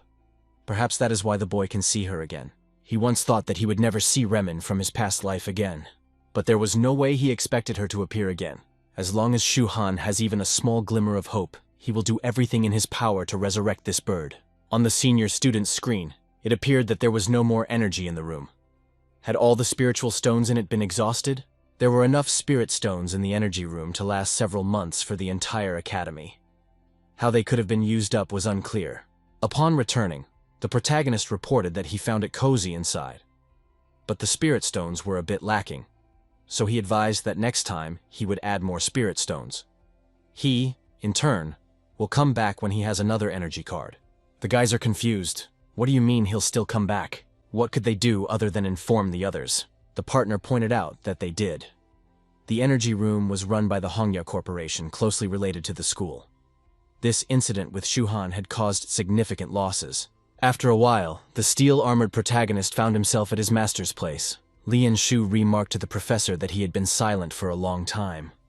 After all, he didn't call them here just to observe, probably. The mentor informed that the reason why he was hesitant to tell them everything. It was because this case was not directly related to the school. It was undoubtedly dangerous. He had no other now, so he came to them. The Bull King informed them that he was now their teacher, so let him feel free to tell them everything directly. Then Li Kai-shan told about the Truth Investigation Bureau, about the revitalization of the Earth's spiritual energy. I wondered if the people present had heard of this bureau before. No one answered anything to that. The professor informed that it was absolutely normal. It is a newly established department that investigates the truth behind the spirit energy revival, and he is one of its employees. Lian Shu asked if he was suggesting that they join the bureau to investigate the truth behind the spirit energy revival. The man objected. They don't have the qualifications to join there yet. Currently, the Spirit Energy Revitalization Truth Investigation Bureau, or simply the Bureau, only has 5 members. It reports directly to the top leadership of the Hua country, and is a very powerful investigative organization, possessing wide powers in various departments of the Hua country. Its members are pillars of the nation. Accordingly, the Bureau's danger level is much higher than ordinary departments. Silverwing's God of War asked Professor Raspberry possesses such power and influence. What can they do as ordinary students? No matter which way you look at it, it doesn't seem like they can get involved. Li Kai-shan confirmed it really isn't something they can participate in. However, there is a possibility. They are his students after all. He would like to inform them about it. Whether or not to participate or not, it is up to them to decide, and he would personally take steps to capture the evidence and obtain it at any cost. The boy inquired as to what they should do. The protagonist knew that the Bureau was a very mysterious and little-known department. Even in his past life, he didn't know much about it. Only 3 of the 5 members of the Bureau were known to the public, and the others were in hiding. The teacher told him that their tasks were quite simple. They would monitor the state of the Golden World River. If anything unusual happens or they notice suspicious people, have them report it immediately. The enemy can masquerade as various people, so their job is to identify them and report any anomalies. Lian Shu also asked if there was a reward for completing the task. It turned out that there was, and this reward was quite generous, mostly in the form of resources, cultivation. It should be enough to advance in cultivation by a small step. Since the rewards of this guy were so big, he reported that he was signing up for it. As for supervision, he had been doing it since he was 8 years old. Li Kai-shan explained that he told them about this mission, firstly because of the generous rewards, and secondly because of the low danger level. But they should also know that the Bureau mission is full of variables. Even if a mission seems safe at one glance, it can end up being very dangerous. So that's the reason why he hesitates. He doesn't want anything to happen to his students. But at the same time, he hopes that his students can become much stronger. The first to raise her hand was Kwang Rui. She was in agreement. If she could become stronger, she was willing to risk everything. Shu Han asked if others would participate in the mission. As far as he knows, this bureau does not put all the eggs in one basket. For the same mission, multiple teams are often combined to ensure success. Master Li confirmed this. The students who performed outstandingly in the freshman headgear capture competition yesterday will be approached separately. If those agree, they will participate in tomorrow's task. The protagonist said that in that case he would participate. The Bull King and the Silver Wings of the God of War also signed up. The next day, a group was formed. It was not located on the bank of the Jinan River. Among the many students, there were the protagonists with their comrade. Lian Shu asked his brother if he noticed any suspicious individuals. The latter replied that he looked the most suspicious. Let him behave more naturally and be careful not to give himself away. Suddenly, the interlocutor asked if it was Chinya standing in front. This rascal disguises himself well, pretending to sell ordinary sweets. Seeing the details of the sweets, the kid wanted to buy them. The guy tried to smile sweetly and inquired how many pieces does the kid want. Then the child, seeing his face, got scared. It was a very scary uncle, so the girl didn't want anything else. Lian Shu informed this guy that things were not going well for him. He also asked if he could have one sweet. Chinya looked at them skeptically, after which he informed that these sweets were not for sale. But the guy was persistent. They are also customers after all, so why wouldn't he want to sell it to them? Do they continue to be upset because his buddy Shu beat him up? Chinya only brushed it off. Let him leave and don't interfere with his work. Lian Shu pointed out that with his fierce appearance, scaring people into tears was already an achievement. I wonder who would dare to approach him. Suddenly, the protagonist ordered him to stop talking because someone was coming. It turned out that an elderly couple approached them. The woman asked the young man to bring them 2 skewers of hawthorn berries. Shinya kindly presented what the old woman asked for. She further remarked to the young man that he looked very unusual, like a man with some sort of ability. I wonder why he is here selling snacks. The boy noted that he does have powers, but they are very weak. His power can only heat water. He doesn't have any special cultivation abilities, so he came here to sell these sweets. The interlocutor all realized she was sorry. Selling hawthorn berries isn't bad. At least he has a steady income. Their conversation was translated by an old man. He asked the woman to go with him. He knows that she likes to chat with people, but let her not forget that they have other things to do. Thus, the elderly couple in question left them. Qingya asked Lianshu, didn't he sell the sweets? He can't help but talk back. The guy reported that it was because these 2 old men are kind-hearted people. They saw how unattractive he was and took pity on him. Did he really think it was that simple? Suddenly, the protagonist asked if they noticed anything strange about these 2. The comrade was a little unsure of what he meant. Shinya said as he checked them out carefully. The 2 old men looked like ordinary people, and he didn't sense anything unusual. But it seemed to Shu Han that there was definitely something wrong with them. His intuition couldn't be wrong. The only thing left was to find out what was wrong. Lianshu wondered if he needed to inform Professor Li. Qingya didn't think that they needed to report it, although he admits that they are a bit better than him. But he has a keen eye for people. These 2 old men are ordinary people, and there is nothing wrong with them. The word about ordinary old men made the protagonist think. He suggested, what if they are not human at all? The guy was surprised at such thoughts, and the comrade wondered what he meant by that. Shu Han did not know, but the most likely possibility was that they might be from the demon race. Therefore, he asked to inform Professor Li and offered to follow them to see what was really going on. Suddenly, someone approached the guy. It was a rather familiar voice, so the guys immediately turned around his direction. The girl didn't expect to see him here. It became clear that it was Mengcaer along with his subordinate. The girl noted that it was indeed her. The protagonist wondered what we had here. A person like her isn't typical to walk around the city for nothing. Xiao Yun reported that it was all because of the Black Dragon King. Last time he sent people to chase after Kaer, but luckily they came to her rescue. They were informed that the Black Dragon King would appear nearby, so they decided to take revenge. Shu Han was interested in the fact that he might appear here. The fact that members of the demon race had appeared ahead of time was already strange, and now they were here by coincidence. There was clearly something wrong here. Suddenly, the guy's musings were interrupted by Qingya. Is this really the same Mengcaer? Lianshu confirmed that it was her. Their celebrity life was saved by Shu Han. The guy's sweets immediately fell to the ground. He ran up to the girl with admiration. He finally met her. He is her devoted fan. Mengcaer is his idol. He finally met her in person and is ready to fall on his knees. The girl didn't expect to meet such a devoted fan. She was even confused. Yes, and the guys thought it was quite strange. Lianshu is just amazed by what happened. Is this really the Chinya he knows? He looks happy like a child who got a couple hundred candies. Soon, all of them traveled forward together. The main character asked the girl to tell more about the situation with the Black Dragon King. The girl asked to just call him Kaer. After the last time the Black Dragon King sent people to capture her father, sent investigators to look for clues about the Black Dragon King. Originally, the Black Dragon King lived in remote areas, far away from human settlements, deep in mountains, rivers, and lakes, so it was difficult to track him down. But 2 days ago, they suddenly learned that the Black Dragon King would appear at the Jinan River to trade. So they stationed their men nearby, and with Xiaoyun also coming to check things out. The boy asked if they had learned anything. It was hard to say about that. It became clear that investigating the truth of the spiritual energy revival was definitely the #1 task in Huazhou. Is the Dream family unexpectedly involved in this matter, or is there some ulterior motive behind it? Kaer pointed out to Shu Han that her father invites him to visit their home. He's grateful that he saved her.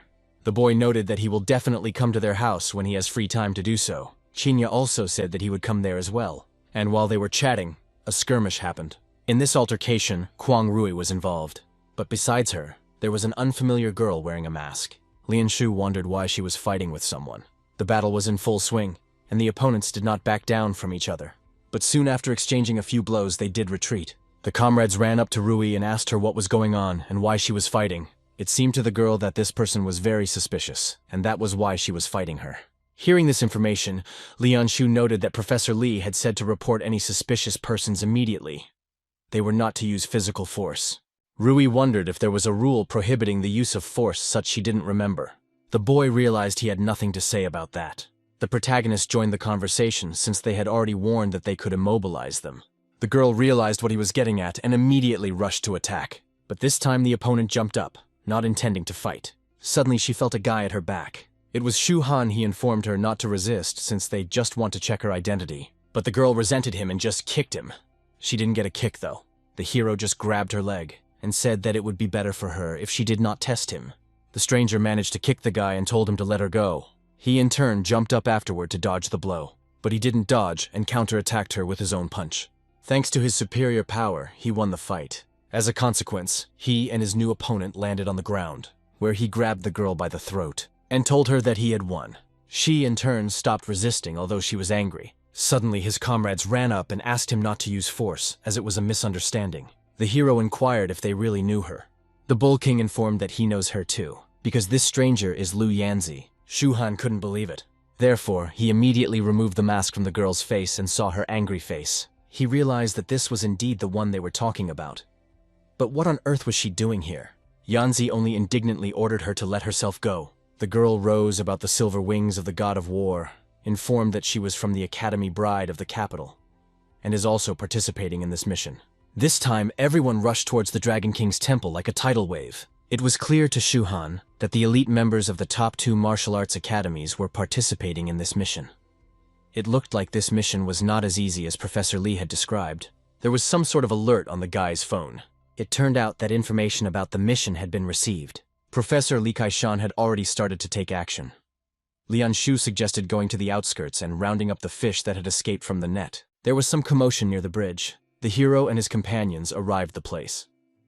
Silver Wings of the God of War noted that their assignment was to help the dragon guards evacuate people from the area.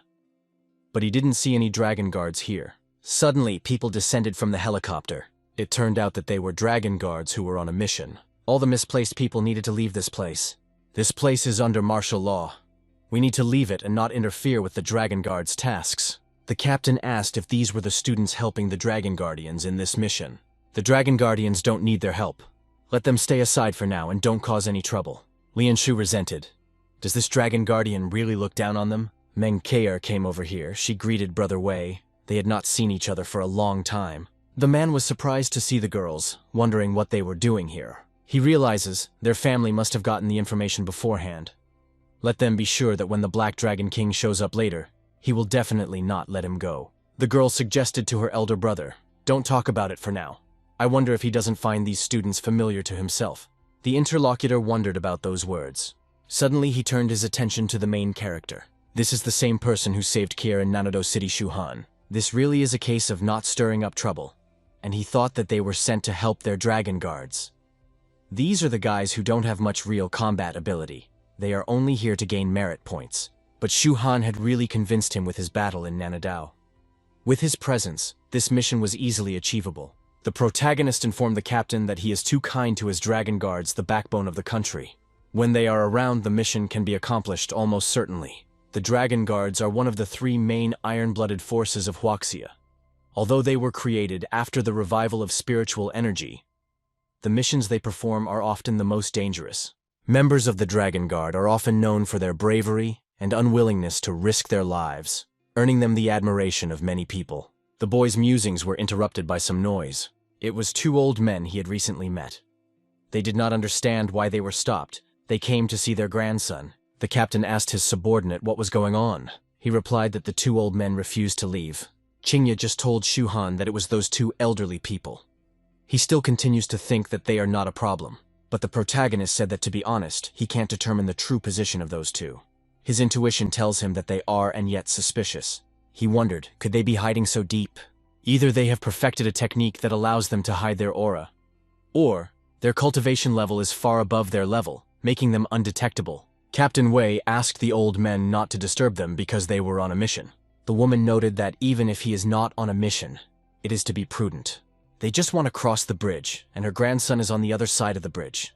If something happens to him, how will they be able to move on with their lives? While they were chatting, something happened from under the water. Someone jumped out. There were some strange monsters and a human. The man was Master Li Kaishan, and behind him were some strange monsters from the water. There were quite a large number of them, and they landed on the bridge. The first to encounter them were the dragon guards. Captain, you immediately ordered everyone to get ready to fight. The monsters were also ready to fight. The man informed Shu Han that their dragon guards would be ahead. Their Clear North Academy will be behind them. They need to help them kill those fish that escaped from the net. These monsters are a bit tricky, so they need to try to get together and fight the whole group. On the other hand, some backup has appeared. They came from Tianjing Academy to support them. Such an event couldn't pass without them. The guy who spoke to the captain turned out to be the third dragon from the family. Next, he turned to Yanzi and suggested that they act together to take care of each other. Captain Wei stated that since the talents from the two prestigious academies were gathered here, he suggested we start. Thus, the guards encountered the fishes. These monsters had a lot of trouble. They were not much of a threat and were defeated. Lianshu was also not left out and started a fight. He claimed that the contribution reward depended on the number of demons killed on the mission. Therefore, it was necessary to hurry up and earn contribution points. He heard that they could be exchanged for all sorts of treasures in the academy. At this time, Master Li Kai-shan fought with strong monsters, and the protagonist watched him. It became clear that the situation was not simple, but it was unclear what exactly was wrong. The master prepared to use a strong attack, thanks to which quite easily hit and killed the monster. Comrade asked the protagonist to hurry up, because it is necessary to act. Then the hero asked Care if there was any news about the king of black dragons. The girl replied that there was nothing at the moment. Her family is never wrong about information. In future battles between myriad races, the Meng family thrives on specializing in selling information about myriad races. They are known for their accurate and timely information. The information about the Black Dragon King concerns Mengcaer. That is why her family will not make a mistake. So one wonders, where is the king himself, the Black Dragon King? The master had finally dealt with most of the creatures that fought him. He did it easily enough. Suddenly the old woman started yelling for her grandson. It turned out that she was looking towards the monsters, and behind them was a boy. He stood crying pitifully at the other end of the bridge. Silver Wings of the God of War wondered what they should do. The protagonist told them not to worry. The third dragon called them a bunch of cowards. He is going to save this boy. Johan told him to stop. The boy was indignant. Is he really ordering him? The protagonist simply asked him to take his time because there was clearly something wrong here. The interlocutor mocked him. People from his academy don't dare to go, and he's from another academy. So does he really think he's a coward too? Let him just open his eyes and watch carefully as Sanye will save everyone. After saying that, the third dragon rushed to attack and destroyed several monsters, thanks to which he soon found himself next to a boy, who was crying and asked his uncle to save him. Sanye took him in his arms and told him not to worry. He would get him out of here. After that, together with the boy, he went back to the others. The old man decided to sneak to his grandson. The protagonist immediately took notice of this, and attacked this old man, hit him with his knee. The man did not expect such an attack, so he immediately fell to the ground. The guy after that once again approached him and kicked his foot against his head. The third dragon didn't understand what Shuhan was doing. The others were indignant. How could he treat an old man like that? He's trash. Are all Chinbei's disciples really like this? Let them let the old man go, otherwise you have to blame yourself for what you did. Chinya also said that it's too much to treat someone you just suspect like this. And Captain Wei said that you guys stopped doing that. The protagonist immediately turned around to them, after which he asked if they still didn't believe him. Lianshu said that he believed him. The rest of the comrades also supported him. An old woman ran up to her husband, worried about his condition. She begged him not to die, whereupon it was pumped to those present that this guy had killed her husband. Would they all just ignore the murder like that and there is no law? The captain asked her to calm down first. Let him check her husband's wounds. And while he went over to check the old man's condition, a subordinate reported that the minor demons had been cleared. The captain asked everyone to stay put. In the meantime, Master Li continued to fight. The man realized that this monster was too weak, so there was something wrong here. The opponents he faced this time were much weaker than they were before. Captain Wei continued to watch the man's condition. The boy was crying and wondering from his uncle what happened to his grandfather. Did he really die? Sanye called it a senseless murder and told the captain to quickly arrest Shuhan. Wei came up and said that there were no signs of life from the man. He was dead. He also checked and the old man turned out to be fine, so this time the guy was really wrong. The hero explained that the absence of trouble doesn't mean there is no danger. Perhaps their motives are not as simple as they seem at first glance. The third dragon became indignant. He thinks Shuhan is insane since he killed an unarmed old man. Today he must restore justice. At this time, the hero approached the old woman and asked, what was her purpose? The woman pretended to be frightened and asked what he was going to do. Killed her husband. So are they going to kill more of her? Just then, the rest of the bullying old men came up. It's too need to deal with him. These guys distracted the protagonist's attention, and suddenly he felt something. Could it be that the target of these demons were these students? The old woman started laughing after saying that, after which she reincarnated and showed her true or demon, informing that the guy was right. Also, the recently deceased old man came back to life and began to transform. It turned out that their goal was indeed to kill these genius newbies. The attendees were confused. What is this and what's going on? Before they realized what had happened, the monster spat out something strange. It was a protective barrier that risked the people inside around the perimeter. The student broke needed to get out of here to stay out of trouble. But once the guy tried to get out, it didn't work. It's strange what kind of network it is and why it can't be destroyed. Also, the monster applied the skill Boundless Sea of Blood. This skill is meant to destroy the entire world. It began to gradually penetrate the cage with the students. The monsters rejoiced that this plan was too perfect. Killed these talented people, the future humanity would lose a lot. The students inside felt pain.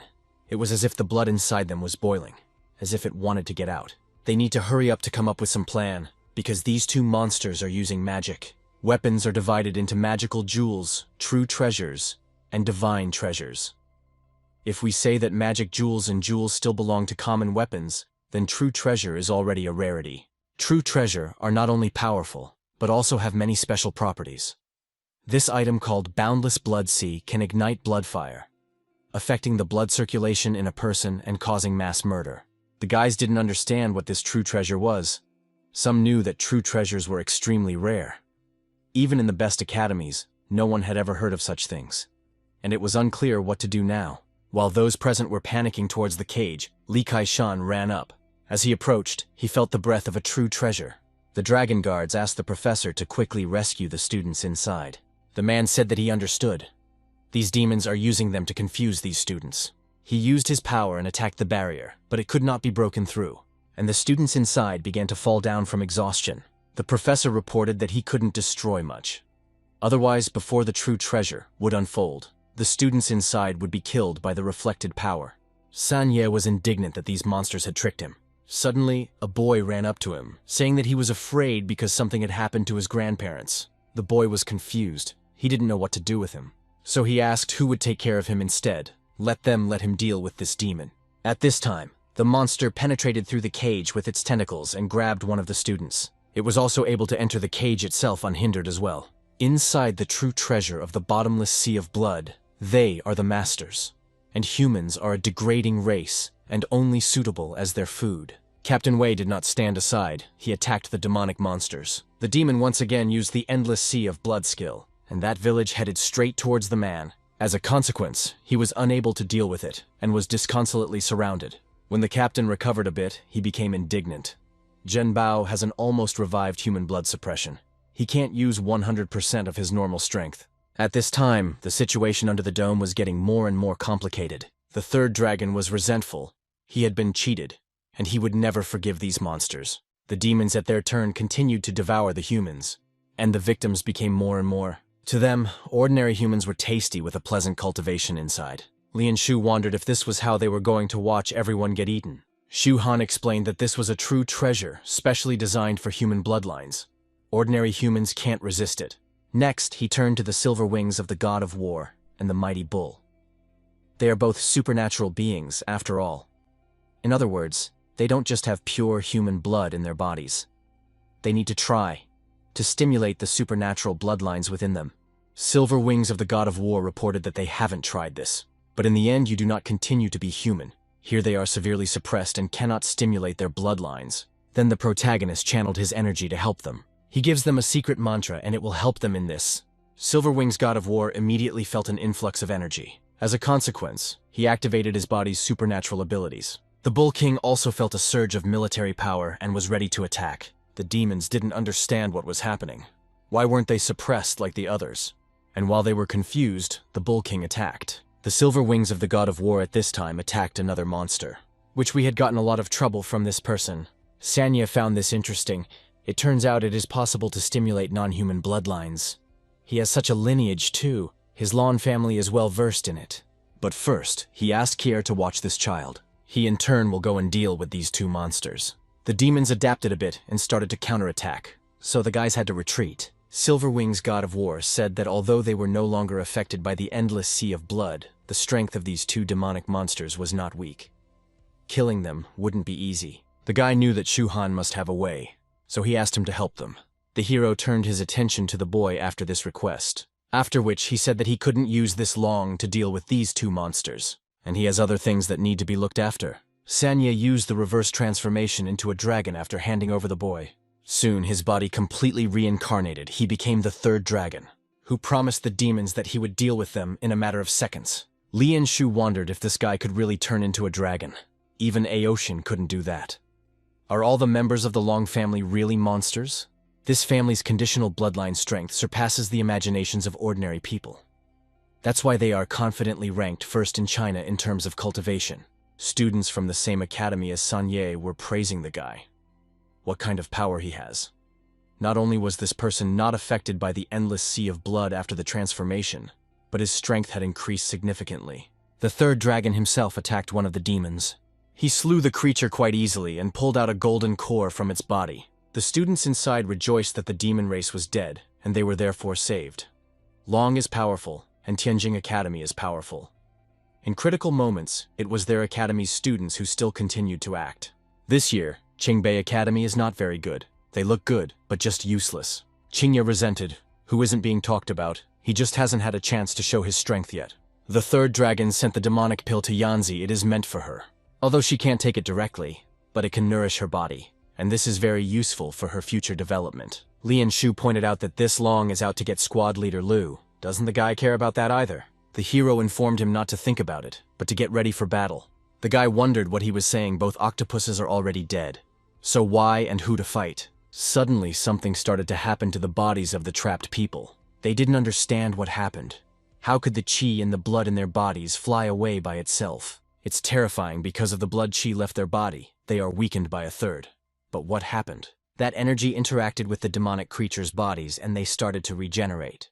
And soon they returned to their original state. People could not believe how this could happen. The demons simply came to life. The creature called them stupid people. The true treasure is stronger than they think. Demons are immortals in an endless sea of blood, even if they kill them once. If they do that, the endless sea of blood will automatically drain the blood from their body and revive them. Even if they stand there and let them kill them, they will be the ones who die in the end. So let them stop fighting and better become good food. That's the best choice for them. Thus the bridges started attacking and kidnapping again. The silver wings of the god of war had to fight again, and the Bull King also protected the students who were confused. Sanya realized that he would have to fight once more and used his skill, thanks to which he rushed towards the demon to destroy it. It turns out that they still have the courage to do such actions. The demon called him a petty brat. Even if that one catches him, so what?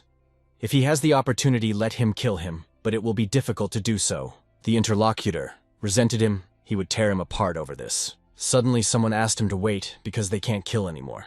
After all, in the event that they continue to keep killing these demons, their blood would simply run out and they would all die immediately. Some people arrived at the scene. It seemed to be the head of the Dream Huang family. He inquired, "Teacher Li, what was the situation?" The man replied that it was much more complicated this time. He didn't expect that their true goal was to kill the talented students of this generation. Now Miss Dream, as well as the talented students of Tianjing and Qingbei, are trapped in an endless sea of blood. Marie is located a true treasure. Huanu was indignant. Are they really willing to spend money on this? He also asked about the Black Dragon King. Did he show any signs? The professor objected, and this time they had calculated everything. The interlocutor inquired, "What do you mean calculated?" Gathering information is what their dream family is best at.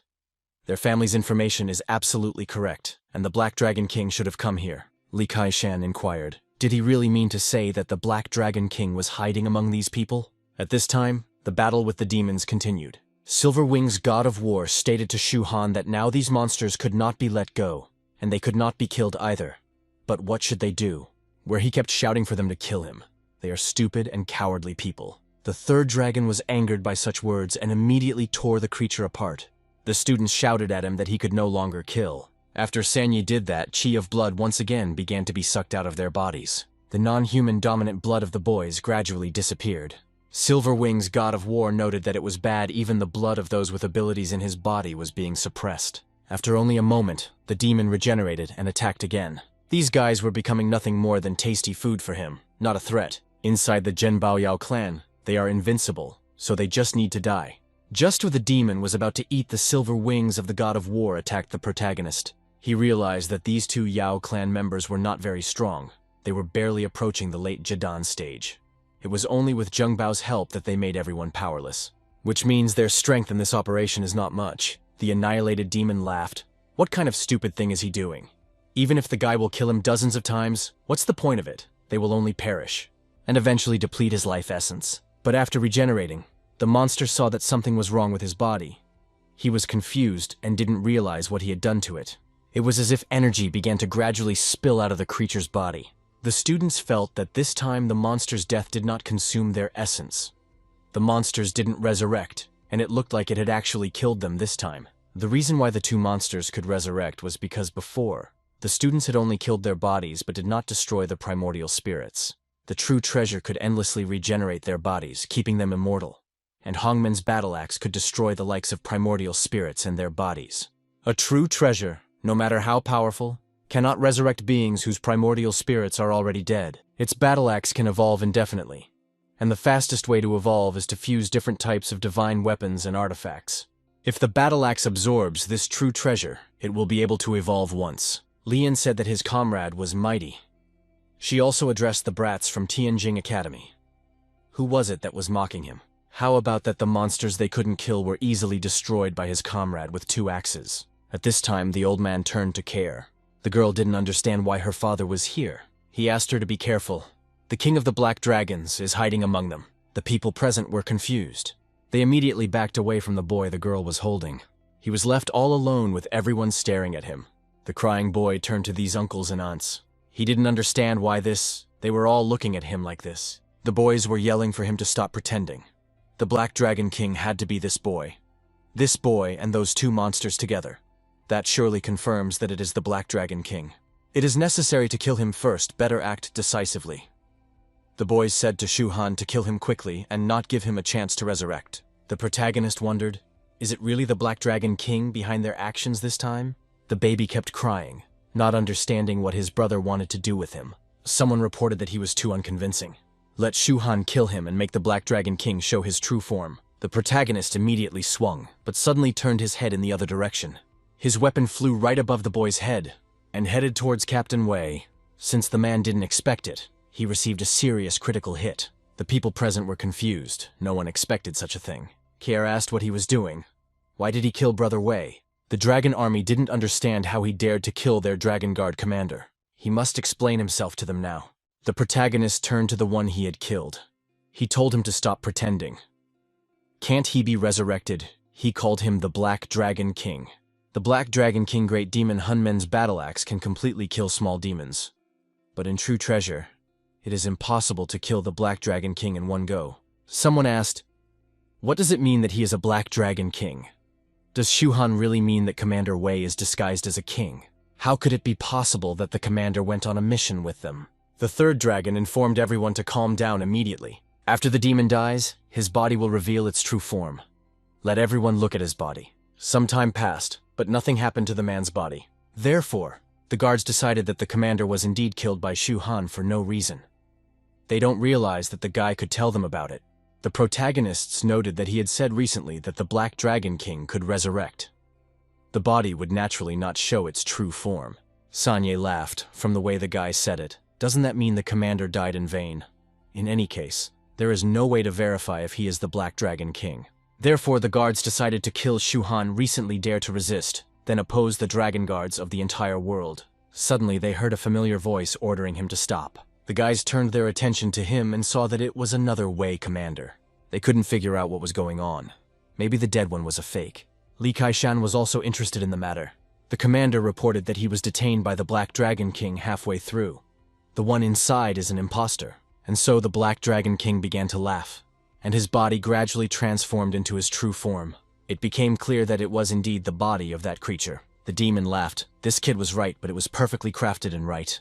I wonder how he knew it was him. Shu Han informed him that it was easy and simple. First, when the demons appeared, he locked them all inside the true treasure, forcing them to gather and fight together. But originally, the demons were supposed to scatter and fight them separately, making it easier to destroy them. That didn't fit with the leader's conventional solution of killing. Therefore, The guy suspected that he was the Black Dragon King. The interlocutor asked if that was the only reason. The hero revealed that, secondly, during the battle with the two black demons, before the battle even started, he pretended to be struck by the boundless sea of blood and immediately lost his combat power. The game of Hawk taunting the fledgling turned out to be the fledgling revealing itself. The Black Dragon King laughed. This was unexpected. But in this game, although he had seen Commander Wei's combat power, he was too weak. Oh well, the hell with it. No matter how smart the chick was, he couldn't avoid the Hawk's claws. The man used a mighty overwhelming force, and the guy's life force was gradually depleted. Next, he turned to Madame Meng. This time, besides killing these talented disciples, he as a role wants to take her as his wife. If she agrees to follow him, he will immediately fulfill her dream, and as an engagement gift, he will give her a true treasure. I wonder what she will say about that. The girl was indignant and was about to say something, but suddenly her father shouted how dare he offer her daughter such a thing. Their family would destroy his Black Dragon clan. The demon informed him that he was not afraid of the rose. When he could break through his true treasure, then let them talk. He sent his demonic power straight to the girl. It was supposed to grab her and drag her to him, but the main character volunteered to help. He pulled the girl away. Kaer was glad he helped her. The Black Dragon King turned his attention to the other girl and noted that there was a beautiful woman staying here. He wondered what her name was. Her sense of smell is as good as Kaer's charm. So he wants to give her a chance. She could be his second wife. Yanzi resented it. Let her dream about it. The demon informed that humans are always ignorant. That's why their clan was targeted. After saying that, he immediately attacked the girl. She realized that things were bad. Suppressed by the endless sea of blood, her cultivation could not be used now. The third dragon stood up to defend the girl, dare her to insult him, and who showed interest in the woman should be dead. Let him see how he is the true dragon of the Long family. Destroy him. The Black Dragon King laughed. He is overestimating his capabilities. After which, with his dark limbs, he attacked the dragon. This tiny dragon dares to call itself a true dragon, but it's not. Let it just get the hell out of here and stay out of his way. The Bull King arrived to defend Yanzi, as well as the silver wings of the god of war. The demon was outraged. These aren't purebred mongrels. They had time to make a move. He wants to kill them, so he immediately pushed them away with his demonic hands. After which, he headed towards the girl he had his eye on, and she would not escape his attention. Yanzi thought she was finished, but suddenly she saw that the creature's limb had been severed. And to her defense, Shu Han had arrived. The girl was indignant. Let him move away immediately. After all, he didn't need her help. While he wasn't chatting, Sonya got hit, hitting him really hard, and he couldn't resist. The Black Dragon King reported that within the true treasure, he was a god. A mere foundation-level cultivator overestimated his abilities. He directed his true power at the boy. He needs to act quickly to defend himself. The protagonist had to face this power. He was being printed into a wall. After Huang saw what happened, he informed Mentor Li that something had to be worked out. The professor reported that the Black Dragon King's cultivation level was definitely above the foundation stage. And with the amplification obtained from the true treasure, it had become even more powerful. If they can't smash the true treasure now, everyone inside will be banned. He is also trying to think of something. In order not to shake everyone to death, they can't forcefully open the true treasure. At this moment, they are powerless. The old man said that he doesn't care. He's in charge of the matter at the Spiritual Investigation Bureau. And if something happens to his daughter, he will not forgive him. Li Kaishan reported that he made a mistake by pursuing this case. Even if he has to sacrifice his life, he will save those inside. After the attack, the main character stood up. The Black Dragon King is the first king-level demon to appear after the revival of spiritual energy. He possesses a high cultivation. Since he dared to go to the capital of the Hua Kingdom alone, then most likely things are not as easy as they seem. The Black Dragon King asked, "Is he really still alive?" He had survived his one attack. That's already worthy of praise. But now they would see if he could handle it. The boy smiled, wondering if that was all he could do. In that case, he advised him to give it his best. If he can't see a cultivator like him on the second try, it means his Demon King strength is too weak. His opponent was indignant. Does he really dare to look down on him? Shu Han asked, "What if that's the case? If he has the courage, then let him go and kill him." Lian Shu asked him to be careful. This Black Dragon King really wants to kill him. Although it's possible that he has some kind of plan. Comrade asked to provoke him. The guy didn't quite like it, but he informed him that he would try it. He called the demon the king of the trash dragons and offered to kill them if he could. If he couldn't do that, kill them with one blow. Then he was only the grandson of a turtle. And they will be his grandfathers, for he is just a big louse. The Black Dragon King was furious. This bunch of ants also dares to shout at him. Since it's like this, not only his wish is fulfilled, but everyone else's as well. They can all die for him. Along with those words, the demon used a demonic-level blood art. The energy immediately swiftly sucked all the blood out of the students. It was so hard on them that they all fell to the ground with no strength. The Black Dragon King also attacked Mengkaer. He grabbed her, and along with her, he grabbed Yanzi. These ladies would now be by his side. As for the others, let them prepare to die. Wang was greatly worried about his daughter. Li Kai-shan inquired, did the Black Dragon King really think he couldn't handle him? Where he apologized. But that is exactly what he thinks. If he has the courage, then let him come in and kill him. The man informed him that it was fine, he would do just that. So immediately he took off from his seat and headed to the top of the dome. There he used Lord Yuan's gathering tree technique, heavenly essence projection. Huang was confused. He didn't understand what Professor Li was doing. Shu Han realized that this was not good. This person intends to die along with the Black Dragon King. Therefore, he immediately turned to his comrades and asked if they could help him activate the 5 elements array. The fellows lined up in their places without hesitation. Silverwings pointed out that they wouldn't have enough 2 people for a large array. That was when Rui arrived to help. Lianshu asked Qingya to come and form an array with them sooner. The guy informed that he could form an array, but he was here to save all of humanity, not to do his bidding. To the Black Dragon King, this situation seemed ridiculous. Li Kai-shan wants to escape with his soul, using his soul power to smash his real treasure. And that you won't harm those people inside? Even if he succeeds, he will die from the damage caused by the soul power. I wonder if it's worth it. The professor, without hesitation, used a small sword with his soul power. The enormous power immediately went towards the center of the dome, and thanks to its power, it began to gradually destroy it. But the recoil in the professor's body was incredible, and he expectorated blood. The Black Dragon King called him an idiot. The bloody energy spread even more strongly to the students' affairs. Some of them were already losing their last vitality. At this time, the protagonist used a large array of 5-element starlight. It was a whale absorption technique. Huang wondered what he was doing. By absorbing so much spiritual energy, he wasn't afraid of exploding? The current grade of Hongmen's battle axe was much lower than this true treasure. To absorb a true treasure, one must rely on powerful external forces. Utilizing the power of the Black Dragon King is the most suitable option for this. After recovering from his wounds, Li Kai-shan made a second strike. It was no less powerful than the previous one. It was even stronger than the enemy's defense dome. But the recoil once again was simply enormous. The Black Dragon King reported that after the 3rd strike, this man's soul power would undoubtedly be severely damaged, resulting in death. But the professor stood up and reported that for the sake of humanity, he would not hesitate to sacrifice his life. Shu Han couldn't just watch this man die. Therefore, he rushed with his battle axe to attack. This skill was called Open Mount. The demon was indignant. Did he really dare to mock him like a little ant with his glorious fight at the end? People are always so stubborn. They know they will die, but in vain. Resist. The heroes didn't listen to him and attacked the protective dome. It was evident that his strength was good against that dome. It wasn't long before he managed to break through it after all. The Black Dragon King couldn't believe that the true treasure had been broken. Shu Han asked the professor to stop. He did so and turned his attention to the guy. The hero asked him to just go inside and save people. Li Kai-shan agreed to that, and immediately rushed inside the dome. Huang informed him that he was going too. He is going to crush the Black Dragon King into 10,000 pieces. Shu Han was pleased with this turn of events. Taking this opportunity, he would simply devour this true treasure. The essence that the battle axe devours is the spirit of the true treasure.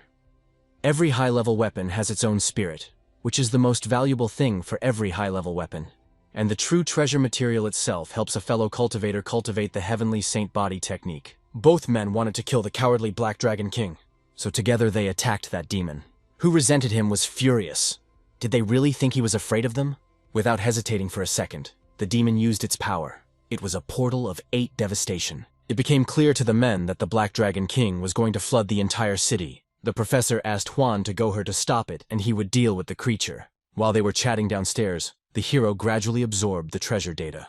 The spirit treasure could be completely absorbed by Hongmen's battle axe in a few more minutes. The energy was increasing more and more with each passing second. It simply absorbed the true treasure material coming from underground. This meant that the true treasure was already buried underground. It seems like the Black Dragon King started planning this attack very early. Maybe Invalid just want to kill these talented students. Huang ordered his men to follow him need to build a high wall. This is to protect the whole city. Thus, the earthen wall gradually began to rise, and it became so big that it stopped easily. All the people in the true treasure were ordered to immediately retreat. They would not be able to take part in the battles here. The students obeyed him and immediately rushed to clean up.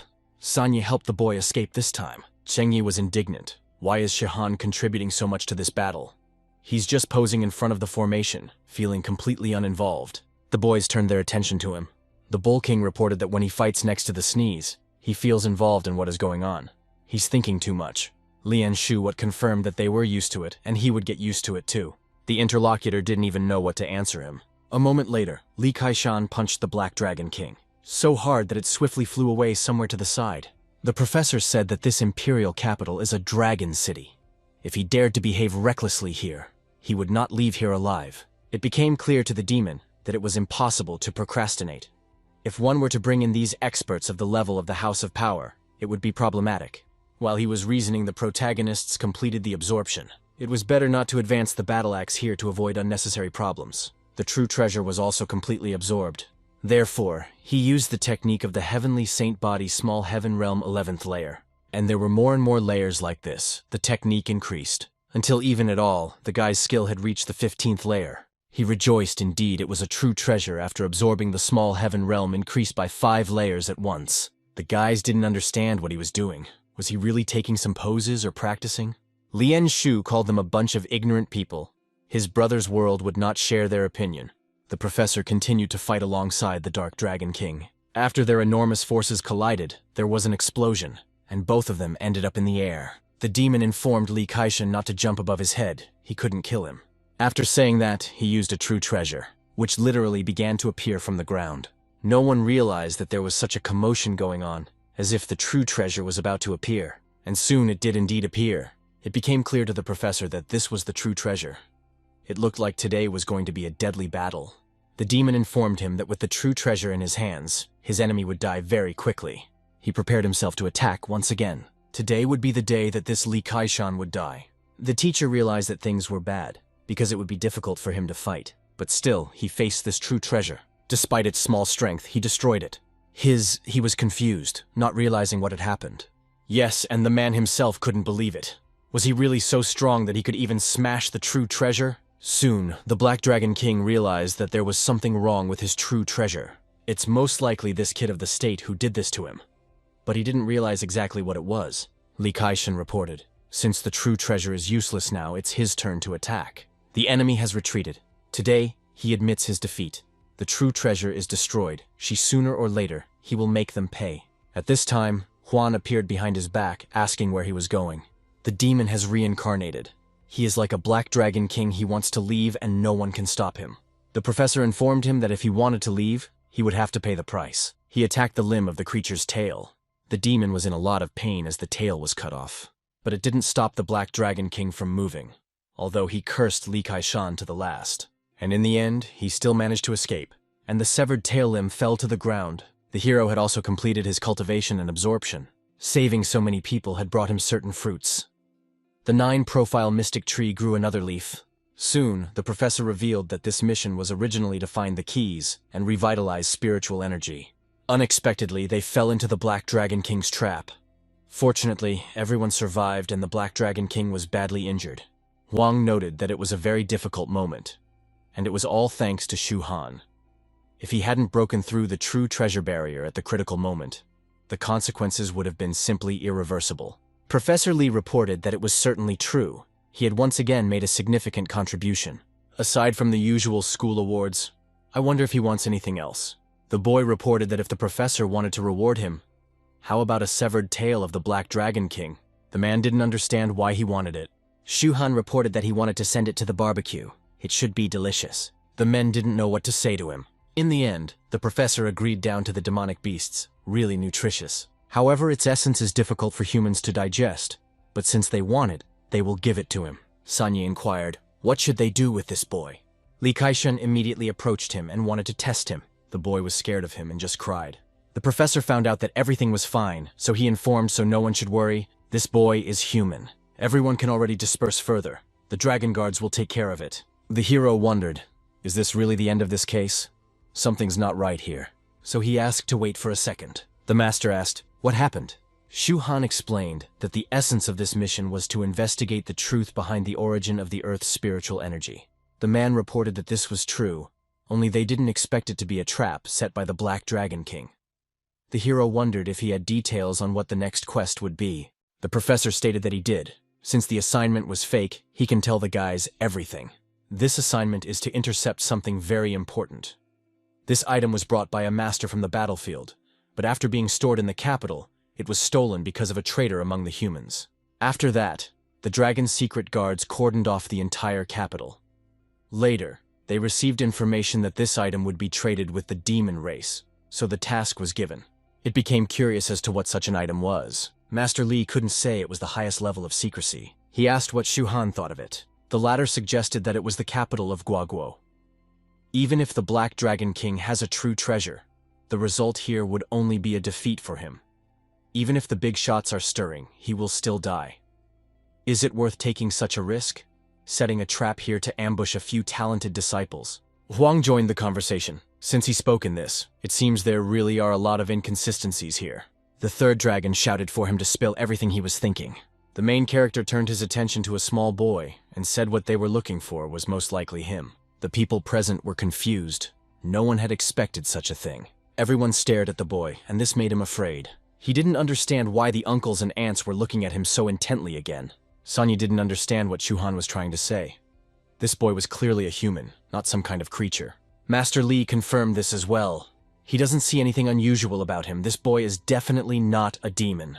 The hero explained that unlike those two demons who pretended to be human, this boy is indeed human. It's just that he feels that the thing Professor Li is looking for could be inside him. This was something that Li Kaishan couldn't even imagine. He turned to Huang and asked him to help investigate again. The old man agreed to it. Together, the men channeled a stream of energy that enveloped the boy, not realizing what was happening. Pretty soon, something showed through his body. Someone noticed that there was something in his stomach. It was some kind of cube with sides of hieroglyphics on it. The professor was outraged that these demons had hidden something in a little boy. He immediately headed towards him, lastly informing him that this was a serious matter and he was still investigating, and together with the boy fled in an unknown direction. At this time, the protagonists met the eyes of Old Man Huan. The latter noted that Shu Han had already saved his daughter twice in a row. So how about coming to him today as a guest? He wants to thank him properly. Qingya shouted out that he would also come to see them. This kind of guest was not appreciated by anyone. The protagonist thanked for the offer.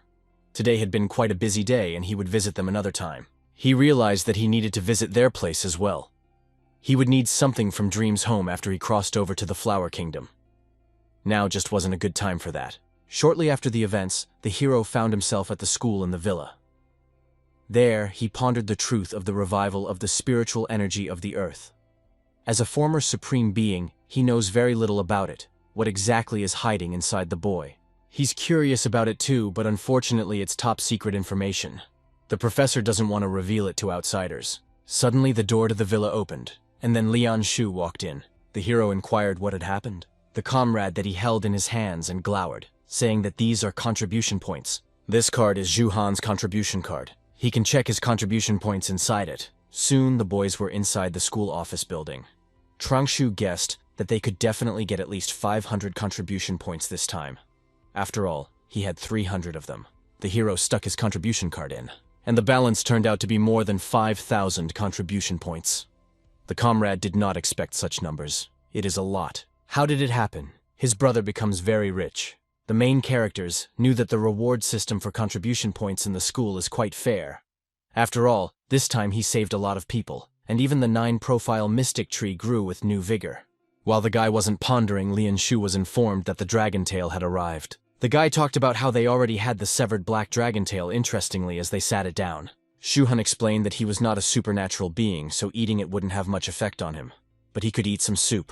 He asked to summon the silver wings of the god of war and the mighty bull king. The guy will give them another opportunity. After a small amount of time, everyone gathered near the tail of the black dragon. The demonic cat was excited about the dragon meat. Even though it was unclean, it was very flavorful. Therefore, it immediately rushed towards it, but was set upon by the main character. Should not be in a hurry, most of this dragon tail is prepared for him. The silver wings of the god of war and the mighty bull king will also eat the meat. The cats will just need to consider the essence, and let Lian Shu eat the soup. The cat was indignant, for it wanted to eat meat. and the guy also wanted to eat meat. The hero resented. Meat would not benefit this creature, it was a waste of time. They need to start acting already. After a moment, the window began to gradually absorb energy. The guys were eating the dragon meat, and it seemed like something for them. Lianshu felt that his spiritual power was exploding and he was full of energy. After another 2 hours, the black dragon tail essence was completely absorbed by the cat. His energy power immediately awakened. Therefore, it even grew several times its size. The hero realized that the big cat had an unusual origin, but it was now in its most word state. The essence of that dragon tail could stimulate some of its abilities. When they transport him to the flower realm, he would have an extra layer of defense. The mighty Bull King also felt a strong surge of energy. His senses were just great. He could feel that the bloodline of his supernatural abilities had become much stronger. The increase in power touched the war god's silver wings, of course. His silver wings turned into golden wings. He felt that in time they could grow to the level of a true treasure. In his past life, Shu Han cultivated alone without friends, so the emperor dared to attack him. And in this life, he has a Luoyi 9 profound mystic tree and his friends. According to this guy, is destined not to fight alone anymore. Used to not understand why everyone else got stronger. His need to drink more soup to strengthen himself, so he flipped the pot over and started eating. As for the main character, he uses the remaining parts of the dragon bone to practice the heavenly holy body art. Walking over to the remains of the tail, the guy began to devour it. His small heavenly realm began to gradually increase. With the help of a larger piece of dragon tail, he only gained 2 levels.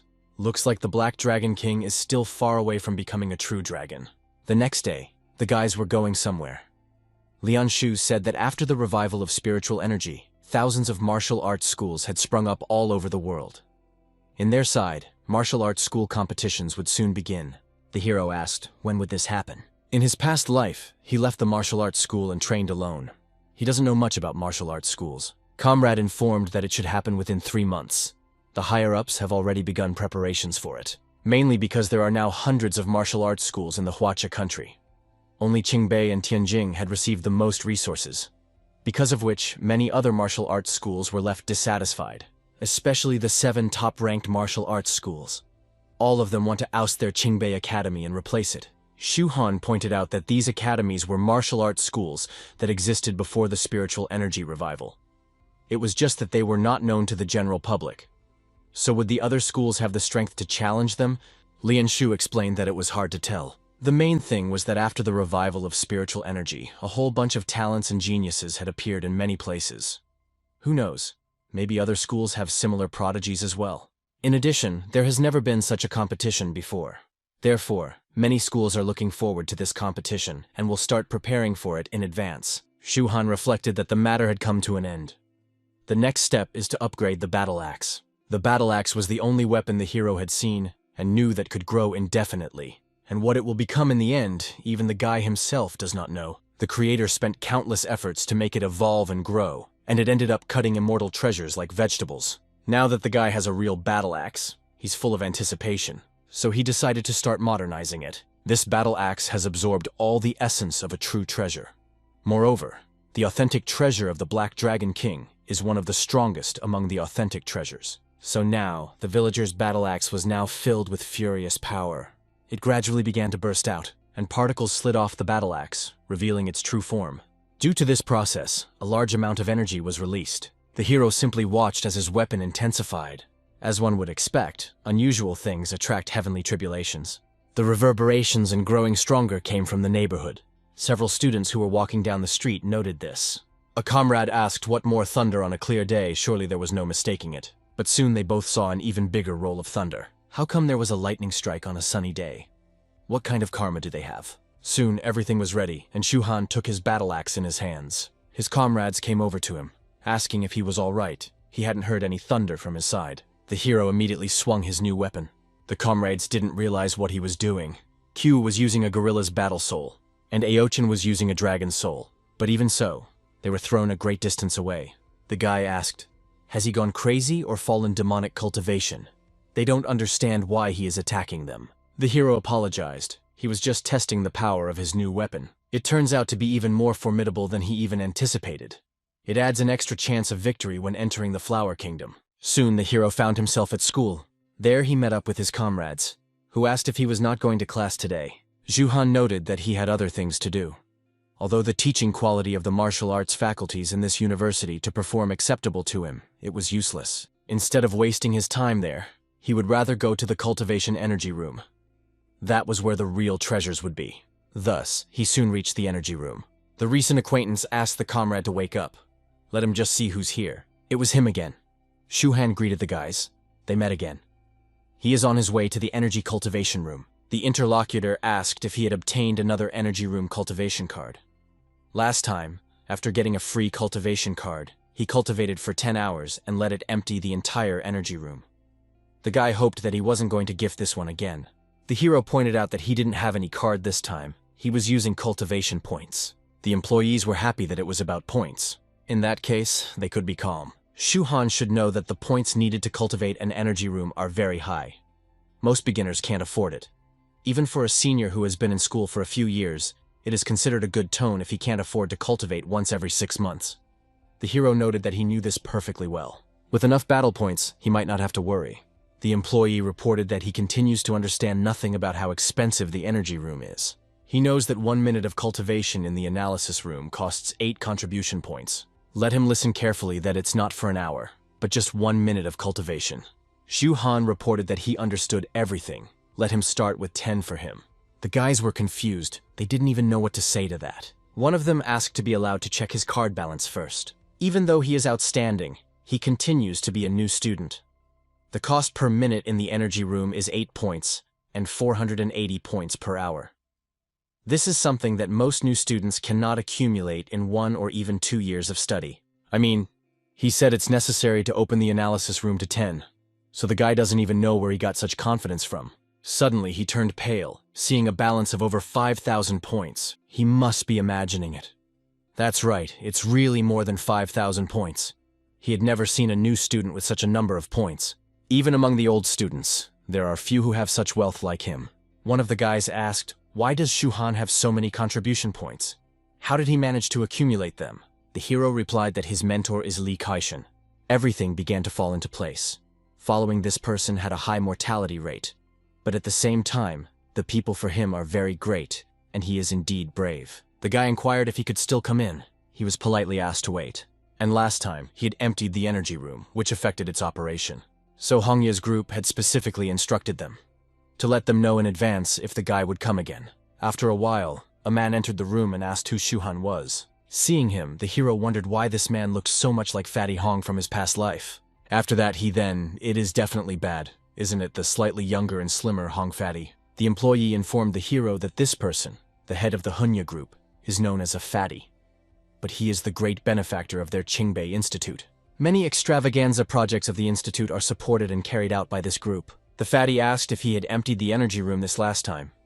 He probably doesn't know how much this energy room is worth, so he is waiting for compensation. The protagonist was indignant. Does Hong Fatty dare to ask him for money? Past the vital battlefield of different heavens, this person was a successful businessman who could cater to all races. Unlike the Dream family who specialized in selling information, this fatty didn't make any distinction and sold anything as long as it didn't threaten the human race. He gained trust. Its members of different races, whether enemy or ally. Everyone felt at ease doing business with him. On the battlefield, there is a saying in the clash of 2 armies, Don T kill Hong Fatty. The man pointed out that the Mulvey friend dared to call him a fatty. He seems to be from a cultivation-rich family. The guy asked the man to spare him the pleasantries. Although the energy room is in the introduction of their group, it continues to be the property of the academy. As long as he doesn't break any rules, he can train as he wishes. Hong asked his young friend to take his time. He wasn't saying that he couldn't practice. It's just that every time he practiced in the energy room, it would shut down for half a month. In the future, when he came to practice, he would create an elite team specifically to serve him. That way, they won't have a problem shutting down the energy room. Now asked what he should give in return, Hong noticed that the young friend was really sharp and perceptive. He could see right through everything at once. The 5-star radiant array he used in the last freshman competition was excellent. At a later time when the Yao clan is rampant, he wants to use it on his opponent. The hero agreed to it. The 5-element starlight array is a basic array, although it is very effective. But the hero has over 100 similar arrays here. Giving him one array is nothing for him. Besides, although this fatty wants to make money from this array, ultimately he has to deal with the Yao clan. In the end they agreed. The man appreciates young friends like him. He pondered that this Shu Han definitely comes from an ancient cultivation family. Otherwise, he wouldn't just give away such a powerful array. He should know that arrays in the cultivation world are considered high-end products. They are something that an ordinary person can possess. Daring Shu Han's nascent soul cultivation. Practicing here for 10 hours. Even if a guy can't rise to the late nascent soul stage, the difference wouldn't be too significant. According to the time from his previous life, the middle of the spiritual energy rebirth period was approaching, and the real calamity for the entire human race is about to come. It would be better if the guy moved to the refinement stage sooner. Only then would he be able to truly utilize the various divine techniques. Hong indignantly waited while this guy cultivated. He noted that the room of energy was being consumed too quickly. An ordinary disciple absorbing spiritual energy at this rate would have exploded long ago. But this guy was just a monster. However, at this rate, the energy room will definitely empty a second time. I wonder if this deal will be a losing or winning one for him. 10 passed, and the main character came out. He had almost reached the late stage of soul nucleation, but unfortunately, he didn't have enough contribution points. The head of the group asked him to wait for a second. The guy asked him what was wrong. The man wondered if he wanted to make another business deal. Shu Han was only interested in whether he could earn a contribution point from it. Hong informed him that of course he could do it. Most people don't know that the Academy's contribution point shaft system was originally created by Hongya's group. Thus, left knowledge given out by the group could be paid for with contribution points. The hero said that in such a case, he was all ears. So far, the man couldn't tell him anything, but he would give him all the details in 3 days. Let him not worry, the reward for the task will be very generous. And thus some time passed.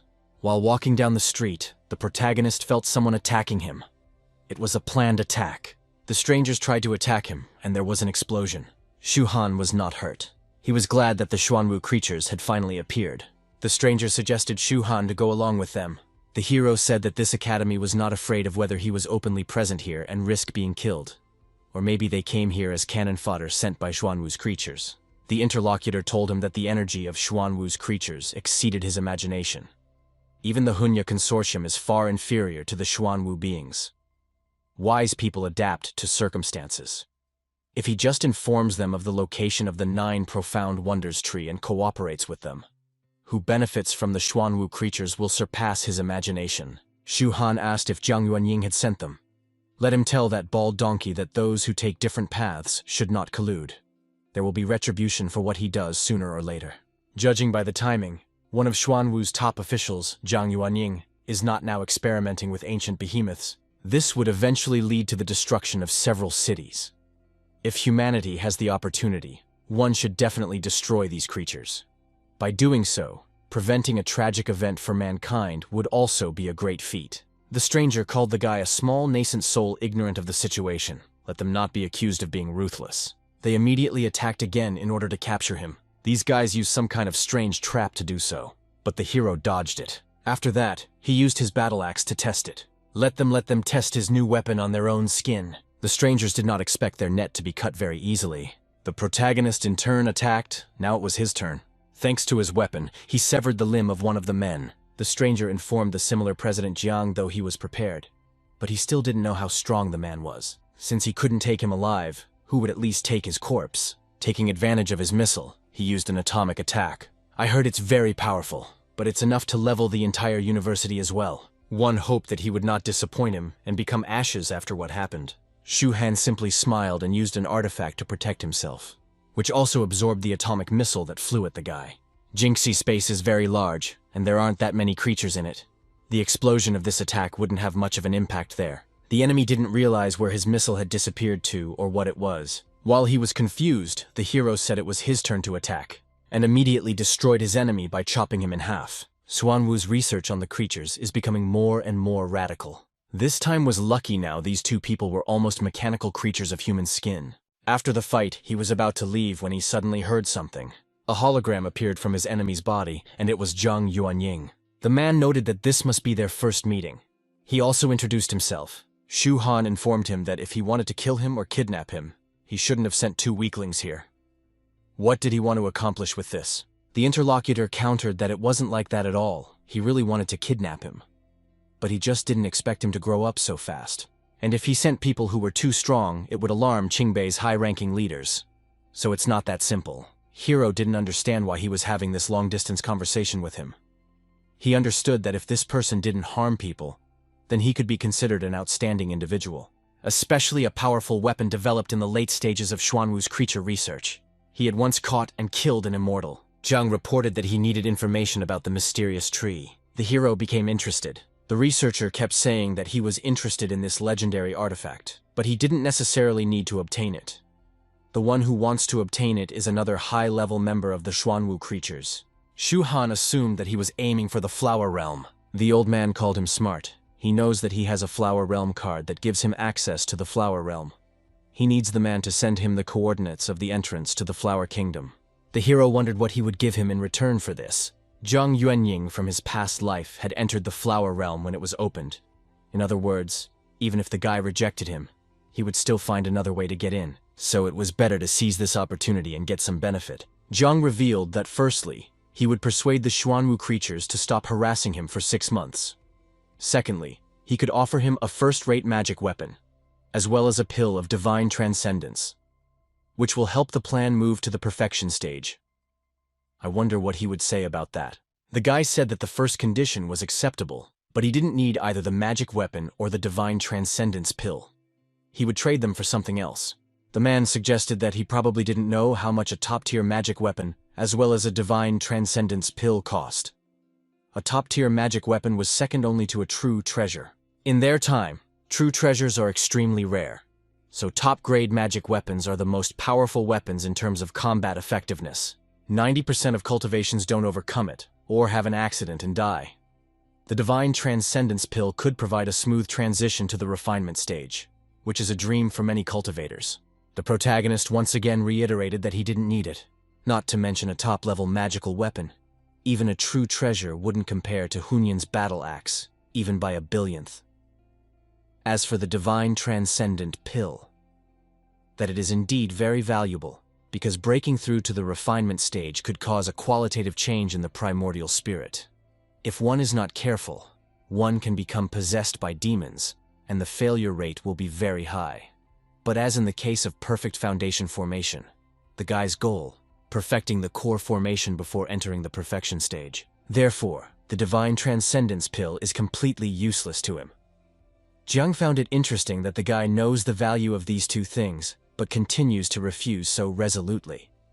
The only explanation for this was either he lacks them, or he doesn't see the value in them. In that case, what is it that he wants? The character says he wants a Gen 1. The interlocutor was wary at first, and then said that he didn't know what he meant. Shu Han informed him that he knows everything, he just pretends not to know. Let him give him a sample of Gene 1, and he would give him the coordinates of the Flower Kingdom. The old man inquired how he knew about Gene 1. The hero informs him that it is none of his business, but asks if they have an agreement. Gene 1, as it is known, is the genetic materials inserted into the strongest biological human, which was created as a result of Xuanwu biology researchers. In Xuanwu biology's past life, they were able to kill the immortal emperor thanks to his human who had Gene 1 injected. This caused a furor throughout the kingdoms as everyone wanted to get their hands on Gene 1. However, it was a top-secret biology at the time. Later, to prevent Gene 1 from being stolen, they even created a self-destruct program. Because of this, during one of the attacks, an Grenadine activated the self-destruct program, and all the researchers' results and data were lost. Now the Grenadine has just been researched by Xuanwu Biology and is in the experimental stage, not realizing its importance. In addition, Jiang Yuanying could be pressured. Otherwise, he would not trade such a large weapon under any circumstances. The old man repeated that he didn't expect the guy to know about their secret. As far as he knows, the Gene 1 is in the experimental stage. I wonder why he would need it. The hero said he doesn't have much time, so asks if the guy agrees to the deal. Zhang agrees. He will send him the sample and Gene 1 in 3 days. He hopes the man will keep his promise. After the old man left the guy pondered that now he needs to go to Jiang's family in Kyoto. He will take a look at this family, for it is comparable to the dragon family. Need to ask for information about his parents and the orphanage. The possible death of the old dean has something to do with them. The boy's musings were interrupted by a student appearing beside him. They were led by Loey, who inquired if the boy was all right. He replied that he was fine. Qingbei's students were brazenly attacked in front of everyone. Therefore, the girl is going to report it to the principal immediately. He won't let it go unpunished. The hero inquired about what cultivation level she was currently at. He addressed her simply by her first name, so the others were surprised. The girl was confused herself, so she asked that the others carry the body back and examine it thoroughly. The guys immediately did so. Loey asked Shu-han not to call her that in front of the others. The hero agreed. He would call her that when they were alone together. The girl just looked at him in embarrassment, but she never answered the guy's question. Loey said that her cultivation level was the same as his. According to the common cultivation system, he is lent to be at the spirit refinement level. But without the heavenly Tao pill he gave her in Jingxi Cave, her progress would be nowhere near as fast. The boy asked what she meant. She informed him that there was talk just then she was following a different cultivation system. Shu-han didn't expect this. How was that possible? Why was she practicing a different system? The girl was a bit confused and asked what he wanted from her. The hero grabbed her hand and asked her to follow along with him. Along the way, the girl persistently asked what he was doing. She wondered where this one wasn't flying to. The students saw that it was Loey who was wondering who was holding her hand. Yes, it is Shu-han who has made a big breakthrough in the battle for a new life. The cool guy immediately leads the girl to the dormitory and is not afraid that the upperclassmen will see and go crazy. Near the entrance of the dormitory, Lian Shu was chatting with Rui. He told the girl that his brother wasn't there, but he was also looking for him. Suddenly, he along with the girl appeared near them. Rui immediately said that today, she wants to challenge him to avenge her father, but the hero just walked past her and said that everything will be later.